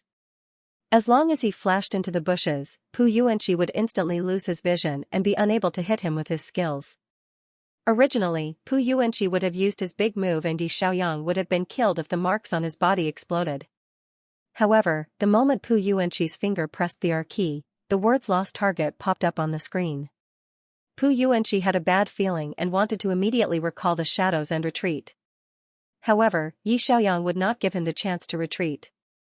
After flashing into the bushes, he used the first part of his E skill to fly behind Pu Yuanqi. He followed up with a W skill to stun Pu Yuanqi. Then, he followed up with a QR combo, a quick normal attack and a big slash. In one breath, he emptied Pu Yuanqi's health bar. A kill notification popped up on the screen. The live audience applauded excitedly for Pu Yuanqi's flash kill of Liang. However, halfway through the applause, they realized that it was clearly Pu Yuanqi who flashed and attacked, but in the end, he was the one who fell. The smiles of the fans instantly froze. The hands that were clapping stiffened in the air and did not know what to do. Kung Fu Master was standing next to his corpse with a broadsword and said in a rough uncle voice, "You still need to practice your kung fu more." Pu Yuanqi, when the Chinese audience heard this mocking voice, they almost laughed out loud. No matter what hero Yang Yang chose, they all had one thing in common: max mocking power.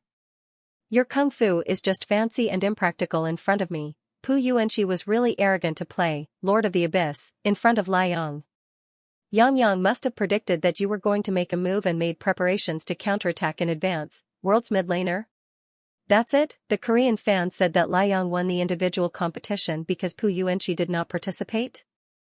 I feel that Pu Yuanqi did not participate in the individual competition because he saved his face. If he participated and was defeated 1v1 by Yang Yang, wouldn't he lose even more face? Would he still have the face to continue bragging?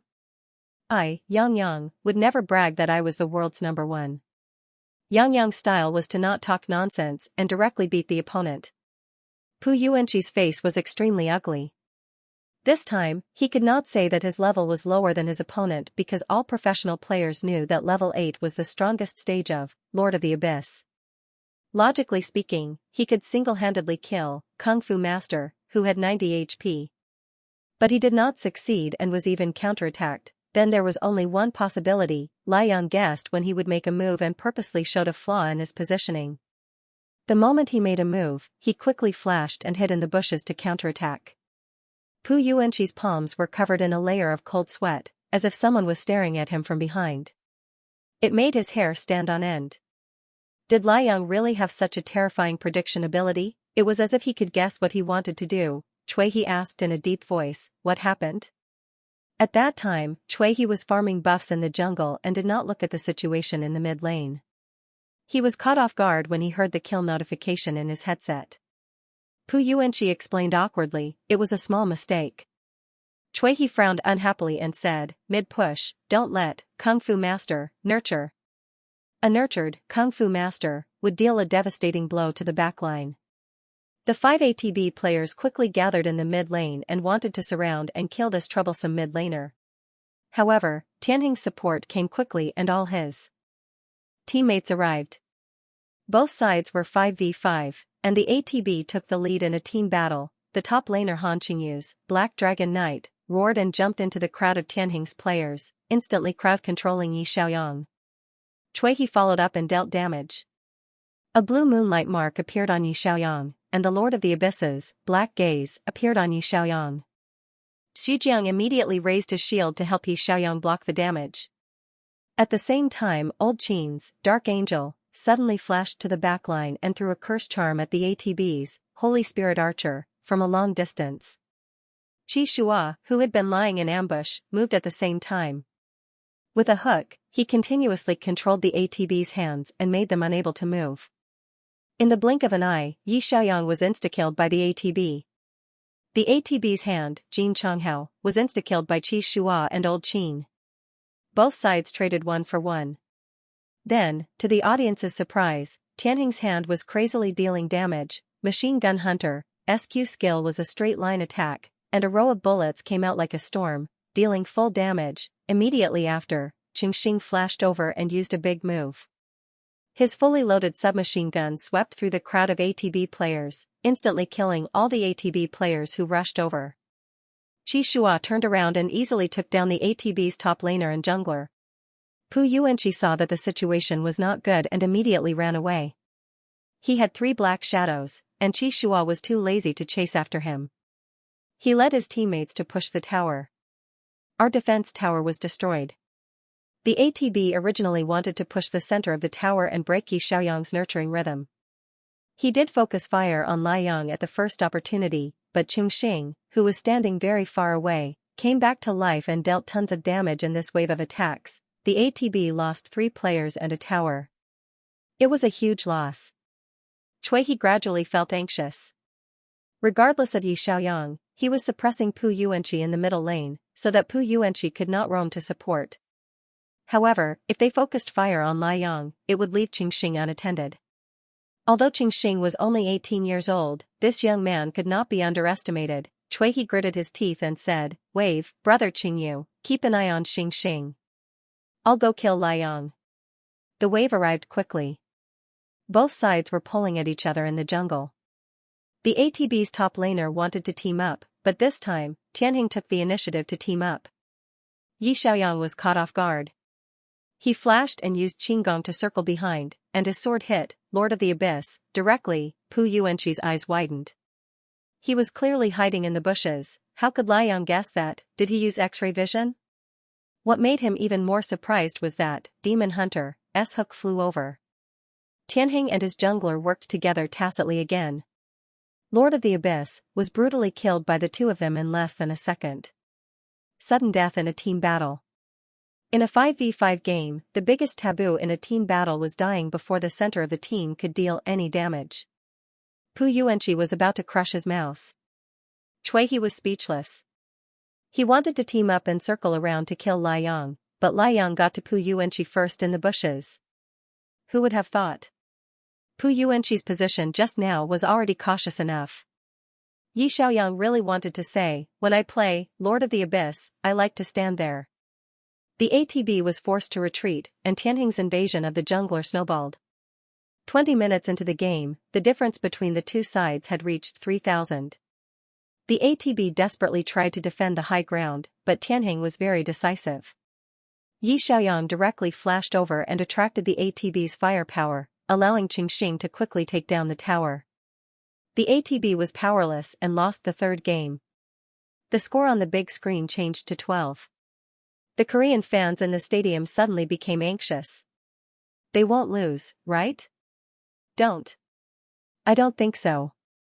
The ATB lost the second and third games because Tianheng chose a strange lineup. They will definitely win the fourth and fifth games. I have to believe in the coach and the players. In the stadium, the cheers came one after another like turbulent water. The Chinese fans were extremely nervous. Previously, when Tianheng played FNO, they had taken the lead to get the match point, but were dragged into the deciding game by FNO. Everyone was about to have a heart attack. Today, they didn't know if Tianheng would be able to grasp the match point. Yamu said excitedly, "Tianheng is in the lead 21-1. The jungler coordination in the third game was very exciting. Shuoyue and Liang were able to synchronize every time, and Pu Yuanqi was killed 3 times. This has never happened before in the history of the Korean League." Brother Dong said, "After 3 games, there aren't many heroes left for the players. The fourth game will be very important. I wonder what strategy Tianheng's coaches will adopt. Can they stabilize the match point?" The netizens stared anxiously at the big screen. In the stadium, the Korean commentator comforted everyone in Korean. 12, Tianheng took the lead to get the match point, but the ATB is not without hope. Our ATB's strongest jungler coordination has not been used yet. Yes, as long as they stabilize the fourth game, the ATB has a very high chance of winning the deciding game. In the soundproof room, Qi Shua looked at Yi Xiaoyang. Yi Xiaoyang reached out with a smile and lightly bumped fists with Qi Shua, cheering for each other. This was captured by the stadium's cameras. When the Chinese fans saw their actions, they flooded the screen to cheer for Tianheng. The short break quickly passed, and the two teams entered the crucial fourth game. Translator, Endless Fantasy Translation Editor, Endless Fantasy Translation. Both sides had used a large number of heroes in the first 3 games, so they had to pay more attention to the game of BP in the fourth game. Coach Lin opened his notebook as usual and recorded the heroes that ATB and Tianheng used and banned in every game to avoid confusion. The ATB currently used mid and jungle combinations, including Stealthed Bandit, Illusionist, King of Fighters, Goddess of Destiny, Waning Moon Shadow, and Spire. As for Tianheng, they didn't use Spire or Spire in the first 3 games. The ATB was a combination commonly used by Qi Shua and Yi Xiaoyang. They either banned it or snatched it for themselves, forcing Yi Xiaoyang to pick an acceleration mid-laner in the second game and a warrior mid-laner in the third game. The fourth game was Tianheng's game. What lineup would they pick? Viewers all over the world were looking forward to it. In this game, Tianheng was red. The ATB first banned Stealthed Bandit, and still didn't give Qi Shua a wild core. Tianheng followed up by banning Light of Blessing, a tank support that could increase the team's shield and reduce crowd control. The ATB continued to ban King of Fighters, and still didn't let Qi Shua take a wild core. Tianheng banned support, Time Traveler, and didn't let the ATB fight against a system with poor speed. The ATB decisively snatched the support position, Radiant Shield. They hadn't used this support before, but it could start a team and protect their teammates. It was more versatile. Tianheng's first and second floor took the Archer, Vampire Princess, and the support, Priest of Blessing. This was a bottom lane duo. The Archer could drain health when she used a big move, and the support used a chain to tie up teammates, giving teammates health, mana, and speed. They were like accessories to the body and had strong solo defense. The ATB's second and third floor decisively took the duo, Hell Butterfly, Ninja. This was a global style system, a mid-laner that could teleport and a jungler with explosive power. When the Chinese viewers saw this, they started to worry.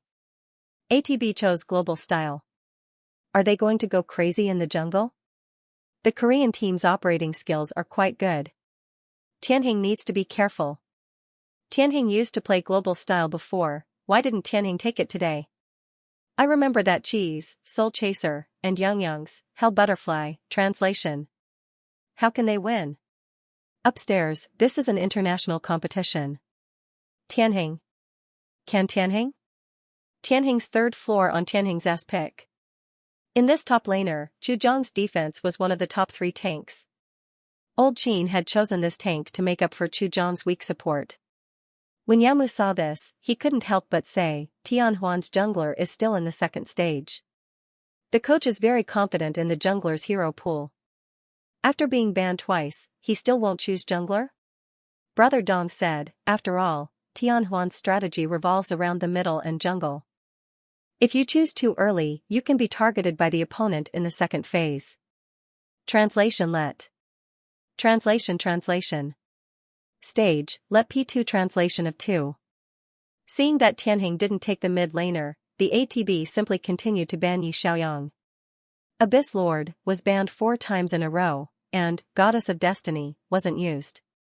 Tianheng targeted the ATB's Archer and banned Meteor Arrow and Wind Spirit, 2 archers that the opponent hadn't used yet. Tianheng's fourth floor on the ATB chose a surprising hero, Bloodfiend Lord. Yamu saw this and couldn't help but say, this sewer mage. It's very rare to see him in ranked games, and it's the first time he's appeared in the league.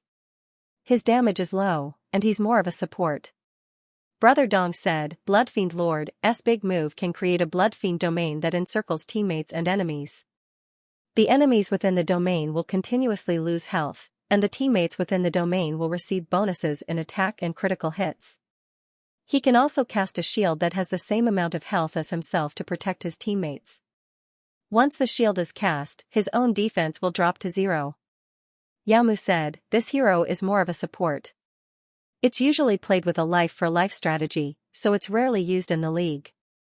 In addition, the big move of the domain is like a double-edged sword. It can encircle the opponent, but it can also encircle his own teammates. If it's not used properly, it can send his teammates to their deaths. It's even more rare to see it in ranked games. Brother Dong said doubtfully, this hero should be used by Yang Yang, right? Xijiang had already taken the pure support, priest of blessings, so only Yi Xiaoyang was suitable to use this mage. The ATB coach saw this and couldn't help but frown. He had a bad premonition in his heart. Unfortunately, the ban had ended, and the ATB had finished selecting junglers. They couldn't possibly choose a jungler to break Tianheng's system. He hesitated for a moment, then said, take Machine Gun Hunter and Mechanic Expert and push the tower. Push them down the tower as quickly as possible and establish an advantage. The ATB hero selection was complete. It was now Tianheng's turn to take the last counter. The entire world's attention was focused on Tianheng's 5th floor. Tianheng didn't hesitate and immediately chose a hero, Blood-Clothed Assassin.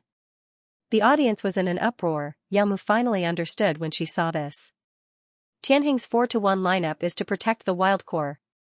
Brother Dong said, after so many years, the wild core has reappeared. Dream of S6. Yao Mu was so excited that her voice trembled. During the S6 World Championship Finals, the 18-year-old Qi Shua also took Blood-Clothed Assassin.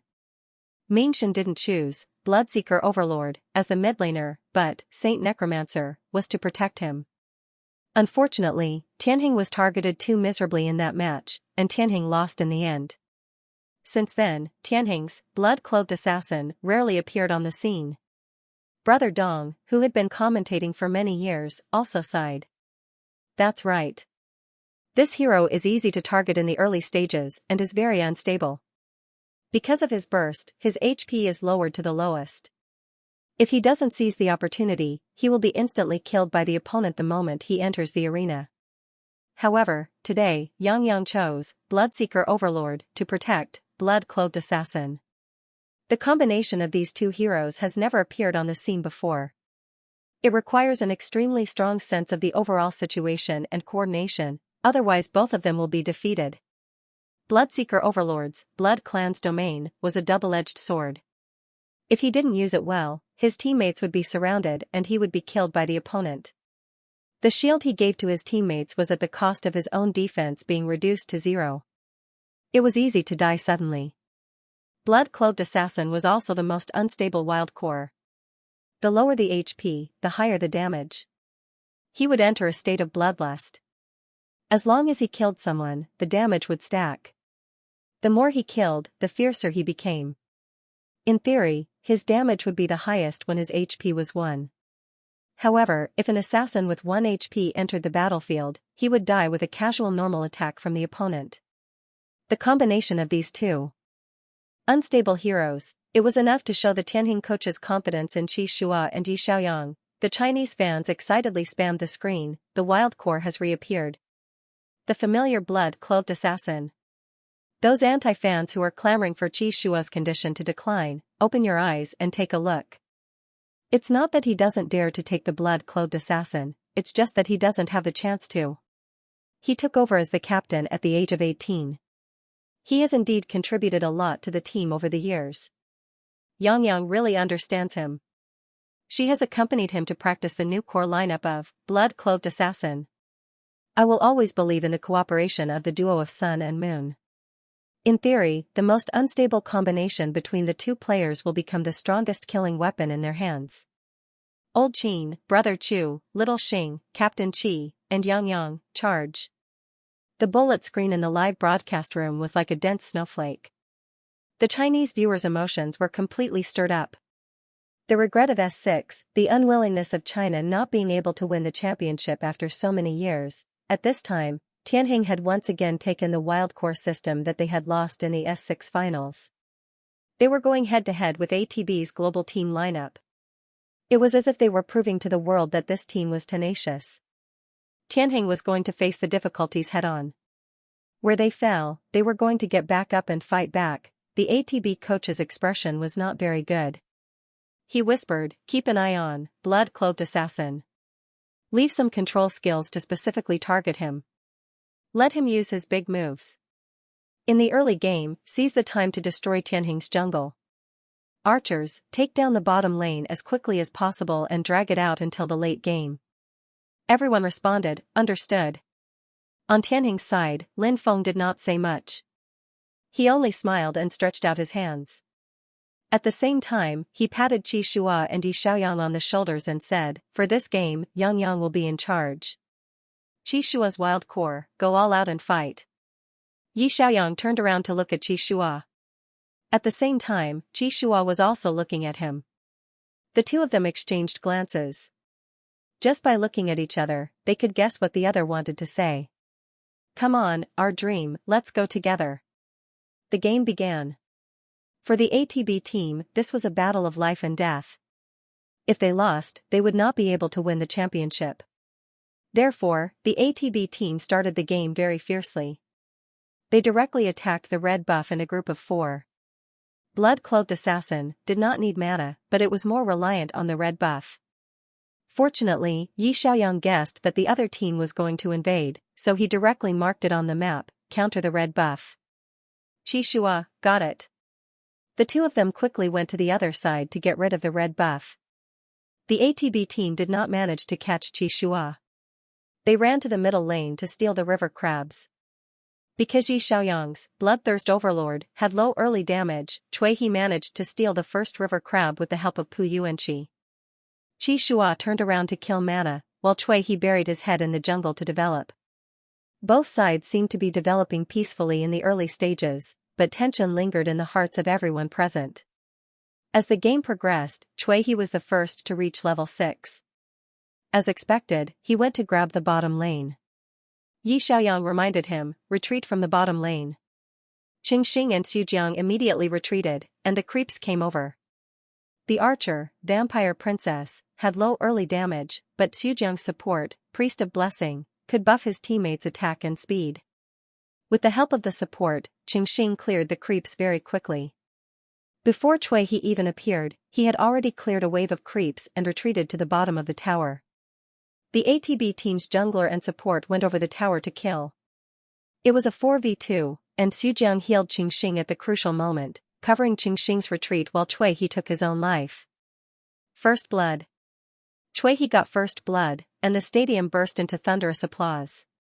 After getting first blood, the 4 ATB players quickly gathered around the little dragon and killed it as quickly as possible, and the stadium burst into applause and cheers again. In the audience, old Nya saw this and could not help but slap his thigh. "Isn't the ATB team's tempo too fast?" Mingxing laughed and said, "After all, Korea's champion team is strong." With the difference of a river crab, Qi Shua didn't reach 6 immediately. They took advantage of this time difference and rolled a snowball. Ning said optimistically, "Tianheng's jungle did not collapse. There's still hope, there's no rush." The resources in Tianheng's jungle were jointly defended by Yi Xiaoyang and Qi Shua. However, the ATB team would not allow Qi Shua to develop smoothly. In this round, the key to Tianheng's lineup was the blood-clothed assassin.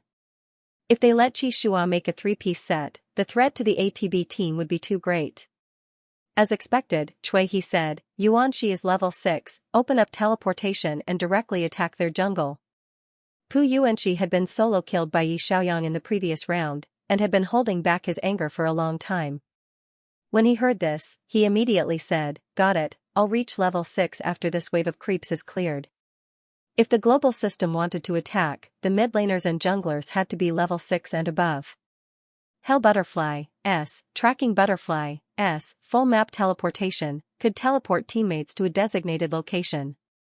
Together with Ninja, burst in the jungler, it would often take a kill every time it teleported, disrupting the opponent's rhythm.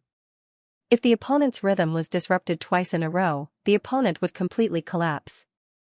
The ATB team's wishful thinking was good, but Tianheng had long been prepared for this. Yi Xiaoyang stared closely at Pu Yuanqi's experience bar. The moment Pu Yuanqi reached level 6, he immediately said, "Mid laner to level 6, Qi Shua to go home." Qi Shua naturally listened to Yang Yang. After quickly removing the red buff, he simply did not encounter any monsters in the jungle and directly teleported home. Thus, Pu Yuanqi reached level 6, and opened up his big move to take a look. Qi Shua's blood-clothed assassin was actually at the crystal. He could not possibly teleport his teammates to the crystal on the other side, right? Then they would all be annihilated by the crystal. When Pu Yuanqi opened up his big move, his teammates also saw the positions of Tianheng's 5 players. Cui He was somewhat speechless. "They're jungling to go home in time, then let's kill the bottom lane." Pu Yuanqi decisively teleported to the bottom lane. The moment Xianxia saw the transparent tracking butterfly appear on his body, he vigilantly retreated with Xujiang. The two of them both retreated to the bottom of the tower. However, the ATB team directly teleported 4 players over, wanting to kill them even if they had to hold the tower. Xianxia decisively flashed and ran back to the inner tower. Xujiang protected Xianxia and used the last of his health to heal Xianxia, but was killed once again. The Chinese fans were not indifferent. "Brother Chu is so pitiful, he was killed twice. A support has to sacrifice himself to protect his teammates. Xiaoxing didn't die even once. As long as the vampire princess develops, her late-game damage will explode." Xiaoxing and Brother Chu, hold on. Yamu saw this and was somewhat worried. Against a global style, it is indeed more passive. The ATB team can instantly summon all of their teammates to catch you, and Tianheng's teammates need time to provide support. This time difference is difficult to resolve. Brother Dong said, "Yes, when Tianheng used a global style to play in the playoffs, the tempo was also very fast. If they want to stop the global style's teleportation, they still have to kill the initiator of the teleportation, Ming Dai." Yao Mu said, "It's a pity that Yang Yang didn't choose an explosive mid laner this round, so it's difficult to solo Pu Yuanqi like in the previous round. If they want to kill the ATB mid laner, they still need Captain Qi to do it." However, after Qi Shua came back from home, he did not go to kill the mid laner. He continued to focus on the blue buff area and even ran to the top lane to freeload a wave of old Qin's minions. The match continued, and Tianheng's bottom lane was continuously caught by Cui He, leaving the outer tower with only 30 HP left. The ATB's archer and support were a machine gun duo that could push the tower very quickly. The moment the next wave of minions arrived, Cui He once again attacked the bottom lane, creating a 3v2 situation. Yi Xiaoyang decisively said, "Release the outer tower of the bottom lane." Xianxia obediently retreated and released the outer tower. The enemy's tower was destroyed. At the match venue, the audience burst into enthusiastic applause, and the fans shouted the slogan that the ATB team would win, as if victory was in sight. Once the outer tower of Tianheng's bottom lane was destroyed, the ATB team could take advantage of the situation and invade the bottom lane. At the same time, the bottom lane would be under a lot of pressure from the minions. Once Tianheng went to deal with the minions, it would be easy for them to be caught, making things worse. Brother Dong sighed and said, "Tianheng is in a disadvantageous situation again." Yao Mu said, "The bottom lane was caught quite badly, and Xujiang died twice in a row. But fortunately, Little Star's development wasn't affected too much, and the economy of the jungler won't be too bad." As soon as she finished speaking, the ATB team quickly killed the second dragon. Defense towers, kills, and dragon. The ATB's economy was a full 1,000 yuan ahead of Tianheng. With such a huge economic advantage in the early stages, and Tianheng losing the outer tower, the ATB team would snowball from now on. The audience anxiously stared at the screen. Yi Xiaoyang's expression was calm. He glanced at the time bar in the upper right corner and said, "Hell Butterfly's teleport still has 15 seconds left. Qi Shua, get ready." Qi Shua, understood. The teleport skill had a relatively long cooldown.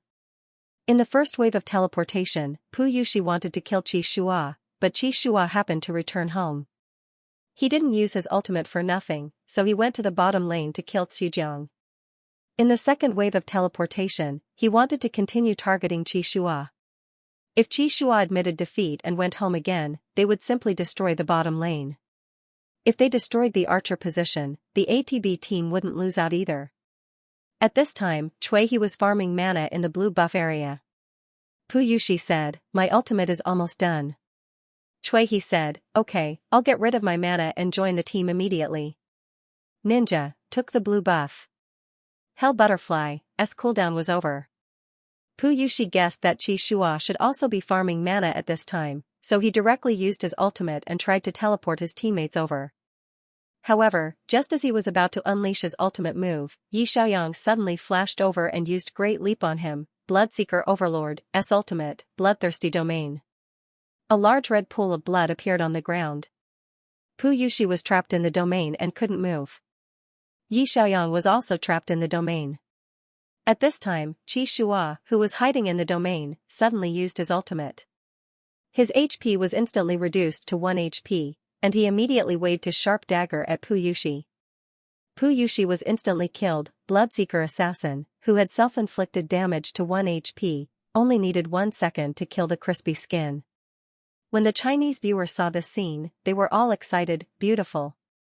Directly insta-killed. The Bloodseeker Assassin that terrorized the entire canyon. Did you guys think it was a joke? Yang ultimate was timely and interrupted, Hell Butterfly's teleportation. Captain Qi's ultimate was synchronized with Yang's and instantly killed Pu Yushi. Pu Yushi is going to suspect someone today, right?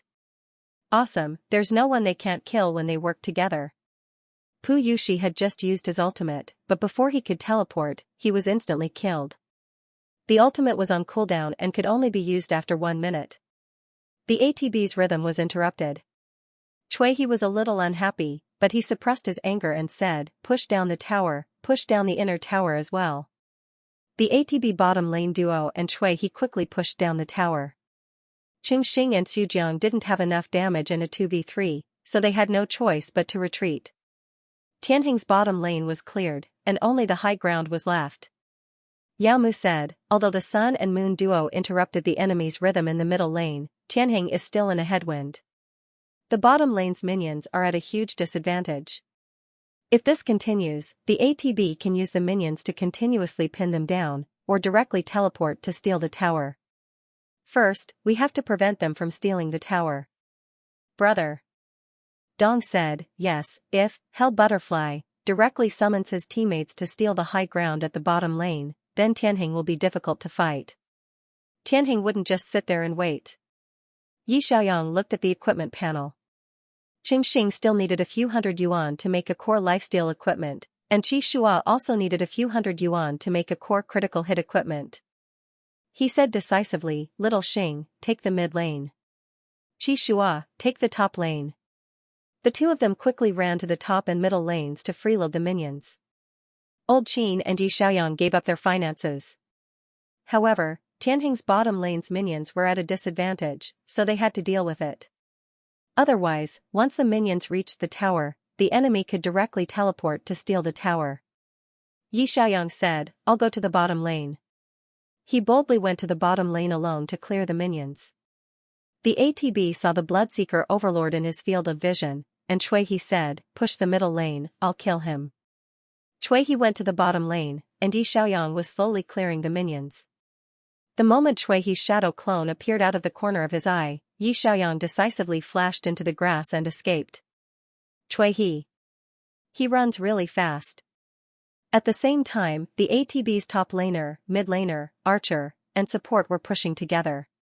Due to the support's mechanic expert's interference skill, they could dismantle towers without any minions. They were fighting 4 against 3, and they quickly dismantled the defense towers. Xujiang protected Qi Shua as they retreated, and once again, they were killed by the ATB's players. The Chinese audience couldn't help but feel sorry for him. Today, Xujiang chose to play as a support to protect his core teammates with his own life. He used to be a mid laner, but now, he didn't hesitate to sell himself and protect his teammates as they escaped. This was all for the sake of the team. He believed that as long as his teammates survived, they would win. Yao Mu helplessly said, "The ATB's operations are pretty good. After dismantling the bottom lane, they'll dismantle the middle lane. Tianheng has already lost 3 towers, and they're in a disadvantageous position." If this continues, won't the jungle also fall? Brother Dong said. Tianheng is stalling, because the two core pieces of equipment for the center aren't ready yet. Tianheng was indeed stalling for time.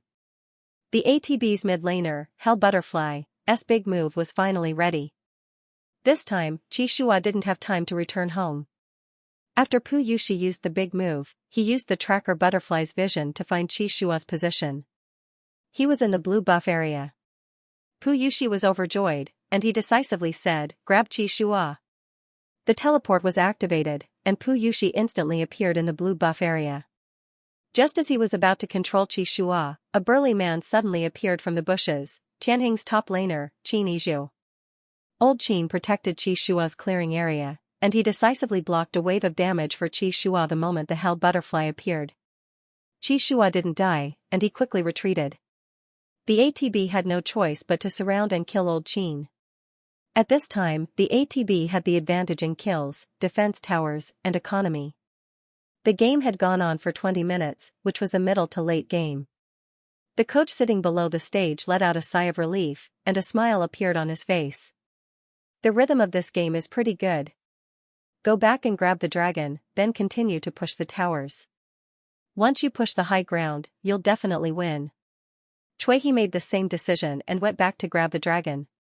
Tianheng's top laner was dead, and the bottom lane's minions were also under pressure.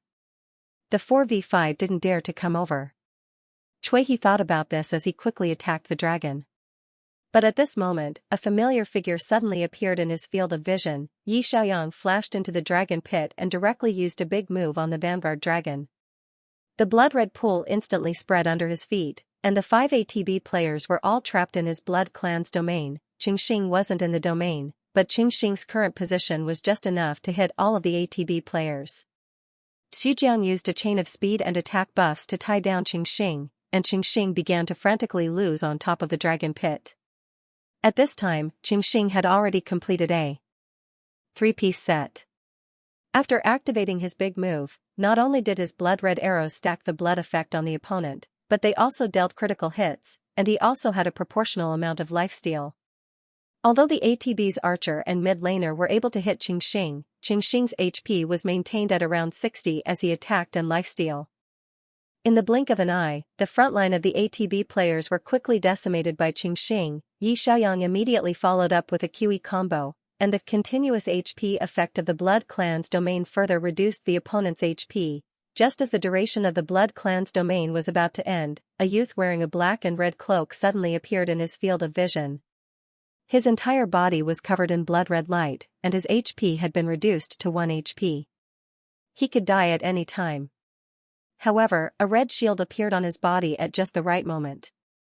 Yi Xiaoyang's Blood Demon Lord paid the price of his own defense being reduced to 0 to turn his HP into a shield, protecting the 1 HP Qi Shua. He also transferred the damage that Qi Shua received to himself. At the same time, Xujiang also healed Qingxing, and Qingxing's 60 HP was immediately healed back to full. The ATB's archer killed Yi Xiaoyang, while the mid-laner used a skill to kill Xujiang. However, Qingxing and Qi Shua survived. Qingxing continued to move around crazily, and continued to reduce the opponent's HP. Qi Shua's blood-clothed assassin entered the bloodthirsty state, and his burst damage stacked to the maximum. The dagger in his hand glowed red, and he cleanly killed Pu Yuanqi in one strike. Then, he turned around and killed the archer, Jin Changhao, who was at critical HP. The bloodthirsty state continued to stack. The displacement skill was refreshed. The blood-clothed assassin that had once caused countless Chinese players to tremble in fear had returned. He seemed to be in a killing frenzy, but he also seemed to be exceptionally calm. Qi Shua stared at his next target, the ATB's top laner, Han Qingyu. Han Qingyu flashed from the side to kill Qingxing. Qi Shua turned around and killed Han Qingyu, who was at critical HP. Triple kill. With 3 ATB players dead, he immediately ordered his teammates to retreat. However, Qi Shua turned around and used his displacement skill to quickly catch up to him.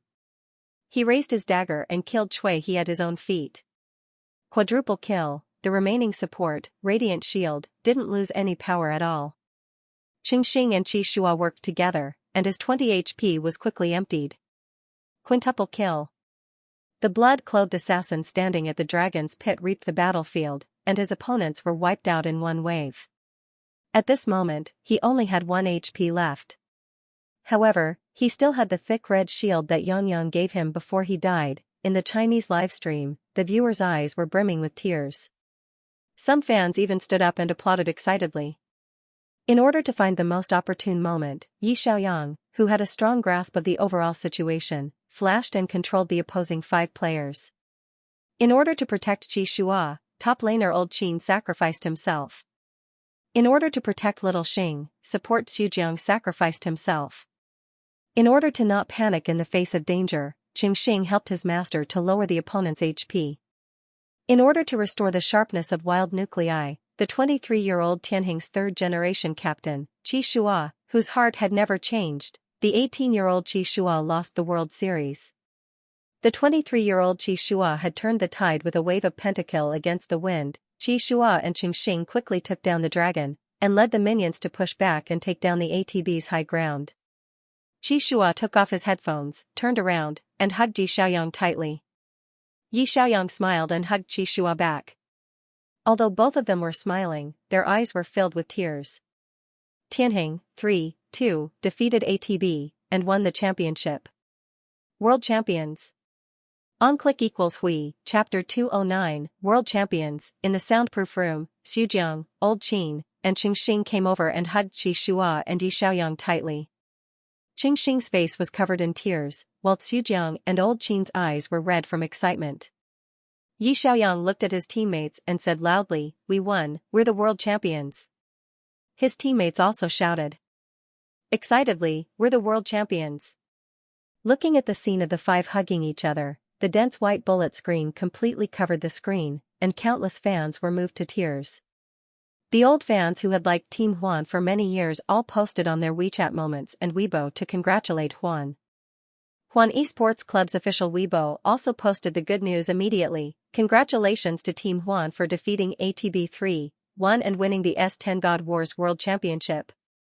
Xianxia, Yueying, Baimu, and other teams' official Weibo accounts all forwarded the good news and congratulated Huan. Toxic Milk, who had predicted that Huan would at most get second place, posted on Weibo, "My prediction was wrong, but I am very happy. Huan Yo, congratulations to Huan." In an instant, the topic of Huan S10 champion became a hot search, and countless fans flooded in to leave comments. The official Weibo account's comments exceeded 6 figures in the blink of an eye. What will the Korean media say now? Was the 3-1 AM matter of luck? Huan Jin won very handsomely. He won the second round with the details of his operations, destroyed the mid lane in the third round, and made a comeback in the final round. ATB couldn't find any excuse to doubt Huan's results. ATB's number 1 mid lane team in the world? Who gave you the face to call yourself number 1? From now on, I'll be a fan of Shuoyue and Liang. Huan is the best, congratulations to Huan.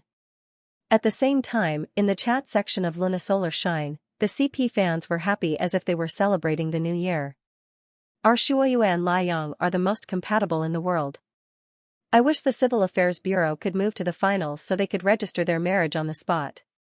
In the finals, with Shuoyue's help, Liang won a pentakill.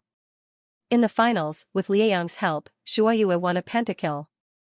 They have always been in a mutually beneficial relationship. The love of 2 world champions?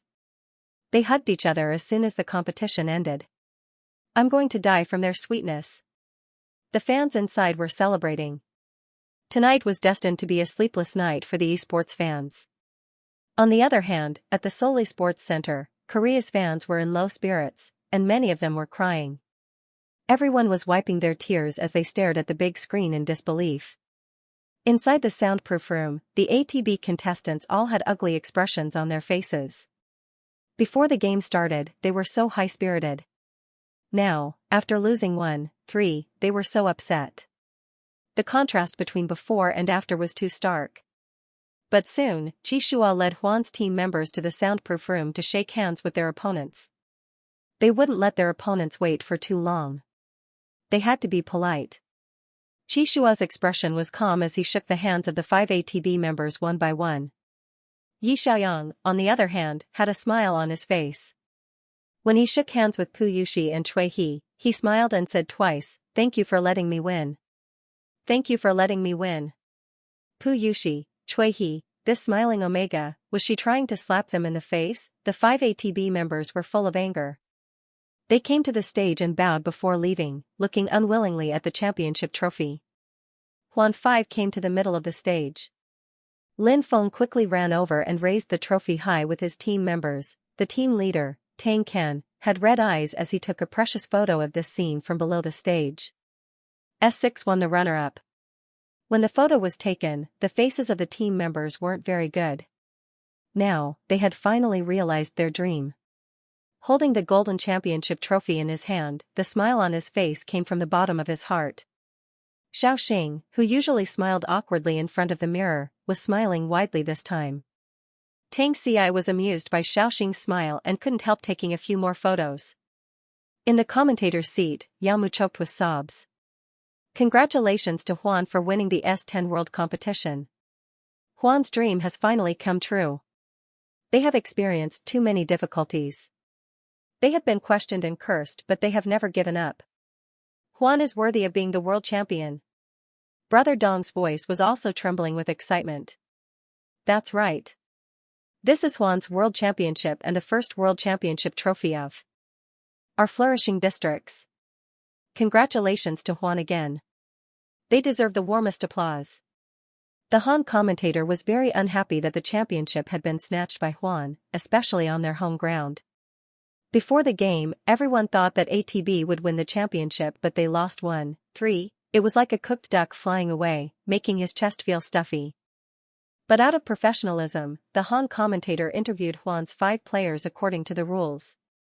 You won the S10 World Championship. Is there anything you want to say at this moment? The microphone was handed to old Qin on the far left. Qin Yizhu scratched his head and said with a smile, "I'm very happy to win the championship. I know that I'm not a top player and I'm grateful that my teammates never blamed me. Instead, they encouraged me and recognized me. Huan's family, I love you all." Xu took the microphone and said, "I'll say this, you will be my brothers for life." Xing was moved to tears by these two words. He wiped his tears and said with a choked voice, "I feel that I'm the happiest person in the world. Master, Brother Yang, Old Qin, Brother Chu, they've all been holding me back. Really, today I didn't hold everyone back. I feel very awesome. Xing is indeed awesome. The new Barcher has grown up. Go Xing." Xing handed the microphone to Yi Xiaoyang. Yi Xiaoyang was full of smiles. What I want to say the most is to thank my teammates. I'm very lucky to have met you all. I also want to thank Huan for supporting me and believing in me. Becoming the world champion is my biggest dream. It's really great that you all can achieve it with me. This will be the best memory of my life." After transmigrating once, his dream was finally fulfilled. At this moment, Yi Xiaoyang was already satisfied. In his previous life, he lost in the finals and got into a car accident while taking a walk. In this life, he won the championship of this competition and the world championship. He had no more regrets, as the captain, Qi Shua, finally took the microphone and said, "My teammates played very well today. You all are the best. Here, I want to thank the staff behind Huan. The practice team seriously studied the opponents and laid out the tactics. The logistics team had to worry about the players' food and clothing. This championship belongs to everyone. You've worked hard." Below the stage, Huan's staff were all applauding excitedly. Captain Qi had considered everything. When he gave his acceptance speech, he didn't forget to bring the staff behind the scenes. After the applause stopped, Qi Shua suddenly turned to look at Yi Xiaoyang. "I have something to say to Yang Yang." The entire finals venue quieted down. The dazzling lights shone on his face. Alpha's gaze was incomparably gentle. His handsome face was serious as if he was reading an oath. He said clearly, word by word, "Yang Yang, thank you for coming to my side and working with me for so long. You are the best esports player in my heart. You are also my pride." Facing Qi Shua's gaze, Yi Xiaoyang could hear his heart beating violently. The audience below the stage was filled with familiar teammates. When the two of them looked at each other, there was only one thing left in each other's eyes. Yi Xiaoyang looked at Alpha in front of him and smiled slightly. He mouthed, "You are also my pride." Qi Shua stretched out his arms and hugged Yi Xiaoyang tightly. Yi Xiaoyang also hugged him back gently. His teammates were applauding excitedly. Xu Jiang smiled and ridiculed in his heart, the post-production video should be accompanied by a wedding march? In the VIP stands not far away, Mingxing had a gratified expression on his face, as if saying, "My son has just grown up." Old Nia scratched his head in confusion. This, Qi Shua's words, why does it sound a little strange? Mingxing smiled and said, "Our Huan team might have double happiness." Old Nia, Ning, and Brother Long all looked at their captain. What double happiness? Mingxing kept them in suspense. Let's wait and see. Ning was the first to react. Oh right, I almost forgot. Yang is an Omega. The two of them spend so much time together. Could it be that their camaraderie has turned into love? Old Nia was confused. Will it? Isn't Qi Shua thinking about the competition? Ning rolled her eyes at him. You're such a blockhead. You should be thinking about what to buy when you go back. On the stage, the players who had finished giving their acceptance speeches stood side by side. The female host said, "Let's invite the chairman of the God Wars World League to present the champion team with the championship rings." Apart from the trophy, the team that won the world championship would also give the main player a championship ring. Huan 5 received his own ring and happily wore it for a group photo. The male host said, "Congratulations to Huan Club for winning the prize money of the world competition." Lin Lian represented the club and received the prize money. According to the previous agreement with the club, Huan didn't need a single cent. The entire prize money of the world championship would be given to the team members and Lian. The feeling of getting rich overnight was so good. Lin Lian's smile became gentler. When everyone received their prizes and went backstage, Mingxing, Old Nia, and the rest also rushed backstage to congratulate them personally. Qi Shua hugged his master gently and said softly, "Master, I didn't let you down." God Ming patted his shoulder with mixed feelings. Good job. Xingqing and Xiaoyuan also gave their old friend Qi Shua a hug. Xiaoyuan teased, "Don't forget to treat us to a meal after winning the championship." Qi Shua nodded. "I'll remember to treat you guys to a big meal when we return." The team leader, Tang Can, said excitedly, "Everyone is awesome. I've already booked the restaurant in advance for the celebration party. Let's go together. Your phones are all with me. Come and take them back." The phones that were confiscated during the competition were finally returned to everyone's hands. Everyone reposted the official message on Weibo and replied to congratulatory private messages from their friends and family. Yi Xiaoyang saw that his younger brother, Qin Rue, sent him a congratulatory message. "Brother, you're the best. You're really too cool. Congratulations." Yi Xiaoyang replied, "Thank you, Xiao Rue. I'll bring you a present when I return." Everyone got on the bus. Tang Can booked a barbecue restaurant and directly booked the whole place. The group happily ate supper. Chairman Chiu was grinning from ear to ear and toasted everyone as usual. Who said that the flourishing districts couldn't do it? It's really great to win today. Come, everyone, cheers. Qi Shua changed his red wine to a soft drink in advance and cooperated with everyone to celebrate. The group messed around until 3 a.m. before returning to the hotel. On the way back, Huan Zhong touched the championship ring on his hand and thought about the prize money. Qingxing asked curiously, "Will we be able to get the prize money of the world championship and the share of the global sales of the champion's skin?" Can you tell me roughly how much it will be?" Xu Jiang made an 8-hand sign and said, "Every 8-digit number is always 1. Qingxing jumped up excitedly. "Then does that mean I've become a nouveau riche?" Xu Jiang patted Qingxing's head. "Yes, little nouveau riche." Qingxing also drank a little today. As he staggered back to the room, he muttered excitedly, "I want to buy a seaside house and take my parents for a vacation. I want to buy a car, but I don't think I have a driver's license." Qi Shua and Yi Xiaoyang looked at each other and laughed at the same time. Yi Xiaoyang had received a 5 million signing fee. After winning the championship, the club kept their promise and gave him the remaining 5 million.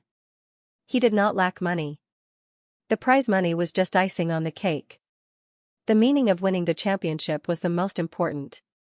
Xianxia looked back at his silly disciple and said, "Go back and sleep early. We have to go to the airport tomorrow afternoon." Old Qin leaned against the wall and stammered, Captain Qi, I remember that you drank a lot. You're not drunk at all?" Xianxia looked at Yi Xiaoyang. Yi Xiaoyang bluntly exposed him. He asked the waiter to change the red wine to Coke. His alcohol tolerance is really bad. Xu said, Yang drank a lot too, right? Yi Xiaoyang laughed and said, I drink red wine like it's water. White wine usually can't get me drunk. Alpha's alcohol tolerance was bad, but Omega's would not get drunk even after 1,000 glasses. The contrast between the two of them made Xu laugh out loud. Captain Qi, how can you be so shameless? An Alpha was easily drunk by an Omega. Yi Xiaoyang did not know what he was laughing about. He looked puzzled. What's wrong? Xu waved his hand. It hurts a little. I'm going back to sleep. Good night, everyone. Everyone went back to their rooms. After waiting for his teammates to enter the room one by one, Xianxia pulled Yi Xiaoyang into his room and locked the door behind him. Yi Xiaoyang, who was in his arms, said helplessly, What are you doing? Oh, a gentle kiss fell on his lips with the familiar sweetness of Coke. The intimate contact made Yi Xiaoyang's heart beat like a drum. He remembered Xianxia's words when he was giving his acceptance speech, Thank you for coming to my side. You are my pride. Was that what he was thinking? Thank you for finding me in the group and asking me to join Huan. The year we spent together was more unforgettable than the past 2 years. Xianxia, you are also my pride. Yi Xiaoyang's heart softened. He opened his mouth and let Xianxia kiss him deeply. Xianxia did not hold back. The two of them hugged and kissed each other. The temperature in the room rose rapidly. They were worried that it would affect the team's performance, so they had been restraining their private feelings and pretending to be pure teammates in front of others. But at this moment, they no longer needed to suppress their feelings and desires. They were clearly a couple in love. Oh. Ambiguous sounds kept coming from the room. After 2 minutes of passionate kissing, Yi Xiaoyang's legs went weak and he almost could not stand. The game was about to end. Were you not kissing enough? Yi Xiaoyang pushed him. In the end, Xianxia was worried that things would get out of control and took the initiative to let go. The two of them looked at each other and looked away with red ears. Kissing each other for a game was very sweet, but they were both young and hot-blooded. If they continued kissing, it would be easy for them to lose control. Yi Xiaoyang quickly opened the door and slipped away. Good night, see you tomorrow. Xianxia looked at his back that disappeared in a flash, and the corners of his lips couldn't help but curl up slightly. Yang, I don't want to wait any longer. I have long decided that you are the one I want to protect for the rest of my life, so it is time for us to make our relationship public. I want to tell the world that Yi Xiaoyang is Xianxia's, and Xianxia is also Yi Xiaoyang's. No one can separate Shuayue and Liang. The finale, the S10 World Series finally came to an end, and Captain Huan flew back to China the next afternoon. At the Imperial Capital International Airport, there was a sea of fans who came to pick them up. Everyone held up a huge banner that read Welcome World Champions back to China. There were also many girls who bought flowers for the contestants. Yi Xiaoyang listened to the deafening screams from the crowd and felt the passion of the Huan fans. Coach Lin said thank you as he helped the team clear the way. Everyone got on the bus sent by the club and returned to Huan base together. Huan's staff were already waiting at the entrance, and even the club's big boss had personally come. Everyone applauded enthusiastically for the contestants. Xianxia took out the golden championship trophy from his suitcase, and everyone tacitly went to the trophy showroom on the first floor of Huan's building and looked up. In the trophy showroom, there were all kinds of awards that the Huan team had won over the past 10 years, including the 3 national championships, the second place in the World Series, the Silver Dragon Cup, the Goddess Cup, and other cup titles, as well as Xianxia and Yi Xiaoyang's 2 individual championships. Every trophy recorded a period of exciting history. And the seat at the very front was always empty. Everyone knew what it meant, and they also knew that only the World Champions trophy was qualified to be placed there. It was the obsession of generations of contestants. Coach Lin looked up at the display cabinet and smiled. This empty seat has finally been filled. You guys can put it there yourself. Qishua looked at Yi Xiaoyang. Together? Yi Xiaoyang nodded. Okay. Qishua opened the glass cabinet, and Yi Xiaoyang carefully placed the world champion's trophy into the cabinet. There was a round of applause. Many of the team members were moved to tears as they looked at this scene. It had been 10 years, and their dream had finally come true. In the future, everyone could say with confidence that Huan was the world champions. Ning looked at the teary-eyed old Nia and couldn't help but tease him. Old Nia, did you buy the women's clothing? Old Nia rubbed his nose and said, I bought it. We'll do a live broadcast tonight and fulfill our promise. When old Niechu was drunk, he said the words cross-dressing. He never thought that Huan could win the championship. When he retired, Huan was at his lowest point. He couldn't even enter the first round of the domestic playoffs. How could he talk about the world championship? Unexpectedly, the addition of Yang changed Huan completely. Huan also became the biggest dark horse in S10. As an old member of Huan's team, he was happy for everyone. So what if he wore female clothes? At night, on Whale streaming platform, a streamer with the ID Old Nia suddenly started broadcasting. Netizens all knew that he was Nia Qing, the archer of Huanqian. After hearing the news, they all flocked to the live broadcast room to watch. In the end, when he came in to take a look, he burst out laughing. A tall man wearing a colorful dress with a bow on his head and a strange blush on his face was sitting in front of his computer and greeting his friends with a silly smile. What's going on? Old Nia, have you ever taken things so hard? You look good in women's clothing. You're not allowed to wear it again. This village girl's style of dressing is really eye-catching. Do you have some misunderstanding about a girl's blush? Who put it on monkey butt for you? This colorful dress, don't tell me little Xing bought it for you. Huan's aesthetic is finished. At this moment, a few comments popped up in the live broadcast room. Huan Liang sends a deep-sea torpedo to the streamer, Old Nia. Huan Shuayue sends a deep-sea torpedo to the streamer, Old Nia. Following the appearance of the Sun and Moon duo, the other members of Huan's team also started sending torpedoes. Old Nia smiled and said, Thank you, brothers, for the torpedoes. Actually, it's this. When I first retired, at the farewell party, I drank and said that if Huan won the world competition in the future, I would do a live broadcast wearing female clothes. Today, I'm fulfilling my promise and congratulating Huan for winning the world championship. Only then did the netizens come back to their senses. They all took screenshots and recorded Old Nia's dark history of cross-dressing. A netizen asked, Brother Nia, who picked this outfit for you? Old Nia said, I bought it online. Does it look good? The netizens filled the screen with ellipses. So Huan's strange aesthetic is hereditary? Little Star's colorful crystal ball, colorful keyboard, and Old Nia's bright red and green dress. Huan's archer is hopeless. He likes colorful clothes. Old Nia, please don't buy clothes for your wife in the future, please. Captain Qi and Yang aesthetic standards shouldn't be led astray. At this moment, Yi Xiaoyang and Qi Shua were also broadcasting. They returned to China to broadcast because they wanted to thank the netizens who had always supported them. Seeing this, Yi Xiaoyang couldn't help but smile. Don't worry, I've always liked white. In front of the camera in the live broadcast room was the long-awaited ragdoll cat. After not seeing it for a while, the white cat had gained a lot of weight.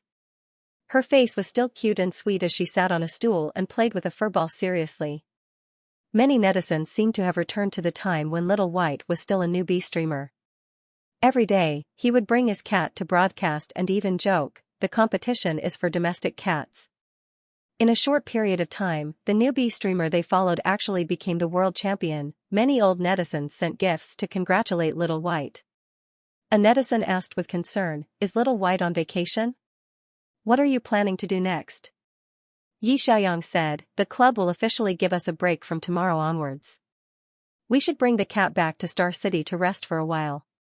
We're really too tired today. Everyone agreed. In the first half of the regular season, we made a comeback from Group B to Group S.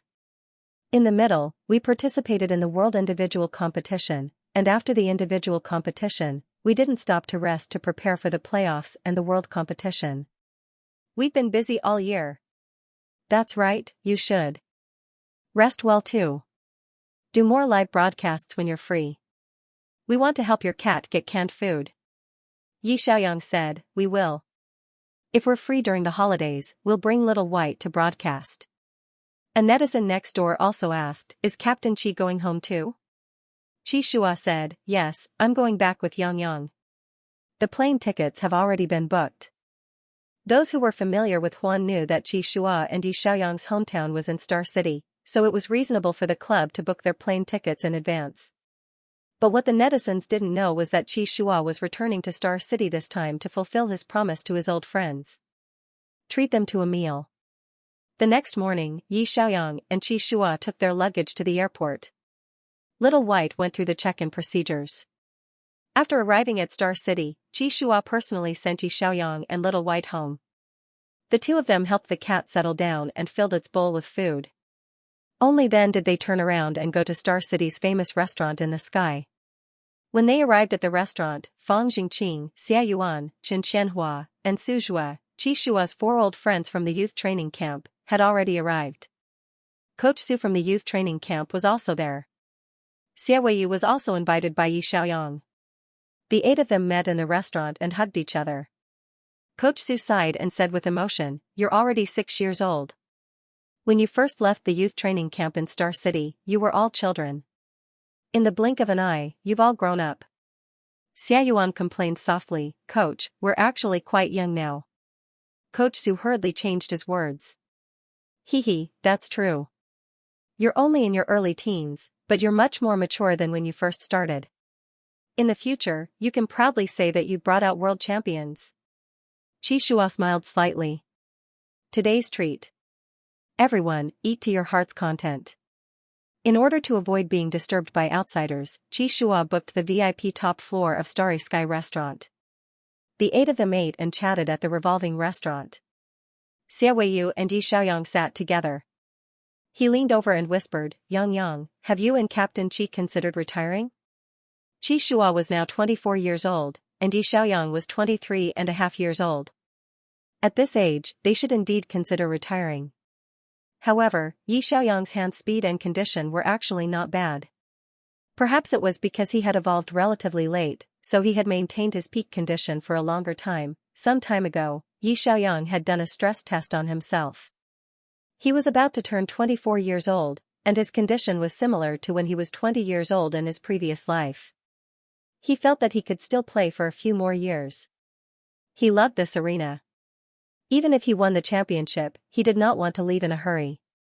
Moreover, if he left the esports scene, he did not seem to have anything else to do. Yi Xiaoyang looked at Qi Shua and met his gaze. Qi Shua did not know why Yang Yang was looking at him, so he helped Yi Xiaoyang peel a prawn.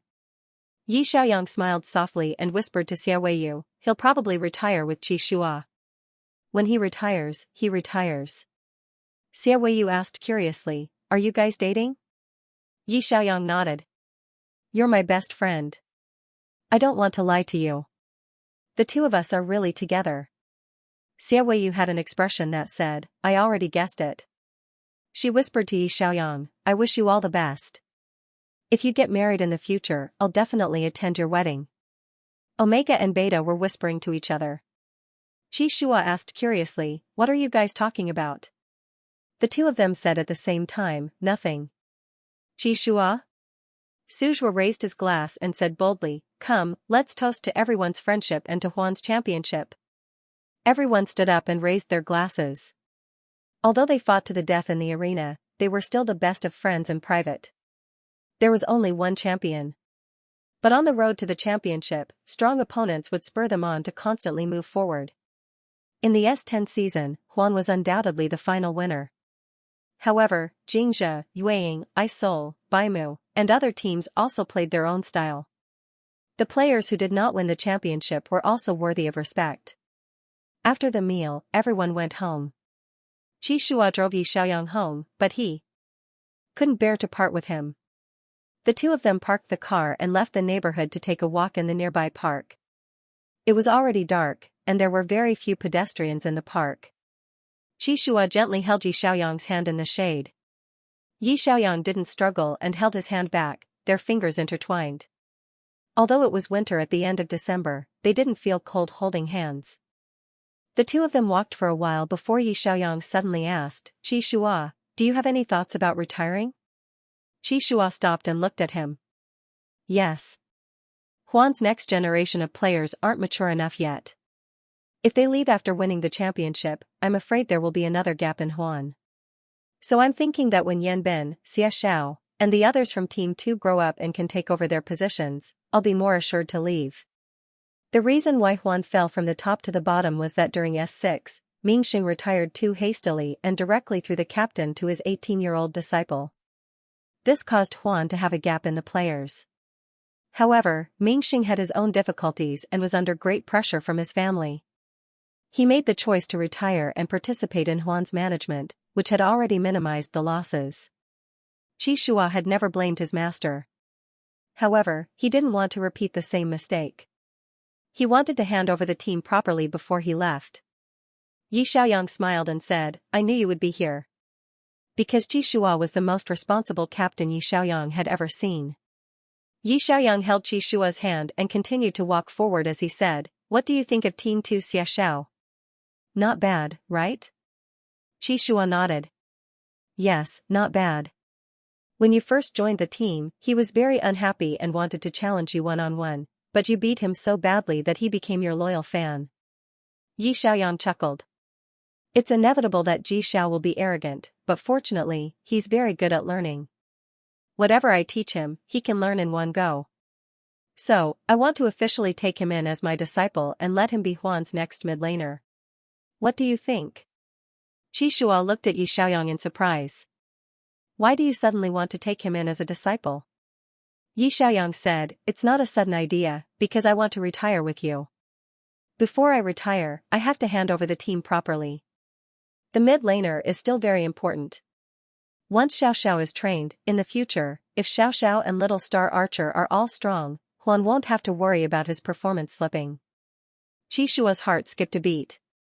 He didn't expect Yang Yang to be so considerate of Huan, as if he was another captain of Huan. He turned around and hugged Yi Xiaoyang gently, whispering, Thank you. Do you really want to take in a disciple and retire with him? Yi Xiaoyang admitted frankly, yes. If you're not here, there's no point in staying in Huan. So, when the next generation of players can hold the fort, we'll be together. When Qi Shua heard this answer, a warm current surged from the bottom of his heart. While he was concerned about Yang Yang was also concerned about his feelings and was willing to train the next generation of players with him and retire with him. With such a lover, what more could he ask for? This good Yang, he had to keep her by his side and never let anyone else have her. Yi Xiaoyang didn't think too much about it. After transmigrating to this world, his biggest goal of being a world champion had already been achieved. It didn't matter when he retired. It was just that Qi Shua was so nice to him, and Huan's team members were also very cute. He wanted to take in a disciple and train the next generation of mid-laners before retiring with Qi Shua. But he had been a lot of captain in his previous life, and he knew how much damage it would do to a team if they didn't have enough players. The coach decided the lineup and tactics, but the professional players knew better about the field, the choices during the game, and the reactions at critical moments. As the S10 individual champion, he was still very confident in his own ability. He also wanted to teach Huan's next generation of mid-laners what he knew. Even if he retired, his mid-laner playing style would not be lost. The next day, Yi Xiaoyang suddenly received a message from Qi Shua, Are you free today? Yi Xiaoyang replied, I'm free. I'll be home during the holidays. Other than feeding the cat, I'll be sleeping and playing games. Qi Shua said, Come to Star City Esports Center at 7 p.m. I'll wait for you there. I've sent the ticket QR code to your phone. Just scan it and you'll be able to enter. Yi Xiaoyang replied, Okay. He thought that Qi Shua wanted him to go to the esports center so that he could watch the game with him. Other than the Pro League, there were also many big and small cup competitions in China. Since he had nothing to do at home, this trip would be a good way to relax. Yi Xiaoyang packed up his things and took the subway to Star City Esports Center. What surprised him was that there was no line outside the stadium. He thought that he was late, so he immediately went to the ticket counter and scanned the QR code to get in. The entire stadium was pitch black, and there was complete silence. Only the hallway was lit with a warm yellow indicator light. Xiaoyang looked down at his phone and saw that his seat number was A3-51 in the third row of the VIP section. A3-51. Countless memories suddenly appeared in his mind. A year ago, when he was still a newbie streamer, the first time he came to Star City Esports Center to watch a game, Xianxia gave him a VIP ticket, and his seat number was A3-51. Was it a coincidence? Or was it something else? Xiaoyang looked around suspiciously. There was not a single person in the entire Esports Center's auditorium. What on earth was Xianxia doing? Did he come too early? Why was there no audience in the entire stadium? Xiaoyang quickly sent a message to Xianxia. Are you playing Dare? Why are the audience seats empty? His phone quickly received a message. Come and sit down. Xiaoyang walked forward suspiciously and sat down in A3-51. The screen in front of him suddenly lit up, and a video appeared on the big screen that was usually used to broadcast the game. First Blood.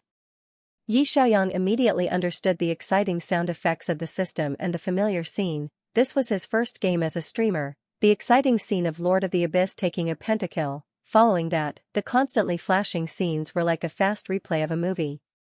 In the countless matches of the regular season, Xiaoyang and Xianxia had teamed up with each other to finish off their opponents or turn the tide against them. This video was edited from the match between Xianxia and Xiaoyang. From the exciting sound effects and editing style, this should be Xiaoyang's handiwork. It looked pretty hot-blooded. Xiaoyang couldn't help but smile as he watched these familiar scenes. This video was like a summary of S10. Unknowingly, he and Xianxia had played so many matches and had so many exciting matches together. Now, watching these highlights from God's perspective, Xiaoyang couldn't help but sigh. Every time the two of them cooperated with each other, they could definitely be called a world-class tandem. Meeting a teammate like Xianxia was truly a blessing of 3 lifetimes. The video ended when Xianxia's blood-clothed assassin pentakill and Xiaoyang's blood fiend overlord flashed to the ground. The familiar golden word victory appeared on the screen. Xiaoyang applauded excitedly. He thought that Xianxia had asked him to watch this video just to reminisce about the excitement of S10. But he didn't expect that halfway through the applause, countless moon-shaped fluorescent lights would suddenly appear on the big stage. Those moons were arranged in the shape of a giant heart, and in the center was a disc shaped like a blooming sun. This seemed to represent the heart of the moon surrounded the sun. Xiaoyang's hands froze on the spot as he stared blankly at the dreamlike scene in front of him. At this moment, Xianxia's gentle voice was amplified by the microphone and slowly sounded in his ears. Yang, we've known each other for 104 months and 7 days, and we played side by side in S10. On the field, we had countless exciting matches. I'm very grateful to God for letting you come to my side and become my teammate. At first, I thought that my feelings for you were because of your pheromones and temporary markers. But later, I realized that liking you had nothing to do with whether you were an Omega or not. I liked your physique and admired your character. Every time I was with you in private, my heart would race. In the past, I never thought about dating, nor did I think about spending the rest of my life with someone, until I met you. Only then did I know that you were the person I was looking for. Xiaoyang's heart beat faster and faster as he listened to his passionate confession. Although it was quite mushy to say these words in front of Xianxia, Xiaoyang could feel his sincerity. Xianxia paused for a moment before continuing. Before I turned 24, my biggest dream was to win the Professional League World Championship. After I turned 24, my biggest dream was to be with you and spend the rest of my life with you. So, today, I've chosen to formally propose to you at the Star City Esports Center where we first met. I love you, Xiaoyang. Let's get married. Xianxia stood on the disc in the middle of the stage. He wore a very formal suit and held a bouquet of sunflowers in his hands. His expression was serious and gentle. Xiaoyang sat below the stage. His scalp was numb and he didn't know what to do. F***ck, a man proposed to me, even in his dreams. He never thought that he would have such an experience. Xianxia, why did you have to do such a romantic and formal proposal? Yi Xiaoyang's eyes were a little moist. He wanted to laugh and cry at the same time. He had never been treated so gently and with such sincerity by someone. Before he met Qi Shua, he had never thought about dating, nor had he experienced what it felt like to like someone. But after meeting Qi Shua, he knew what the heart was for the first time. When he was with Qi Shua, his heart would race uncontrollably. He obviously didn't want to like men, but he enjoyed being kissed by Qi Shua. He bent like a mosquito coil for Qi Shua. He liked Qi Shua. Yi Xiaoyang had always been straightforward. He didn't want to lie to himself, so he fell in love with Qi Shua. But he never thought that Qi Shua would propose to him so quickly. Yi Xiaoyang stood up in a panic. He didn't know how to respond. He never dreamed of being proposed to by a man. It was too exciting. Qi Shua walked towards him step by step. He knelt down on one knee in front of the stiff Yi Xiaoyang and looked up at his beloved with a gentle gaze.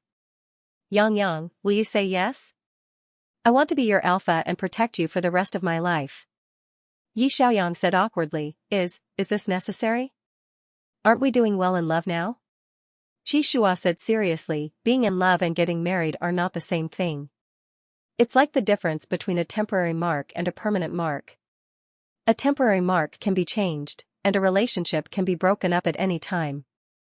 But after an alpha and an omega get married, they will mark each other with a permanent mark, which represents a lifelong commitment. Yi Xiaoyang thought, a temporary mark can be changed, but a permanent mark can't be changed. Qi Shua married me just to lock me in. It seemed to make sense when he thought about it. Qi Shua's ears were slightly red. He seemed to be in a bit of a dilemma. He lowered his eyelashes and said softly, The permanent mark of an alpha can only be given to one person in a lifetime, and I only want to give it to you. Yi Xiaoyang had the mentality of a straight man. He felt that since they had feelings for each other, there was nothing wrong with proposing. But when he heard Qi Shua's words, he thought of the picture of the permanent mark in the brochure. He couldn't help but blush and stutter, permanent mark? Qi Shua looked up at him and said, If you're not mentally prepared, we can wait until you're ready. Today's proposal is just to express my attitude, I love you, want to marry you, and spend the rest of my life with you. Yi Xiaoyang's heart trembled slightly. Spend the rest of my life with you? He had also dreamed of having a considerate and understanding lover who could happily spend the rest of his life with him. In his previous life, he didn't experience being in love. In this life, other than Qi Shua, he had no interest in anyone else. In any case, when the two of them were together, except for the last step, they had long been accustomed to kissing. He couldn't imagine being so intimate with another alpha. If he had to be with an alpha, the only person he could accept in his heart was Qi Shua. In this world, it was normal for an alpha and an omega to be together. He also liked Qi Shua. Why should he refuse and make the person he liked sad? Looking at the serious eyes of the alpha kneeling in front of him, Yi Xiaoyang's brain heated up. He quickly took the bouquet in Qi Shua's hand and said, Promise me. If you want to lock me up, then so be it. I don't want to break up with you anyway. Qi Shua, this omega was really forthright. Qi Shua stood up excitedly and took out a box from his pocket. He opened it and put one of the rings on Yi Xiaoyang's hand. I found a designer friend and had it custom made. Your names are engraved on the inner ring. Yi Xiaoyang let him hold his hand and put the ring on. His cheeks suddenly felt hot. Cough, cough. He had experienced a lot in this rebirth. He won the championship in a competition and found a boyfriend in passing. Now, a man proposed to him and he agreed. He even let Qi Shua put the ring on his finger. This time, it was really locked in. Yi Xiaoyang looked at the ring on his finger and coughed softly. You're just engaged now? Marriage and lifelong marks, there's no rush, right? You need to mentally prepare yourself. Qi Shua hugged him, there's no rush. I just want to express my feelings. Yi Xiaoyang relaxed, yes. It's too strange to play a competition as a couple. Let's talk about marriage after we retire. Anyway, you're still young. What do you think? Qi Shua nodded, okay, I'll listen to you. The two looked at each other. Qi Shua couldn't help but lift Yi Xiaoyang's chin and kiss him deeply. There were only the two of them on the big stage of the Star City Sports Center. Beneath their feet were fluorescent lights in the shape of the moon and the sun prepared by Xianxia. Although it looked silly, it represented Xianxia's never to be separated from the sun and the moon. This was the place where they first met. It was the beginning of their fate. Now, Xianxia was seriously proposing to him here. He just wanted this fate to continue. Yi Xiaoyang hugged Xianxia back and passionately responded to Xianxia's kiss. He kissed to express, let's be more straightforward.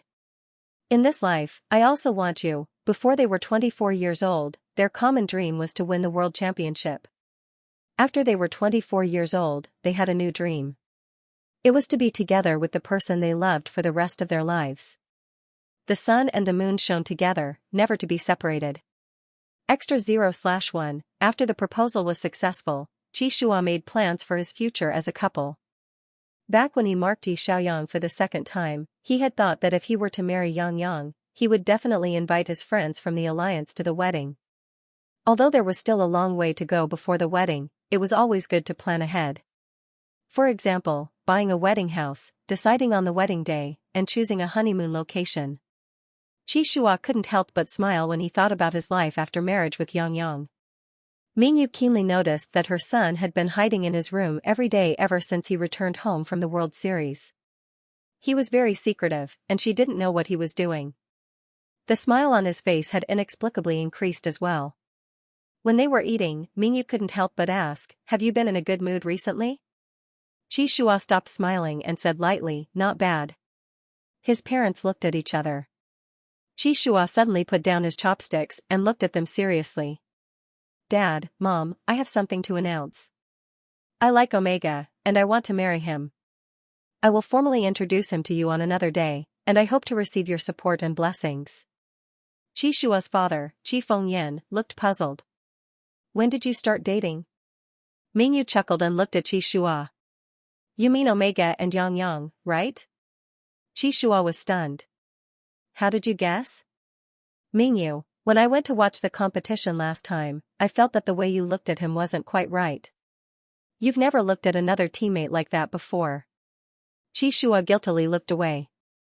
Was it that obvious? Mingyu smiled. It was very obvious to me. Every time you looked at Yang, your gaze was very gentle. You weren't as strict as you were when you looked at your disciple, little Xianxia. Since his mother saw it, it was a good opportunity to test him. Xianxia coughed and said seriously, I like him very much, and I even proposed to him. Mingyu was surprised. You proposed so soon?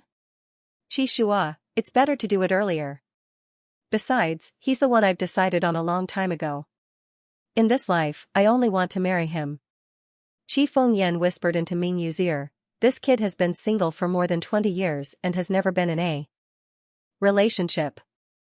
Why does he suddenly want to get married? What do you think? Mingyu smiled and said, it can only mean that he met someone. Qi Fengyan thought about it carefully and agreed, that's true. He looked up at Xianxia and asked, does the Feng family agree? Do you need us to go and propose marriage? Xianxia, his parents have passed away, so he can make decisions for himself. Yang has agreed to my proposal. I will discuss the wedding date with him in private. If his parents get involved, he will be under a lot of pressure. Mingyu smiled and nodded. Let's see what you've thought about. Xianxia, yes, I'll pick a suitable time to bring him to meet you and formally introduce him to you. I hope Dad and Mom won't make things difficult for him. Qi Fengyan didn't know whether to laugh or cry. You're not even married yet, but you're already protecting him. What? Your parents are tigers. Can they eat your family's little white rabbit? Mingyu, Yang is not a little white rabbit. He can kill all his opponents in a game. Who is like you, who can die 8 times in a bronze game?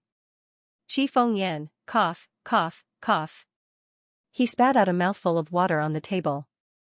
Xianxia immediately grasped the key point. Bronze game? Mingyu smiled and said, ever since your dad went to watch you play the game live last time, he has developed a strong interest in this game.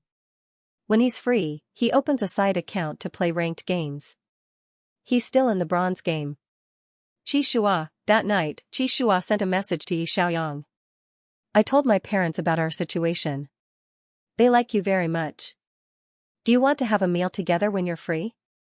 Yi Xiaoyang replied, sure. Since he had agreed to the proposal, it would not be good to delay meeting his parents. Yi Xiaoyang remembered that Qi Shua's parents had watched the game live during the finals. The two of them seemed easy to get along with. Anyway, they were thick-skinned and sweet-mouthed. He believed that it would not be difficult. But since it was his first time meeting the parents, Yi Xiaoyang did not want to leave it empty.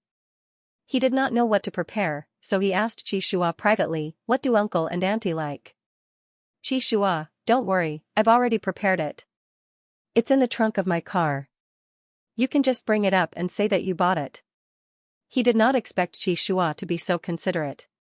He had arranged everything so well. Yi Xiaoyang's heart warmed.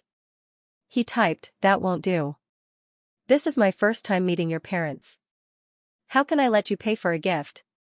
How about this? Since you've already bought it, I'll transfer the money to you. Just treat it as if I bought it.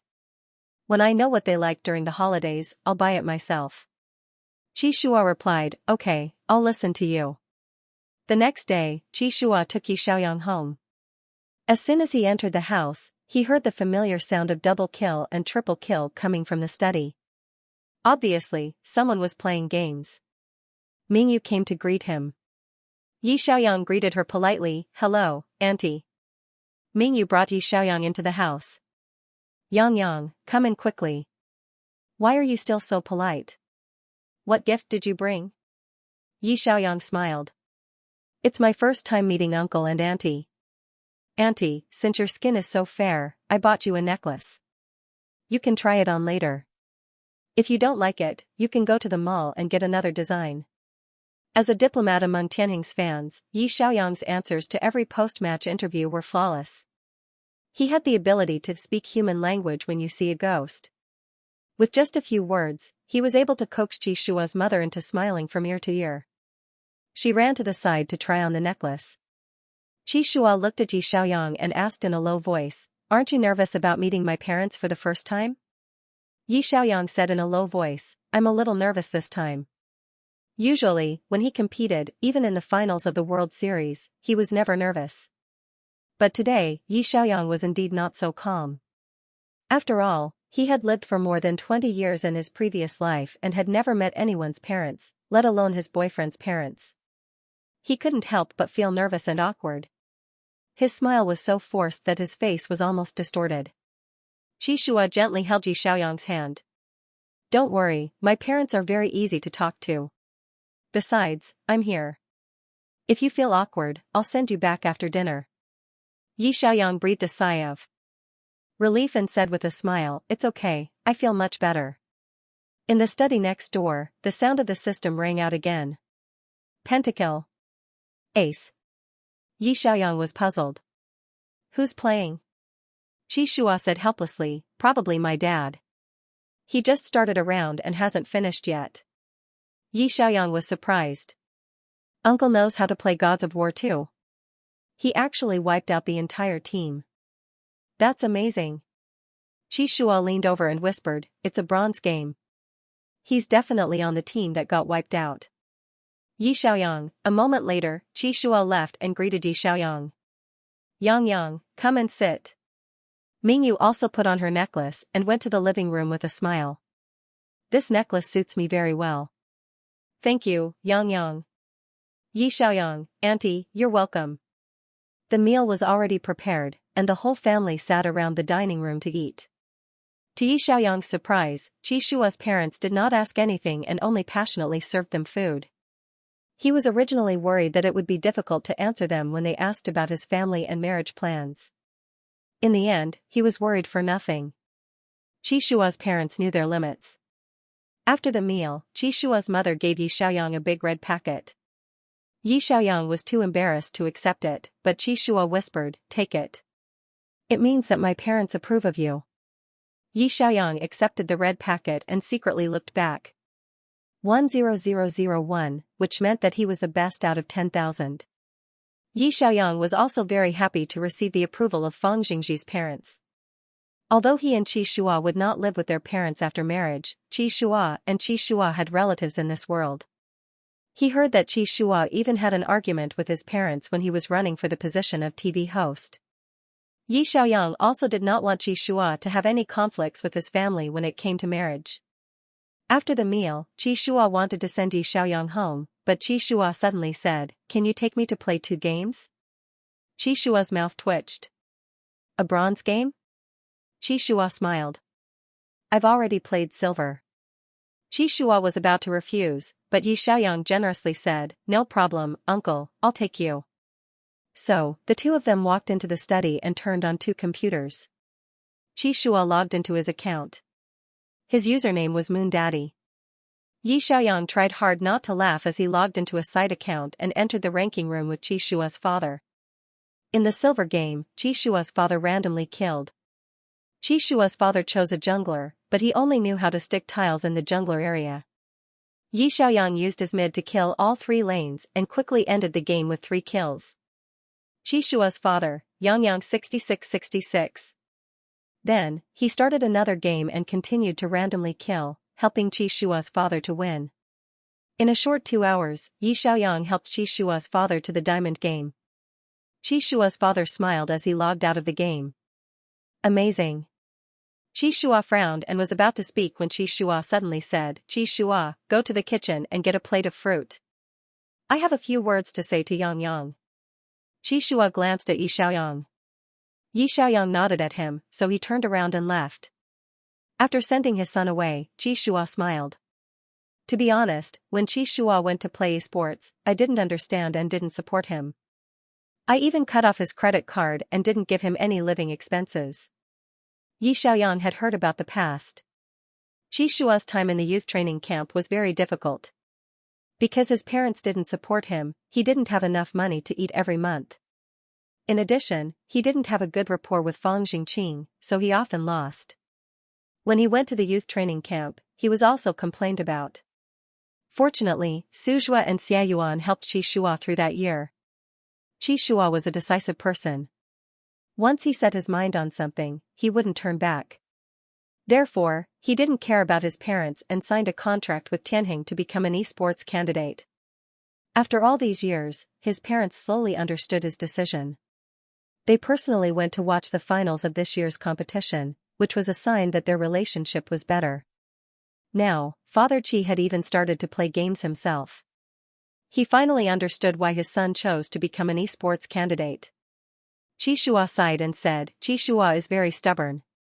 Once he sets his mind on something, he will stick to it until the end. Therefore, when he told us that he planned to marry you, we quickly accepted his decision." Yi Xiaoyang was stunned. "Uncle, what do you mean?" Qi Shua smiled and said, "I know my son. He will never make a decision rashly. Since he said that he wanted to marry you, I believe that he is prepared to be with you for the rest of his life." Yi Xiaoyang agreed with this statement. Qi Shua had made very serious preparations for the proposal. Yi Xiaoyang could feel Qi Shua's sincerity. And when he agreed to Qi Shua, he also didn't make a rash decision. In this strange ABO world, the only person he could accept as alpha was Qi Shua. Qi Shua looked at Yi Xiaoyang and said, "As his parents, we used to be busy with our own businesses and careers. We didn't have much time to accompany Qi Shua. After he grew up, he didn't tell us a lot of things on his mind. I'm really grateful that you're by his side. With you by his side in the future, his mother and I will be very relieved." He patted Yi Xiaoyang's shoulder and said, "I'm officially handing my son over to you. The two of you must be happy in the future. If you encounter any difficulties and need our help, feel free to ask." Yi Xiaoyang smiled and nodded. "Uncle, don't worry. I will take good care of Qi Shua." Qi Shua happened to hear this when he came in with a plate of fruit. The corners of his mouth couldn't help but curl up slightly. In fact, he was also at fault back then. His mother was born into a family of musicians. Qi Shua was also quite talented in music since he was young. His parents certainly didn't agree when he suddenly gave up on music and inexplicably ran off to play sports. Fortunately, they had reached an understanding of each other and didn't repeat Mingxing's mistake. Qi Shua's philosophy was very clear. Parents should dream of their parents. A son's life should be controlled by himself. Whether it's the family business or the music dream, I don't want to inherit it. I prefer to fight with my teammates on the field. Don't arrange any blind dates for me. I've already found someone I want to spend the rest of my life with. On the way back to send Yi Xiaoyang home, Qi Shua suddenly said, "Did you discover a secret?" Yi Xiaoyang was puzzled. "What?" Qi Shua said, "My master is called Ming Xing. My mother is called Ming Yu. The surname Ming is really rare." Yi Xiaoyang had thought it was just a coincidence, but when he heard this, he couldn't help but look back at him in surprise. "So, Auntie and Captain Ming are siblings?" Qi Shua nodded. "Yes, Ming Xing is my biological uncle. When I became interested in esports back then, I was influenced by him. This was also the reason why he directly took me in as his disciple after I joined Tianheng." Yi Xiaoyang suddenly understood. No wonder when he first visited Ming Xing, there was smooth piano music in his room. Yi Xiaoyang saw that he played the piano very smoothly, as if he was very professional. Qi Shua's mother, Ming Yu, used to be a famous singer and was now a famous music producer. Look, the Ming family was a family of musicians. As a result, their rebellious son, Qi Shua, also followed his uncle to play games. Ming Xing retired in the S6 season and went back to take over the family business. He probably reached some kind of agreement with the Ming family. He went home, and Qi Shua stayed. He let Qi Shua fulfill his dream of becoming a champion. They were not only master and disciple, but also family. Qi Shua had never blamed his master. When Qi Shua wanted to let Yi Xiaoyang play in the starting lineup, Ming Xing also fully supported Qi Shua's decision. Yi Xiaoyang sighed. "Looking at it this way, God Ming, you're really good." When he left in a hurry, he might not have remembered Tianheng, but he never forgot about you. Qi Shua nodded. "Yes, he taught me everything he knew about gaming. That's why I've always called him master. Now that I've won the championship, it can be said that I've won glory for myself. My family has completely let me go." At a red light at the crossroad, Qi Shua stepped on the brakes. He gently held Yi Xiaoyang's hand and looked back at Feng. "Since I've decided to be with you, I don't want to hide anything about my family situation from you." Yi Xiaoyang smiled and said, "Yes, I'll be lenient if you confess." Qi Shua said, "I heard what you said to my dad just now. You said that you'll take good care of me in the future?" Yi Xiaoyang nodded. "That's right. I'll keep my word." Qi Shua looked gently into Yi Xiaoyang's eyes. "Then I'll leave the rest of my life in your hands." Yi Xiaoyang said readily, "No problem. Let's take care of each other. If there's anything you're too embarrassed to tell your parents, you can tell me." The two of them looked at each other and smiled. They did not participate in Feng's past, but they had experienced the exciting S10 season together. There were still many years ahead of them that they could spend with their loved ones. In the future, they would take care of each other. They could tell Feng whatever was on their minds. No matter how tired they were, whether they were happy or sad, they would always have someone by their side who understood them. How lucky was that? Two halves. The break after the international competition was nearly 2 months long. Xujiang took his parents on a trip. Qin Chu posted pictures of him checking in at the gourmet restaurant every day on his WeChat moments, and Xiao Xing went to learn to drive. Qi Shua and Yi Xiaoyang were busy with something else recently, looking at houses. According to Qi Shua, since we've decided to get married, why don't we buy a house? Yi Xiaoyang also wanted Qi Shua to live alone, but his current place was not spacious enough. They didn't know how to spend the large sum of money they received, so they might as well change to a bigger house. The two of them wore hats and masks as they looked at houses with the agent. The agent was very enthusiastic as she introduced them. Qi Shua's requirements were very clear. He only wanted a large flat or a villa with enough space. After looking for 3 days, the two of them simultaneously took a fancy to a small villa in the suburbs. It was said that he was going abroad and was in a hurry to change hands, so the price was quite good. The first floor had a private courtyard of nearly 100 square meters. Yi Xiaoyang did not like to plant flowers, so after discussing with Qi Shua, they decided to renovate the courtyard into Little White's entertainment space. It would be a separate cat bed for Little White to run and play in the spacious courtyard. It was a 3-story villa. The first floor was the gym, the first floor was the guest dining room and study, the second floor had 2 bedrooms, and the third floor was very spacious with a large balcony for sunbathing. Yi Xiaoyang walked around the house and whispered to Qi Shua, "There are so many rooms for just the 2 of us. Won't it be too big?" Qi Shua said, "No, it's better to have more rooms than less. We might need them in the future." Yi Xiaoyang thought about it carefully and agreed. If they bought a big house, the extra rooms could be used for other things, but if they bought a small house, they couldn't tear it down and build a new one, right? The price of this house was also suitable. It was not far from the city center, and the environment was very good. They could stay there until the end. Yi Xiaoyang said straightforwardly, "Then let's have this one. Shall we renovate it?" Qi Shua nodded. "Yes, according to the style you like." The 2 of them quickly signed a contract with the real estate agent, and Qi Shua and Yi Xiaoyang's names were written on the property certificate. This house became a small home that they owned together. Next, he looked for the designer to confirm the renovation plan. After working hard for a few days, he finally decided on the design draft. He was prepared to start work after the new year when the weather warmed up. Yi Xiaoyang was looking forward to the villa's renovations, but he also knew that the renovations to the villa were too big, and it would take at least a year. Anyway, they were not in a hurry to get married, so they could take their time.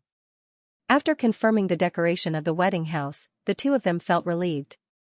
Qi Shua saw the tourist photos posted by Xujiang and asked Yi Xiaoyang if he wanted to go on a trip. Yi Xiaoyang was a little tired, so he rubbed his forehead and said, "Maybe in the future. I want to rest for a few days." Qi Shua went along with him and said, "Sure, then we'll go on a trip during our honeymoon." That night, Qi Shua carried a suitcase to Yi Xiaoyang's place. Yi Xiaoyang was puzzled. "Why are you carrying a suitcase?" Qi Shua said, "Mom and Dad aren't home. It's boring for me to be alone, so I want to move in with you." Yi Xiaoyang was speechless. "Your suitcase is already at the door. Your ability to act first and report later has improved. Can I refuse?" Looking at Qi Shua's innocent eyes, Yi Xiaoyang's heart softened. He opened the door and said, "Come in." Anyway, he was also alone. If Qi Shua accompanied him, it would not be so boring. Besides, Qi Shua knew how to cook, so Yi Xiaoyang did not want to sell his wares every day. When Little White saw a stranger enter the house, he curiously ran around Qi Shua and sniffed Qi Shua's slippers. Then, he rubbed his ears against Qi Shua's trousers. Qi Shua chuckled and picked him up. "What, you don't recognize me?" Little White obediently laid in Qi Shua's arms. "Meow, meow." Qi Shua patted his head and opened the suitcase. There were many food and toys that Little White had bought. Yi Xiaoyang accepted them and Qi Shua arranged a room for him. Yi Xiaoyang thought for a moment and brought Qi Shua to the guest room. "You can stay here. When Xiao Rui stayed at my house in the past, he also stayed in this guest room. He's in his 2nd year of university now and has a lot of homework, so he's staying on campus." Yi Xiaoyang looked back and met Qi Shua's innocent eyes. Alpha said confidently, "I'll feel uncomfortable sleeping in a room that Xiao Rui has slept in." "Isn't your brother an Omega?" Yi Xiaoyang explained, "Don't worry. When Xiao Rui left, he took his bed sheets and condoms with him. Now, all the bedding in this room has been changed. I'll also get you new body wash and shampoo in the bathroom." Qi Shua walked over and gently hugged Yi Xiaoyang from behind. "But I'm still not used to sleeping in a room that has been slept in by another Omega. It'll affect me." "Yi Xiaoyang?" Qi Shua said seriously, "Unless it's a marked Omega." Yi Xiaoyang finally understood what Captain Qi Shua meant. He couldn't help but roll his eyes. "You can just say that you want to sleep with me. You don't have to beat around the bush and find so many excuses." Qi Shua chuckled and kissed Yi Xiaoyang's forehead. His voice was low and gentle. "Let's sleep together, okay?" Yi Xiaoyang's cheeks instantly heated up. He remembered how clingy Qi Shua had been when he was susceptible. Sleeping together was very dangerous. Alpha would have a strong possessiveness over marked Omega. The 2 of them were still young and full of vigor. If something went awry, Qi Shua seemed to have seen through Yi Xiaoyang's thoughts and promised, "Don't worry, I won't mark you forcibly before you're ready. Our pheromones have been fluctuating recently, so I'll keep it under control." Yi Xiaoyang awkwardly looked away. Then, okay.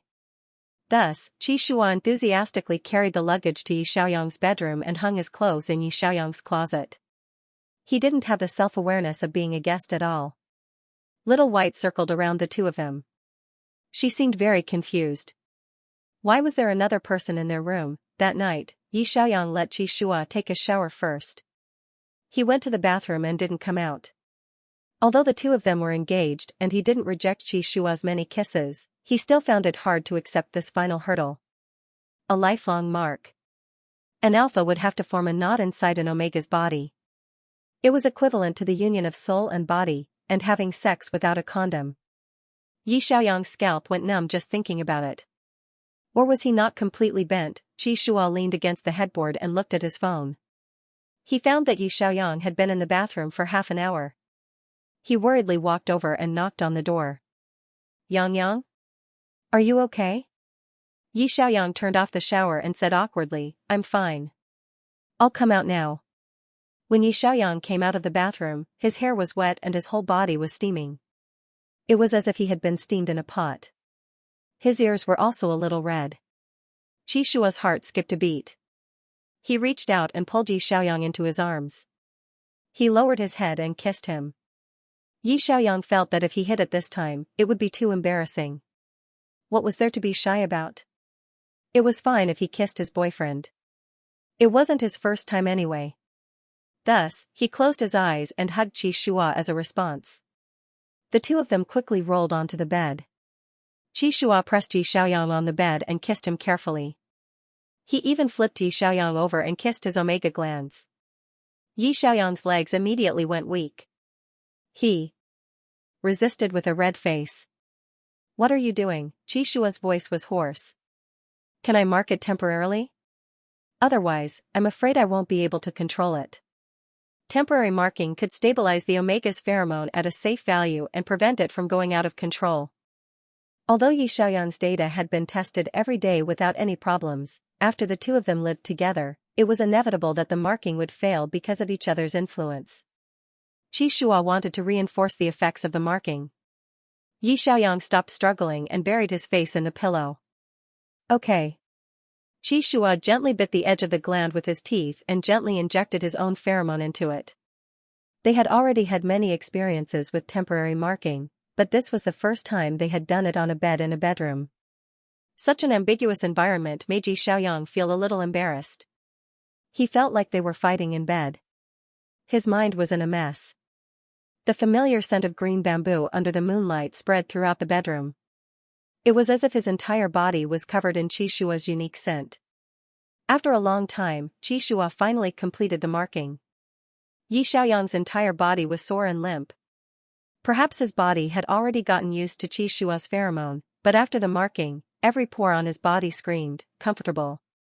He was a little embarrassed as he lifted his head to look at Qi Shua. Qi Shua turned over and laid down beside him. He pulled Yi Xiaoyang into his arms and said softly, It's done. Yi Xiaoyang coughed lightly and tried to find a topic to talk about. I don't know if my pheromone suppressant has been successfully developed yet. I'll ask the doctor another day. It's already been more than a year and the progress is so slow.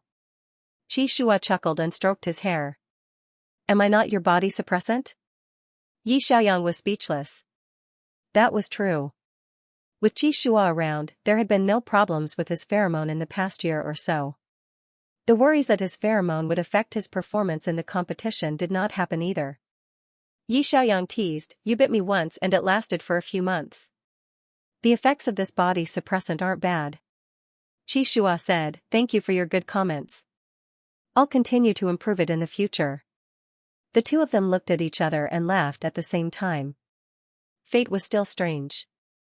At first, Yi Xiaoyang's pheromone was in a mess. When Qi Shua marked him at the hospital, Qi Shua was extremely reluctant.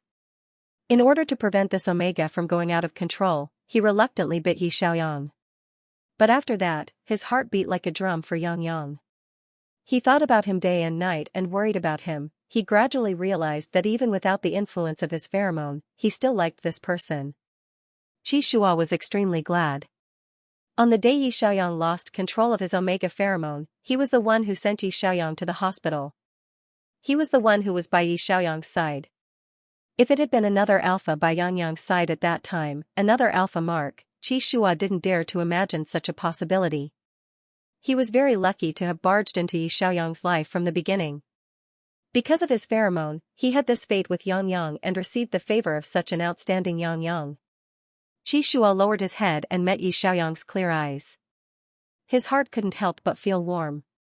Yang Yang was a treasure sent to him by the heavens.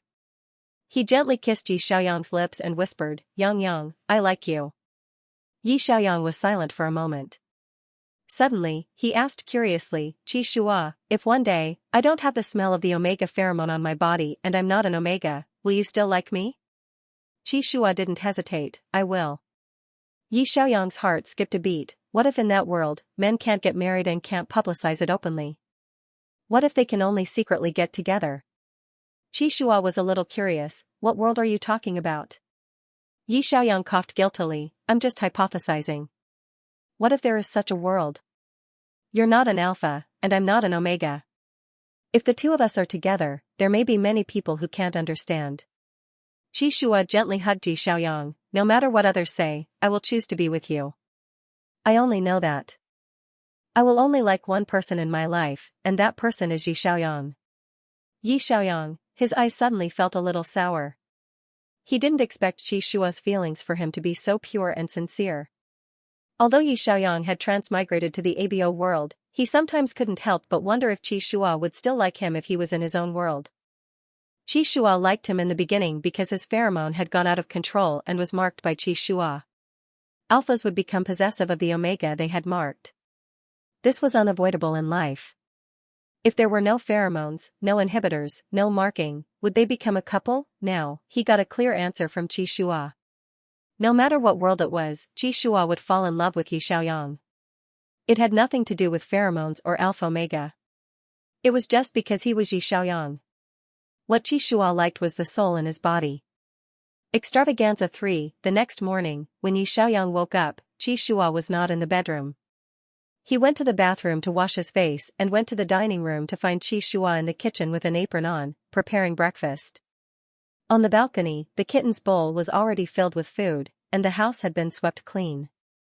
Yi Xiaoyang walked into the kitchen and yawned as he asked, "What time did you wake up?" "Qi Shua, I woke up at 6:30 a.m. Yi Xiaoyang was puzzled. "Didn't you only wake up at 7:30 a.m. when you were on the team? Why did you wake up so early today?" Qi Shua glanced at Yi Xiaoyang and his ears turned slightly red. He coughed and said, "I woke up from a dream." Yi Xiaoyang remembered that when he was washing his face, there were traces of water on the bathroom floor. Someone must have woken up early in the morning and taken a shower. As for why he took a shower? The man had a reaction in the morning, so he could only take a shower to put out the fire. What kind of dream did Qi Shua have? It was obvious. What kind of dream could he have when he was hugging his beloved Omega to sleep? Yi Xiaoyang actually had a beautiful dream last night. He dreamt that they were walking into a wedding hall hand in hand. Thinking of the scene in his dream, Yi Xiaoyang couldn't help but complain in his heart, how shameless. They just got engaged and he actually dreamed of getting married. What he didn't know was that Qi Shua's dream progressed even faster than his. He even dreamt of sending his child to kindergarten. They looked at each other and looked away at the same time. Their ears were a little red. Although each of them was more open than the other in their dreams, it was still their first time in a relationship. Facing each other, they were still a little inexperienced and embarrassed. Qi Shua changed the topic. "I made your favorite poached eggs. Let's get ready for breakfast." Yi Xiaoyang said, "Then does that mean I don't have to order takeout for lunch today?" Qi Shua, "Yes, I just went to the supermarket to buy a lot of ingredients. I'll cook lunch and dinner at home."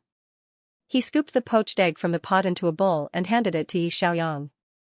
Yi Xiaoyang brought it to the dining room and enjoyed breakfast with Qi Shua. A bowl of poached eggs and a plate of buns. It was simple yet heartwarming. Did they really look like a couple living at home? After Yi Xiaoyang finished his breakfast, he took the initiative to say, "I'll go wash the dishes." Qi Shua walked into the kitchen with him and quickly cleaned up the dishes. Qi Shua said casually, I saw a computer on the table in your study. I happened to bring my laptop with me. Let's play games together later? Yi Xiaoyang, sure. Esports players would stay at home during the holidays. Their entertainment would be gaming. Qi Shua moved in with him, so they could play together. Yi Xiaoyang turned around and asked, do you want to start a live stream? Qi Shua, yes. During the holidays, I'll live stream for a few more hours to make up for the duration. Yi Xiaoyang thought for a moment and said, if the camera captures the room, the netizens will know that we live together. How about this, I'll point the camera at the sofa and let Xiaobai show his face like before. You can point the camera at yourself, or just put up a picture. We'll play the voice chat together so that no one will suspect anything. Did it sound like an affair? Qi Shua laughed softly. Alright, let's go with the plan, 8 a.m., we'll livestream. Tianheng. Shuaiyue and Tianheng Liaoyang's livestream rooms lit up green at the same time, indicating that the host was online. Netizens flooded the livestream room to greet the world champion. Yang is so early today. Early to bed and early to wake up. His live streams are even more punctual than us office workers. Xiaobai is so cute. I haven't seen Xiaobai in a long time. He seems to have gotten fatter. Ragdolls will lose their fur in winter. Xiaobai has been well taken care of by Yang. His fur is so beautiful. At this time, Yi Xiaoyang pointed the camera at his cat as usual. Xiaobai was lying on the sofa obediently. This was not the first time he had released a cat on a livestream, so the netizens did not suspect anything. In Qi Shua's livestream room next door, Captain Qi did not show his face. He only put up a picture of Tianheng winning the championship in the host image display section of the livestream room. The fans were all confused. Captain Qi, where's your face? Captain Qi says that the championship is my face. A picture of the champion in the livestream room. As expected of Captain Qi, he's so simple and crude. Speaking of which, Yang and Captain Qi are online together. Are they going to play the game together? Fans were all asking questions. Yi Xiaoyang directly said, that's right, I'm going to team up with Captain Qi. He logged into the game, pulled Qi Shua into the room, and turned on the team voice chat. This way, even if the netizens in the livestream room heard Qi Shua's voice, they would think that it was a team voice chat.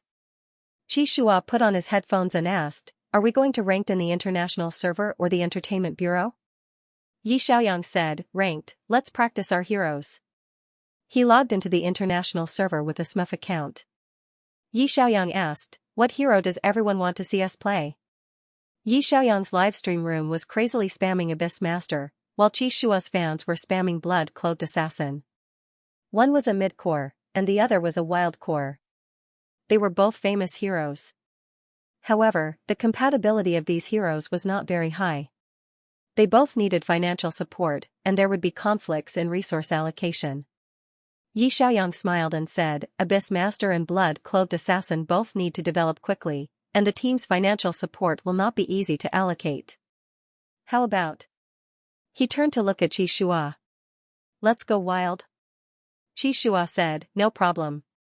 I'll farm mine, and I'll farm mine. And so, they instantly chose Abyss Master and Blood-Clothed Assassin on the first and second floor, bringing along the skill, Retribution. Their teammates saw this and questioned it until someone typed in the public chat, Sunshine, Moonlight? It seemed like someone had recognized them. The Chinese netizens were all excited. Yang Yu is famous all over the world. Demon King Nakano, many of our international friends recognize you. Even if you change your ID to a random one, you will be exposed if you choose a hero. After all, Abyss Master and Blood-Clothed Assassin already has a signature hero. It's easy to guess with a random ID and double retribution. Yi Xiaoyang sent a emoticon over. Qi Shua went to a row of English players and admitted that it was the Sun and Moon duo. The three international friends quickly pressed the ready button and said, Champion, please carry us to victory. The match began. There was no need to doubt Yi Xiaoyang and Qi Shua's tacit understanding. Yi Xiaoyang controlled Abyss Master to farm his own monsters, while Qi Shua went to farm the opposing team. They supported each other and worked together to snatch the river crab. The opposing team's players were killed by their combined efforts, and their heads were full of question marks. In the first wave of level 6 players, they caught one person on top and one person on bottom. The opposing team's solo player was killed by Yi Xiaoyang, while the opposing team's archer was killed by Qi Shua. Both the top and bottom lanes are blooming, the opposing team is helpless. Demon King Nakano is killing fish in the international server, and our international friends feel wronged? The two of them snatched all the resources, and the opposing team's players didn't even have meat soup left. Yi Xiaoyang and Qi Shua's low-level account was not very high, and their opponents were not particularly strong. The two of them took all the resources in the jungle, making it impossible for the opposing team to develop, and they won this match easily. After that, they switched heroes and played a few more rounds, winning all the way. Demon King Nakano's dominating power was indeed frightening. Even the team of Pu Yuanqi and Cui He, who were highly touted by the Korean media, were not their opponents, let alone some random players in the international server. In the morning, they broke through the ranks of the international server's kings, and the stream was flooded with 6,666 comments. Yi Xiaoyang looked at the time on the bottom right corner of his computer, and it was already noon. He stretched and said, "Let's end the stream? It's time for lunch." Qi Shua, "Okay, let's rest for a while, and we'll continue in the afternoon." A netizen in the stream asked, "Aren't the two of you going on vacation?" "Yeah, I see Brother Chu posting pictures of the scenery on Weibo every day." Yang Captain Chi's vacation plans are to stay at home and play games? Yi Xiaoyang said, "After a year of competition, I'm a little tired, so I'll take advantage of the holidays to rest at home." He turned off the camera and said, "Okay, I'm going to end the stream. See you guys in the afternoon." Qi Shua turned off the stream and said, "I'm going to cook." Yi Xiaoyang asked, "Do you want me to help?" Qi Shua said, "No need, I'll make some simple home-cooked dishes. Go play with Little White." Qi Shua went to the kitchen to cook, and Yi Xiaoyang played with Little White in the study. The cat was always curious about the various data cables, power cables, and other strips. Little White had just slept on the sofa for 2 hours, and now that it was awake, it was full of energy and stretched out its paws to scratch everywhere. Seeing that it was grabbing the connection cable of the camera, Yi Xiaoyang hurriedly pressed down on its paws. "Don't touch it." The darkened stream suddenly lit up again. The netizens were puzzled. What's going on? Didn't they end the stream? Yi Xiaoyang smiled and explained, "Little White is being naughty, so it used its paws to turn on the camera." He turned off the camera and stroked the kitten's head. "Don't mess with the cable, you hear me? Little White, meow meow." Yi Xiaoyang knew that it was impossible to reason with the cat, so he carried it to the balcony to feed it. Little White excitedly squatted next to the food bowl and quickly finished the bowl of cat food. Yi Xiaoyang changed the water for it and used a cat teaser to take it around the house a few times. After a while, Qi Shua pushed open the kitchen door and said, "Lunch is ready." Yi Xiaoyang put Little White down and went to the dining room to eat. They chatted as they ate, but they didn't know that Little White had run into the study like a gust of wind, jumped onto the sofa, and curiously fiddled with the data cable of the camera and turned it on. The darkened stream screen lit up again. A cute cat's face was enlarged in front of everyone. The netizens in the stream suddenly became excited. Did Little White personally turn on the stream? "Little White, my master is eating, this game is mine." "Stupid humans, let's enjoy the cat's work." Actually, the previous games were all played by the cat. What we don't know is that Yang was transformed from a cat. The light spot on the camera attracted the cat's attention. Little White kept staring at the light spot, and its big blue eyes were cute enough to melt the hearts of many of the onlookers. Everyone took screenshots. In the dining room, Yi Xiaoyang and Qi Shua were eating. Qi Shua asked casually, "Where's Little White?" Yi Xiaoyang said, "I just fed it."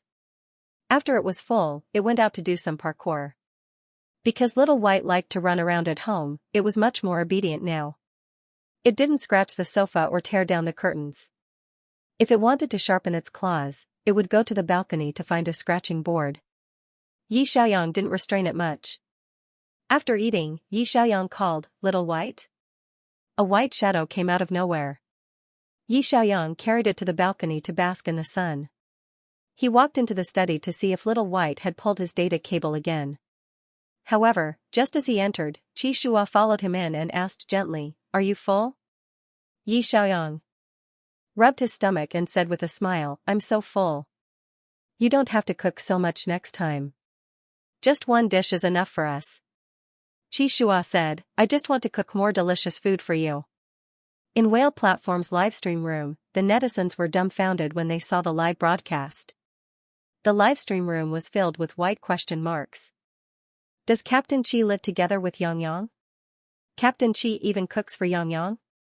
There seems to be something wrong with their conversation? Yi Xiaoyang said with a smile, I'm not that picky when it comes to food. As long as it's cooked, it's delicious. Qi Shua smiled and lowered his head. He lifted Yi Xiaoyang's chin and kissed him gently. Yi Xiaoyang, oh. What the F asterisk CK? What the F asterisk CK? Am I hallucinating? Brothers and sisters, hurry up and record the live broadcast of the two world champions kissing. Ha ha ha ha, Yang. I didn't expect him to be such an omega. He's so open. Everyone, wipe your saliva. I've never seen the protagonists kiss like this in TV dramas. Ah, the sun and moon shine together. Hurry up and kill me to liven things up for them. Thank you, Xiao Bai, for turning on the live broadcast for the audience. Xiao Bai, run. If Master finds out that you betrayed him, he'll be braised cat meat tonight. The two of them, who didn't know that the camera was turned on, were still kissing intimately. It wasn't until Qi Shua's phone rang that they were cut off. Qi Shua picked up the phone and saw that it was Xing. He picked up the phone in confusion. Hello, Master? Xing's laughing voice came from the other end. You forgot to turn off the camera. Live streaming a kiss in front of hundreds of thousands of netizens. Are the two of you thinking that the world champions aren't trending enough and want to do something even more sensational? He paused and said, when we were secretly photographed by the paparazzi at the hospital last time, I could still think of a way to deal with it. But this time, I can't handle it. You guys can do as you see fit. Yi Xiaoyang heard the sound from the other end of the phone and his back stiffened. He hurriedly turned around to look, the camera was facing them, and the green light below was on. The license was activated. Yi Xiaoyang, in the live broadcast, countless netizens were spamming the screen with question marks and exclamation marks. There were even CP fans celebrating, the CP I was rooting for is real. I'm going to set off firecrackers to celebrate. Wait for me in Yang. I'm going to move the Civil Affairs Bureau for you guys. It's so sweet, so sweet. If the phone wasn't cut off, the two of them would probably be kissing for an entire round. I know that they're not just teammates. Do you want to send some wedding candy to the netizens in the live broadcast? Everyone who sees it will get a share. Oh my god, did I just witness an unexpected official announcement? I'm even happier than when I see the main characters kissing in romance dramas. The corners of my mouth are curling up like crazy. Upstairs, the corners of my mouth are curling up into the atmosphere. Yi Xiaoyang hurriedly turned off the camera, and the netizens could only see his red face. It's over, it's over, it's over. Could he carry the train back to Earth overnight? Extra 04 As soon as Yi Yang turned off the livestream, the private messages on his phone began to ring. Little brother Xiao Rui, brother, you and Qi Shua are a couple. That's great. Congratulations on being single. Qin Xing, do I need to call you Master's wife? Old Qin sent a row of smiling emojis. I just watched your livestream and saw what I was supposed to see. Xu Jiang joked, is this something we can pay to watch? Yi Yang, how many people were waiting in their livestream room? What a disgrace, it was faster for him to run while carrying the plane. Just now, he and Qi Shua were eating in the restaurant, so the camera must have been turned on by Little White. Yi Yang turned around to look for the culprit. Little White probably knew that it was in trouble and had already hidden. Yi Yang searched the room for a long time and finally found it under the sofa. It crawled under the sofa and curled up when Yi Yang reached out to grab it. Yi Yang cried and laughed. Come out. Little White stared at him innocently. Meow? It refused to come out. Because it felt that its master was angry. What bad intentions could a kitten have? It just curiously clicked the mouse with its paw and then the camera. Yi Yang couldn't really argue with a cat, so he turned around to look for Qi Shua. What do we do now? Qi Shua pointed at his phone and said helplessly, everyone knows. Yi Yang picked up his phone and immediately blushed. In the group chat of the gods, several old acquaintances were teasing him about this matter. The first to jump out was the gossip king Zhao Sinan. Reporter Zhao, damn it. It's blinding my titanium alloy dog eyes. Reporter Zhao, Tianhing Shuayue Tianhing Liang, a live stream of kissing? So serious? Reporter Zhao, as expected of the world champion, even posting dog food is so shocking. Those who originally knew about this matter were all exposed by reporter Zhao. Zhou, what's going on, Zhou? Alright, I'll look at the screen recording, smile. JPG, Xiaoen, I'll watch it too. Xiaoen, break. JPG, break. JPG, I'm very square, I'm really square now, cat square face. JPG, I'm Fong, what do you mean by Qi Shua is the first to be single? Was this fair? I am round, please express your feelings. Tianhing Shuayue Tianhing Liang, YY Lao Su, damn. When did the two of them get together? To deceive all of us, YY Lao Su, treat me to a meal? Invite him to the wedding banquet? Give me the red packet. Yi Yang looked at the messages that kept popping up in the group. His heart thumped, and he knew how to reply. Qi Shua swiftly calmed down, and he pressed down lightly on Yi Yang's shoulder as he consoled, we're close, and we're not strangers. Since we don't want others to find out about it, then just admit it openly. Yi Yang was the same. There were celebrities in the entertainment industry who had secret relationships, but they were photographed by the paparazzi and had to admit their relationship. He and Qi Shua liked each other. What was wrong with dating? Out of carelessness, the kitten turned on the camera and broadcasted their kiss live on the internet. Although it was a little embarrassing to be watched by so many people, it was normal for a couple to kiss. Yi Yang quickly adjusted his mood and said straightforwardly, okay, let's just make an official announcement on Weibo. Since it's already like this, there's no need to find any excuses. Qi Shua, yeah, I'll do the same. They discussed how to make an official announcement. In the end, they took out the ring that Qi Shua used to propose and took a photo with the ring with their initials engraved on the inner ring. Qi Shua posted on Weibo, Tianhing Liang, this is my Omega, the person I love the most. Yi Yang posted on Weibo, Tianhing Shuayue, he was my boyfriend before, but now he's my fiancé. As soon as this message was posted, the entire internet was shocked. What the hell, you two are only a couple, but you're secretly getting engaged. Fiancé, in the blink of an eye, the netizens' comments reached 100,000. You're killing monsters with Shuayue? He killed Dalong. You're slowly developing with Yang? He stole the crystal. As expected of a world-class jungler and mid-laner, their movements were really fast. Yang's devilish smile looked very happy and proud. Do you have a fiancé? That is indeed the case, my Yang is really a bold and unrestrained Omega. Live streaming kissing is too awesome, I was wondering why there was a sweet taste in my mouth. It turned out that I was forced to eat dog food. Congratulations on being single. When are you going to register your marriage? You two have moved the Civil Affairs Bureau all over.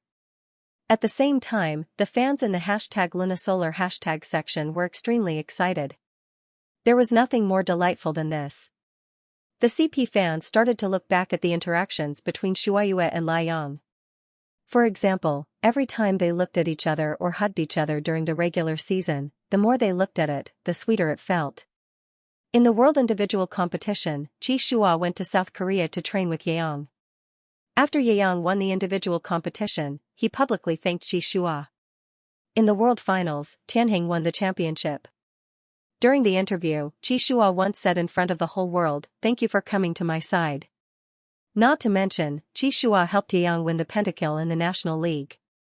Yang helped Qi Shua realize his dream in the World Finals. The two of them had been supporting each other and helping each other along the way. Although it was as intense as a melodramatic love story, it was a long story. They were the ones who understood each other the best. It was normal for friends to become lovers when they were attracted to each other. Now that I think about it, many details from before proved that they were just teammates. They liked each other long ago. The CP fans' discerning eyes discovered the truth. It turned out that our imaginations were not imaginations. They were really secretly dating. Looking at them, I started to believe in love again. The love between two equally matched immortals. I'm going to explode. My CP is real. Woo woo. I'm going to sleep tonight. I'm looking for Shuayue and Liayang's baby names online. I'm already imagining them raising a baby together. With or without editing, the story of Sun and Moon could be edited into an esports idol drama. In an instant, hashtag Sun and Moon shine together hashtag became the top trending topic. Qi Shua, Yeong's engagement ring, and screenshots of the live broadcast kissing were all over the forum. Even the netizens in the esports circle and many passers-by who surfed the internet saw it. The passers-by who clicked into the trending topic found that it was an official announcement of a handsome guy's engagement. Moreover, it was a world champion. The passers-by left messages to congratulate them. Contrary to Yeong's expectations, this official announcement did not attract any doubts from anti-fans. The comment section was peaceful, and most of them left their blessings. It was obvious that the filter of a world champion was still very useful. If the paparazzi took photos of them before the competition, someone would definitely appear and say that they were in love and affected the competition. If they lost, they would be scolded to death by public opinion. Now, everyone knew that private relationships did not affect the team's results. Yeong's individual championship and Tianheng's world championship were the best proof. Two world champions in love, the public's attitude was, congratulations, blessings, let's put the match on the public chat. Qi Shua and Yeong's official announcement caused Tianheng Esports Club's official Weibo to be bombarded by fans. The girls in the public relations department were going crazy. They knew that they should remove the topic from the trending topic. The public relations manager urgently asked Mingxing for help.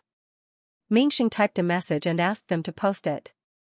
A moment later, Tianheng Esports Club officially stated, Tianheng Esports Club respects the privacy of the players. Under the circumstances that affect the training and competition, the players have the right and freedom to choose their own personal feelings. We wish Shuayue and Liang the best of luck. While their career dreams come true, their relationship will also be fulfilled. The club's public statement and the overwhelming blessings from the netizens made Qi Shua and Yeong feel relieved at the same time. They looked at each other. They did not get so many people's understanding and blessings. Qi Shua opened the God Battle Super God group and sent a message, Tianheng Shuayue, at all members, thank you for your concern. Yang and I plan to get married after we retire. When the wedding date is set, we will definitely invite everyone to our wedding. A group of people excitedly popped up, I am square, congratulations, give me the red packet, I am round, do you want some wedding candy and wine? Zhou, 1, Zhou, Mitchell also knows about this. He asked me to congratulate Yang, reporter Zhao, yes, Qi Shua, are you thanking me for sending the video of Xiao Bai's live broadcast to the group? Reporter Zhao, can I be the matchmaker at the wedding? Looking at reporter Zhao's message, everyone secretly held back their laughter. Everyone recalled how he was the first to discover Xiao Bai's live broadcast of Lord of the Abyss, teaching and actively sent the video to the group. Reporter Zhao, who found the treasure chest and shared the coordinates with everyone, could indeed be called a matchmaker. Tianheng Shuayue, don't worry, I have already prepared a big red packet for reporter Zhao. Tianheng Liang, this gift will definitely be yours. Zhao Sinan was finally happy. Although his actions back then were indeed quite stupid, after so long, he already understood that Yi Yang could only shine the fastest when he joined the Tianhuan squad. Yi Yang and Bei Mu were probably fated to be together, so there was no need to be conflicted. In Zhao Sinan's mind, it could be considered as a good marriage and doing a good deed. A group of people shouted red packets in the group, and Qi Shua generously sent a rain of red packets in the group. Only the professional players group of God Wars and Tianheng Esports Club's group were flooded with red packets. Everyone was rushing to snatch red packets, and the entire esports circle was bustling with activity. Even Qiu Du heard the news and sent a private message to Qi Shua and Yi Yang, congratulations, when you have a wedding in the future, don't forget to invite me to your wedding banquet. Coach Lin said, secretly dating under my nose, you guys are really something. It's good that you two are together. Tianheng Esports Club's internal digestion, once out of the unit. Mingxing, on the other hand, sent a message to Yi Yang. I've long noticed that something was wrong with the two of you. Qi Shua is really fast. Now that the proposal has succeeded, you can call me master the next time you see me. Qi Shua and Yi Yang quickly replied to the private messages and sent red packets in the group chat and the netizens in the livestream. This lasted for more than an hour before the bombardment of messages subsided. On Weibo, many friends in the esports circle reposted and congratulated them. It was obvious that the influence and popularity of this person in the esports circle was unparalleled. Qi Shua and Yi Yang returned to the living room to charge their phones after the continuous bombardment of messages. They worked together to get Little White, who was hiding under the sofa, out, and chatted while petting the cat. Qi Shua asked curiously, Yang, when did you start to like me? Yi Yang said, All-Star, when you were being punished and saying replaceable in front of everyone. That's when I realized that you might like me. But I only treated you as a buddy back then. Qi Shua was stunned for a moment, and his expression stiffened slightly. Buddy? Yi Yang nodded. Yes. After spending a long time together, I realized that our relationship can't be explained as friends. Then, I slowly fell in love with you. Qi Shua? Did Yi Yang fall in love with him first? Last year during the Spring Festival, Yi Yang called him on the first day of the Spring Festival and asked him to go to his house. After being intimate with him, he even asked him to stay for dinner. At that time, Qi Shua thought that Yi Yang liked him and even planned to take responsibility for Yi Yang. In the end, Yang said that he only realized that he was a friend during the All-Star competition. There seemed to be a couple? Extra 0/5, Qi Shua frowned and carefully recalled the changes in his feelings for Yang. When Yang first joined Huan, Qi Shua thought he was an alpha, but when he reported to the team, he suddenly split. Qi Shua sent him to the hospital and saw him split into an omega with his own eyes. This omega was allergic to inhibitors, so Qi Shua unwillingly marked him to prevent his pheromones from going out of control. After that, the two of them began their daily training to cultivate tacit understanding. Qi Shua threw himself into training and temporarily ignored the fact that Yi Xiaoyang was an omega. Until the Spring Festival, when Yi Xiaoyang's phone call disturbed Qi Shua's calm mood. He was invited by an omega to mark him at home, and even asked to stay for dinner. Qi Shua realized that Yang liked him. What did it mean to mark someone at home privately? Wasn't it the same as pledging to be together privately? Since Yang invited him to mark him at home without any hesitation, it was obvious that he trusted him a lot. Since Yang had him in his heart, Qi Shua began to face their relationship seriously and decided to take responsibility for the omega he marked. At first, it was out of a sense of responsibility as an alpha, but later, a few months after the mark, he realized that he still couldn't help but feel his heart beating when facing Yi Xiaoyang. Only then did he realize that he liked Yang too. In Qi Shua's eyes, his relationship with Yi Xiaoyang was a natural progression. After the mark, Yang liked him, and he liked Yang too. The two of them were in love, got together, and got engaged. In the end, when he casually asked, Yi Xiaoyang's answer was, All-Star, after you sang that song, I realized that we weren't brothers. All-Star? That was half a year ago. At that time, Qi Shua had already thought about getting married to Yi Xiaoyang. He was thinking about how to plan the wedding and where to go for their honeymoon. In the end, in Yi Xiaoyang's mind, they were brothers? What about the previous marks? What were they? Inhibitor Toolman, Qi Shua's mouth twitched. He couldn't believe it. He looked at Yi Xiaoyang and asked in a deep voice, Last Spring Festival, what were your thoughts when I marked you for the second time? Yi Xiaoyang laughed dryly and explained, My pheromone was high at that time, and I just wanted to stabilize it as soon as possible. That's why I called you. I feel bad for troubling you to come over during the new year, so I asked you to stay for dinner. Qi Shua, unfamiliar the first time, familiar the second time, when he thought that the omega liked him and trusted him, which was why she called him and invited him to her house to mark her, the omega's thoughts were simple, first-time strangers, second-time friends. In any case, he had already marked it once, so there was no harm in doing it again. You're a good brother, so help me out. Qi Shua's face flushed red. It turned out that his previous thoughts of Yang likes me and Yang is very dependent on me were all his wishful thinking and overthinking. Yi Xiaoyang had called Alpha to his house, made a temporary mark, and even asked him to stay for dinner. However, Yi Xiaoyang really treated Alpha as a brother. You're not big-hearted, you're just stupid, aren't you? Qi Shua looked back at Yi Xiaoyang, who looked away guiltily and changed the topic. Ahem, when did I like you? The process isn't important, as long as I like you in the end, isn't that enough? There's no need to be so conflicted. Qi Shua asked seriously, is it because you split late that you don't have any concept of the sexual boundaries of an alpha omega? Why would an omega treat an alpha who marked her as a good brother? Yi Xiaoyang explained in a low voice, because I didn't study well in biology. In my opinion, we're both men, so we're good brothers, so I didn't think too much about it. Qi Shua, both men? Yi Xiaoyang also knew that this explanation didn't make sense. In the eyes of the aborigines of the ABO world, even if Alpha Omega were both men, they were not of the same sex. An Omega male could be marked by an Alpha male and even get pregnant, so of course they couldn't just be brothers. He couldn't explain that he wasn't from the ABO world, and that in the ABO world, men were of the same sex, so biting the neck was nothing. Yi Xiaoyang coughed lightly and changed the topic. You're not going to broadcast this afternoon, right? I want to take Xiaomao to take a bath. It hasn't bathed in half a year, so its fur is dirty. Qi Shua turned to look at Xiaomao and met Kitty Goo's eyes. He looked at Yi Xiaoyang again, and the look in his eyes was also different, as if to say, brother, you're thinking too much. Qi Shua painfully rubbed his temples. Do you want me to go with you? Yi Xiaoyang smiled and waved his hand. No need. There's a pet shop at the entrance of the neighborhood, I'll take it there.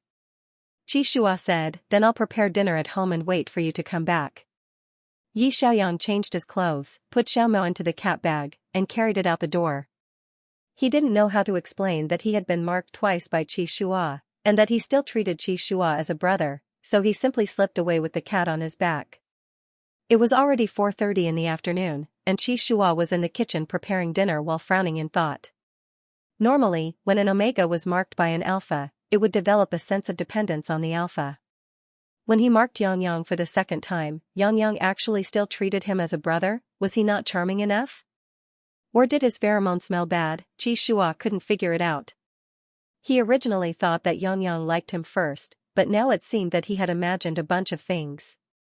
Yi Xiaoyang had a screw loose in his head. Don't mention liking him, he didn't even see him as an alpha. When he was thinking about when to get married, Yang didn't even realize that the two of them weren't of the same sex. When he was dreaming of all kinds of inappropriate scenes, Yi Xiaoyang was still openly flirting with him, treating him as a good brother. In Yi Xiaoyang's eyes, they were both men, so what was the point of being bitten by him? Qi Shua didn't know whether to laugh or cry. He had never seen such an omega before. It wasn't that Yi Xiaoyang didn't study well in biology, but that he lacked common sense, right? In the pet shop at the entrance of the neighborhood, Yi Xiaoyang began to sneeze violently. The owner asked with concern, handsome, what's wrong with you? Are you allergic to cat fur? Yi Xiaoyang rubbed his nose and said with a smile, no, I have my own cat. Oh right, boss, can you help me give my kitten a bath and cut its nails? The owner saw the kitten in his bag and immediately said, okay, this way please. Yi Xiaoyang took his kitten to take a bath. The kitten mischievously jumped up and down and almost tore down the pet shop. Yi Xiaoyang's owner had to work together to control it. At this time, Qi Shua was deep in self-doubt. He opened the biggest emotional forum in the shop and was just about to post a thread to ask a netizen when he saw a hot post floating on the front page. The title of the post was I was tagged twice by my good brother. What should I do? Qi Shua was curious and clicked into the post. The user's ID was alien. The content of the post was, I'm a bad student. I didn't pay attention in middle school classes and didn't know what the temporary tag meant. Previously, there was an unexpected situation and my pheromone almost went out of control. I pulled my good brother and took a bite. After a few months, I didn't manage to buy an inhibitor and my pheromone went out of control again. I thought it would be better to get it done the first time and let him take another bite. Only today did I know that the temporary tag was equivalent to doing an incomplete love. I don't have the face to see him anymore. Crack. JPG, Qi Shua? Why was Lu's situation so similar to Yang's? Qi Shua continued to read and saw many netizens ridiculing Lu for being a scumbag. They even said, let your good brother completely tag you and you'll be able to solve it. Your brother is pitiful, you used him as an inhibitor tool, Lu is too much of a scumbag. You cheated away your alpha's first time. Qishua looked up at the time of the post. Wasn't the time the same as when he brought Xianxia to the hospital for a checkup? At that time, the doctor said that he wanted to take a sample of their pheromone data. They went to the hospital together, and after the doctor took their blood, he gave them a copy of the safety tag science handbook. The more Qishua thought about it, the stranger he felt. The timing, was it a coincidence? Exactly on that day, Alien Lu posted that he realized the meaning of the temporary tag was similar to wearing a condom for sex. If Xianxia had always treated Qishua as a good brother because of his gender identity disorder, after reading the safety tag science handbook, he realized that the tag was a very intimate thing and his logic made sense. Qishua's heart skipped a beat and he continued to read the post. The first time Alien Lu posted was when Qishua and Yi Xiaoyang went to the hospital for a checkup and received the safety tag science handbook. Qishua remembered this date very clearly because the two of them were secretly photographed by the paparazzi when they went to the hospital. Master even helped them deal with the paparazzi and told them to be careful. The alien replied for the second time, "Our unit has been building a team recently. Everyone went out for dinner together. My brother was cheered by everyone to sing a song. When he sang the more ambiguous lyrics, he looked at me inexplicably. Could it be that he likes me?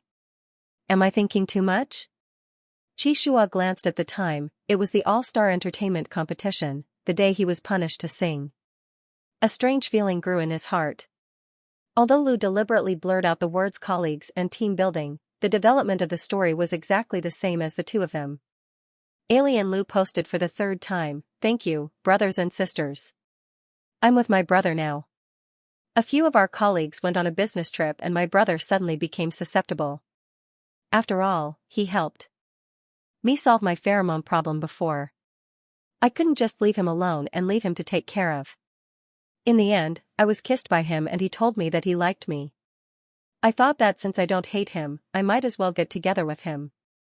The time of the post was when Yi Xiaoyang won the championship in Korea.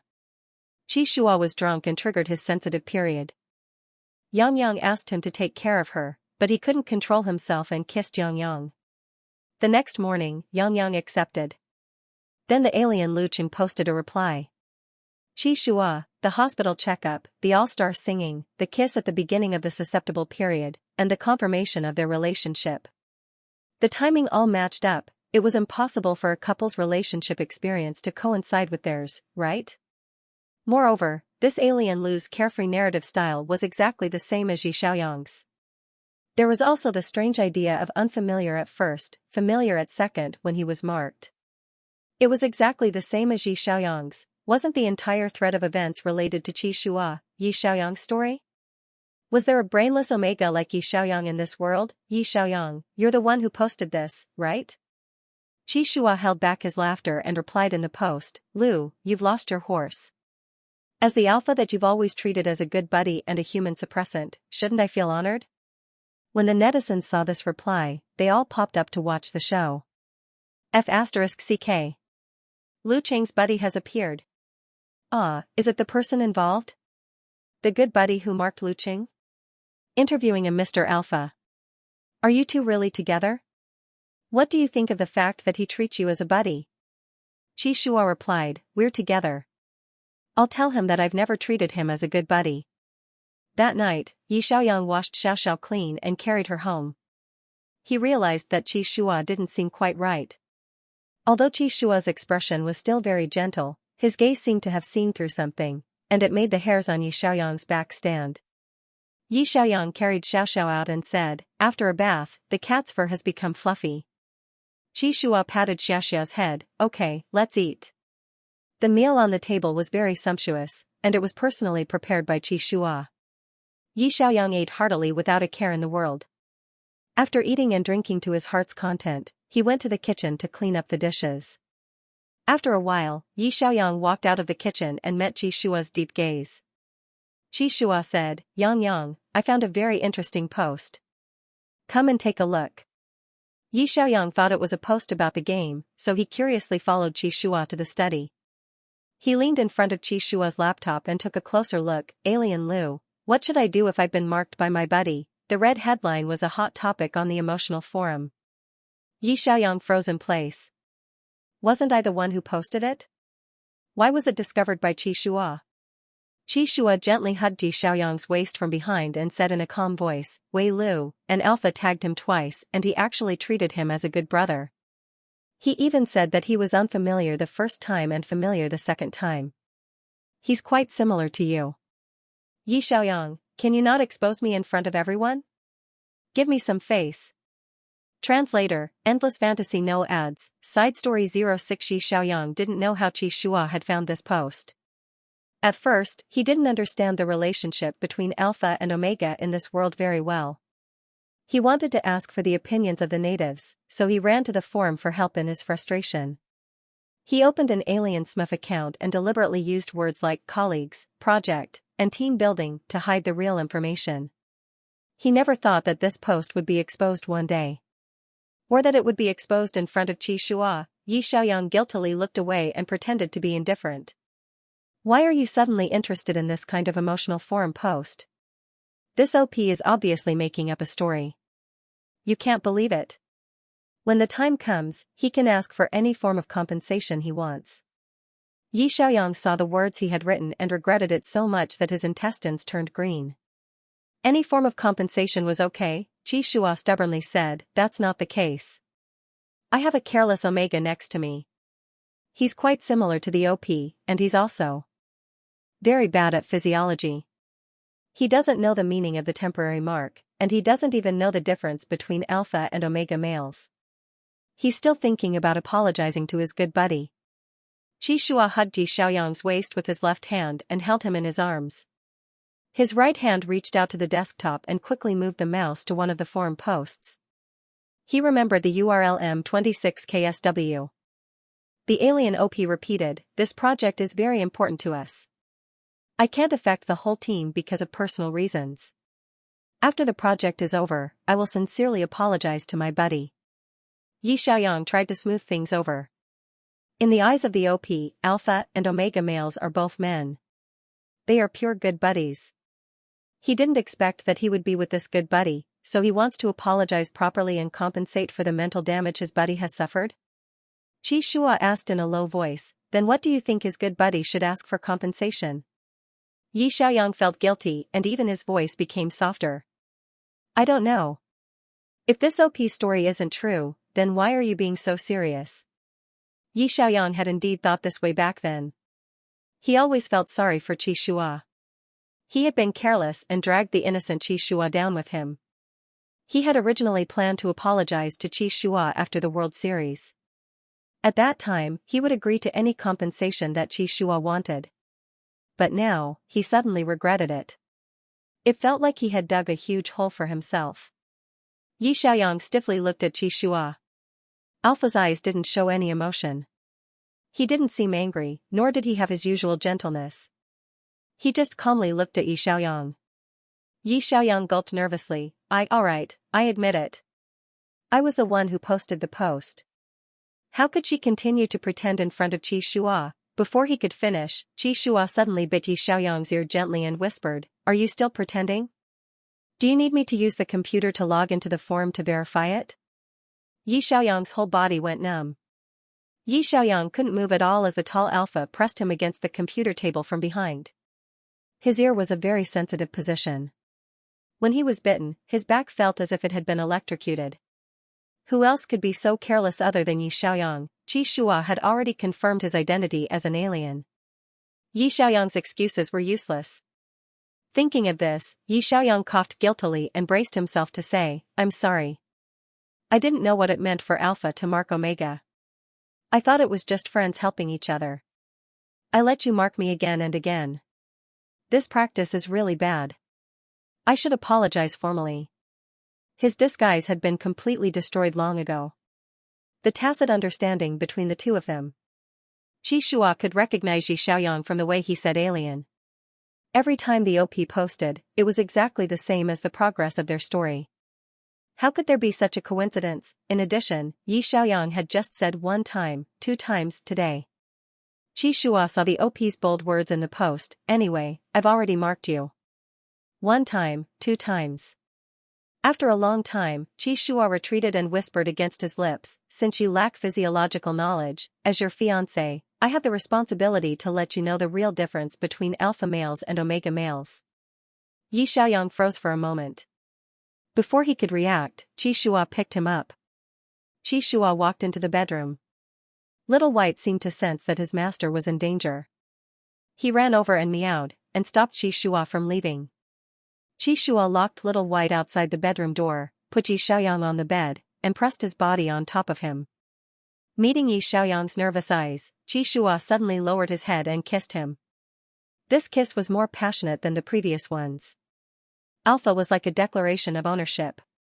Yi Xiaoyang was kissed until his legs went soft and he almost couldn't stand. He had to put his hands on the computer desktop and passively accept Xianxia's kisses. Xianxia stopped and looked into his eyes. "Yes? You want to say that it doesn't count?" "Yi Xiaoyang, how does it not count? So, any way of compensation is okay?" Yi Xiaoyang realized what he was going to do. He suddenly blushed. What do you want?" Xianxia answered in a dignified manner, with physiological knowledge. Yi Xiaoyang hurriedly said, "I understand now. There's no need to explain, really." Yi Xiaoyang, he was indeed in the wrong in this matter. There was no way to clear his name. Xianxia sighed softly. "Today, I know that I've been thinking too much." Yi Xiaoyang, sure enough, he had dug a big hole for himself. "I like her for so long. Every time I mark her, I want to take good care of her and cherish her." Xianxia looked at him and said seriously, Yang, I treat her as an omega that I want to protect for the rest of my life. In the end, I'm just a tool? A human inhibitor? A good buddy?" That seemed to be the case. Xianxia had already made up 100% of the progress. When he wanted to marry Yi Xiaoyang still treated him as a good buddy. Progress, 0%. Xianxia finished the race alone. Yi Xiaoyang was slowly enlightened. So, how could this alpha's grievances be appeased? Yi Xiaoyang's heart softened slightly. He quickly grabbed his hand and said, "I'm sorry. I was really careless in the past and didn't think too much. But now I like her because I like being with her. Although she ran faster than me on this track, we still reached the finish line together, right?" Xianxia corrected him, "No, when I reached the finish line, I didn't even start running." Yi Xiaoyang, to complete the mark, the alpha needed to be in the body. Did he really have to go that far? In the ABO world, the alpha and omega were already engaged. Wasn't it normal to complete the mark? Yi Xiaoyang asked, "Then, how do you want me to compensate you?" Xianxia looked into Yi Xiaoyang's eyes very seriously. Yang, are you willing to let me complete the mark?" Yi Xiaoyang was not a transmigrator who lacked physiological knowledge. He had already understood how to complete the mark for alpha and omega through the Safety Mark Science Manual. Yi Xiaoyang nodded without hesitation, "Yes." Xianxia kissed his forehead lightly, "Okay. Then I'll let bygones be bygones." In the beginning, Xianxia liked Yi Xiaoyang first, imagined that Yang also liked him, and confirmed in his heart that they would get married in the future. Yi Xiaoyang had always treated him as a good brother. Anyway, he had decided to marry Xianxia. He couldn't just hold hands after marriage. This day would come sooner or later. Yi Xiaoyang took a deep breath, looked away, and braced himself. "If you want it, of course I'm willing." Xianxia's eyes finally showed a smile. "Now, do you really like me?" It was enough to prove that he really liked the alpha in front of him. Xianxia's heart surged with a trace of sweetness, and he said seriously, Yang, let's complete the mark." Yi Xiaoyang remembered the knowledge in the science manual and whispered, "Does the omega need to be physically prepared for a lifetime mark? For example, using a pheromone release agent?" But in the end, Yang was also tempted by him. The progress of the two was different, and they had been chatting about this matter across servers. But in the end, their brainwaves finally connected to the same channel. The process was not very important. At this moment, Yi Xiaoyang was willing to be marked by Xianxia for life.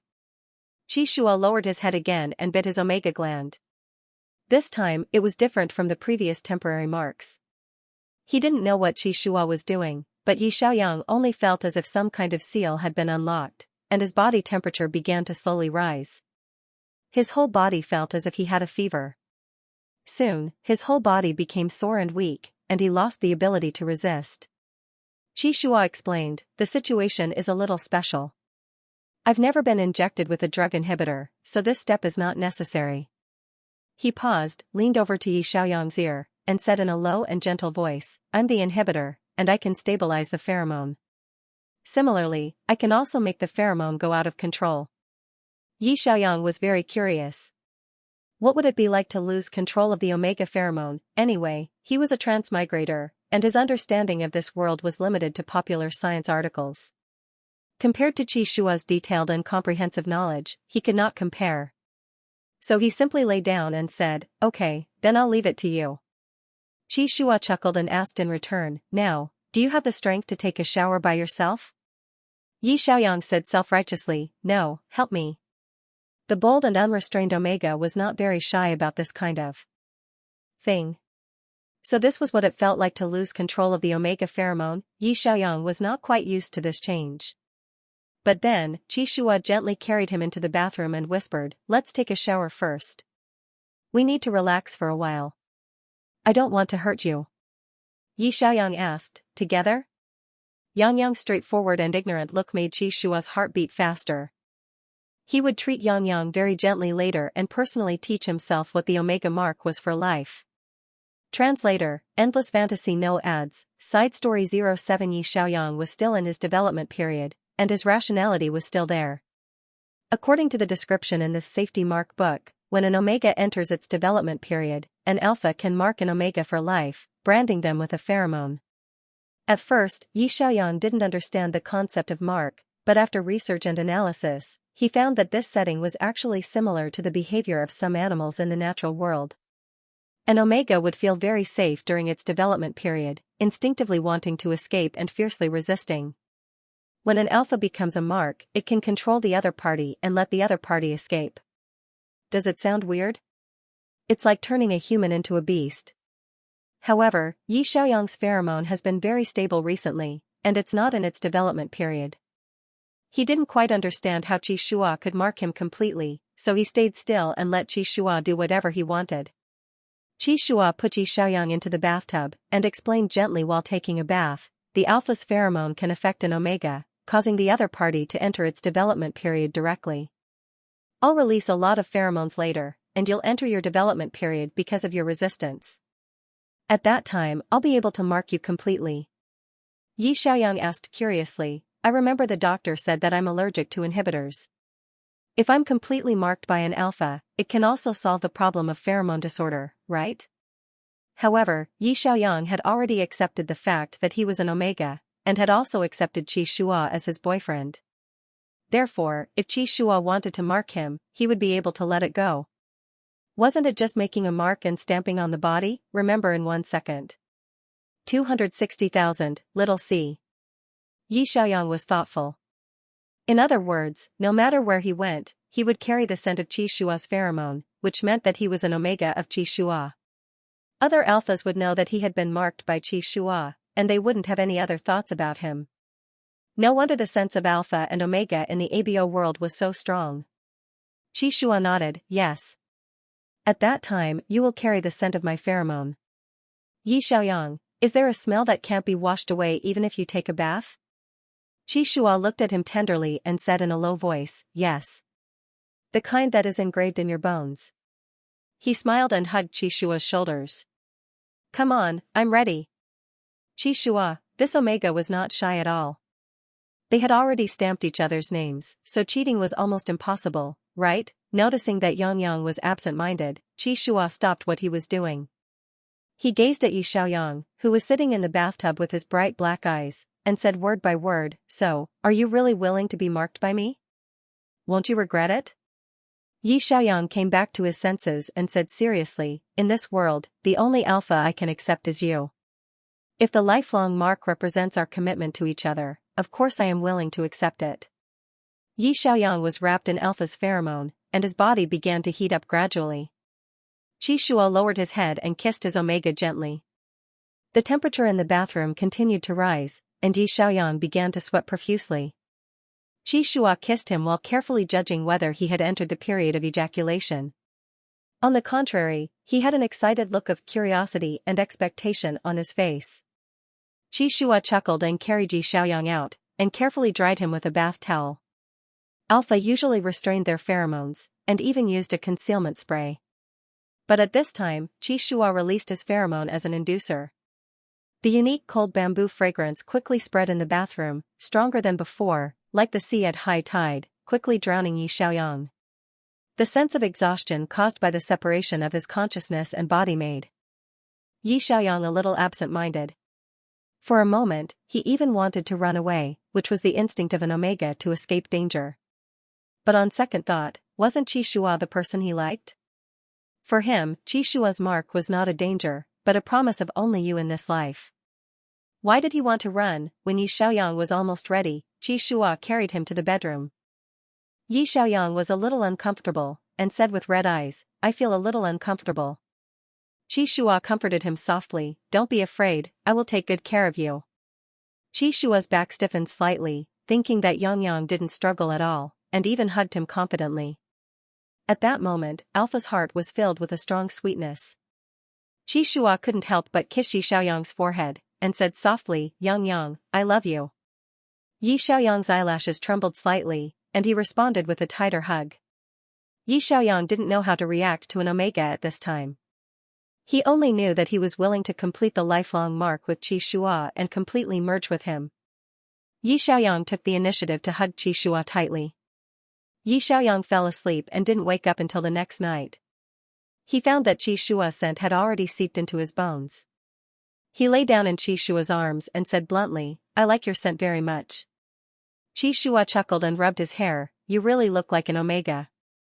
The marking process was unexpectedly smooth, because the omega was very cooperative. Qi Shua's body and mind were greatly satisfied.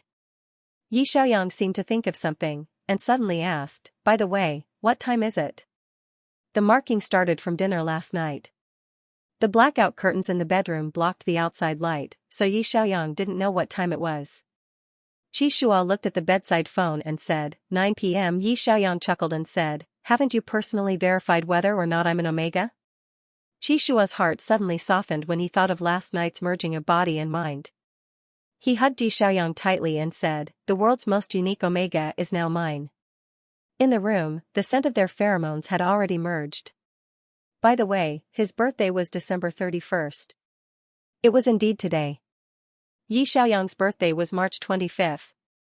During the regular season, when Yi Xiaoyang of the Tianhuan squad celebrated his birthday, Qi Shua also bought a pair of companion phones and gave one of them to Yi Xiaoyang as a gift.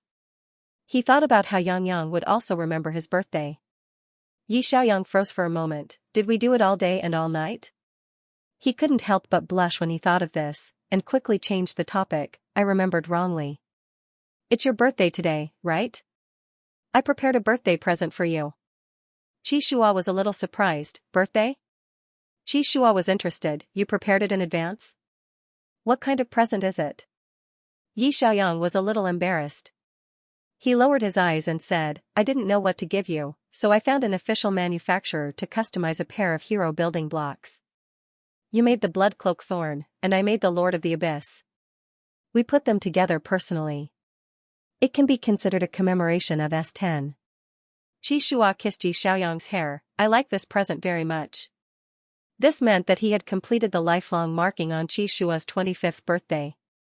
Qi Shua's heart warmed a little. He hugged Yi Xiaoyang and said, there's no need to prepare a special present. The lifelong marking for you is the best birthday present I can give you. Yi Xiaoyang's ears burned when he thought about the process of being marked. He whispered, I also thought that I would be marked by you on my birthday. The present was prepared in advance. Didn't you give me a companion phone on my birthday? I should have given you a gift in return. Yi Xiaoyang was also happy when he heard Qi Shua say that he liked it. He said, the express delivery should have arrived. Check my phone to see if there's a message about the delivery. Qi Shua picked up Yi Xiaoyang's phone and looked at it. There was a message, Hello, Mr. Yi. You have a package in the delivery cabinet downstairs. The pickup number is 841077. Please check it promptly. Qi Shua got up when he saw this. He said, I'll go downstairs to get it. Yang knew him very well. Bloodcloak Thorn was the hero that Xianxia had made a name for himself in S6. He was also the hero that had won 5 kills in the S10 World Series and was the MVP of the S10 World Series. This hero was special to Xianxia. The official manufacturer would directly buy the peripheral parts of the hero home. They would find a manufacturer to customize a model and piece it together personally. It would be the only one in the world. This was probably Yi Xiaoyang's romance that a straight man can think of. Xianxia was speechless. Everyone looked at each other when they heard the doctor's words. Your inhibitor really came at the right time. Just as he was about to get dressed and go downstairs, Yi Xiaoyang's phone rang again. The caller ID showed that it was Dr. Shui. Yi Xiaoyang hurriedly picked up the call and heard a gentle voice in his ear. Hello, Mr. Yi. I'm Dr. Shui from the Imperial Capital Central Hospital. Your inhibitor has been successfully developed. When do you have time to come to the hospital and try one first? If there are any adverse reactions, the research team will improve the formula. Yi Xiaoyang was speechless. Dr. Shui was speechless. There was an awkward silence for a while before Dr. Shui said helplessly, I'm sorry. Because of your special situation, the research team took a little too long. How about this? Send me an address and I'll send you the inhibitor. Omega has a relapse every year. Inhibitors can also be used to delay the relapse. Keep it. There will be a time when you need it. Yi Xiaoyang nodded. Okay. Thank you, Dr. Shui. Yi Xiaoyang rubbed his nose and said, Doctor, I was completely marked by my boyfriend just now. Dr. Shui, huh? Yi Xiaoyang didn't know whether to laugh or cry. So, I don't need the inhibitor for the time being. Yi Xiaoyang? Xianxia glanced at Yi Xiaoyang. Didn't I completely mark you last night? Yi Xiaoyang came back to his senses and immediately blushed. After the party was over, Xianxia put on his clothes and went downstairs to get the package. Yi Xiaoyang was too lazy to move, so he just lay on the bed and brushed his teeth. After a while, Xianxia carried the package upstairs. He also brought Yi Xiaoyang a box of medicine and poured him a glass of warm water. Yi Xiaoyang looked at him in confusion. I'm sick. Why did you buy medicine? Xianxia's ears turned red as he explained, it's a contraceptive pill. They still had a year of competition ahead of them. Moreover, they were still very young and were ready to be fathers. Fortunately, Xianxia remembered this and bought the medicine when he went downstairs. Otherwise, it would have been troublesome. Yi Xiaoyang swallowed the contraceptive pill in one gulp and scratched his head guiltily. Omega males were prone to pregnancy. Yi Xiaoyang couldn't forget the rules of the ABO world. He had to pay more attention to it. In the evening, Xianxia personally cooked a table of delicious food. Complete marking required internal ejaculation, which could lead to pregnancy. Yi Xiaoyang hurriedly took the glass of water and the pills. Damn. I almost forgot. Is it too late to take the medicine now? Xianxia said, it's not too late. You won't get pregnant even if you take the contraceptive pill within 24 hours. Yi Xiaoyang was all smiles. Okay. Birthdays only happen once a year. I have to celebrate it with you properly. Xianxia put the cake on the table and opened it to see a line of words written on it. Happy birthday to my beloved Alpha. Yi Xiaoyang ordered a cake from the machine and delivered it to Xianxia's door. It was his birthday. After being marked all night last night, he didn't have any strength left in his body. His legs were numb and didn't listen to him. His walking posture was also very strange. Xianxia saw him stumbling and simply carried him to the dining room. At this time, the cake arrived. Xianxia opened the door and took the cake. He turned around and looked at Yi Xiaoyang. You're quite well prepared. Did you order the cake from the machine? I hope that Yang and I can spend our lives together. Every year, we celebrate our birthdays together. On his previous birthdays, he had always wished for Tianheng to win the championship. But this year, his wish had changed. He wanted to be in love with the person he loved and grow old together. Xianxia's heart warmed. He leaned over and kissed Yi Xiaoyang on the lips. Thank you, Yang. Yi Xiaoyang said readily, we're family. What's there to be angry about? I have strength now. You can light the candles, make a wish, and cut the cake. Xianxia smiled. Slightly. He had already inserted 2 to 5 numbered candles on the cake. He lit them, turned off the lights, and made a wish. This was Xianxia's happiest birthday since he was a child. So many things had happened today. He had marked his beloved Omega for life, received a birthday gift from her, had a candlelight dinner together, and Xianxia's pheromone inhibitor had been successfully developed. The old year had come to an end, and the new year would be a brand new beginning. Under the warm candlelight, Alpha's handsome face was set off by the gentle light of the candles. After making his wish, he blew out the candles in one breath. Xiaoyang said softly, "Xianxia, happy birthday." Xiaoyang gently held Xianxia's hand and said casually, "Xianxia, when you saw that post, did you ever doubt my background?" Xianxia whispered, "I did. You didn't play like a newcomer, and you didn't know anything about Alpha and Omega. You were like an experienced expert who suddenly appeared.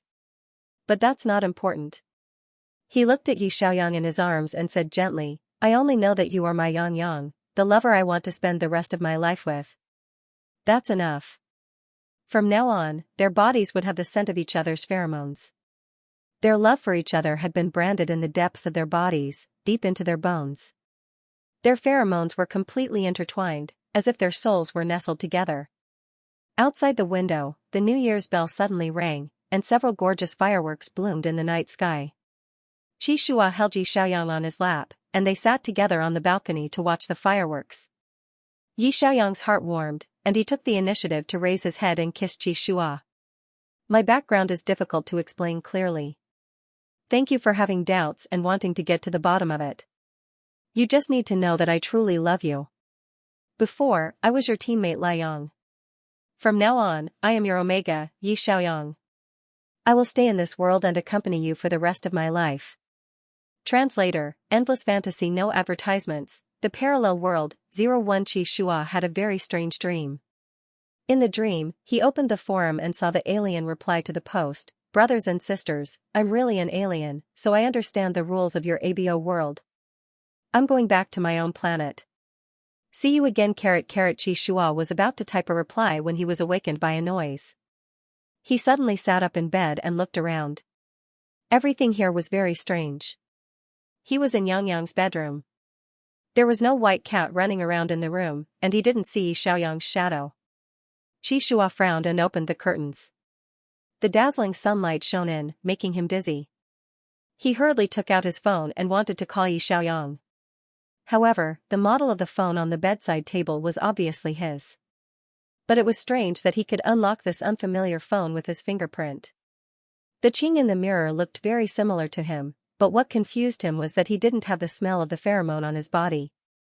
He had just completely marked Yang the day before yesterday. Logically speaking, he should have the smell of 2 pheromones. Why was it gone? No matter how calm Xianxia was, he was still a little confused in this situation. He washed his face and turned to the computer next to him. Xiaoyang's contact information was not in the phone's contact list. Xianxia thought that he was dreaming. He twisted his arm hard, trying to get out of this strange dream as soon as possible, but the intense pain made him more awake. Xianxia turned around and washed his face with cold water in the bathroom. He looked at the mirror. Congratulations to the GD team for being the runner-up of the LPL World Competition. Car accident in Liang, USA. Website, http://. 26W. See, this computer was obviously his. The keyboard had a cool colorful light effect, a bit like the style of his disciple Qingxing. Xianxia frowned and turned on the computer. He opened the web and quickly searched. As soon as he opened Weibo, he saw the hot search on the homepage.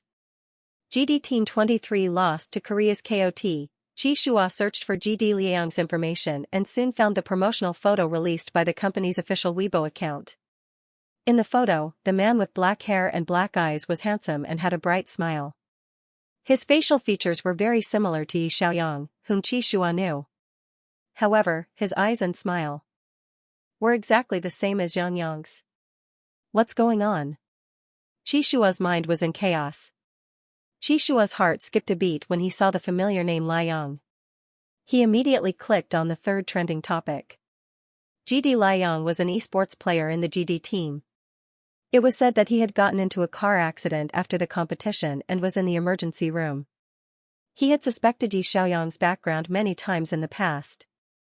He always felt that Yang mental fortitude, awareness of the big picture, and reaction speed during competitions were all like those of a newbie. Instead, he was more like an experienced pro. Later, after finding out that Yi Xiaoyang was an alien who posted on the forum, Qi Shua realized that Yi Xiaoyang didn't have the concept of alpha and omega at all. He also knew what a temporary tag meant. It made no sense for him to simply think of the alpha that tagged him as a brother. GD Liang, real name Yi Xiaoyang, 21 years old. He debuted as an esports player at the age of 17. Later, he took over the GD team and led the team in the professional league for 3 years. His best result was world number 1. Liang was a very popular mid-laner player with tens of millions of fans on Weibo.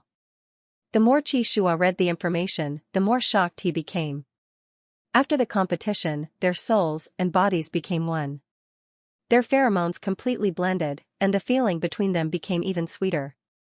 After Qi Shua hugged Yi Xiaoyang and watched the fireworks, Yi Xiaoyang asked, "Have you ever doubted my background?"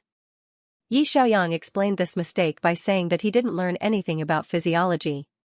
On his birthday, Qi Shua personally taught Yi Xiaoyang about abiophysiology. They were completely tagged and had an in-depth conversation. Yi Xiaoyang was tormented in bed by Qi Shua for a day and a night. He finally understood the difference between alpha and omega. Qi Shua could hear his heart beating violently. He quickly looked through his contact list on his phone. In the end, there was no one he knew. Coach Lin, Fang Jingqing, Mr. Su, Qing Xing, and Xu Jiang. He had seen all of them. What replaced them was a bunch of words that he had never heard of. This sentence echoed repeatedly in Qi Shua's mind. He suddenly thought of a possibility. Could it be that Yang actually came from another world? Qi Shua quickly calmed down. If his guess was correct, and Yang did come from another world, then the GD Liang of this world, Yi Xiaoyang, the world's top mid-laner player, was very likely the Yi Xiaoyang he knew. Qi Shua frowned and put down his phone. He went online to check the games that had appeared in the trending searches.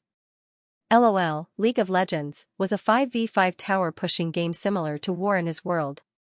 The game also used the keyboard and mouse to control the heroes. However, many of the heroes in this game were the same as the ones Qi Shua had played before. There were no heroes like Bloodcloak Thorn, Stealth Thief, or King of Fighters that he liked. However, similar games with similar mechanics should be easy to master. Qi Shua turned on the unfamiliar computer. His original body in this world seemed to be an internet addict. This computer was loaded with League of Legends. Qi Shua registered a new account called Shuayue and trained his heroes in man-machine mode. Blind Monk, Void Reaver, Nunu, Zhao Xian, Widowmaker, Prince. If he wanted to get close to the other party, there was only one way, that was to pick up the keyboard and mouse again and become Liang's teammate. Qi Shua rubbed his sore eyes and opened Weibo to search for news about GD Liang. The GD team manager said that Liang was out of danger and was still in the hospital for observation. Thank you for your concern. There were many jungler heroes in LOL, but these were difficult for Qi Shua. As an experienced esports player, Qi Shua's ability to analyze and understand the game was incomparable to that of ordinary online players. He spent the whole afternoon studying the new game.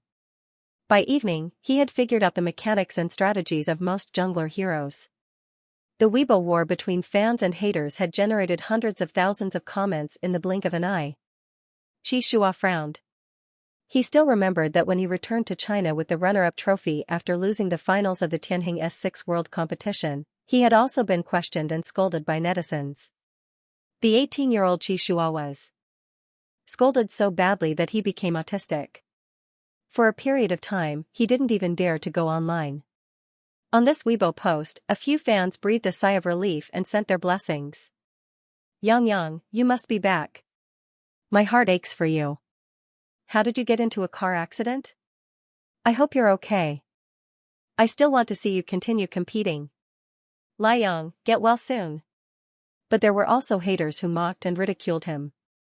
This car accident really happened at the right time. If you come back and act pitiful, no one will scold you anymore.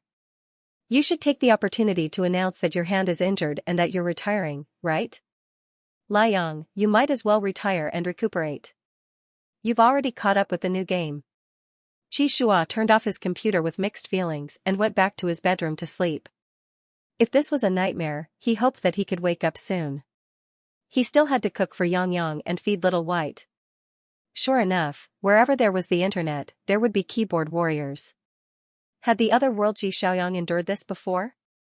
No wonder he understood him so well. Qi Shua went out and casually ate some fast food. Then, he went back to his room to study the game. At the same time, in an American hospital. However, when Qi Shua woke up, he found himself still in this unfamiliar room. It seemed that he would be back soon. He had to find Yi Xiaoyang as soon as possible. Yi Xiaoyang said, "I'm fine. I remember that I was hit by a car." "What did the doctor say?" Manager Lu said, "You dodged quickly. It's only a fracture in your right leg and a slight concussion. You can be discharged after a day of observation." Yi Xiaoyang finally opened his eyes.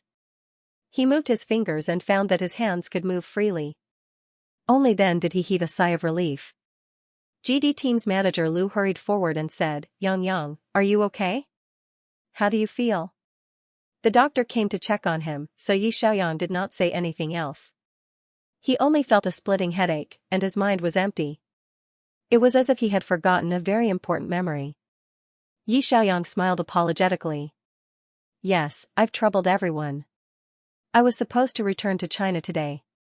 Beside him, little Fatty rubbed his red eyes and said in a choked voice, "Captain, don't say that. It's fine as long as you're fine. The plane ticket has already been changed. It's the same if you return to China in a few days." The blonde's teammate said, That's right. We were almost scared to death when we received the call. It's only a minor injury." Yi Xiaoyang, who was in a wheelchair, was surrounded by reporters at the airport.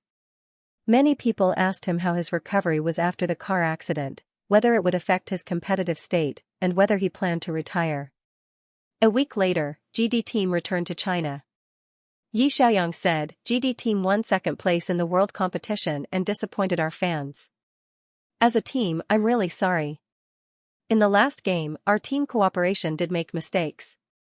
We'll reflect on it when we go back. We'll continue to work hard next season." He nodded politely at the reporters, and his teammates quickly pushed his wheelchair out of the airport.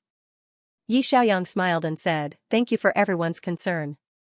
This accident is only a minor injury. The fracture in my right leg will take some time to recover. My hands are not affected, and I have no plans to retire for the time being." Reporter, do you have anything to say to everyone about GD Team's second place? He booked a plane ticket and went to Shanghai, where GD Team was.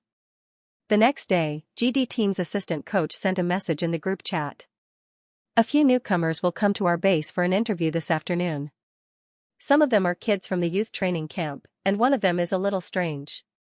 He wrote a recommendation letter to us and said that he would be the best partner for Liang.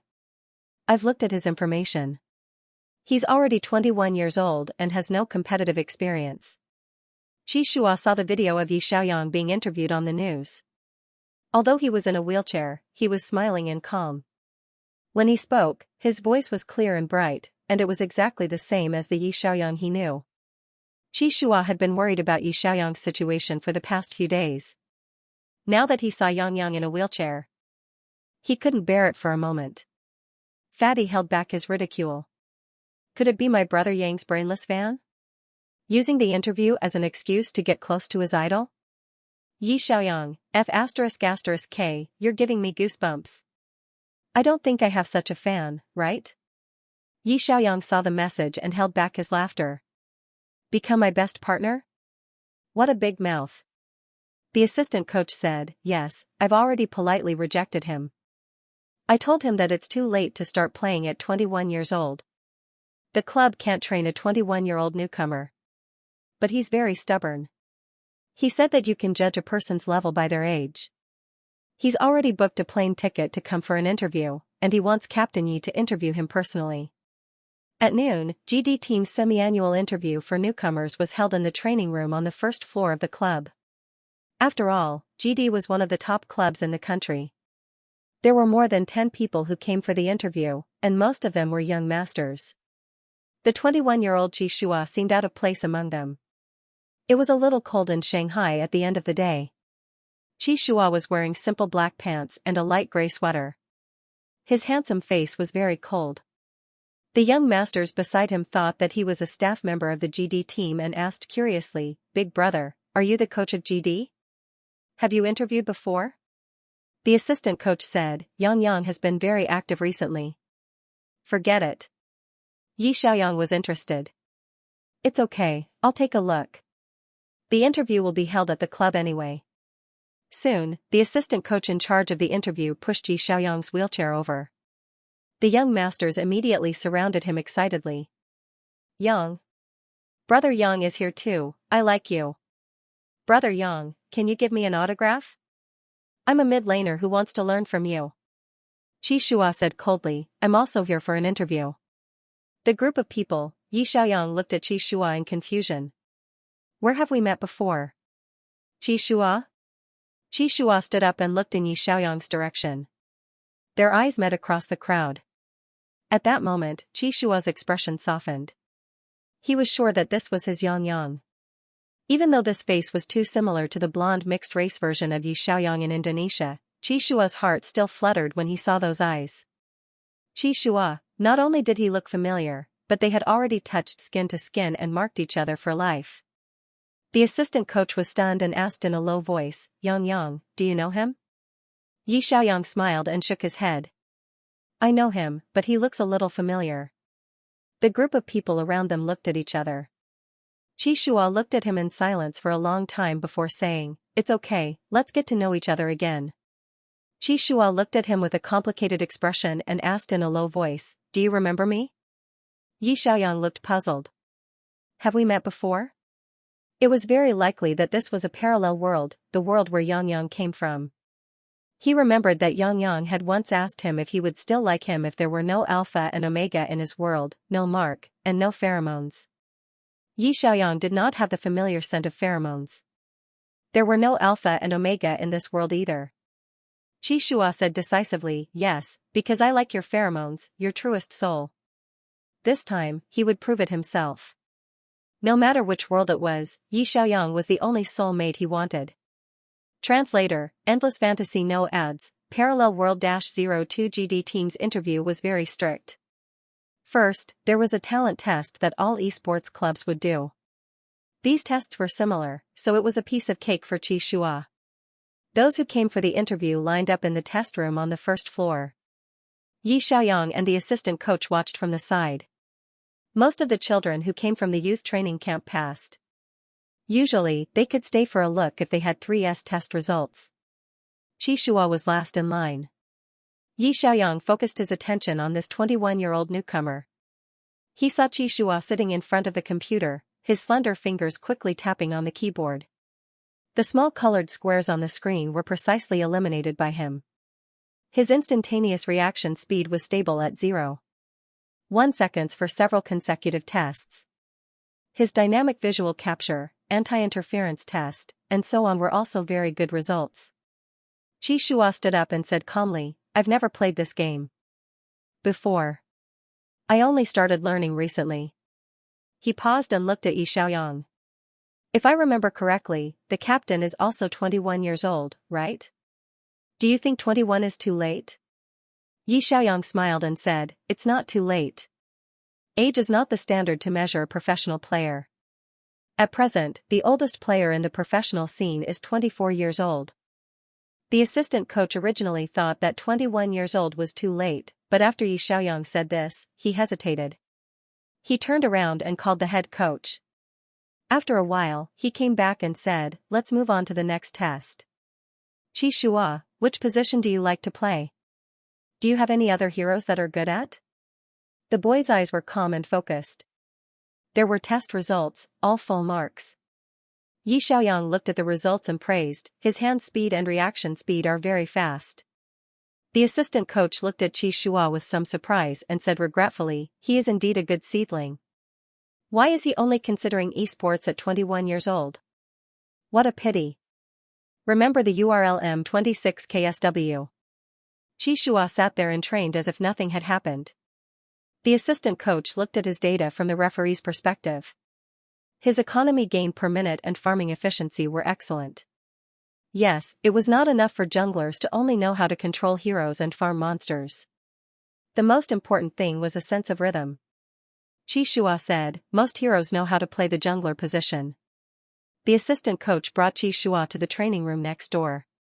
He turned on a computer and turned on the training mode. He let Xianxia operate some heroes on the spot while he observed and recorded them carefully. These training apps were developed by the GD team themselves. They tested the details of the player's operation, such as last hits, line alignment, vision control, fast farming skills, and so on. Xianxia also knew that he was in a special situation. The team could not decide on his future so quickly. He stood up and said sincerely, I hope you can give me a chance to train. Don't deny me because of my age.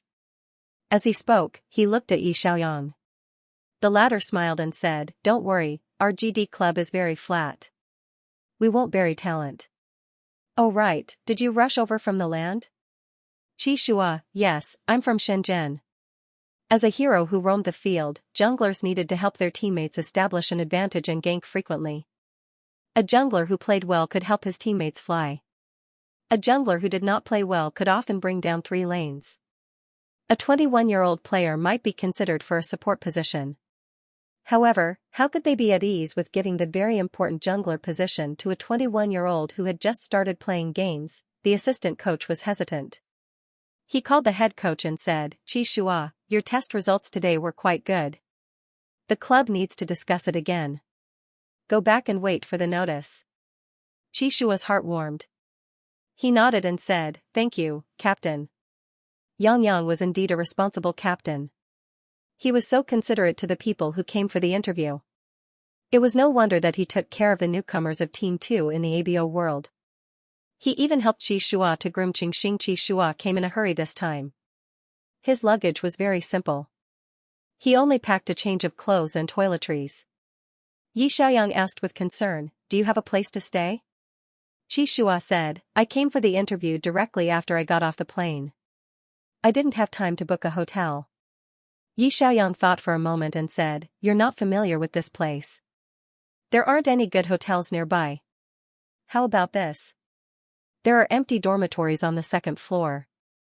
If you don't mind, you can stay in the club for the night. The head coach will be back tonight. If there's any news, we'll let you know immediately. Xianxia said, I came for the interview today. It's not confirmed yet. I'll stay with the team for the night. The blonde youth thought for a moment. Oh, Brother Yang took you in, right? Xianxia said, yes. You are? That night, he temporarily stayed in the GD team's dormitory. There were a total of 12 people who came for the interview this time. 3 of them were talented youths who were accepted on the spot and became GD team's trainees. The remaining 8 were dissuaded. 1, Xianxia, was pending. There were 2 rooms in the dormitory. The one who stayed in the same room as Xianxia was a non-mainstream youth with dyed yellow hair. He asked curiously, brother, are you new? A trainee? At this point, the youth's eyes turned slightly red. Our GD team once won a Grand Slam in the regular season. However, we didn't win the World Championship in the end. After Brother Yang became the captain, the team's performance wasn't as good as before. He's been under a lot of pressure these past few years. Every time he loses, he'll be scolded. Those anti-fans mock and ridicule him every day and want him to retire quickly. At this point, Xianxia couldn't help but feel a little distressed. The 2 of them had such similar experiences. The youth smiled and stretched out his hand. My name is Xiaoyu. You can call me Xiaoyu. I'm GD support. Xianxia shook his hand and said casually, Liang was the captain of GD team for 3 years. Do you guys like him a lot? The youth immediately said, of course. In our hearts, Brother Yang is the best mid laner in the world. He's so nice. He treats every member of our team like a family. He doesn't put on airs at all and always takes the blame when we lose a match. Actually, losing the international competition this time has nothing to do with him at all. He's the one who's been scolded the most online. After all, he's the captain. He must be regretful that he didn't lead GD team to the World Championship. He must also be very reluctant to part with the teammates who had played with him for so many years. However, he still adapted to the new game as quickly as possible and accepted new teammates. He would give his best in every match. From beginning to end, he never dropped the ball and helped Tianheng stand at the top of the world. It was no wonder that Yi Xiaoyang could understand Qi Shua's difficulties. He was determined to accompany Qi Shua through the S10 season. In a place unknown to Qi Shua, Yang had experienced many twists and turns and endured a lot of pressure.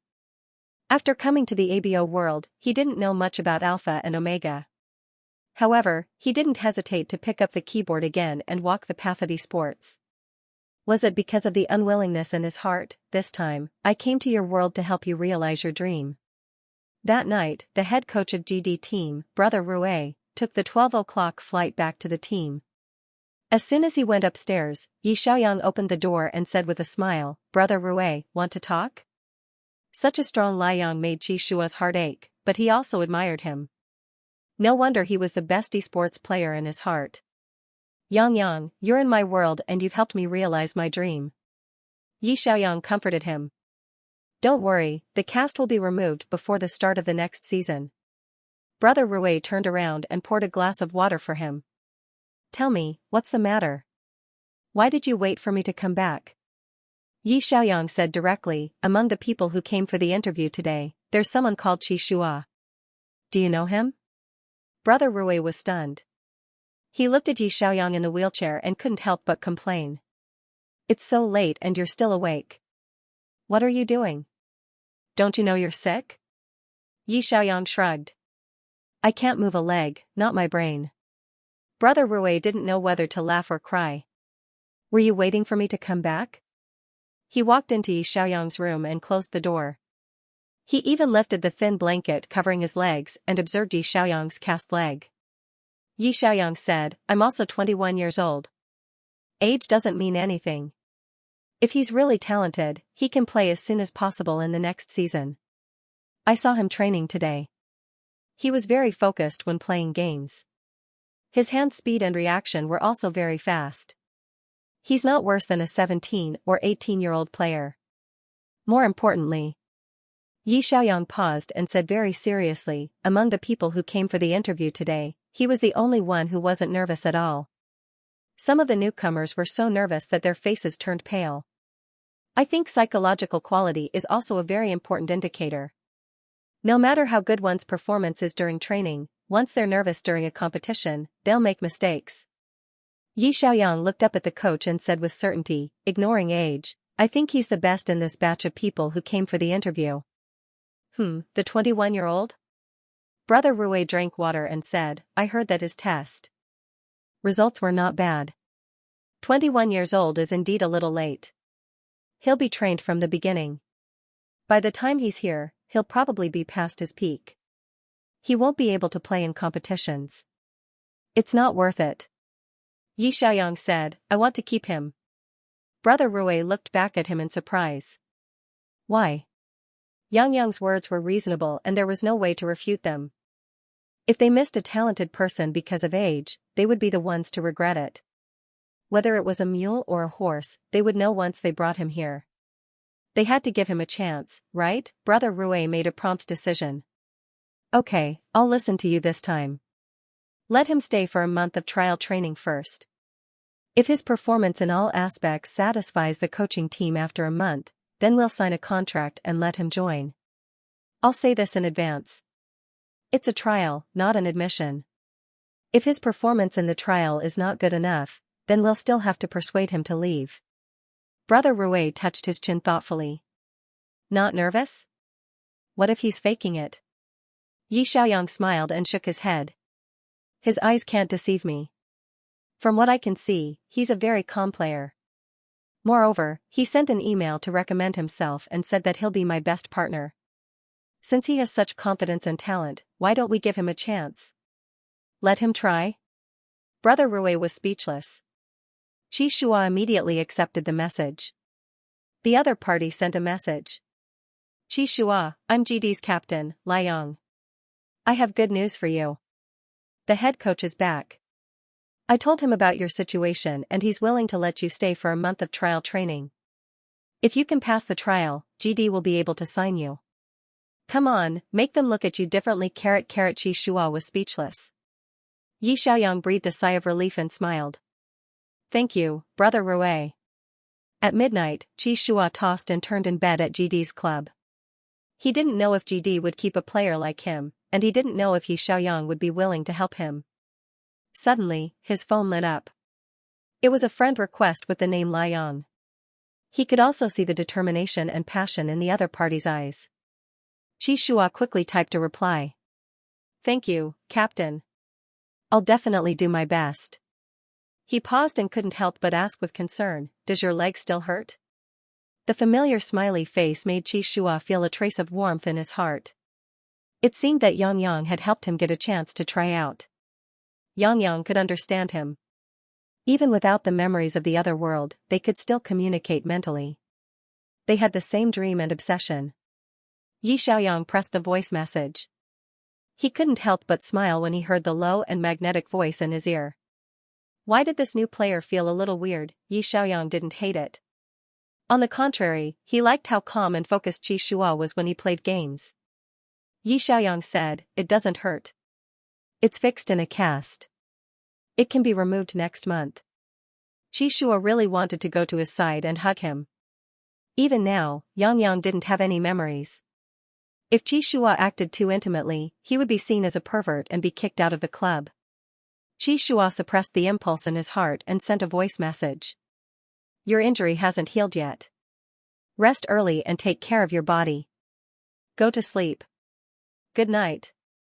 For some reason, Qi Shua's gaze seemed to have the power to make people trust him. Yi Xiaoyang was looking forward to Qi Shua's performance during the trial. Was this 21-year-old boy who suddenly came to GD's club for an interview all empty talk, or was he really capable? A 1-month trial was enough to tell. End of chapter 217. Don't forget to subscribe, like, and share the video to support the channel.